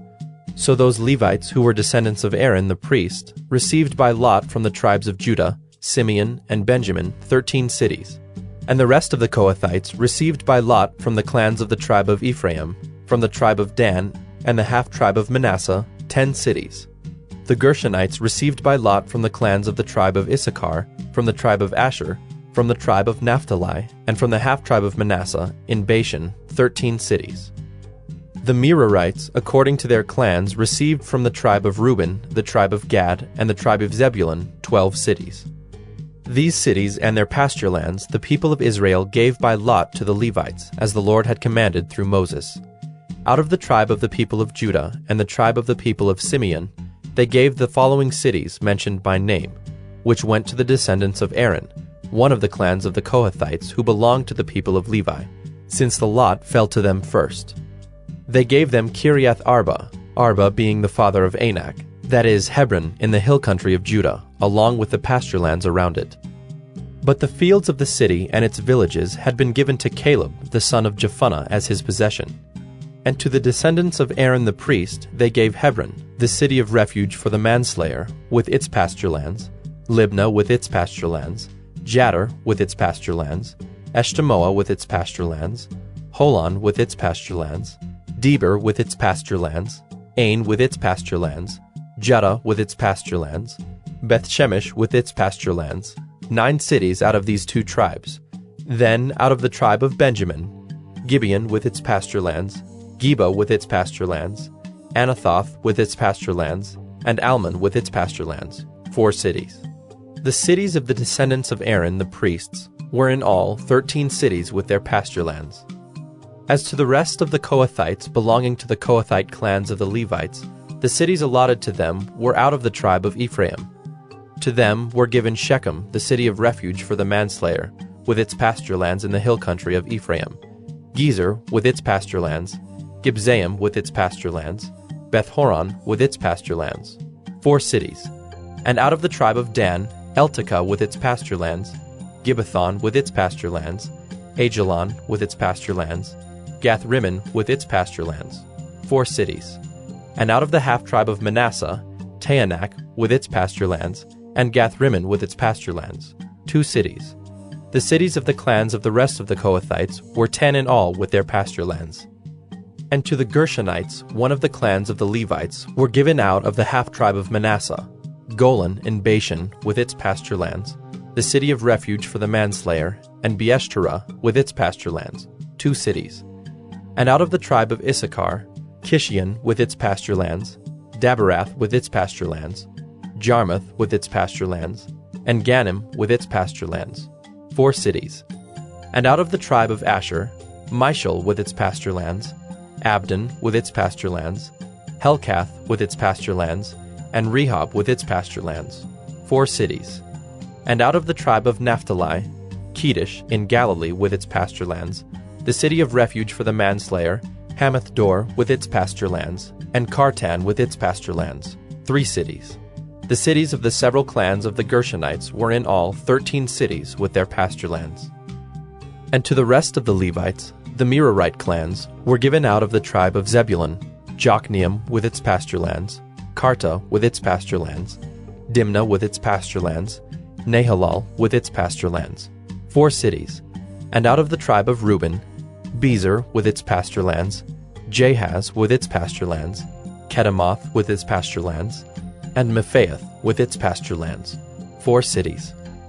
And out of the tribe of Gad, Ramoth in Gilead with its pasture lands, the city of refuge for the manslayer, Mahanaim with its pasture lands, Heshbon with its pasture lands, Jazer with its pasture lands, 4 cities in all. As for the cities of the several Merarite clans, that is, the remainder of the clans of the Levites, those allotted to them were in all 12 cities. The cities of the Levites in the midst of the possession of the people of Israel were in all 48 cities with their pasture lands. These cities each had its pasture lands around it. So it was with all these cities. Thus the Lord gave to Israel all the land that he swore to give to their fathers. And they took possession of it, and they settled there. And the Lord gave them rest on every side, just as he had sworn to their fathers. Not one of all their enemies had withstood them, for the Lord had given all their enemies into their hands. Not one word of all the good promises that the Lord had made to the house of Israel had failed. All came to pass. Joshua 22. At that time Joshua summoned the Reubenites and the Gadites and the half-tribe of Manasseh, and said to them, You have kept all that Moses the servant of the Lord commanded you, and have obeyed my voice in all that I have commanded you. You have not forsaken your brothers these many days, down to this day, but have been careful to keep the charge of the Lord your God. And now the Lord your God has given rest to your brothers, as he promised them. Therefore turn and go to your tents in the land where your possession lies, which Moses the servant of the Lord gave you on the other side of the Jordan. Only be very careful to observe the commandment and the law that Moses the servant of the Lord commanded you, to love the Lord your God, and to walk in all his ways, and to keep his commandments, and to cling to him, and to serve him with all your heart and with all your soul. So Joshua blessed them and sent them away, and they went to their tents. Now to the one half of the tribe of Manasseh Moses had given a possession in Bashan, but to the other half Joshua had given a possession beside their brothers in the land west of the Jordan. And when Joshua sent them away to their homes and blessed them, he said to them, Go back to your tents with much wealth and with very much livestock, with silver, gold, bronze, and iron, and with much clothing. Divide the spoil of your enemies with your brothers. So the people of Reuben and the people of Gad and the half-tribe of Manasseh returned home, parting from the people of Israel at Shiloh, which is in the land of Canaan, to go to the land of Gilead, their own land of which they had possessed themselves by command of the Lord through Moses.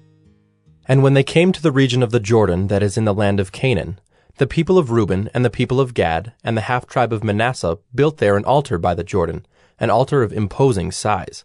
And the people of Israel heard it said, Behold, the people of Reuben and the people of Gad and the half-tribe of Manasseh have built the altar at the frontier of the land of Canaan, in the region about the Jordan, on the side that belongs to the people of Israel.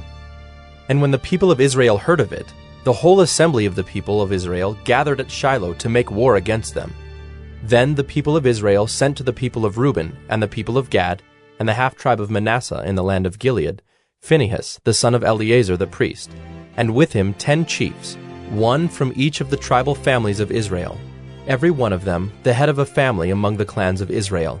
And they came to the people of Reuben, the people of Gad, and the half-tribe of Manasseh in the land of Gilead, and they said to them, Thus says the whole congregation of the Lord, What is this breach of faith that you have committed against the God of Israel, in turning away this day from following the Lord by building yourselves an altar this day, in rebellion against the Lord? Have we not had enough of the sin at Peor, from which even yet we have not cleansed ourselves, and for which there came a plague upon the congregation of the Lord, that you too must turn away this day from following the Lord? And if you too rebel against the Lord today, then tomorrow he will be angry with the whole congregation of Israel. But now, if the land of your possession is unclean, pass over into the Lord's land, where the Lord's tabernacle stands, and take for yourselves a possession among us. Only do not rebel against the Lord, or make us as rebels, by building for yourselves an altar other than the altar of the Lord our God. Did not Achan the son of Zerah break faith in the matter of the devoted things, and wrath fell upon all the congregation of Israel? And he did not perish alone for his iniquity. Then the people of Reuben, the people of Gad, and the half-tribe of Manasseh said in answer to the heads of the families of Israel, The Mighty One, God, the Lord! The Mighty One, God, the Lord! He knows, and let Israel itself know. If it was in rebellion or in breach of faith against the Lord, do not spare us today for building an altar to turn away from following the Lord. Or, if we did so to offer burnt offerings or grain offerings or peace offerings on it, may the Lord himself take vengeance. No, but we did it from fear that in time to come your children might say to our children, "What have you to do with the Lord, the God of Israel? For the Lord has made the Jordan a boundary between us and you people of Reuben and people of Gad. You have no portion in the Lord. So your children might make our children cease to worship the Lord.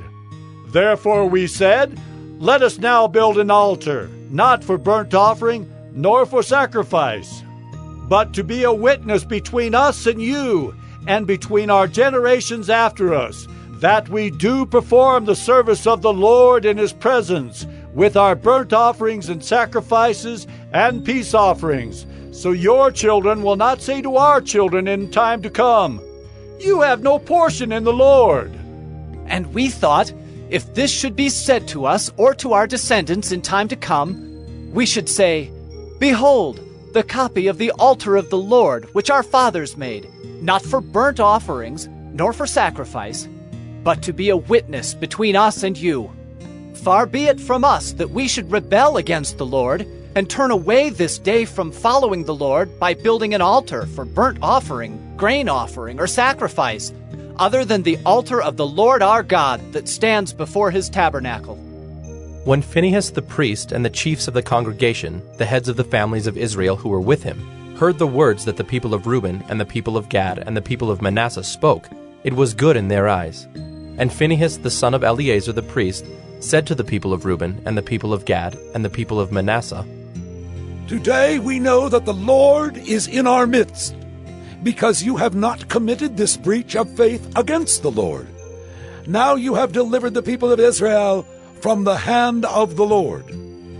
Then Phinehas the son of Eleazar the priest and the chiefs returned from the people of Reuben and the people of Gad in the land of Gilead to the land of Canaan, to the people of Israel, and brought back word to them. And the report was good in the eyes of the people of Israel.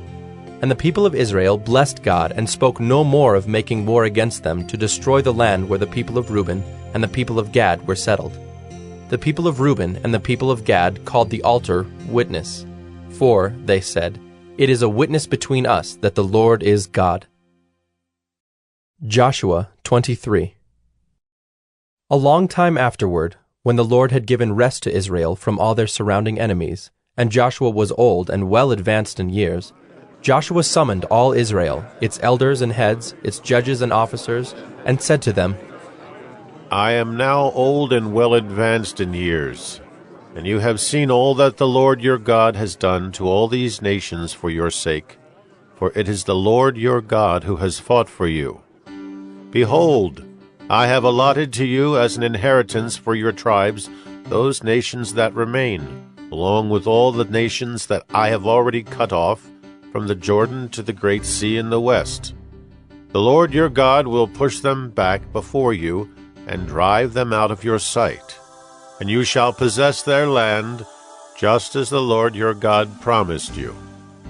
Therefore, be very strong to keep and to do all that is written in the book of the law of Moses, turning aside from it neither to the right hand nor to the left, that you may not mix with these nations remaining among you, or make mention of the names of their gods, or swear by them, or serve them, or bow down to them. But you shall cling to the Lord your God, just as you have done to this day. For the Lord has driven out before you great and strong nations. And as for you, no man has been able to stand before you to this day. One man of you puts to flight 1,000, since it is the Lord your God who fights for you, just as he promised you. Be very careful, therefore, to love the Lord your God. For if you turn back and cling to the remnant of these nations remaining among you, and make marriages with them, so that you associate with them and they with you, know for certain that the Lord your God will no longer drive out these nations before you, but they shall be a snare and a trap for you, a whip on your sides and thorns in your eyes, until you perish from off this good ground that the Lord your God has given you. And now I am about to go the way of all the earth, and you know in your hearts and souls, all of you, that not one word has failed of all the good things that the Lord your God promised concerning you. All have come to pass for you. Not one of them has failed. But just as all the good things that the Lord your God promised concerning you have been fulfilled for you, so the Lord will bring upon you all the evil things, until he has destroyed you from off this good land that the Lord your God has given you, if you transgress the covenant of the Lord your God, which he commanded you, and go and serve other gods and bow down to them. Then the anger of the Lord will be kindled against you, and you shall perish quickly from off the good land that he has given to you. Joshua 24. Joshua gathered all the tribes of Israel to Shechem, and summoned the elders, the heads, the judges, and the officers of Israel. And they presented themselves before God. And Joshua said to all the people, Thus says the Lord, the God of Israel, long ago your fathers lived beyond the Euphrates, Terah, the father of Abraham and of Nahor, and they served other gods. Then I took your father Abraham from beyond the river, and led him through all the land of Canaan, and made his offspring many. I gave him Isaac, and to Isaac I gave Jacob and Esau. And I gave Esau the hill country of Seir to possess. But Jacob and his children went down to Egypt. And I sent Moses and Aaron, and I plagued Egypt with what I did in the midst of it. And afterward I brought you out. Then I brought your fathers out of Egypt, and you came to the sea. And the Egyptians pursued your fathers with chariots and horsemen to the Red Sea. And when they cried to the Lord, he put darkness between you and the Egyptians, and made the sea come upon them and covered them. And your eyes saw what I did in Egypt. And you lived in the wilderness a long time. Then I brought you to the land of the Amorites, who lived on the other side of the Jordan. They fought with you, and I gave them into your hand, and you took possession of their land, and I destroyed them before you. Then Balak, the son of Zippor, king of Moab, arose and fought against Israel. And he sent and invited Balaam, the son of Beor, to curse you. But I would not listen to Balaam. Indeed, he blessed you, so I delivered you out of his hand. And you went over the Jordan and came to Jericho, and the leaders of Jericho fought against you, and also the Amorites, the Perizzites, the Canaanites, the Hittites, the Girgashites, the Hivites, and the Jebusites. And I gave them into your hand, and I sent the hornet before you, which drove them out before you, the 2 kings of the Amorites. It was not by your sword or by your bow. I gave you a land on which you had not labored, and cities that you had not built, and you dwell in them. You eat the fruit of vineyards and olive orchards that you did not plant. Now, therefore, fear the Lord and serve him in sincerity and in faithfulness. Put away the gods that your fathers served beyond the river and in Egypt, and serve the Lord. And if it is evil in your eyes to serve the Lord, choose this day whom you will serve, whether the gods your fathers served in the region beyond the river, or the gods of the Amorites in whose land you dwell. But as for me and my house, we will serve the Lord. Then the people answered, Far be it from us that we should forsake the Lord to serve other gods. For it is the Lord our God who brought us and our fathers up from the land of Egypt, out of the house of slavery, and who did those great signs in our sight, and preserved us in all the way that we went, and among all the peoples through whom we passed. And the Lord drove out before us all the peoples, the Amorites who lived in the land. Therefore, we also will serve the Lord, for he is our God. But Joshua said to the people, You are not able to serve the Lord, for he is a holy God. He is a jealous God. He will not forgive your transgressions or your sins. If you forsake the Lord and serve foreign gods, then he will turn and do you harm and consume you after having done you good. And the people said to Joshua, No, but we will serve the Lord. Then Joshua said to the people, You are witnesses against yourselves that you have chosen the Lord to serve him. And they said, We are witnesses. He said, Then put away the foreign gods that are among you, and incline your heart to the Lord, the God of Israel. And the people said to Joshua, The Lord our God we will serve, and his voice we will obey. So Joshua made a covenant with the people that day, and put in place statutes and rules for them at Shechem. And Joshua wrote these words in the book of the law of God. And he took a large stone and set it up there under the terebinth that was by the sanctuary of the Lord. And Joshua said to all the people, Behold, this stone shall be a witness against us, for it has heard all the words of the Lord that he spoke to us. Therefore it shall be a witness against you, lest you deal falsely with your God. So Joshua sent the people away, every man to his inheritance. After these things, Joshua the son of Nun, the servant of the Lord, died, being 110 years old. And they buried him in his own inheritance at Timnath-Serah, which is in the hill country of Ephraim, north of the mountain of Gaash. Israel served the Lord all the days of Joshua, and all the days of the elders who outlived Joshua, and had known all the work that the Lord did for Israel. As for the bones of Joseph, which the people of Israel brought up from Egypt, they buried them at Shechem, in the piece of land that Jacob bought from the sons of Hamor, the father of Shechem, for 100 pieces of money. It became an inheritance of the descendants of Joseph. And Eleazar, the son of Aaron, died, and they buried him at Gibeah, the town of Phinehas his son, which had been given him in the hill country of Ephraim.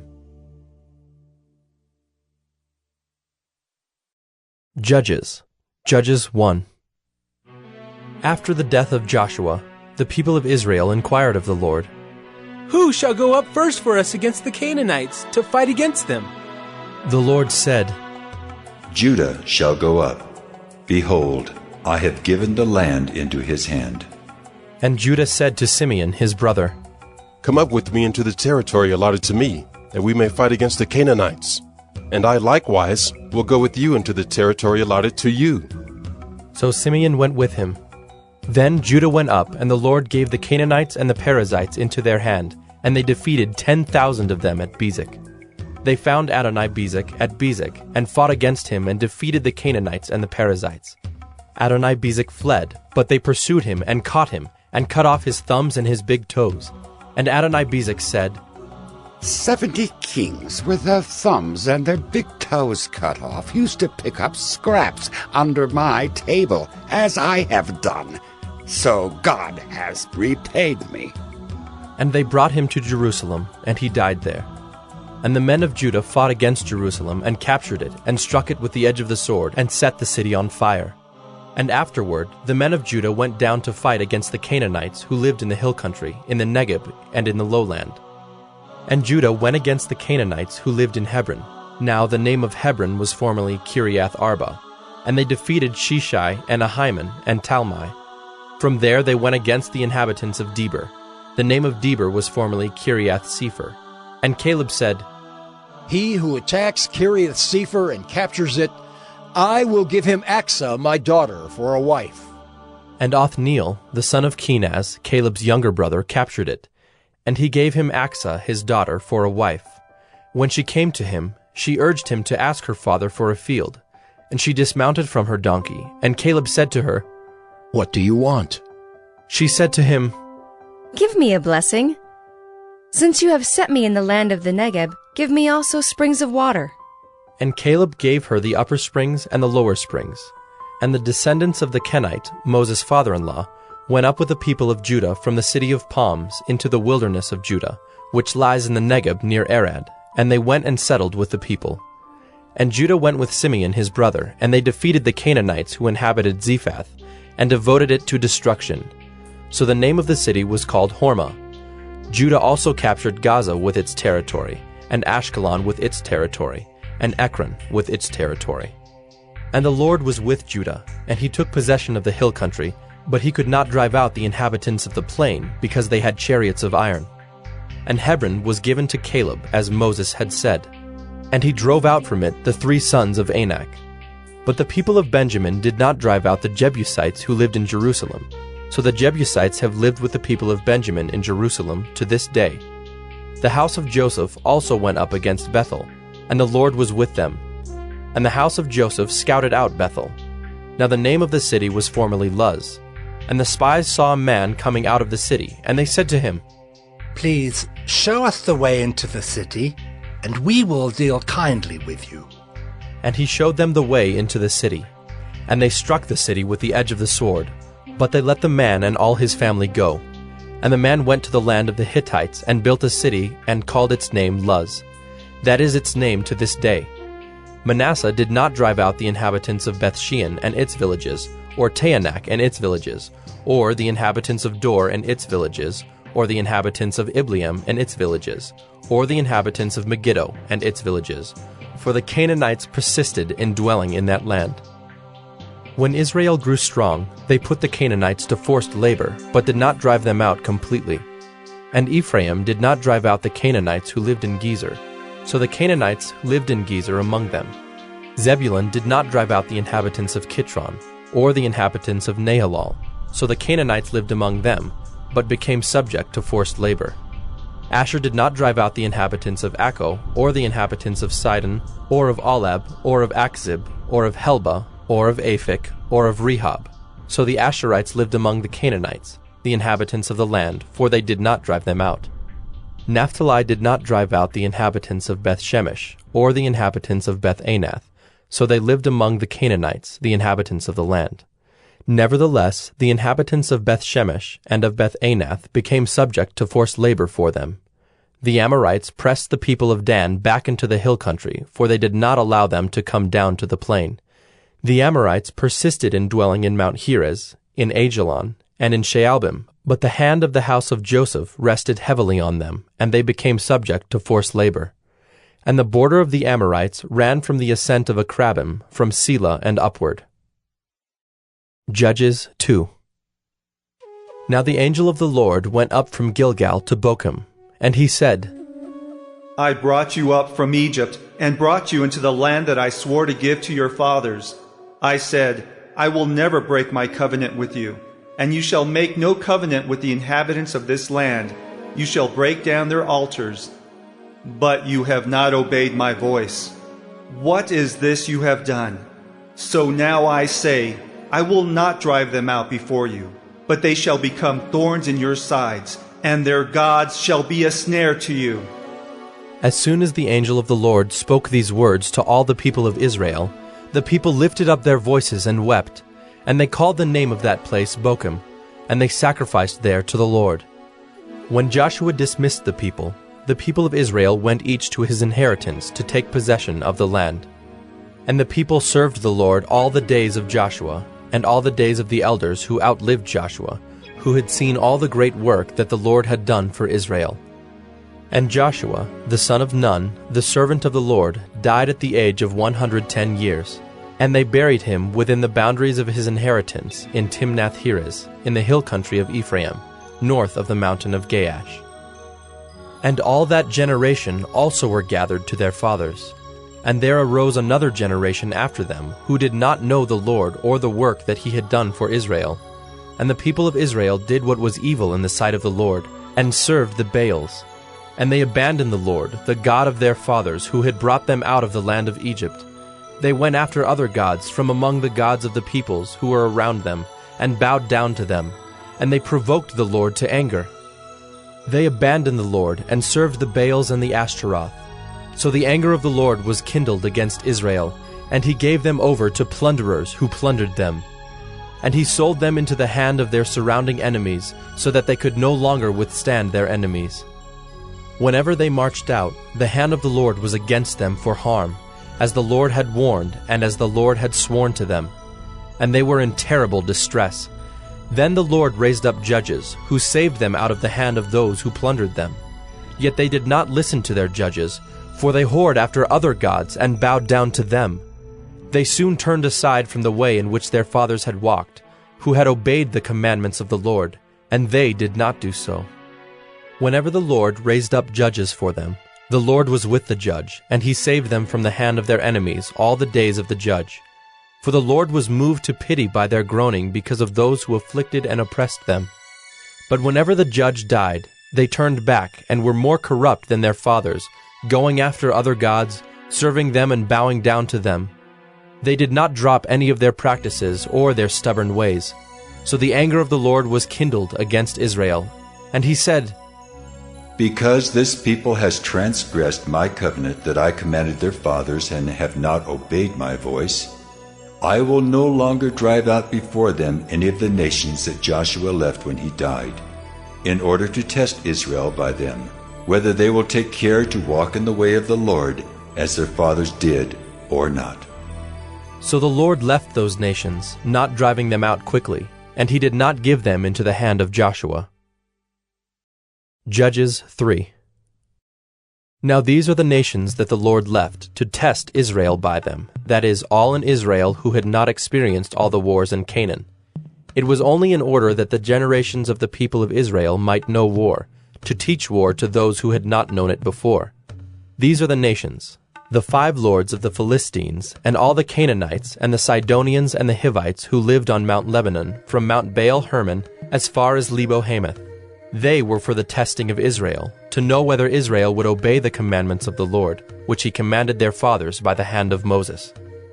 So the people of Israel lived among the Canaanites, the Hittites, the Amorites, the Perizzites, the Hivites, and the Jebusites.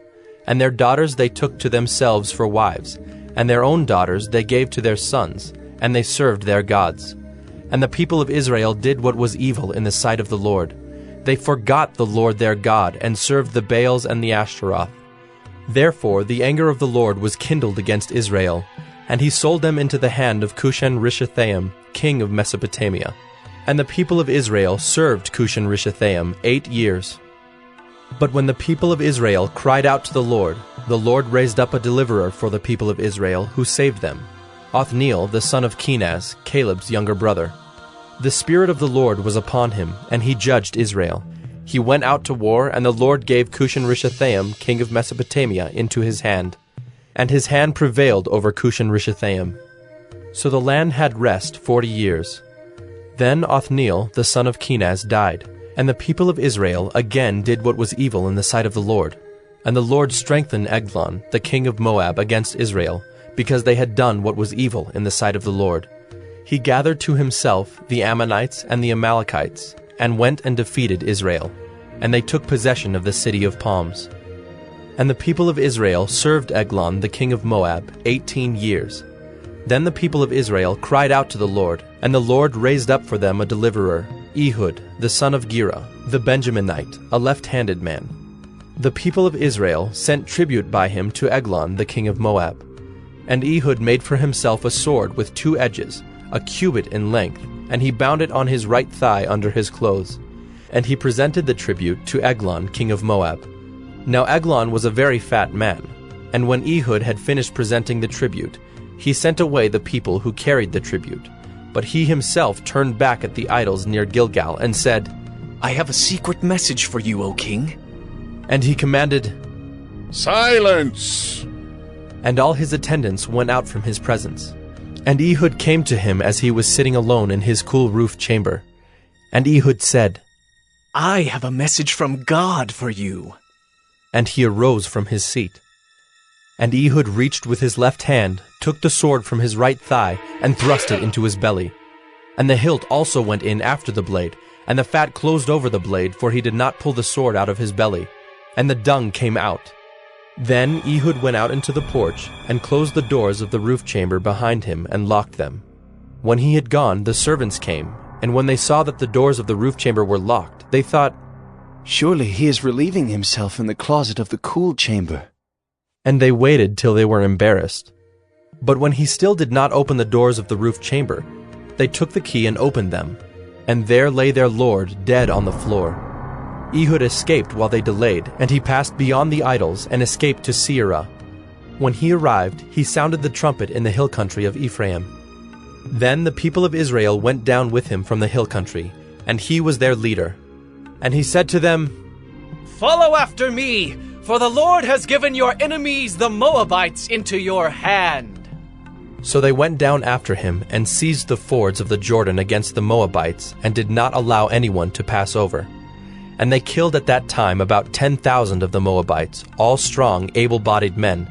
Not a man escaped. So Moab was subdued that day under the hand of Israel, and the land had rest for 80 years. After him was Shamgar the son of Anath, who killed 600 of the Philistines with an ox goad, and he also saved Israel. Judges 4.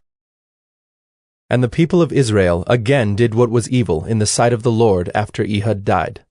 And the Lord sold them into the hand of Jabin, king of Canaan, who reigned in Hazor. The commander of his army was Sisera, who lived in Harosheth Hagoyim. Then the people of Israel cried out to the Lord for help, for he had 900 chariots of iron, and he oppressed the people of Israel cruelly for 20 years. Now Deborah, a prophetess, the wife of Lapidoth, was judging Israel at that time. She used to sit under the palm of Deborah between Ramah and Bethel, in the hill country of Ephraim, and the people of Israel came up to her for judgment. She sent and summoned Barak, the son of Abinoam, from Kedesh Naphtali, and said to him, Has not the Lord, the God of Israel, commanded you?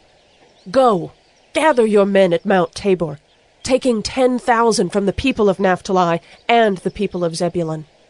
And I will draw out Sisera, the general of Jabin's army, to meet you by the river Kishon with his chariots and his troops, and I will give him into your hand. Barak said to her, If you will go with me, I will go. But if you will not go with me, I will not go. And she said, I will surely go with you. Nevertheless, the road on which you are going will not lead to your glory, for the Lord will sell Sisera into the hand of a woman. Then Deborah arose and went with Barak to Kedesh. And Barak called out Zebulun and Naphtali to Kedesh, and 10,000 men went up at his heels, and Deborah went up with him.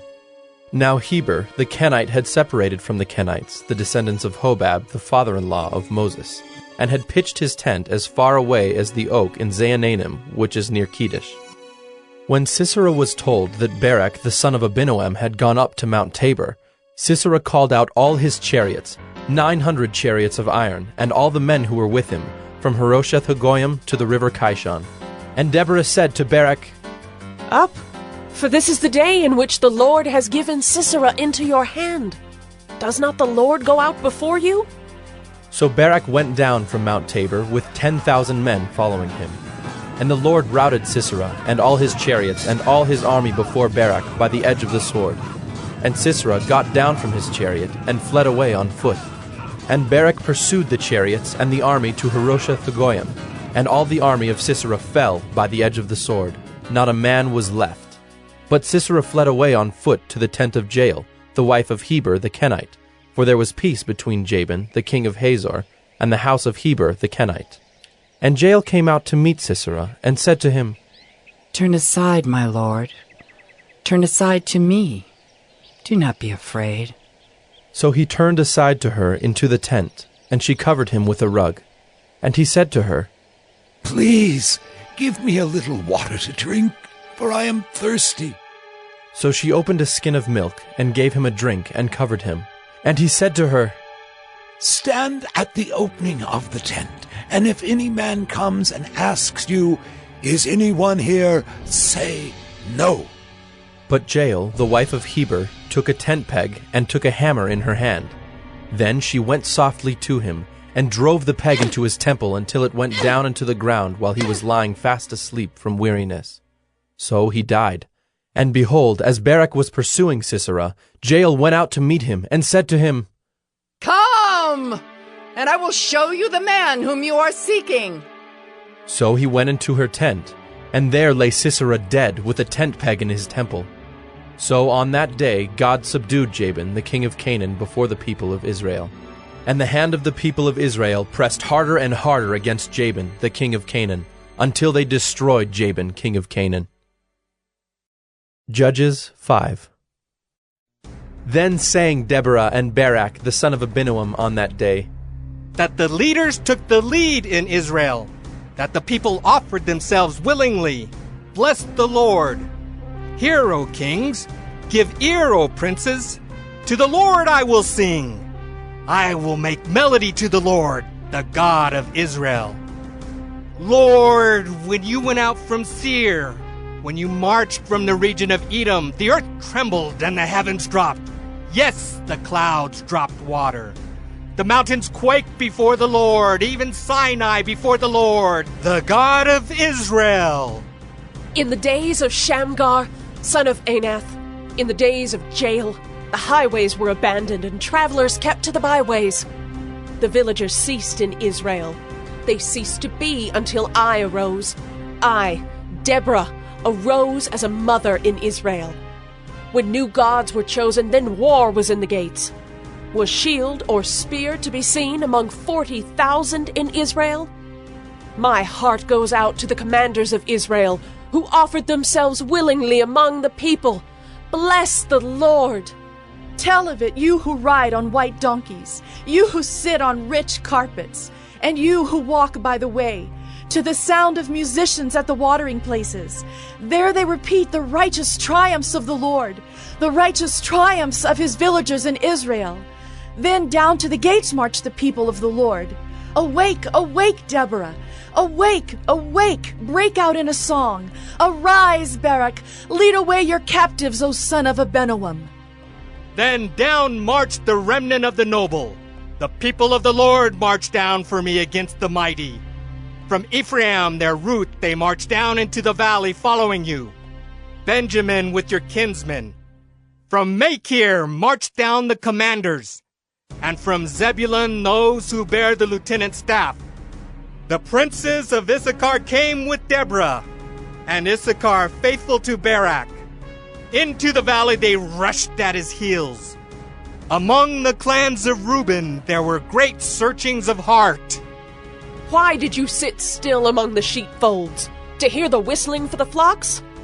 Among the clans of Reuben there were great searchings of heart.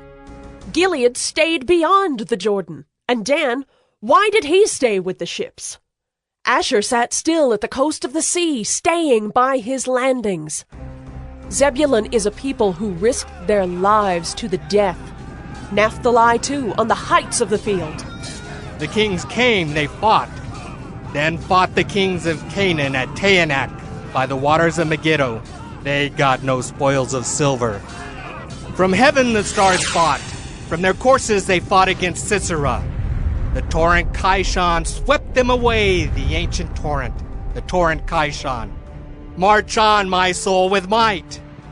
Then loud beat the horse's hoofs with the galloping of his steeds. Curse Meroz, says the angel of the Lord. Curse its inhabitants thoroughly, because they did not come to the help of the Lord against the mighty. Most blessed of women be Jael, the wife of Heber the Kenite, of tent-dwelling women most blessed. He asked water, and she gave him milk. She brought him curds in a noble's bowl. She sent her hand to the tent peg and her right hand to the workman's mallet. She struck Sisera. She crushed his head. She shattered and pierced his temple. Between her feet he sank. He fell. He lay still. Between her feet he sank. He fell. Where he sank, there he fell, dead. Out of the window she peered. The mother of Sisera wailed through the lattice. Why is his chariot so long in coming?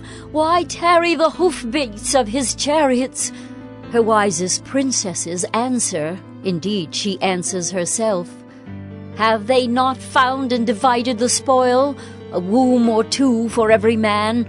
Spoil of dyed materials for Sisera, spoil of dyed materials embroidered, 2 pieces of dyed work embroidered for the neck as spoil. So may all your enemies perish, O Lord, but your friends be like the sun as he rises in his might. And the land had rest for 40 years. Judges 6. The people of Israel did what was evil in the sight of the Lord, And the Lord gave them into the hand of Midian 7 years. And the hand of Midian overpowered Israel. And because of Midian, the people of Israel made for themselves the dens that are in the mountains, and the caves, and the strongholds. For whenever the Israelites planted crops, the Midianites and the Amalekites and the people of the east would come up against them. They would encamp against them and devour the produce of the land as far as Gaza, and leave no sustenance in Israel, and no sheep or ox or donkey. For they would come up with their livestock and their tents. They would come like locusts in number. Both they and their camels could not be counted, so that they laid waste the land as they came in. And Israel was brought very low because of Midian, and the people of Israel cried out for help to the Lord. When the people of Israel cried out to the Lord on account of the Midianites, the Lord sent a prophet to the people of Israel. And he said to them, Thus says the Lord, the God of Israel, I led you up from Egypt, and brought you out of the house of bondage. And I delivered you from the hand of the Egyptians, and from the hand of all who oppressed you, and drove them out before you, and gave you their land. And I said to you, I am the Lord your God. You shall not fear the gods of the Amorites, in whose land you dwell. But you have not obeyed my voice. Now the angel of the Lord came and sat under the terebinth at Ophrah, which belonged to Joash the Abiezrite, while his son Gideon was beating out wheat in the winepress to hide it from the Midianites. And the angel of the Lord appeared to him and said to him, The Lord is with you, O mighty man of valor. And Gideon said to him, Please, sir, if the Lord is with us, why then has all this happened to us? And where are all his wonderful deeds that our fathers recounted to us, saying, Did not the Lord bring us up from Egypt? But now the Lord has forsaken us, and given us into the hand of Midian. And the Lord turned to him and said, Go in this might of yours, and save Israel from the hand of Midian. Do not I send you? And he said to him, Please, Lord, how can I save Israel? Behold, my clan is the weakest in Manasseh, and I am the least in my father's house. And the Lord said to him, But I will be with you, and you shall strike the Midianites as one man. And he said to him, If now I have found favor in your eyes, then show me a sign that it is you who speak with me.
Judges 7. Then Jerubbaal, that is Gideon, and all the people who were with him rose early and encamped beside the spring of Harod. And the camp of Midian was north of them, by the hill of Moreh in the valley. The Lord said to Gideon, The people with you are too many for me to give the Midianites into their hand, lest Israel boast over me, saying, My own hand has saved me.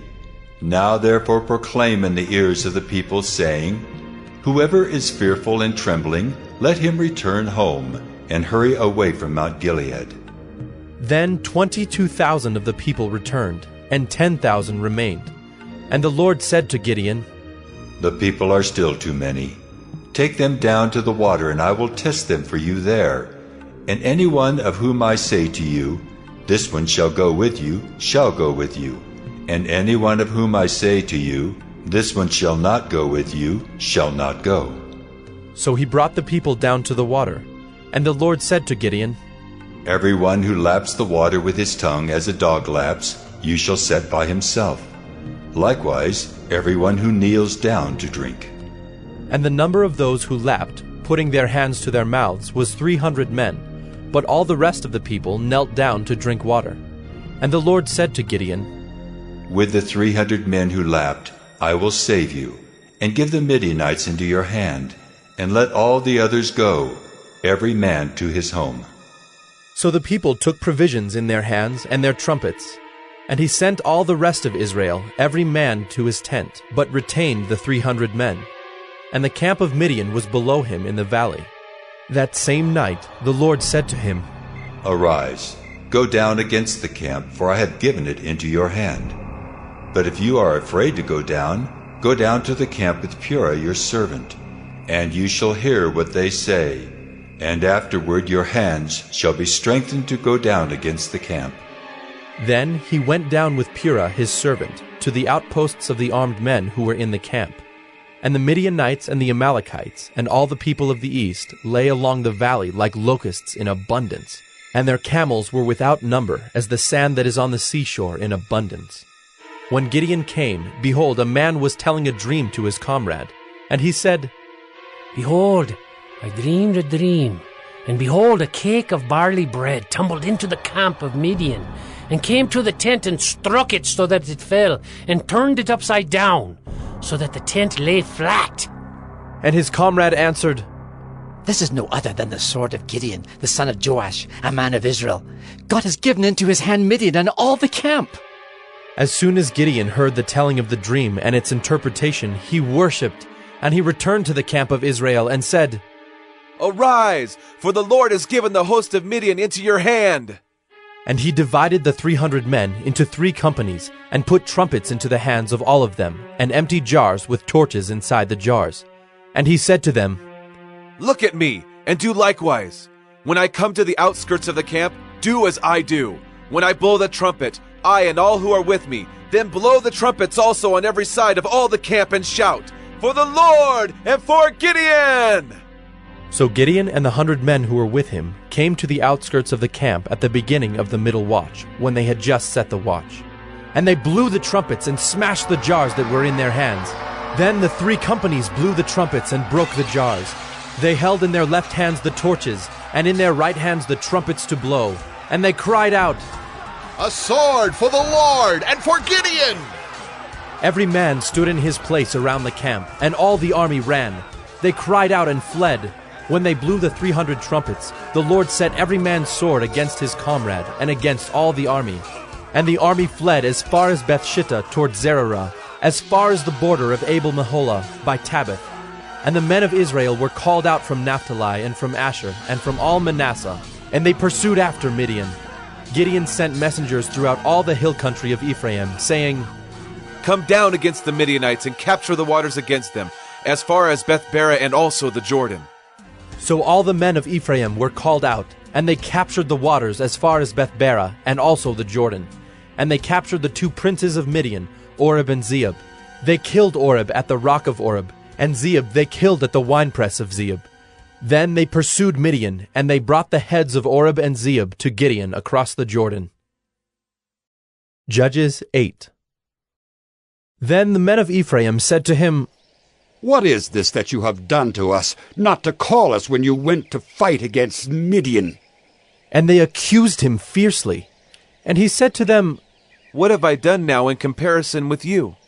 Is not the gleaning of the grapes of Ephraim better than the grape harvest of Abiezer? God has given into your hands the princes of Midian, Oreb and Zeeb. What have I been able to do in comparison with you? Then their anger against him subsided when he said this. And Gideon came to the Jordan and crossed over, he and the 300 men who were with him, exhausted yet pursuing. So he said to the men of Succoth, Please give loaves of bread to the people who follow me, for they are exhausted, and I am pursuing after Zebah and Zalmunna, the kings of Midian. And the officials of Succoth said, Are the hands of Zebah and Zalmunna already in your hand, that we should give bread to your army? So Gideon said, Well then, when the Lord has given Zebah and Zalmunna into my hand, I will flail your flesh with the thorns of the wilderness and with briars. And from there he went up to Penuel, and spoke to them in the same way, and the men of Penuel answered him as the men of Succoth had answered. And he said to the men of Penuel, When I come again in peace, I will break down this tower.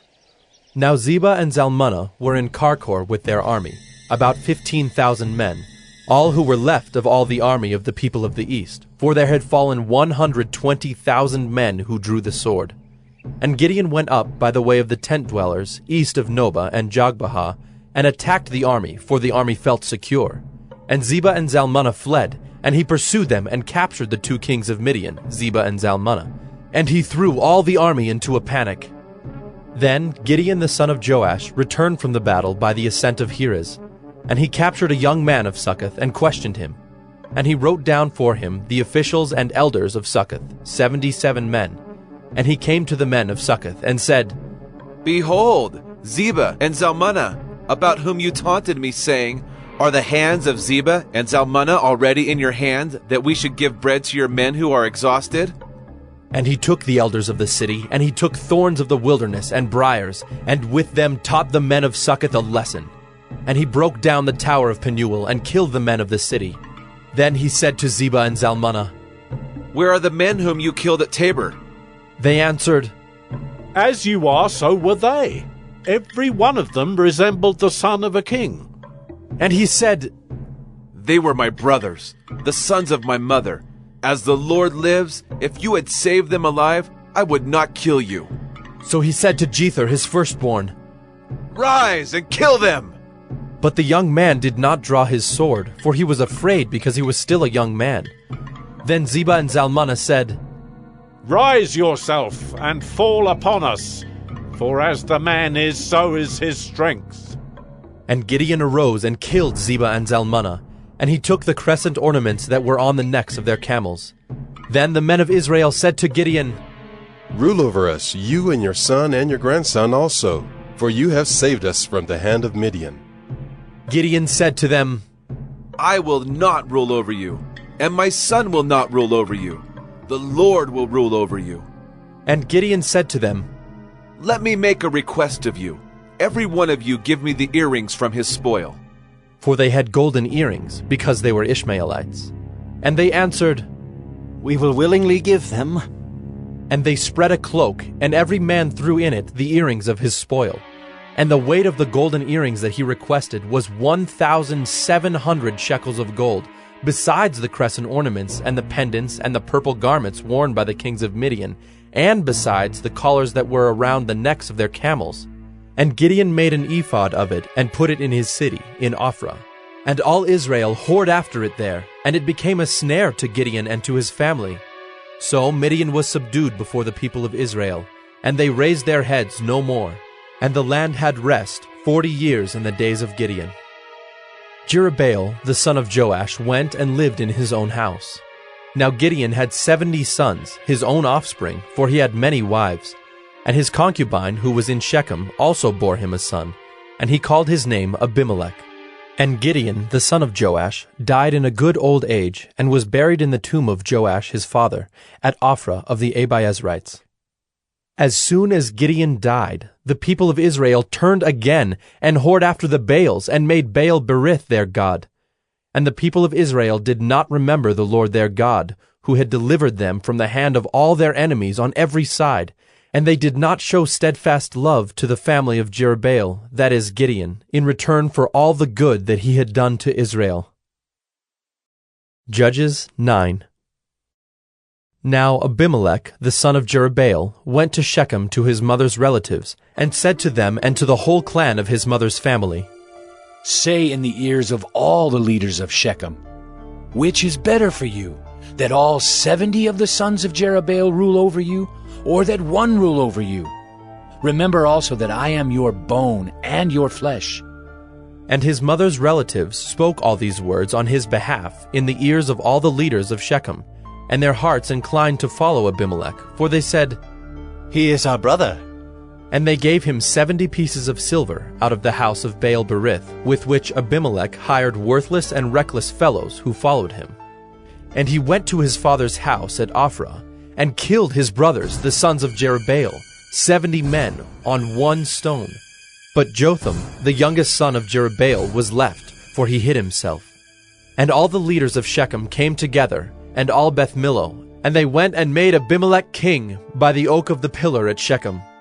When it was told to Jotham, he went and stood on top of Mount Gerizim and cried aloud and said to them, "Listen to me, you leaders of Shechem, that God may listen to you.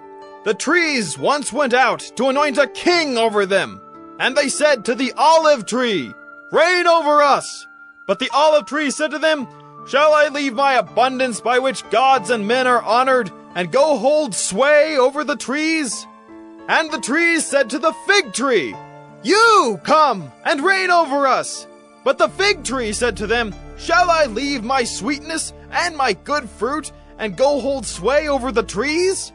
And the tree said to the vine, 'You come and reign over us.' But the vine said to them, 'Shall I leave my wine that cheers God and men, and go hold sway over the trees?' Then all the trees said to the bramble, 'You come and reign over us.' And the bramble said to the trees, 'If in good faith you are anointing me king over you, then come and take refuge in my shade. But if not, let fire come out of the bramble and devour the cedars of Lebanon. Now, therefore, if you acted in good faith and integrity when you made Abimelech king, and if you have dealt well with Jerubbaal and his house, and have done to him as his deeds deserved, for my father fought for you and risked his life and delivered you from the hand of Midian, and you have risen up against my father's house this day and have killed his sons, 70 men on one stone, and have made Abimelech, the son of his female servant, king over the leaders of Shechem because he is your relative.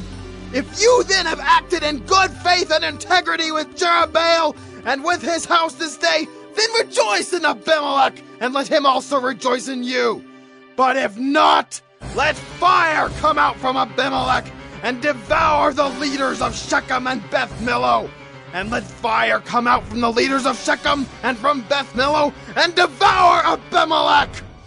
And Jotham ran away and fled and went to Beer and lived there because of Abimelech his brother. Abimelech ruled over Israel 3 years. And God sent an evil spirit between Abimelech and the leaders of Shechem. And the leaders of Shechem dealt treacherously with Abimelech, that the violence done to the 70 sons of Jerubbaal might come, and their blood be laid on Abimelech their brother who killed them, and on the men of Shechem who strengthened his hands to kill his brothers. And the leaders of Shechem put men in ambush against him on the mountaintops, and they robbed all who passed by them along that way. And it was told to Abimelech. And Gaal, the son of Ebed, moved into Shechem with his relatives. And the leaders of Shechem put confidence in him. And they went out into the field and gathered the grapes from their vineyards, and trod them and held a festival. And they went into the house of their God, and ate and drank, and reviled Abimelech. And Gaal, the son of Ebed, said, "Who is Abimelech? And who are we of Shechem that we should serve him? Is he not the son of Jerubbaal? And is not Zebul his officer? Serve the men of Hamor, the father of Shechem? But why should we serve him? Would that this people were under my hand. Then I would remove Abimelech. I would say to Abimelech, 'Increase your army, and come out.'" When Zebul, the ruler of the city, heard the words of Gaal, the son of Ebed, his anger was kindled, and he sent messengers to Abimelech secretly, saying, "Behold, Gaal the son of Ebed and his relatives have come to Shechem, and they are stirring up the city against you. Now therefore go by night, you and the people who are with you, and set an ambush in the field. And then in the morning, as soon as the sun is up, rise early and rush upon the city. And when he and the people who are with him come out against you, you may do to them as your hand finds to do." So Abimelech and all the men who were with him rose up by night and set an ambush against Shechem in 4 companies. And Gaal, the son of Ebed, went out and stood in the entrance of the gate of the city. And Abimelech and the people who were with him rose from the ambush. And when Gaal saw the people, he said to Zebul, "Look, people are coming down from the mountaintops." And Zebul said to him, "You mistake the shadow of the mountains for men." Gaal spoke again and said, "Look, people are coming down from the center of the land, and one company is coming from the direction of the diviner's oak." Then Zebul said to him, "Where is your mouth now? You who said, "Who is Abimelech that we should serve him?" Are not these the people whom you despised? Go out now and fight with them. And Gaal went out at the head of the leaders of Shechem and fought with Abimelech. And Abimelech chased him, and he fled before him. And many fell wounded up to the entrance of the gate. And Abimelech lived at Arumah, and Zebul drove out Gaal and his relatives so that they could not dwell at Shechem. On the following day, the people went out into the field, and Abimelech was told. He took his people and divided them into 3 companies and set an ambush in the fields. And he looked and saw the people coming out of the city. So he rose against them and killed them. Abimelech and the company that was with him rushed forward and stood at the entrance of the gate of the city, while the 2 companies rushed upon all who were in the field and killed them. And Abimelech fought against the city all that day. He captured the city and killed the people who were in it, and he razed the city and sowed it with salt. When all the leaders of the tower of Shechem heard of it, they entered the stronghold of the house of Elberith. Abimelech was told that all the leaders of the tower of Shechem were gathered together. And Abimelech went up to Mount Zalmon, he and all the people who were with him. And Abimelech took an axe in his hand and cut down a bundle of brushwood, and took it up and laid it on his shoulder. And he said to the men who were with him, "What you have seen me do, hurry and do as I have done." So every one of the people cut down his bundle, and following Abimelech put it against the stronghold. And they set the stronghold on fire over them, so that all the people of the tower of Shechem also died, about 1,000 men and women. Then Abimelech went to Thebez and encamped against Thebez and captured it. But there was a strong tower within the city, and all the men and women and all the leaders of the city fled to it and shut themselves in, and they went up to the roof of the tower. And Abimelech came to the tower and fought against it, and drew near to the door of the tower to burn it with fire. And a certain woman threw an upper millstone on Abimelech's head and crushed his skull. Then he called quickly to the young man, his armor-bearer, and said to him, "Draw your sword and kill me, lest they say of me, 'A woman killed him.'" And his young man thrust him through, and he died. And when the men of Israel saw that Abimelech was dead, everyone departed to his home. Thus God returned the evil of Abimelech, which he committed against his father in killing his 70 brothers. And God also made all the evil of the men of Shechem return on their heads, and upon them came the curse of Jotham, the son of Jerubbaal. Judges 10. After Abimelech, there arose to save Israel Tola, the son of Puah, son of Dodo, a man of Issachar, and he lived at Shamer in the hill country of Ephraim. And he judged Israel 23 years. Then he died and was buried at Shamer. After him arose Jair the Gileadite, who judged Israel 22 years. And he had 30 sons who rode on 30 donkeys, and they had 30 cities called Havoth Jair to this day, which are in the land of Gilead. And Jair died and was buried in Canaan. The people of Israel again did what was evil in the sight of the Lord, and served the Baals and the Ashtaroth, the gods of Syria, the gods of Sidon, the gods of Moab, the gods of the Ammonites, and the gods of the Philistines. And they forsook the Lord and did not serve him. So the anger of the Lord was kindled against Israel, and he sold them into the hand of the Philistines and into the hand of the Ammonites. And they crushed and oppressed the people of Israel that year. For 18 years they oppressed all the people of Israel who were beyond the Jordan in the land of the Amorites, which is in Gilead. And the Ammonites crossed the Jordan to fight also against Judah and against Benjamin and against the house of Ephraim, so that Israel was severely distressed.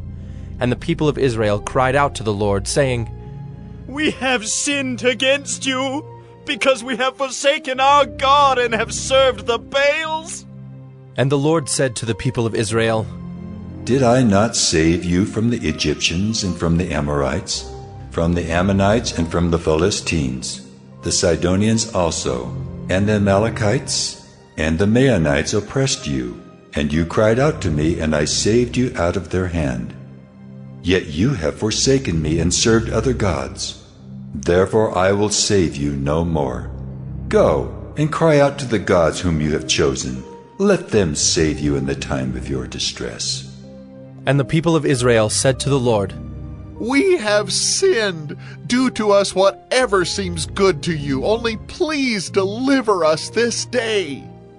So they put away the foreign gods from among them and served the Lord, and he became impatient over the misery of Israel. Then the Ammonites were called to arms, and they encamped in Gilead. And the people of Israel came together, and they encamped at Mizpah. And the people, the leaders of Gilead, said one to another, Who is the man who will begin to fight against the Ammonites? He shall be head over all the... Judges 11. Now Jephthah, the Gileadite, was a mighty warrior, but he was the son of a prostitute. Gilead was the father of Jephthah, and Gilead's wife also bore him sons. And when his wife's sons grew up, they drove Jephthah out, and said to him, You shall not have an inheritance in our father's house, for you are the son of another woman. Then Jephthah fled from his brothers, and lived in the land of Tob. And worthless fellows collected around Jephthah, and went out with him. After a time the Ammonites made war against Israel. And when the Ammonites made war against Israel, the elders of Gilead went to bring Jephthah from the land of Tob. And they said to Jephthah, Come and be our leader, that we may fight against the Ammonites. But Jephthah said to the elders of Gilead, Did you not hate me and drive me out of my father's house? Why have you come to me now when you are in distress? And the elders of Gilead said to Jephthah, That is why we have turned to you now, that you may go with us and fight against the Ammonites, and be our head over all the inhabitants of Gilead. Jephthah said to the elders of Gilead, If you bring me home again to fight against the Ammonites, and the Lord gives them over to me, I will be your head. And the elders of Gilead said to Jephthah, The Lord will be witness between us if we do not do as you say. So Jephthah went with the elders of Gilead, and the people made him head and leader over them. And Jephthah spoke all his words before the Lord at Mizpah. Then Jephthah sent messengers to the king of the Ammonites, and said, What do you have against me, that you have come to me to fight against my land? And the king of the Ammonites answered the messengers of Jephthah, Because Israel, on coming up from Egypt, took away my land, from the Arnon to the Jabbok and to the Jordan. Now therefore, restore it peaceably. Jephthah again sent messengers to the king of the Ammonites, and said to him, Thus says Jephthah, Israel did not take away the land of Moab or the land of the Ammonites. But when they came up from Egypt, Israel went through the wilderness to the Red Sea and came to Kadesh. Israel then sent messengers to the king of Edom, saying, Please, let us pass through your land. But the king of Edom would not listen. And they sent also to the king of Moab, but he would not consent. So Israel remained at Kadesh. Then they journeyed through the wilderness, and went around the land of Edom and the land of Moab, and arrived on the east side of the land of Moab, and camped on the other side of the Arnon. But they did not enter the territory of Moab, for the Arnon was the boundary of Moab. Israel then sent messengers to Sihon, king of the Amorites, king of Heshbon, and Israel said to him, Please, let us pass through your land to our country. But Sihon did not trust Israel to pass through his territory. So Sihon gathered all his people together and encamped at Jahaz, and fought with Israel. And the Lord, the God of Israel, gave Sihon and all his people into the hand of Israel, and they defeated them. So Israel took possession of all the land of the Amorites who inhabited that country. And they took possession of all the territory of the Amorites, from the Arnon to the Jabbok, and from the wilderness to the Jordan. So then the Lord, the God of Israel, dispossessed the Amorites from before his people Israel. And are you to take possession of them? Will you not possess what Chemosh your God gives you to possess? And all that the Lord our God has dispossessed before us, we will possess. Now, are you any better than Balak the son of Zippor, king of Moab? Did he ever contend against Israel, or did he ever go to war with them? While Israel lived in Heshbon and its villages, and in Aroer and its villages, and in all the cities that are on the banks of the Arnon, 300 years, why did you not deliver them within that time? I therefore have not sinned against you, and you do me wrong by making war on me. The Lord, the judge, decide this day between the people of Israel and the people of Ammon. But the king of the Ammonites did not listen to the words of Jephthah that he sent to him. Then the Spirit of the Lord was upon Jephthah, and he passed through Gilead and Manasseh, and passed on to Mizpah of Gilead. And from Mizpah of Gilead he passed on to the Ammonites. And Jephthah made a vow to the Lord, and said, If you will give the Ammonites into my hand, then whatever comes out from the doors of my house to meet me when I return in peace from the Ammonites shall be the Lord's, and I will offer it up for a burnt offering. So Jephthah crossed over to the Ammonites to fight against them, and the Lord gave them into his hand. And he struck them from Aroer to the neighborhood of Minnith, 20 cities, and as far as Abel-Keramim, with a great blow. So the Ammonites were subdued before the people of Israel. Then Jephthah came to his home at Mizpah. And behold, his daughter came out to meet him with tambourines and with dances. She was his only child. Besides her he had neither son nor daughter. And as soon as he saw her, he tore his clothes and said, Alas, my daughter, you have brought me very low, and you have become the cause of great trouble to me. For I have opened my mouth to the Lord, and I cannot take back my vow. And she said to him, My father, you have opened your mouth to the Lord. Do to me according to what has gone out of your mouth, now that the Lord has avenged you on your enemies, on the Ammonites. So she said to her father, Let this thing be done for me. Leave me alone 2 months, that I may go up and down on the mountains and weep for my virginity, I and my companions. So he said, Go. Then he sent her away for 2 months, and she departed, she and her companions, and wept for her virginity on the mountains. And at the end of 2 months she returned to her father, who did with her according to his vow that he had made. She had never known a man, and it became a custom in Israel that the daughters of Israel went year by year to lament the daughter of Jephthah the Gileadite 4 days in the year. Judges 12. The men of Ephraim were called to arms, and they crossed to Zaphon and said to Jephthah, Why did you cross over to fight against the Ammonites and did not call us to go with you? We will burn your house over you with fire. And Jephthah said to them, I and my people had a great dispute with the Ammonites, and when I called you, you did not save me from their hand. And when I saw that you would not save me, I took my life in my hand and crossed over against the Ammonites, and the Lord gave them into my hand. Why then have you come up to me this day to fight against me? Then Jephthah gathered all the men of Gilead and fought with Ephraim. And the men of Gilead struck Ephraim, because they said, You are fugitives of Ephraim, you Gileadites, in the midst of Ephraim and Manasseh. And the Gileadites captured the fords of the Jordan against the Ephraimites. And when any of the fugitives of Ephraim said, Let me go over, the men of Gilead said to him, Are you an Ephraimite? When he said, No, they said to him, Then say Shibboleth. And he said, Sibboleth, for he could not pronounce it right. Then they seized him and slaughtered him at the fords of the Jordan. At that time 42,000 of the Ephraimites fell. Jephthah judged Israel 6 years. Then Jephthah the Gileadite died and was buried in his city in Gilead. After him Ibzan of Bethlehem judged Israel. He had 30 sons, and 30 daughters he gave in marriage outside his clan, and 30 daughters he brought in from outside for his sons. And he judged Israel 7 years. Then Ibzan died and was buried at Bethlehem. After him Elon the Zebulunite judged Israel, and he judged Israel 10 years. Then Elon the Zebulunite died and was buried at Ajalon, in the land of Zebulun. After him Abdon the son of Hillel the Pirathonite judged Israel. He had 40 sons and 30 grandsons, who rode on 70 donkeys, and he judged Israel 8 years. Then Abdon the son of Hillel the Pirathonite died, and was buried at Pirathon in the land of Ephraim, in the hill country of the Amalekites. Judges 13.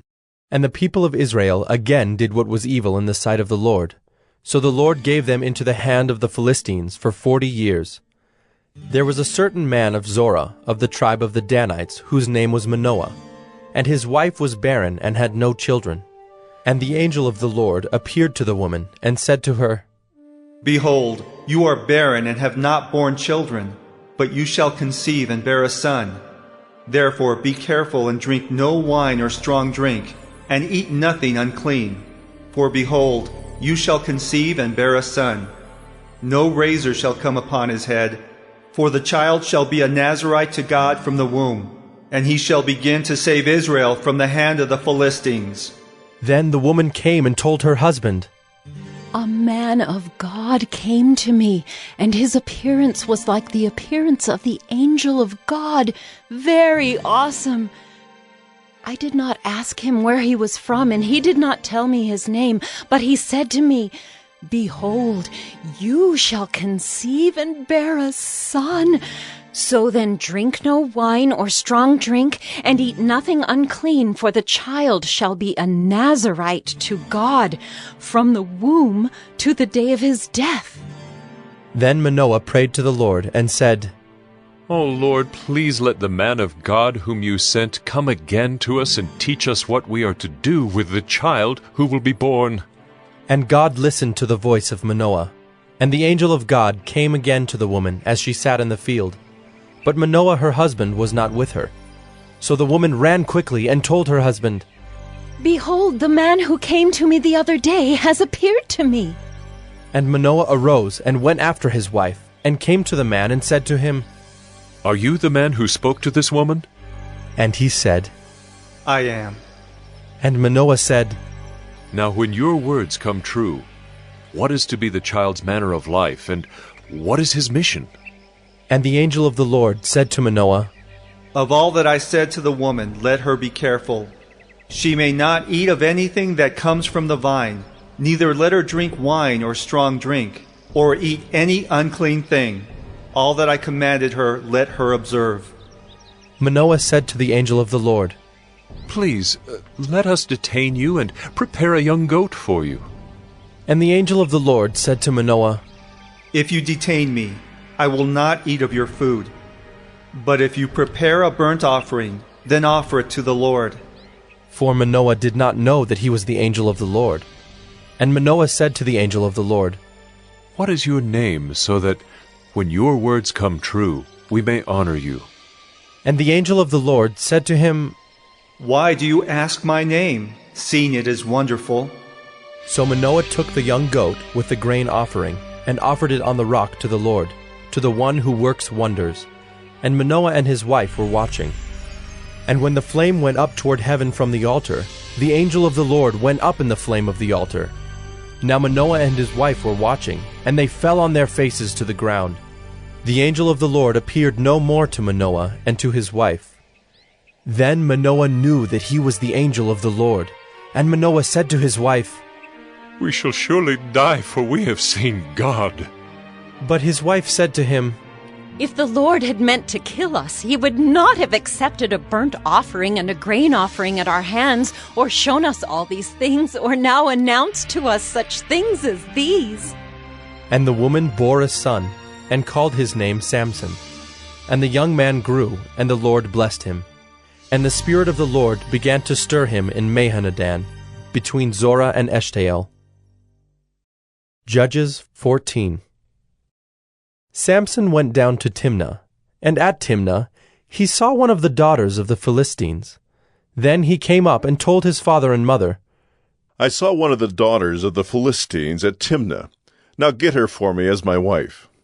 But his father and mother said to him, Is there not a woman among the daughters of your relatives, or among all our people?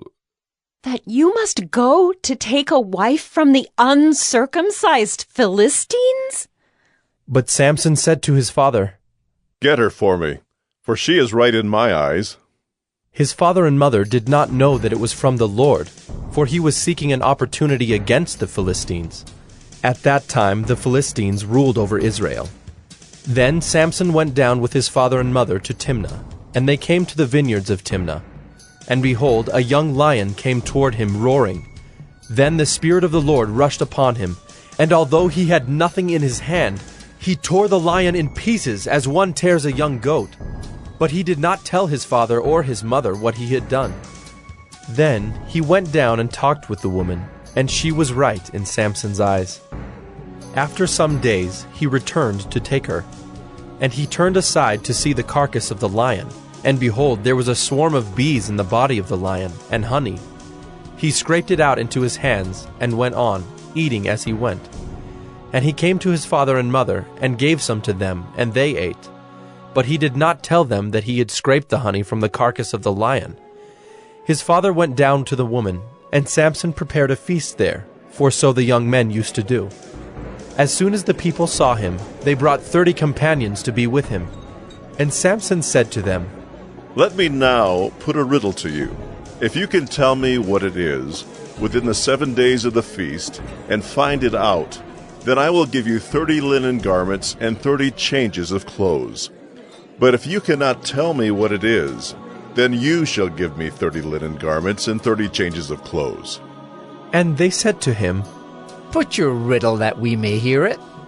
And he said to them, Out of the eater came something to eat. Out of the strong came something sweet. And in 3 days they could not solve the riddle. On the 4th day they said to Samson's wife, Entice your husband to tell us what the riddle is, lest we burn you and your father's house with fire. Have you invited us here to impoverish us? And Samson's wife wept over him and said, You only hate me. You do not love me. You've put a riddle to my people, and you have not told me what it is. And he said to her, Behold, I have not told my father nor my mother, and shall I tell you? She wept before him the 7 days that their feast lasted. And on the 7th day he told her, because she pressed him hard. Then she told the riddle to her people. And the men of the city said to him on the 7th day, before the sun went down, What is sweeter than honey? What is stronger than a lion? And he said to them, If you had not plowed with my heifer, you would not have found out my riddle. And the Spirit of the Lord rushed upon him, and he went down to Ashkelon, and struck down 30 men of the town, and took their spoil, and gave the garments to those who had told the riddle. In hot anger he went back to his father's house, and Samson's wife was given to his companion, who had been his best man. Judges 15. After some days, at the time of wheat harvest, Samson went to visit his wife with a young goat, and he said, I will go into my wife in the chamber. But her father would not allow him to go in. And her father said, I really thought that you utterly hated her, so I gave her to your companion. Is not her younger sister more beautiful than she? Please, take her instead. And Samson said to them, This time I shall be innocent in regard to the Philistines, when I do them harm. So Samson went and caught 300 foxes, and took torches. And he turned them tail to tail, and put a torch between each pair of tails. And when he had set fire to the torches, he let the foxes go into the standing grain of the Philistines, and set fire to the stacked grain and the standing grain, as well as the olive orchards. Then the Philistines said, Who has done this? And they said, Samson, the son-in-law of the Timnite, because he has taken his wife and given her to his companion. And the Philistines came up and burned her and her father with fire. And Samson said to them, If this is what you do, I swear I will be avenged on you, and after that I will quit. And he struck them hip and thigh with a great blow, and he went down and stayed in the cleft of the rock of Etam. Then the Philistines came up and encamped in Judah, and made a raid on Lehi. And the men of Judah said, Why have you come up against us? They said, We have come up to bind Samson, to do to him as he did to us. Then 3,000 men of Judah went down to the cleft of the rock of Etam, and said to Samson, Do you not know that the Philistines are rulers over us? What then is this that you have done to us? And he said to them, As they did to me, so have I done to them. And they said to him, We have come down to bind you that we may give you into the hands of the Philistines. And Samson said to them, Swear to me that you will not attack me yourselves. They said to him, No, we will only bind you and give you into their hands. We will surely not kill you. So they bound him with 2 new ropes and brought him up from the rock. When he came to Lehi, the Philistines came shouting to meet him. Then the Spirit of the Lord rushed upon him, and the ropes that were on his arms became as flax that has caught fire, and his bonds melted off his hands. And he found a fresh jawbone of a donkey, and put out his hand and took it, and with it he struck 1,000 men. And Samson said, With a jawbone of a donkey, heaps upon heaps, with a jawbone of a donkey have I struck down 1,000 men. As soon as he had finished speaking, he threw away the jawbone out of his hand, and that place was called Ramath Lehi.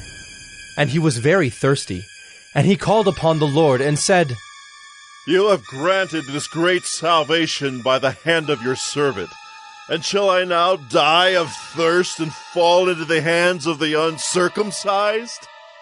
And God split open the hollow place that is at Lehi, and water came out from it. And when he drank, his spirit returned, and he revived. Therefore the name of it was called En-Hakkore. It is at Lehi to this day. And he judged Israel in the days of the Philistines 20 years. Judges 16. Samson went to Gaza, and there he saw a prostitute, and he went into her. The Gazites were told, Samson has come here. And they surrounded the place and set an ambush for him all night at the gate of the city. They kept quiet all night, saying, Let us wait till the light of the morning, then we will kill him. But Samson lay till midnight, and at midnight he arose and took hold of the doors of the gate of the city, and the 2 posts, and pulled them up, bar and all, and put them on his shoulders, and carried them to the top of the hill that is in front of Hebron. After this, he loved a woman in the valley of Sorek, whose name was Delilah. And the lords of the Philistines came up to her and said to her, Seduce him, and see where his great strength lies, and by what means we may overpower him, that we may bind him to humble him. And we will each give you 1,100 pieces of silver. So Delilah said to Samson, Please, tell me where your great strength lies, and how you might be bound that one could subdue you. Samson said to her, If they bind me with 7 fresh bowstrings that have not been dried, then I shall become weak and be like any other man. Then the lords of the Philistines brought up to her 7 fresh bowstrings that had not been dried, and she bound him with them. Now she had men lying in ambush in an inner chamber, and she said to him, The Philistines are upon you, Samson. But he snapped the bowstrings, as a thread of flax snaps when it touches the fire. So the secret of his strength was not known. Then Delilah said to Samson, Behold, you have mocked me and told me lies. Please, tell me how you might be bound. And he said to her, If they bind me with new ropes that have not been used, then I shall become weak and be like any other man. So Delilah took new ropes and bound him with them, and said to him, The Philistines are upon you, Samson. And the men lying in ambush were in an inner chamber. But he snapped the ropes off his arms like a thread. Then Delilah said to Samson, Until now you have mocked me and told me lies. Tell me how you might be bound. And he said to her, If you weave the 7 locks of my head with the web, and fasten it tight with the pin, then I shall become weak and be like any other man. So while he slept, Delilah took the 7 locks of his head and wove them into the web. And she made them tight with the pin, and said to him, The Philistines are upon you, Samson. But he awoke from his sleep, and pulled away the pin, the loom, and the web. And she said to him, How can you say I love you when your heart is not with me? You have mocked me these 3 times, and you have not told me where your great strength lies. And when she pressed him hard with her words day after day and urged him, his soul was vexed to death. And he told her all his heart, and said to her, A razor has never come upon my head, for I have been a Nazirite to God from my mother's womb. If my head is shaved, then my strength will leave me, and I shall become weak and be like any other man. When Delilah saw that he had told her all his heart, she sent and called the lords of the Philistines, saying, Come up again, for he has told me all his heart. Then the lords of the Philistines came up to her and brought the money in their hands. She made him sleep on her knees, and she called a man and had him shave off the 7 locks of his head. Then she began to torment him, and his strength left him. And she said, The Philistines are upon you, Samson. And he awoke from his sleep and said, I will go out as at other times and shake myself free. But he did not know that the Lord had left him. And the Philistines seized him and gouged out his eyes, and brought him down to Gaza, and bound him with bronze shackles. And he ground at the mill in the prison. But the hair of his head began to grow again, after it had been shaved. Now the lords of the Philistines gathered to offer a great sacrifice to Dagon their god, and to rejoice. And they said, Our God has given Samson, our enemy, into our hands. And when the people saw him, they praised their God, for they said, Our God has given our enemy into our hand, the ravager of our country who has killed many of us. And when their hearts were merry, they said, Call Samson, that he may entertain us. So they called Samson out of the prison, and he entertained them. They made him stand between the pillars. And Samson said to the young man who held him by the hand, Let me feel the pillars on which the house rests, that I may lean against them.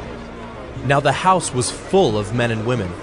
All the lords of the Philistines were there, and on the roof there were about 3,000 men and women, who looked on while Samson entertained.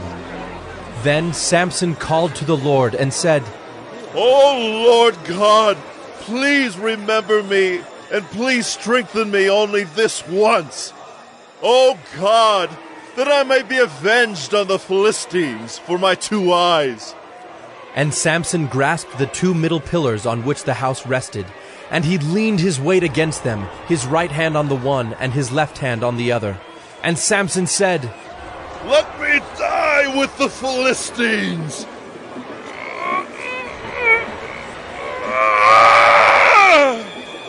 Then he bowed with all his strength, and the house fell upon the lords and upon all the people who were in it.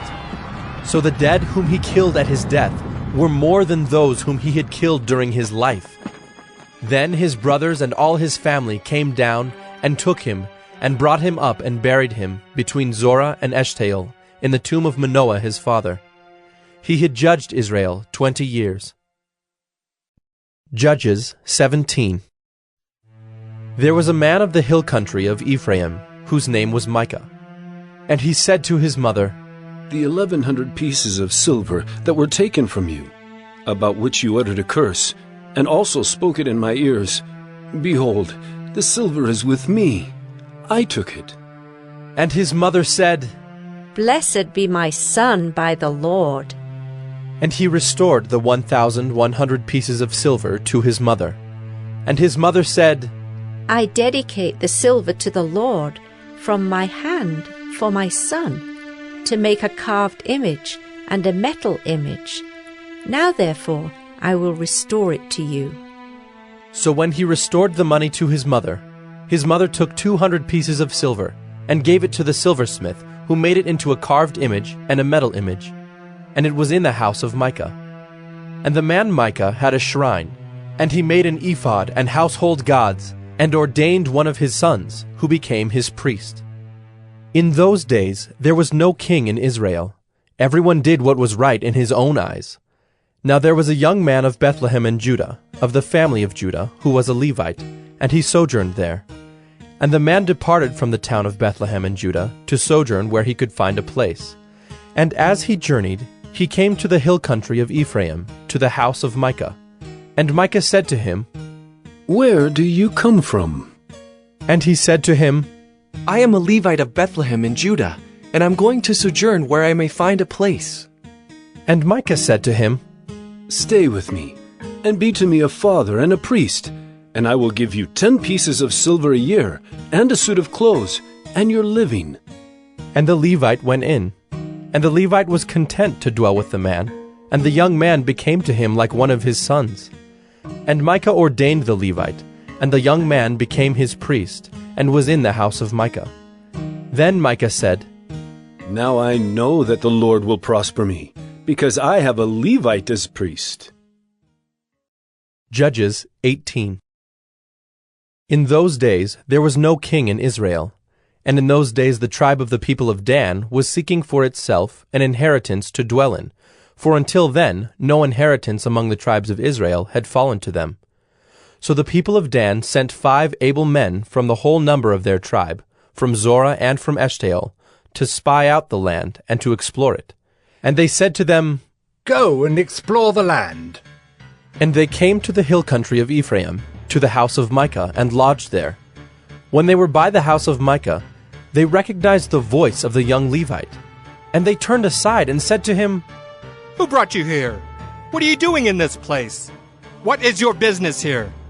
And he said to them, This is how Micah dealt with me. He has hired me, and I have become his priest.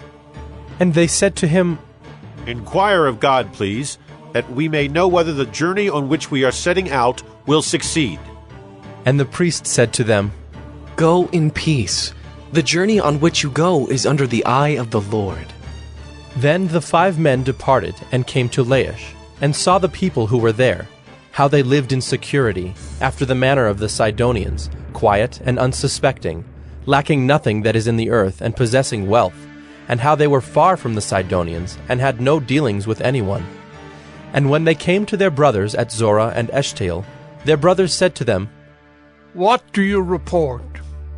They said, Arise, and let us go up against them, for we have seen the land, and behold, it is very good.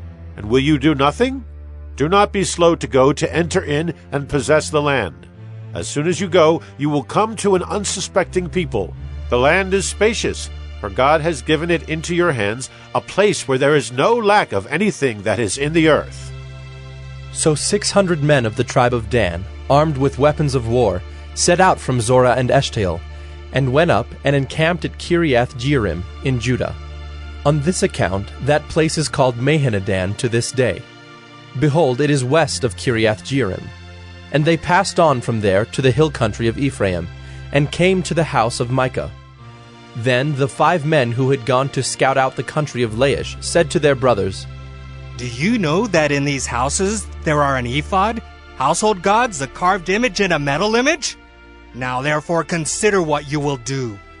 And they turned aside there, and came to the house of the young Levite at the home of Micah, and asked him about his welfare. Now the 600 men of the Danites, armed with their weapons of war, stood by the entrance of the gate. And the 5 men who had gone to scout out the land went up, and entered and took the carved image, the ephod, the household gods, and the metal image, while the priests stood by the entrance of the gate with the 600 men armed with weapons of war. And when these went into Micah's house, and took the carved image, the ephod, the household gods, and the metal image, the priest said to them, What are you doing?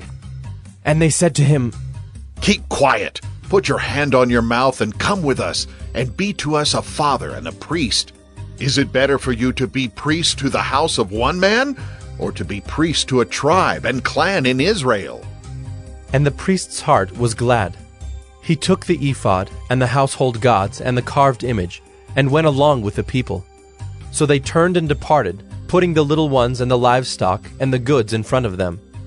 When they had gone a distance from the home of Micah, the men who were in the houses near Micah's house were called out, and they overtook the people of Dan. And they shouted to the people of Dan, who turned around and said to Micah, What is the matter with you? that you come with such a company? And he said, You take my gods that I made and the priest and go away? And what have I left?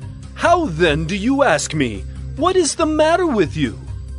And the people of Dan said to him, Do not let your voice be heard among us, lest angry fellows fall upon you, and you lose your life with the lives of your household. Then the people of Dan went their way, and when Micah saw that they were too strong for him, he turned and went back to his home. But the people of Dan took what Micah had made, and the priest who belonged to him, and they came to Laish, to a people quiet and unsuspecting, and struck them with the edge of the sword, and burned the city with fire. And there was no deliverer, because it was far from Sidon, and they had no dealings with anyone. It was in the valley that belongs to Beth Rehob. Then they rebuilt the city, and lived in it. And they named the city Dan, after the name of Dan their ancestor, who was born to Israel. But the name of the city was Laish at the first. And the people of Dan set up the carved image for themselves. And Jonathan, the son of Gershom, son of Moses, and his sons, were priests to the tribe of the Danites until the day of the captivity of the land. So they set up Micah's carved image that he made, as long as the house of God was at Shiloh. Judges 19. In those days, when there was no king in Israel, a certain Levite was sojourning in the remote parts of the hill country of Ephraim, who took to himself a concubine from Bethlehem in Judah. And his concubine was unfaithful to him, and she went away from him to her father's house at Bethlehem in Judah, and was there some 4 months. Then her husband arose and went after her, to speak kindly to her and bring her back. He had with him his servant and a couple of donkeys, and she brought him into her father's house. And when the girl's father saw him, he came with joy to meet him. And his father-in-law, the girl's father, made him stay, and he remained with him 3 days. So they ate and drank and spent the night there. And on the 4th day they arose early in the morning, and he prepared to go. But the girl's father said to his son-in-law, Strengthen your heart with a morsel of bread, and after that you may go. So the two of them sat and ate and drank together. And the girl's father said to the man, Be pleased to spend the night, and let your heart be merry. And when the man rose up to go, his father-in-law pressed him till he spent the night there again. And on the 5th day he arose early in the morning to depart. And the girl's father said, Strengthen your heart, and wait until the day declines. So they ate, both of them. And when the man and his concubine and his servant rose up to depart, his father-in-law, the girl's father, said to him, Behold, now the day has waned toward evening. Please, spend the night. Behold, the day draws to its close. Lodge here, and let your heart be merry. And tomorrow you shall arise early in the morning for your journey, and go home. But the man would not spend the night. He rose up and departed, and arrived opposite Jebus, that is, Jerusalem.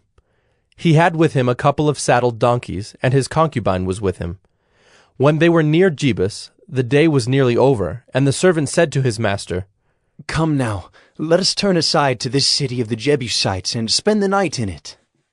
And his master said to him, We will not turn aside into the city of foreigners who do not belong to the people of Israel, but we will pass on to Gibeah. And he said to his young man, Come, and let us draw near to one of these places, and spend the night at Gibeah, or at Ramah. So they passed on, and went their way. And the sun went down on them near Gibeah, which belongs to Benjamin. And they turned aside there to go in, and spend the night at Gibeah. And he went in, and sat down in the open square of the city, for no one took them into his house to spend the night. And behold, an old man was coming from his work in the field at evening. The man was from the hill country of Ephraim, and he was sojourning in Gibeah. The men of the place were Benjaminites. And he lifted up his eyes, and saw the traveler in the open square of the city. And the old man said, Where are you going, and where do you come from? And he said to him, We are passing from Bethlehem in Judah to the remote parts of the hill country of Ephraim, from which I come. I went to Bethlehem in Judah, and I am going to the house of the Lord, but no one has taken me into his house. We have straw and feed for our donkeys, with bread and wine for me and your female servant and the young man with your servants. There is no lack of anything." And the old man said, "Peace be to you. I will care for all your wants, only do not spend the night in the square." So he brought him into his house, and gave the donkeys feed. And they washed their feet, and ate and drank. As they were making their hearts merry, behold, the men of the city, worthless fellows, surrounded the house, beating on the door. And they said to the old man, the master of the house, "Bring out the man who came into your house, that we may know him." And the man, the master of the house, went out to them, and said to them, "No, my brothers, do not act so wickedly. Since this man has come into my house, do not do this vile thing. Behold, here are my virgin daughter and his concubine. Let me bring them out now. Violate them and do with them what seems good to you, but against this man do not do this outrageous thing." But the men would not listen to him. So the man seized his concubine, and made her go out to them. And they knew her, and abused her all night until the morning. And as the dawn began to break, they let her go. And as morning appeared, the woman came and fell down at the door of the man's house where her master was, until it was light. And her master rose up in the morning, and when he opened the doors of the house, and went out to go on his way, behold, there was his concubine lying at the door of the house, with her hands on the threshold. He said to her, "Get up, let us be going." But there was no answer. Then he put her on the donkey, and the man rose up and went away to his home. And when he entered his house, he took a knife, and taking hold of his concubine, he divided her limb by limb into 12 pieces, and sent her throughout all the territory of Israel. And all who saw it said, "Such a thing has never happened or been seen from the day that the people of Israel came up out of the land of Egypt until this day. Consider it, take counsel, and speak." Judges 20. Then all the people of Israel came out from Dan to Beersheba, including the land of Gilead, and the congregation assembled as one man to the Lord at Mizpah. And the chiefs of all the people, of all the tribes of Israel, presented themselves in the assembly of the people of God, 400,000 men on foot that drew the sword. Now the people of Benjamin heard that the people of Israel had gone up to Mizpah. And the people of Israel said, "Tell us, how did this evil happen?" And the Levite, the husband of the woman who was murdered, answered and said, "I came to Gibeah that belongs to Benjamin, I and my concubine, to spend the night. And the leaders of Gibeah rose against me, and surrounded the house against me by night. They meant to kill me, and they violated my concubine, and she is dead. So I took hold of my concubine and cut her in pieces, and sent her throughout all the country of the inheritance of Israel, for they have committed abomination and outrage in Israel. Behold, you people of Israel, all of you, give your advice and counsel here."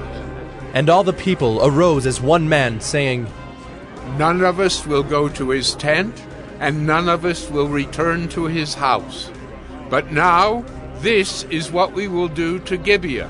We will go up against it by lot, and we will take 10 men of 100 throughout all the tribes of Israel, and 100 of 1,000, and 1,000 of 10,000, to bring provisions for the people, that when they come, they may repay Gibeah of Benjamin for all the outrage that they have committed in Israel."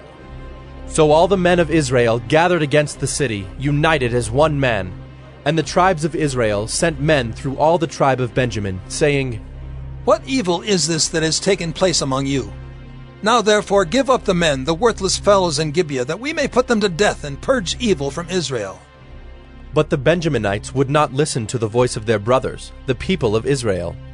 Then the people of Benjamin came together out of the cities to Gibeah to go out to battle against the people of Israel.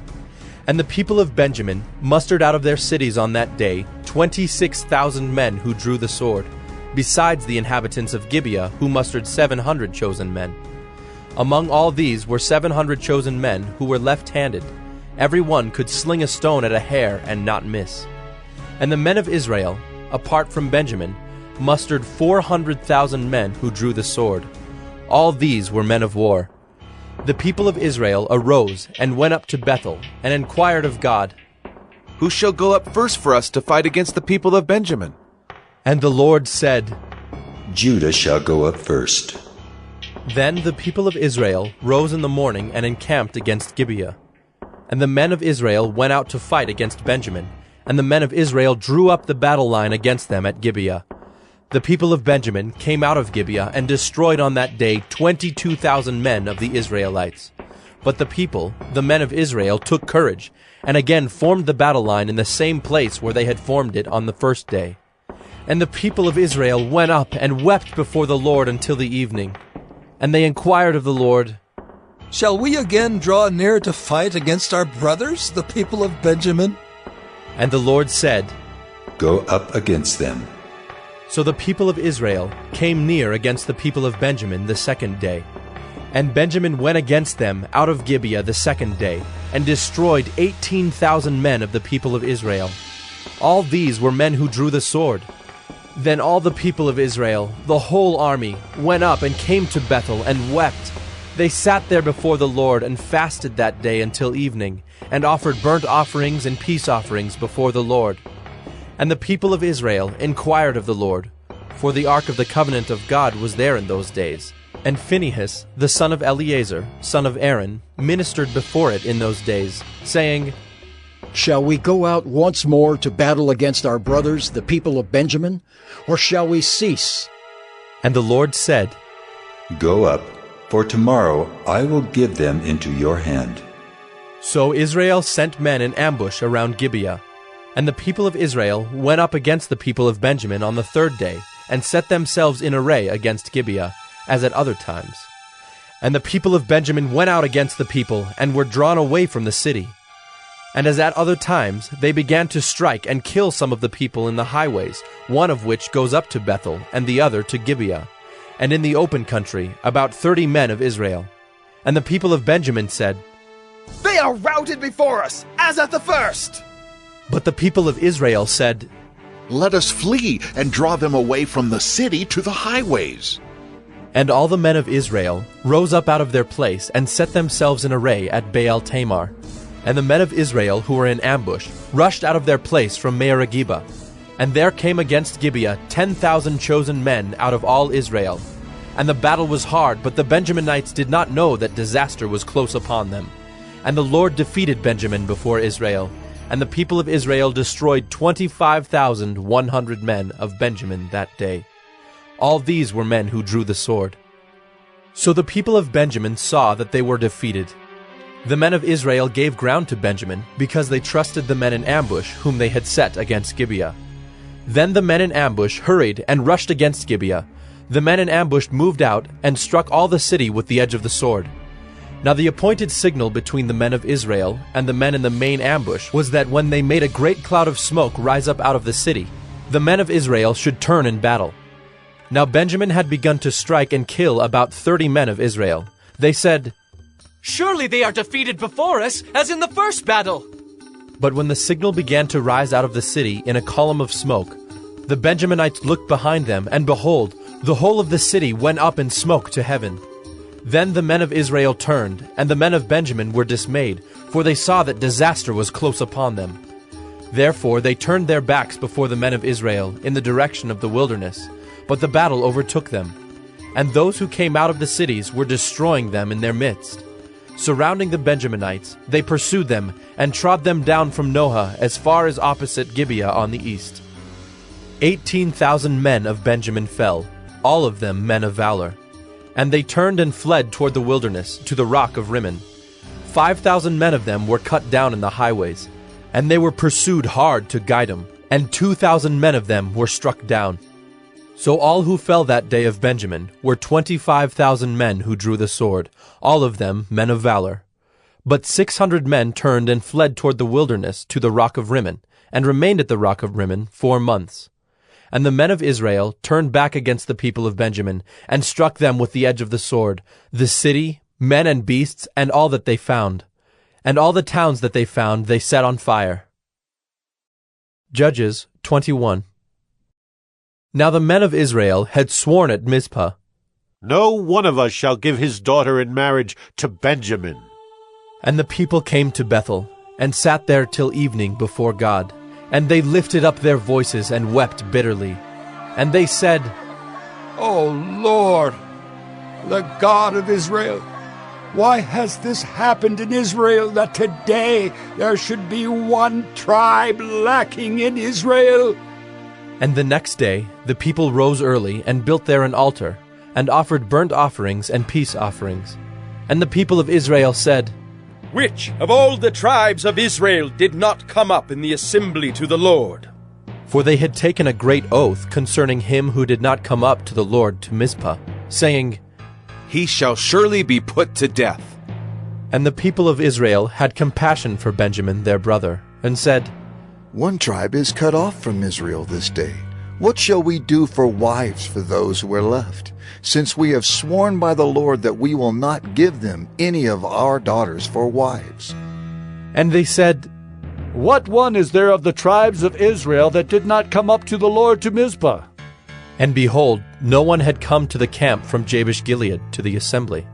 For when the people were mustered, behold, not one of the inhabitants of Jabesh-Gilead was there. So the congregation sent 12,000 of their bravest men there, and commanded them, Go and strike the inhabitants of Jabesh-Gilead with the edge of the sword, also the women and the little ones. This is what you shall do. Every male and every woman that has lain with a male you shall devote to destruction. And they found among the inhabitants of Jabesh-Gilead 400 young virgins, who had not known a man by lying with him. And they brought them to the camp at Shiloh, which is in the land of Canaan. Then the whole congregation sent word to the people of Benjamin who were at the rock of Rimmon, and proclaimed peace to them. And Benjamin returned at that time. And they gave them the women whom they had saved alive of the women of Jabesh-Gilead. But they were not enough for them. And the people had compassion on Benjamin, because the Lord had made a breach in the tribes of Israel. Then the elders of the congregation said, What shall we do for wives for those who are left, since the women are destroyed out of Benjamin? And they said, There must be an inheritance for the survivors of Benjamin, that a tribe not be blotted out from Israel. Yet we cannot give them wives from our daughters. For the people of Israel had sworn, Cursed be he who gives a wife to Benjamin. So they said, Behold, there is the yearly feast of the Lord at Shiloh, which is north of Bethel, on the east of the highway that goes up from Bethel to Shechem, and south of Labonah. And they commanded the people of Benjamin, saying, Go and lie in ambush in the vineyards, and watch. If the daughters of Shiloh come out to dance in the dances, then come out of the vineyards, and snatch each man his wife from the daughters of Shiloh, and go to the land of Benjamin. And when their fathers or their brothers come to complain to us, we will say to them, Grant them graciously to us, because we did not take for each man of them his wife in battle. Neither did you give them to them, else you would now be guilty. And the people of Benjamin did so, and took their wives, according to their number, from the dancers whom they carried off. Then they went and returned to their inheritance, and rebuilt the towns and lived in them. And the people of Israel departed from there at that time, every man to his tribe and family, and they went out from there every man to his inheritance. In those days there was no king in Israel. Everyone did what was right in his own eyes. Ruth 1. In the days when the judges ruled, there was a famine in the land, and a man of Bethlehem in Judah went to sojourn in the country of Moab, he and his wife and his 2 sons. The name of the man was Elimelech, and the name of his wife Naomi, and the names of his 2 sons were Mahlon and Chilion. They were Ephrathites from Bethlehem in Judah. They went into the country of Moab and remained there. But Elimelech, the husband of Naomi, died, and she was left with her 2 sons. These took Moabite wives. The name of the one was Orpah, and the name of the other Ruth. They lived there about 10 years, and both Mahlon and Chilion died, so that the woman was left without her 2 sons and her husband. Then she arose with her daughters-in-law to return from the country of Moab, for she had heard in the fields of Moab that the Lord had visited his people and given them food. So she set out from the place where she was with her 2 daughters-in-law, and they went on the way to return to the land of Judah. But Naomi said to her 2 daughters-in-law, Go, return each of you to her mother's house. May the Lord deal kindly with you as you have dealt with the dead and with me. The Lord grant that you may find rest, each of you, in the house of her husband. Then she kissed them, and they lifted up their voices and wept, and they said to her, No, we will return with you to your people. But Naomi said, Turn back, my daughters. Why will you go with me? Have I yet sons in my womb that they may become your husbands? Turn back, my daughters. Go your way, for I am too old to have a husband. If I should say I have hope, even if I should have a husband this night and should bear sons, would you therefore wait till they were grown? Would you therefore refrain from marrying? No, my daughters, for it is exceedingly bitter to me for your sake that the hand of the Lord has gone out against me. Then they lifted up their voices and wept again. And Orpah kissed her mother-in-law, but Ruth clung to her. And she said, See, your sister-in-law has gone back to her people and to her gods. Return after your sister-in-law. But Ruth said, Do not urge me to leave you, or to return from following you. For where you go, I will go, and where you lodge, I will lodge. Your people shall be my people, and your God, my God. Where you die, I will die, and there will I be buried. May the Lord do so to me, and more also, if anything but death parts me from you. And when Naomi saw that she was determined to go with her, she said no more. So the 2 of them went on until they came to Bethlehem. And when they came to Bethlehem, the whole town was stirred because of them. And the women said, Is this Naomi? She said to them, Do not call me Naomi. Call me Mara, for the Almighty has dealt very bitterly with me. I went away full, and the Lord has brought me back empty. Why call me Naomi when the Lord has testified against me, and the Almighty has brought calamity upon me? So Naomi returned, and Ruth the Moabite, her daughter-in-law, with her, who returned from the country of Moab. And they came to Bethlehem at the beginning of barley harvest. Ruth 2. Now Naomi had a relative of her husband's, a worthy man of the clan of Elimelech, whose name was Boaz. And Ruth the Moabite said to Naomi, Let me go to the field and glean among the ears of grain after him in whose sight I shall find favor. And she said to her, Go, my daughter. So she set out and went and gleaned in the field after the reapers. And she happened to come to the part of the field belonging to Boaz, who was of the clan of Elimelech. And behold, Boaz came from Bethlehem, and he said to the reapers, The Lord be with you. And they answered, The Lord bless you. Then Boaz said to his young man who was in charge of the reapers, Whose young woman is this? And the servant who was in charge of the reapers answered, She is the young Moabite woman who came back with Naomi from the country of Moab. She said, Please let me glean and gather among the sheaves after the reapers. So she came, and she has continued from early morning until now, except for a short rest. Then Boaz said to Ruth, Now listen, my daughter. Do not go to glean in another field or leave this one, but keep close to my young women. Let your eyes be on the field that they are reaping, and go after them. Have I not charged the young men not to touch you? And when you are thirsty, go to the vessels, and drink what the young men have drawn.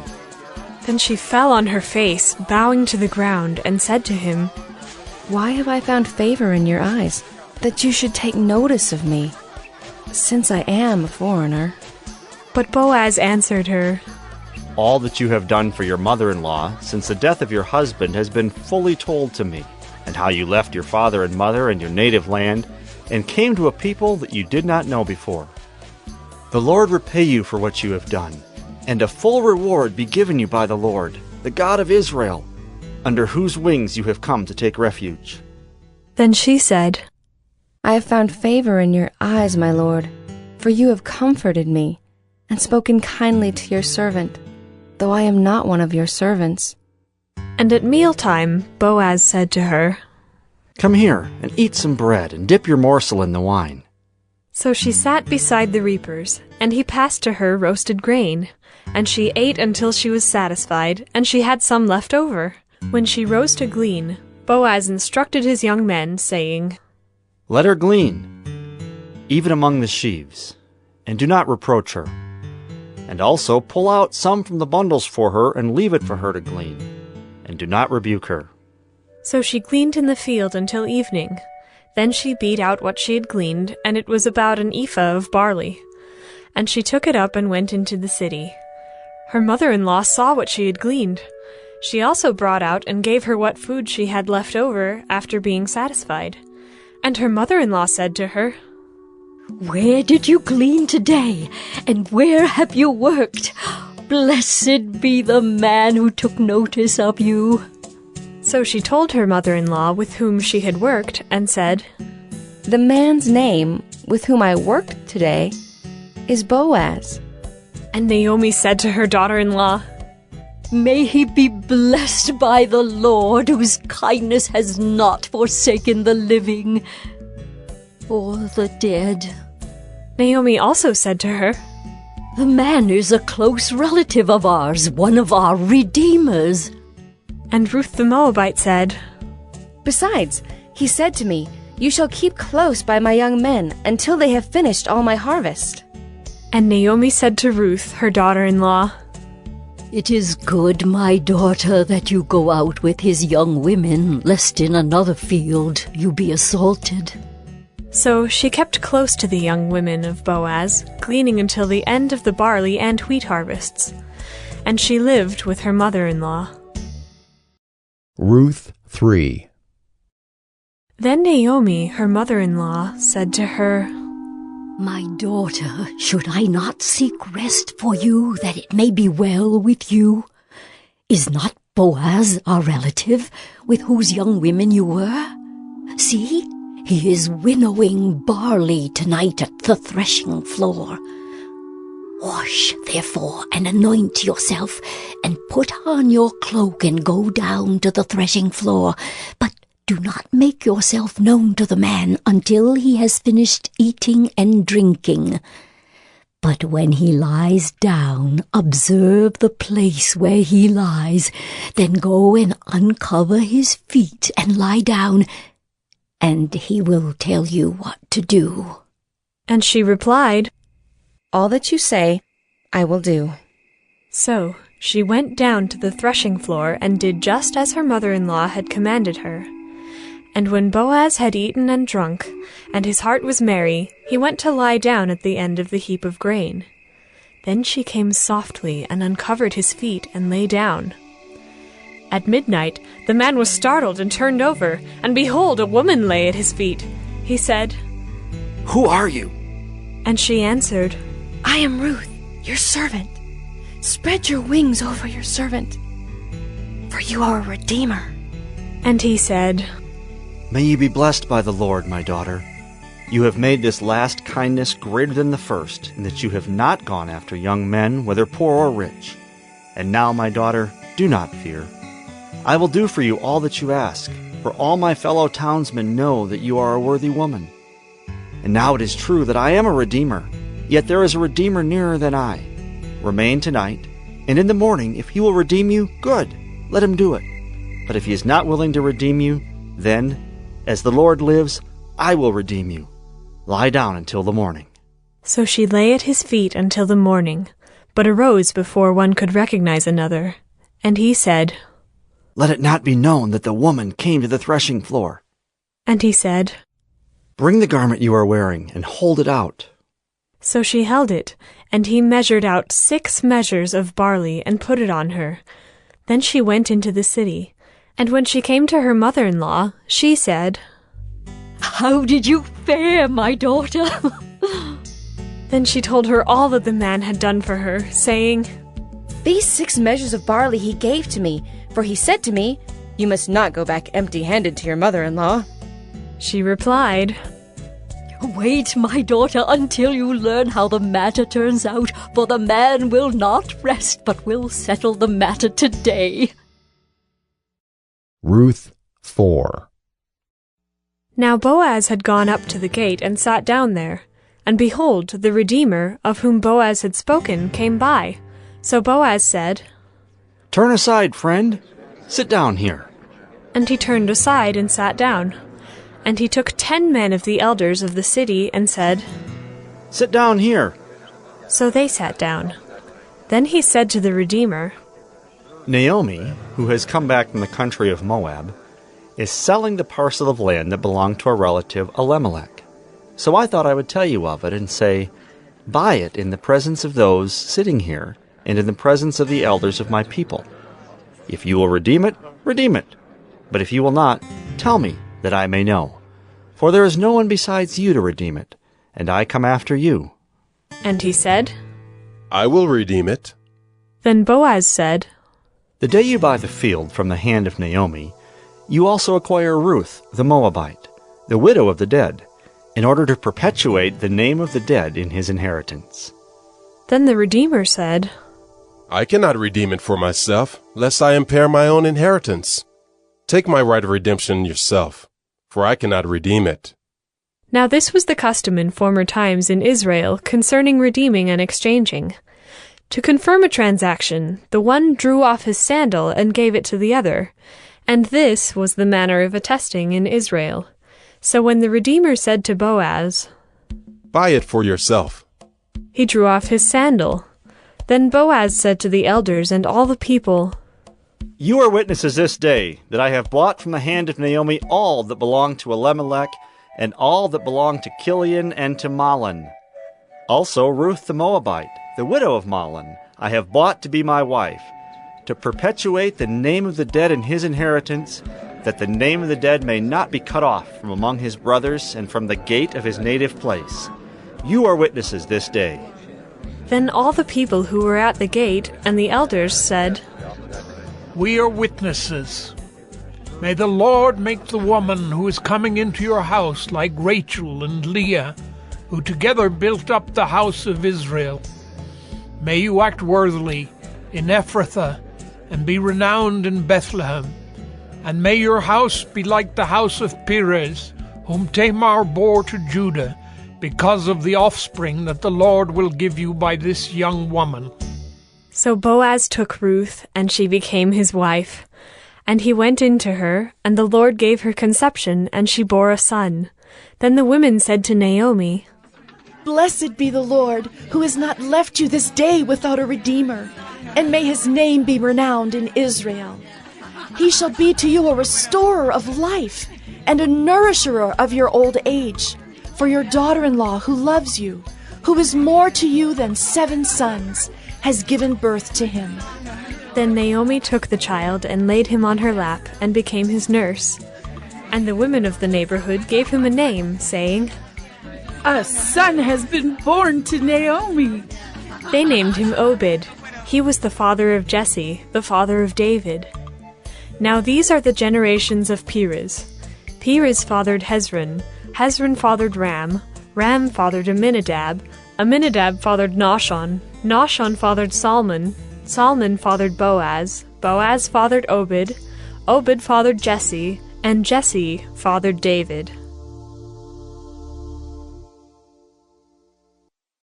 1 Samuel 1.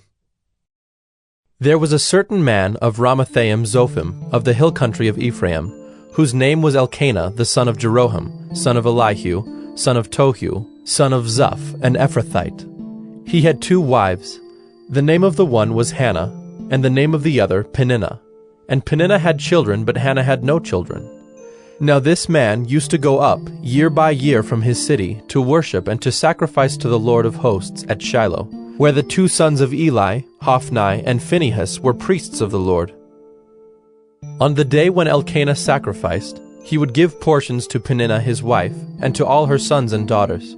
But to Hannah he gave a double portion, because he loved her, though the Lord had closed her womb.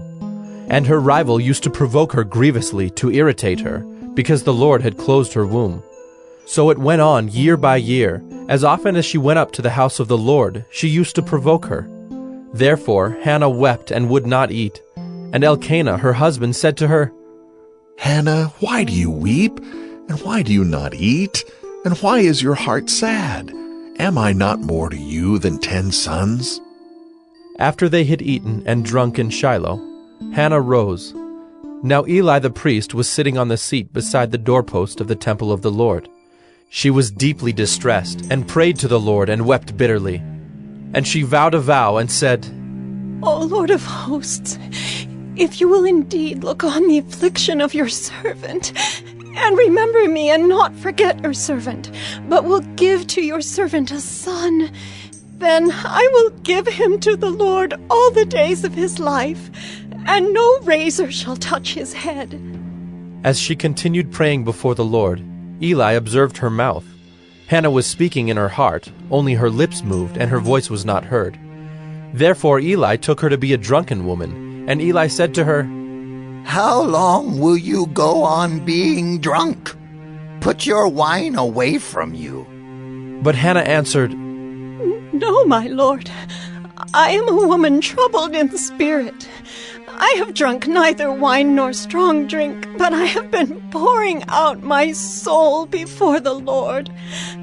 Do not regard your servant as a worthless woman, for all along I have been speaking out of my great anxiety and vexation. Then Eli answered, Go in peace, and the God of Israel grant your petition that you have made to him. And she said, Let your servant find favor in your eyes. Then the woman went her way and ate, and her face was no longer sad. They rose early in the morning and worshipped before the Lord. Then they went back to their house at Ramah, and Elkanah knew Hannah his wife, and the Lord remembered her. And in due time Hannah conceived and bore a son, and she called his name Samuel, for she said, I have asked for him from the Lord. The man Elkanah and all his house went up to offer to the Lord the yearly sacrifice, and to pay his vow. But Hannah did not go up, for she said to her husband, As soon as the child is weaned, I will bring him, so that he may appear in the presence of the Lord, and dwell there forever. Elkanah her husband said to her, Do what seems best to you. Wait until you have weaned him. Only may the Lord establish his word. So the woman remained and nursed her son until she weaned him. And when she had weaned him, she took him up with her, along with a 3-year-old bull, an ephah of flour, and a skin of wine, and she brought him to the house of the Lord at Shiloh. And the child was young. Then they slaughtered the bull, and they brought the child to Eli. And she said, Oh, my lord, as you live, my lord, I am the woman who was standing here in your presence praying to the Lord. For this child I prayed, and the Lord has granted me my petition that I made to him. Therefore I have lent him to the Lord.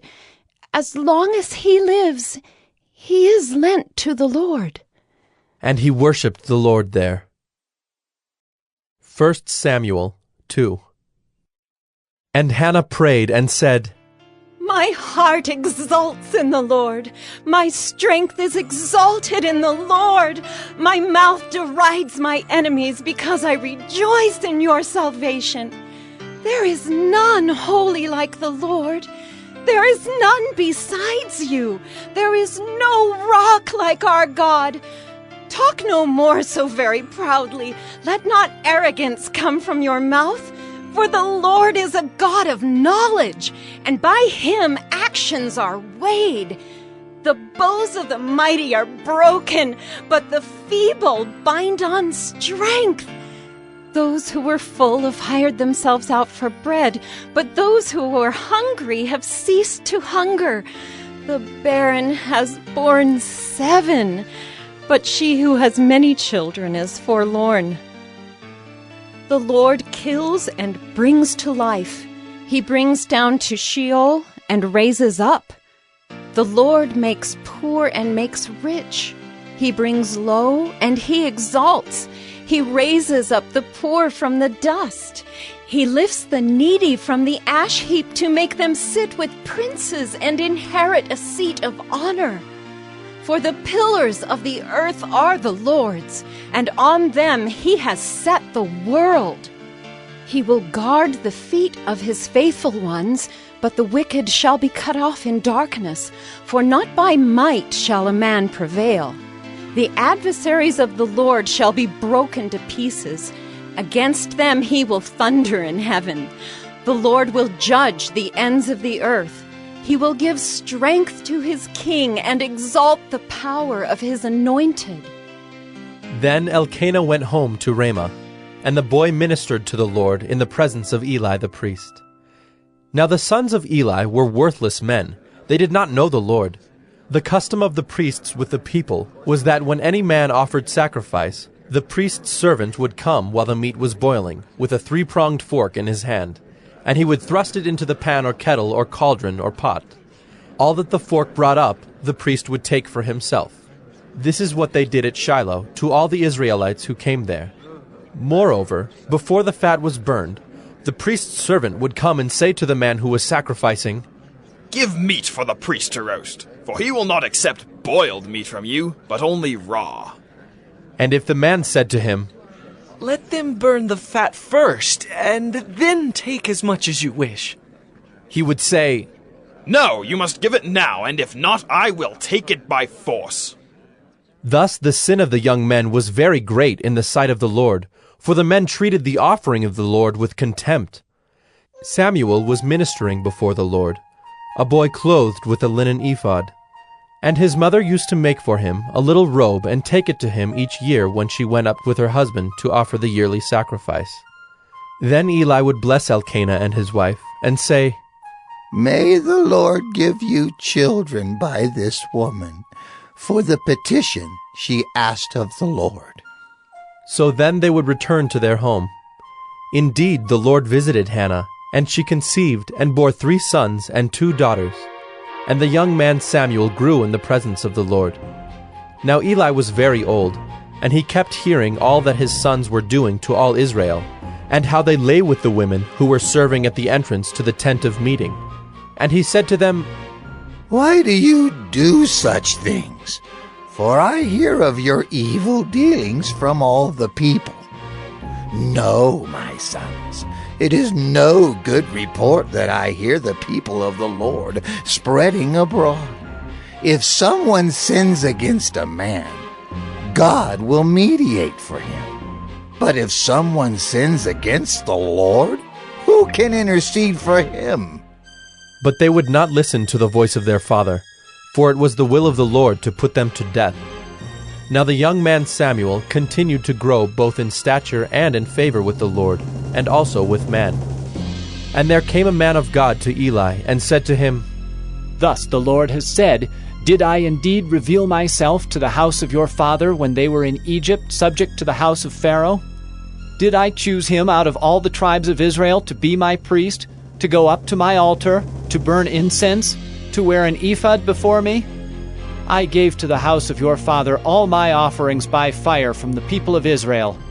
Why then do you scorn my sacrifices and my offerings that I commanded, and honor your sons above me by fattening yourselves on the choicest parts of every offering of my people Israel? Therefore the Lord, the God of Israel, declares, I promised that your house and the house of your father should go in and out before me forever.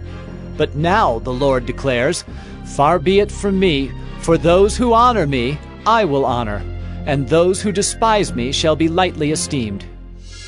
Behold, the days are coming when I will cut off your strength and the strength of your father's house, so that there will not be an old man in your house. Then in distress you will look with envious eye on all the prosperity that shall be bestowed on Israel, and there shall not be an old man in your house forever. The only one of you whom I shall not cut off from my altar shall be spared to weep his eyes out, to grieve his heart, and all the descendants of your house shall die by the sword of men. And this that shall come upon your 2 sons, Hophni and Phinehas, shall be the sign to you. Both of them shall die on the same day. And I will raise up for myself a faithful priest, who shall do according to what is in my heart and in my mind. And I will build him a sure house, and he shall go in and out before my anointed forever. And everyone who is left in your house shall come to implore him for a piece of silver or a loaf of bread, and shall say, Please, put me in one of the priest's places, that I may eat a morsel of bread. 1 Samuel 3. Now the young man Samuel was ministering to the Lord under Eli. And the word of the Lord was rare in those days. There was no frequent vision. At that time Eli, whose eyesight had begun to grow dim so that he could not see, was lying down in his own place. The lamp of God had not yet gone out, and Samuel was lying down in the temple of the Lord, where the ark of God was. Then the Lord called Samuel, and he said, Here I am. And ran to Eli, and said, Here I am, for you called me. But he said, I did not call. Lie down again. So he went and lay down. And the Lord called again, Samuel. And Samuel arose and went to Eli and said, Here I am, for you called me. But he said, I did not call, my son. Lie down again. Now Samuel did not yet know the Lord, and the word of the Lord had not yet been revealed to him. And the Lord called Samuel again the 3rd time. And he arose and went to Eli and said, Here I am, for you called me. Then Eli perceived that the Lord was calling the young man. Therefore Eli said to Samuel, Go, lie down, and if he calls you, you shall say, Speak, Lord, for your servant hears. So Samuel went and lay down in his place. And the Lord came and stood, calling as at other times, Samuel, Samuel. And Samuel said, Speak, for your servant hears. Then the Lord said to Samuel, Behold, I am about to do a thing in Israel at which the 2 ears of everyone who hears it will tingle. On that day I will fulfill against Eli all that I have spoken concerning his house, from beginning to end. And I declare to him that I am about to punish his house forever, for the iniquity that he knew, because his sons were blaspheming God, and he did not restrain them. Therefore I swear to the house of Eli, that the iniquity of Eli's house shall not be atoned for by sacrifice or offering forever. Samuel lay until morning. Then he opened the doors of the house of the Lord. And Samuel was afraid to tell the vision to Eli. But Eli called Samuel and said, Samuel, my son. And he said, Here I am. And Eli said, What was it that he told you? Do not hide it from me. May God do so to you and more also, if you hide anything from me of all that he told you. So Samuel told him everything, and hid nothing from him. And he said, It is the Lord. Let him do what seems good to him. And Samuel grew, and the Lord was with him, and let none of his words fall to the ground. And all Israel, from Dan to Beersheba, knew that Samuel was established as a prophet of the Lord. And the Lord appeared again at Shiloh, for the Lord revealed himself to Samuel at Shiloh by the word of the Lord. 1 Samuel 4. And the word of Samuel came to all Israel. Now Israel went out to battle against the Philistines. They encamped at Ebenezer, and the Philistines encamped at Aphek. The Philistines drew up in line against Israel, and when the battle spread, Israel was defeated by the Philistines, who killed about 4,000 men on the field of battle.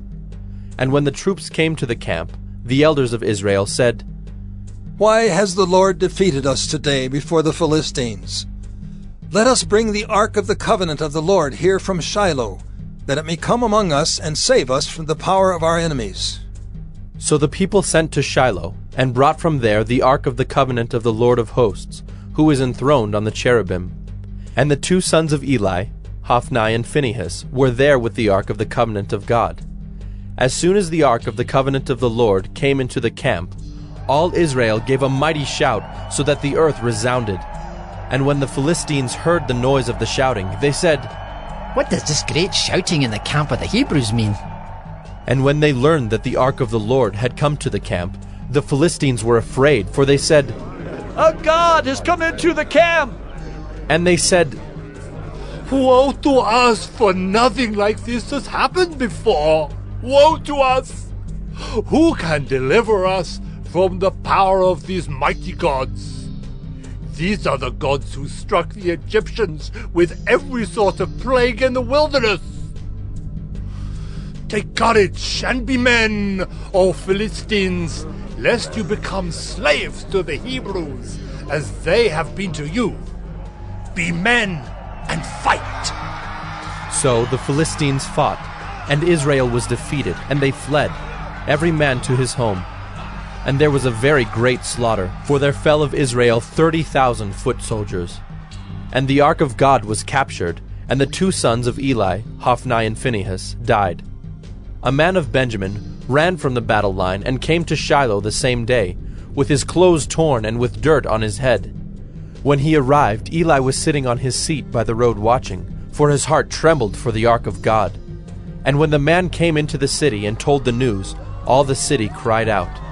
When Eli heard the sound of the outcry, he said, "What is this uproar?" Then the man hurried and came and told Eli. Now Eli was 98 years old, and his eyes were set so that he could not see. And the man said to Eli, "I am he who has come from the battle. I fled from the battle today." And he said, "How did it go, my son?" He who brought the news answered and said, "Israel has fled before the Philistines, and there has also been a great defeat among the people. Your 2 sons also, Hophni and Phinehas, are dead, and the ark of God has been captured." As soon as he mentioned the ark of God, Eli fell over backward from his seat by the side of the gate, and his neck was broken, and he died, for the man was old and heavy. He had judged Israel 40 years. Now his daughter-in-law, the wife of Phinehas, was pregnant, about to give birth. And when she heard the news that the ark of God was captured, and that her father-in-law and her husband were dead, she bowed and gave birth, for her pains came upon her. And about the time of her death, the woman attending her said to her, "Do not be afraid, for you have borne a son." But she did not answer or pay attention, and she named the child Ichabod, saying, "The glory has departed from Israel." Because the ark of God had been captured, and because of her father-in-law and her husband. And she said, "The glory has departed from Israel, for the ark of God has been captured." 1 Samuel 5. When the Philistines captured the ark of God, they brought it from Ebenezer to Ashdod. Then the Philistines took the ark of God and brought it into the house of Dagon, and set it up beside Dagon. And when the people of Ashdod rose early the next day, behold, Dagon had fallen face downward on the ground before the ark of the Lord. So they took Dagon and put him back in his place. But when they rose early on the next morning, behold, Dagon had fallen face downward on the ground before the ark of the Lord, and the head of Dagon and both his hands were lying cut off on the threshold. Only the trunk of Dagon was left to him. This is why the priests of Dagon, and all who enter the house of Dagon, do not tread on the threshold of Dagon in Ashdod to this day. The hand of the Lord was heavy against the people of Ashdod, and he terrified and afflicted them with tumors, both Ashdod and its territory. And when the men of Ashdod saw how things were, they said, "The ark of the God of Israel must not remain with us, for his hand is hard against us, and against Dagon our God." So they sent and gathered together all the lords of the Philistines, and said, "What shall we do with the ark of the God of Israel?" They answered, "Let the ark of the God of Israel be brought around to Gath." So they brought the ark of the God of Israel there. But after they had brought it around, the hand of the Lord was against the city, causing a very great panic, and he afflicted the men of the city, both young and old, so that tumors broke out on them. So they sent the ark of God to Ekron. But as soon as the ark of God came to Ekron, the people of Ekron cried out, "They have brought around to us the ark of the God of Israel to kill us and our people." They sent, therefore, and gathered together all the lords of the Philistines, and said, "Send away the ark of the God of Israel, and let it return to its own place, that it may not kill us and our people." For there was a deathly panic throughout the whole city. The hand of God was very heavy there. The men who did not die were struck with tumors, and the cry of the city went up to heaven. 1 Samuel 6. The ark of the Lord was in the country of the Philistines 7 months. And the Philistines called for the priests and the diviners, and said, "What shall we do with the ark of the Lord? Tell us with what we shall send it to its place." They said, "If you send away the ark of the God of Israel, do not send it empty, but by all means return him a guilt offering. Then you will be healed, and it will be known to you why his hand does not turn away from you." And they said, "What is the guilt offering that we shall return to him?" They answered, 5 golden tumors and 5 golden mice, according to the number of the lords of the Philistines. For the same plague was on all of you and on your lords. So you must make images of your tumors and images of your mice that ravage the land, and give glory to the God of Israel. Perhaps he will lighten his hand from off you and your gods and your land. Why should you harden your hearts as the Egyptians and Pharaoh hardened their hearts? After he had dealt severely with them, did they not send the people away, and they departed? Now then, take and prepare a new cart, and 2 milk cows on which there has never come a yoke, and yoke the cows to the cart, but take their calves home away from them. And take the ark of the Lord, and place it on the cart, and put in a box at its side the figures of gold, which you are returning to him as a guilt offering. Then send it off, and let it go its way, and watch. If it goes up on the way to its own land, to Beth-Shemesh, then it is he who has done us this great harm. But if not, then we shall know that it is not his hand that struck us. It happened to us by coincidence." The men did so, and took 2 milk cows, and yoked them to the cart, and shut up their calves at home. And they put the ark of the Lord on the cart, and the box with the golden mice, and the images of their tumors. And the cows went straight in the direction of Beth-Shemesh, along one highway, lowing as they went. They turned neither to the right nor to the left, and the lords of the Philistines went after them as far as the border of Beth-Shemesh. Now the people of Beth-Shemesh were reaping their wheat harvest in the valley. And when they lifted up their eyes and saw the ark, they rejoiced to see it. The cart came into the field of Joshua of Beth-Shemesh and stopped there. A great stone was there, and they split up the wood of the cart and offered the cows as a burnt offering to the Lord. And the Levites took down the ark of the Lord and the box that was beside it, in which were the golden figures, and set them upon the great stone. And the men of Beth-Shemesh offered burnt offerings and sacrificed sacrifices on that day to the Lord. And when the 5 lords of the Philistines saw it, they returned that day to Ekron. These are the golden tumors that the Philistines returned as a guilt offering to the Lord: 1 for Ashdod, 1 for Gaza, 1 for Ashkelon, 1 for Gath, 1 for Ekron, and the golden mice according to the number of all the cities of the Philistines, belonging to the 5 lords, both fortified cities and unwalled villages. The great stone beside which they set down the ark of the Lord is a witness to this day in the field of Joshua of Beth-Shemesh. And he struck some of the men of Beth-Shemesh, because they looked upon the ark of the Lord. He struck 70 men of them, and the people mourned because the Lord had struck the people with a great blow. Then the men of Beth-Shemesh said, "Who is able to stand before the Lord, this holy God? And to whom shall he go up away from us?" So they sent messengers to the inhabitants of Kiriath-Jearim, saying, "The Philistines have returned the ark of the Lord. Come down and take it up to you." 1 Samuel 7. And the men of Kiriath-Jearim came and took up the ark of the Lord, and brought it to the house of Abinadab on the hill. And they consecrated his son Eleazar to have charge of the ark of the Lord. From the day that the ark was lodged at Kiriath-Jearim, a long time passed, some 20 years, and all the house of Israel lamented after the Lord. And Samuel said to all the house of Israel, If you are returning to the Lord with all your heart, then put away the foreign gods and the Ashtaroth from among you, and direct your heart to the Lord, and serve him only, and he will deliver you out of the hand of the Philistines. So the people of Israel put away the Baals and the Ashtaroth, and they served the Lord only. Then Samuel said, Gather all Israel at Mizpah, and I will pray to the Lord for you.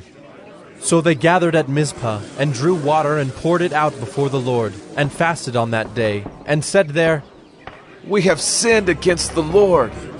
And Samuel judged the people of Israel at Mizpah. Now when the Philistines heard that the people of Israel had gathered at Mizpah, the lords of the Philistines went up against Israel. And when the people of Israel heard of it, they were afraid of the Philistines. And the people of Israel said to Samuel, Do not cease to cry out to the Lord our God for us, that he may save us from the hand of the Philistines. So Samuel took a nursing lamb and offered it as a whole burnt offering to the Lord. And Samuel cried out to the Lord for Israel, and the Lord answered him. As Samuel was offering up the burnt offering, the Philistines drew near to attack Israel. But the Lord thundered with a mighty sound that day against the Philistines, and threw them into confusion, and they were routed before Israel. And the men of Israel went out from Mizpah, and pursued the Philistines, and struck them as far as below Bethkar. Then Samuel took a stone, and set it up between Mizpah and Shen, and called its name Ebenezer. For he said, Till now the Lord has helped us. So the Philistines were subdued, and did not again enter the territory of Israel. And the hand of the Lord was against the Philistines all the days of Samuel. The cities that the Philistines had taken from Israel were restored to Israel, from Ekron to Gath, and Israel delivered their territory from the hand of the Philistines. There was peace also between Israel and the Amorites. Samuel judged Israel all the days of his life, and he went on a circuit year by year to Bethel, Gilgal, and Mizpah, and he judged Israel in all these places. Then he would return to Ramah, for his home was there, and there also he judged Israel. And he built there an altar to the Lord. 1 Samuel 8. When Samuel became old, he made his sons judges over Israel. The name of his firstborn son was Joel, and the name of his second Abijah. They were judges in Beersheba. Yet his sons did not walk in his ways, but turned aside after gain. They took bribes and perverted justice. Then all the elders of Israel gathered together, and came to Samuel at Ramah, and said to him, Behold, you are old, and your sons do not walk in your ways. Now appoint for us a king to judge us like all the nations. But the thing displeased Samuel when they said, Give us a king to judge us. And Samuel prayed to the Lord. And the Lord said to Samuel, Obey the voice of the people in all that they say to you, for they have not rejected you, but they have rejected me from being king over them. According to all the deeds that they have done, from the day I brought them up out of Egypt even to this day, forsaking me and serving other gods, so they are also doing to you. Now then obey their voice. Only you shall solemnly warn them and show them the ways of the king who shall reign over them. So Samuel told all the words of the Lord to the people who were asking for a king from him. He said, These will be the ways of the king who will reign over you. He will take your sons and appoint them to his chariots, and to be his horsemen, and to run before his chariots. And he will appoint for himself commanders of thousands and commanders of 50s, and some to plow his ground, and to reap his harvest, and to make his implements of war and the equipment of his chariots. He will take your daughters to be perfumers, and cooks, and bakers. He will take the best of your fields and vineyards and olive orchards, and give them to his servants. He will take the 10th of your grain and of your vineyards, and give it to his officers and to his servants. He will take your male servants and female servants, and the best of your young men and your donkeys, and put them to his work. He will take the 10th of your flocks, and you shall be his slaves. And in that day you will cry out because of your king, whom you have chosen for yourselves, but the Lord will not answer you in that day.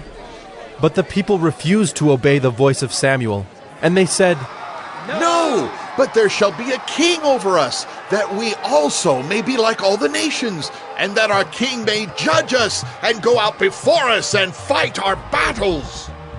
And when Samuel had heard all the words of the people, he repeated them in the ears of the Lord. And the Lord said to Samuel, Obey their voice and make them a king. Samuel then said to the men of Israel, Go, every man to his city. 1 Samuel 9.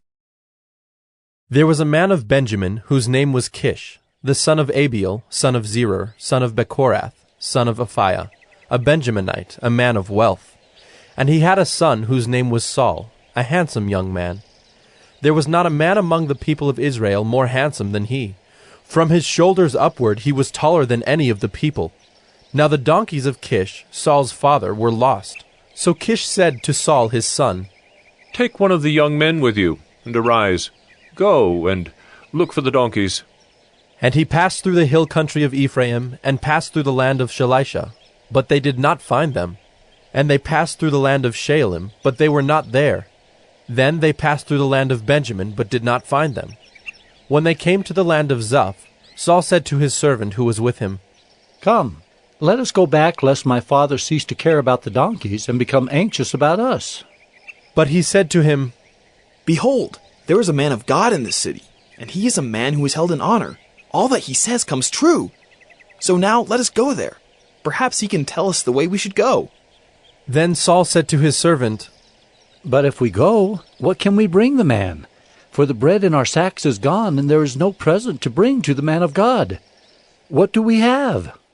The servant answered Saul again, Here, I have with me 1/4 of a shekel of silver, and I will give it to the man of God to tell us our way.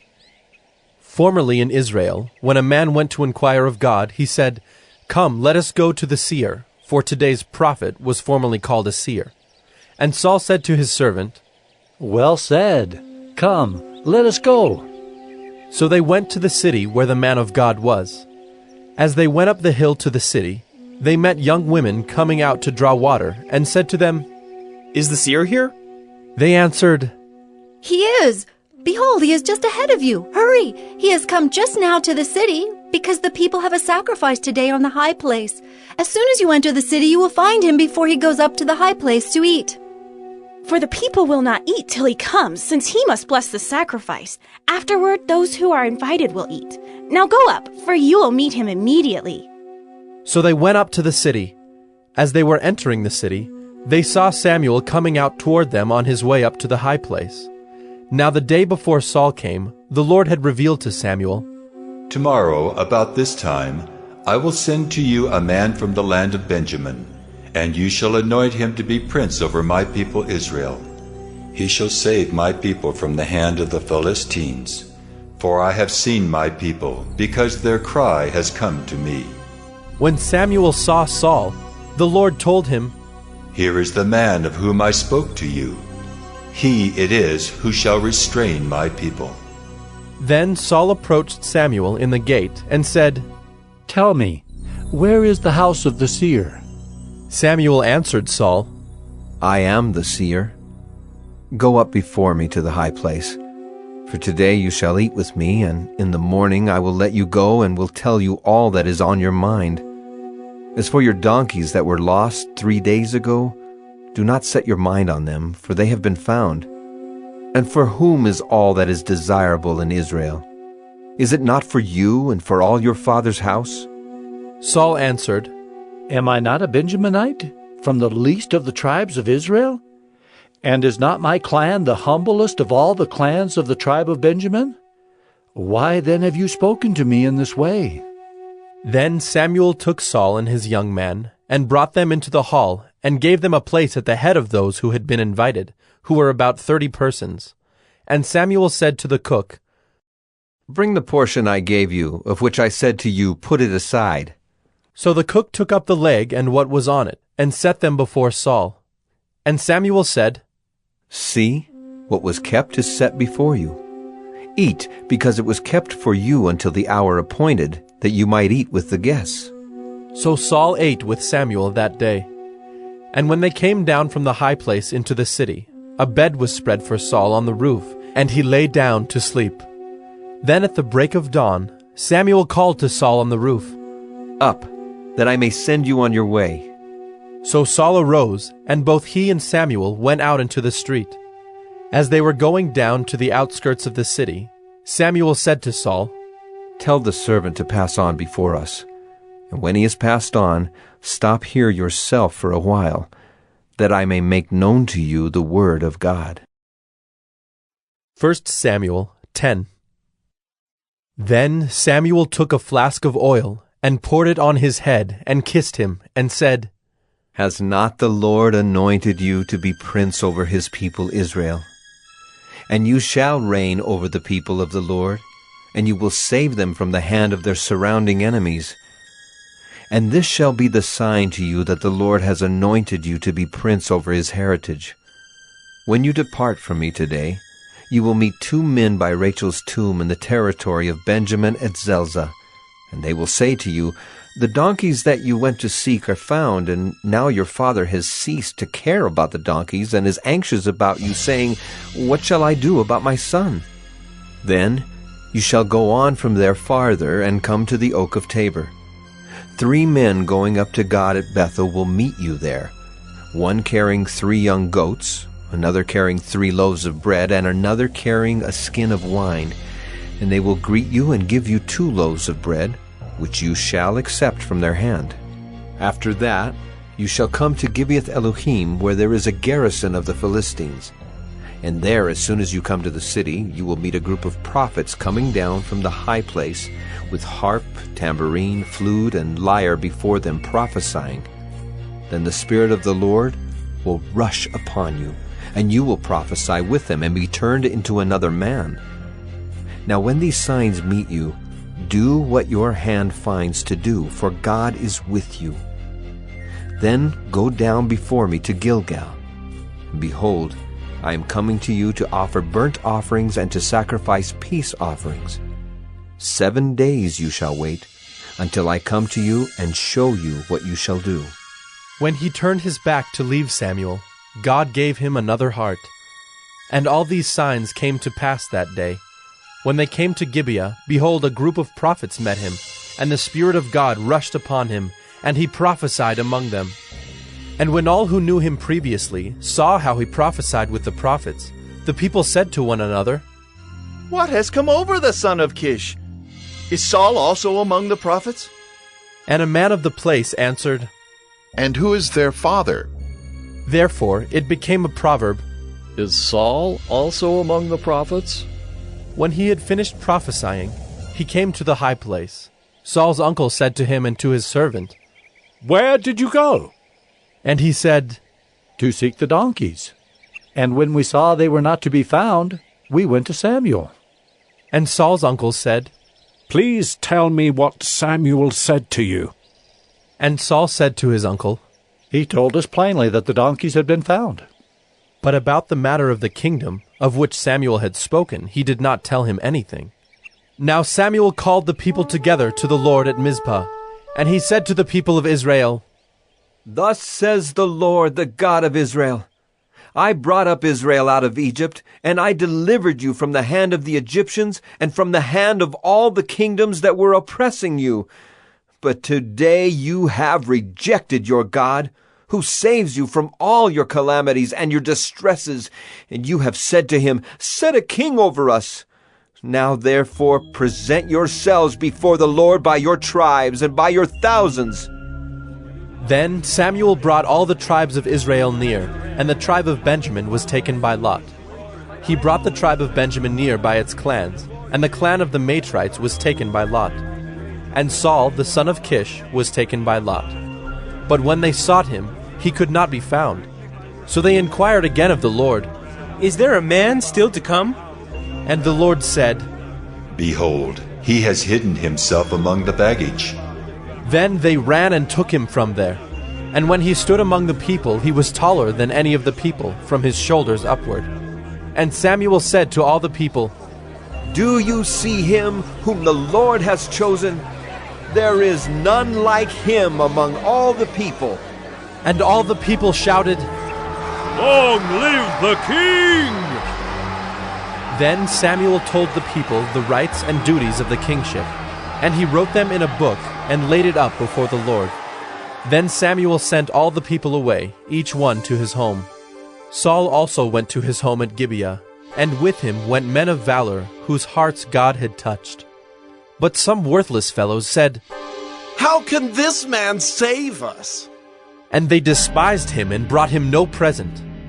But he held his peace. 1 Samuel 11. Then Nahash the Ammonite went up and besieged Jabesh-Gilead. And all the men of Jabesh said to Nahash, Make a treaty with us, and we will serve you. But Nahash the Ammonite said to them, On this condition, I will make a treaty with you, that I gouge out all your right eyes, and thus bring disgrace on all Israel. The elders of Jabesh said to him, Give us 7 days' respite, that we may send messengers through all the territory of Israel. Then, if there is no one to save us, we will give ourselves up to you. When the messengers came to Gibeah of Saul, they reported the matter in the ears of the people, and all the people wept aloud. Now behold, Saul was coming from the field behind the oxen, and Saul said, What is wrong with the people that they are weeping? So they told him the news of the men of Jabesh. And the Spirit of God rushed upon Saul when he heard these words, and his anger was greatly kindled. He took a yoke of oxen and cut them in pieces, and sent them throughout all the territory of Israel by the hand of messengers, saying, Whoever does not come out after Saul and Samuel, so shall it be done to his oxen. Then the dread of the Lord fell upon the people, and they came out as one man. When he mustered them at Bezek, the people of Israel were 300,000, and the men of Judah 30,000. And they said to the messengers who had come, Thus shall you say to the men of Jabesh-Gilead, Tomorrow by the time the sun is hot, you shall have deliverance. When the messengers came and told the men of Jabesh, they were glad. Therefore the men of Jabesh said, Tomorrow we will give ourselves up to you, and you may do to us whatever seems good to you. And the next day Saul put the people in 3 companies. And they came into the midst of the camp in the morning watch, and struck down the Ammonites until the heat of the day. And those who survived were scattered, so that no 2 of them were left together. Then the people said to Samuel, Who is it that said, Shall Saul reign over us? Bring the men, that we may put them to death. But Saul said, Not a man shall be put to death this day, for today the Lord has worked salvation in Israel. Then Samuel said to the people, Come, let us go to Gilgal, and there renew the kingdom. So all the people went to Gilgal, and there they made Saul king before the Lord in Gilgal. There they sacrificed peace offerings before the Lord, and there Saul and all the men of Israel rejoiced greatly. 1 Samuel 12. And Samuel said to all Israel, Behold, I have obeyed your voice in all that you have said to me, and have made a king over you. And now, behold, the king walks before you, and I am old and gray, and behold, my sons are with you. I have walked before you from my youth until this day. Here I am, testify against me before the Lord and before his anointed. Whose ox have I taken? Or whose donkey have I taken? Or whom have I defrauded? Whom have I oppressed?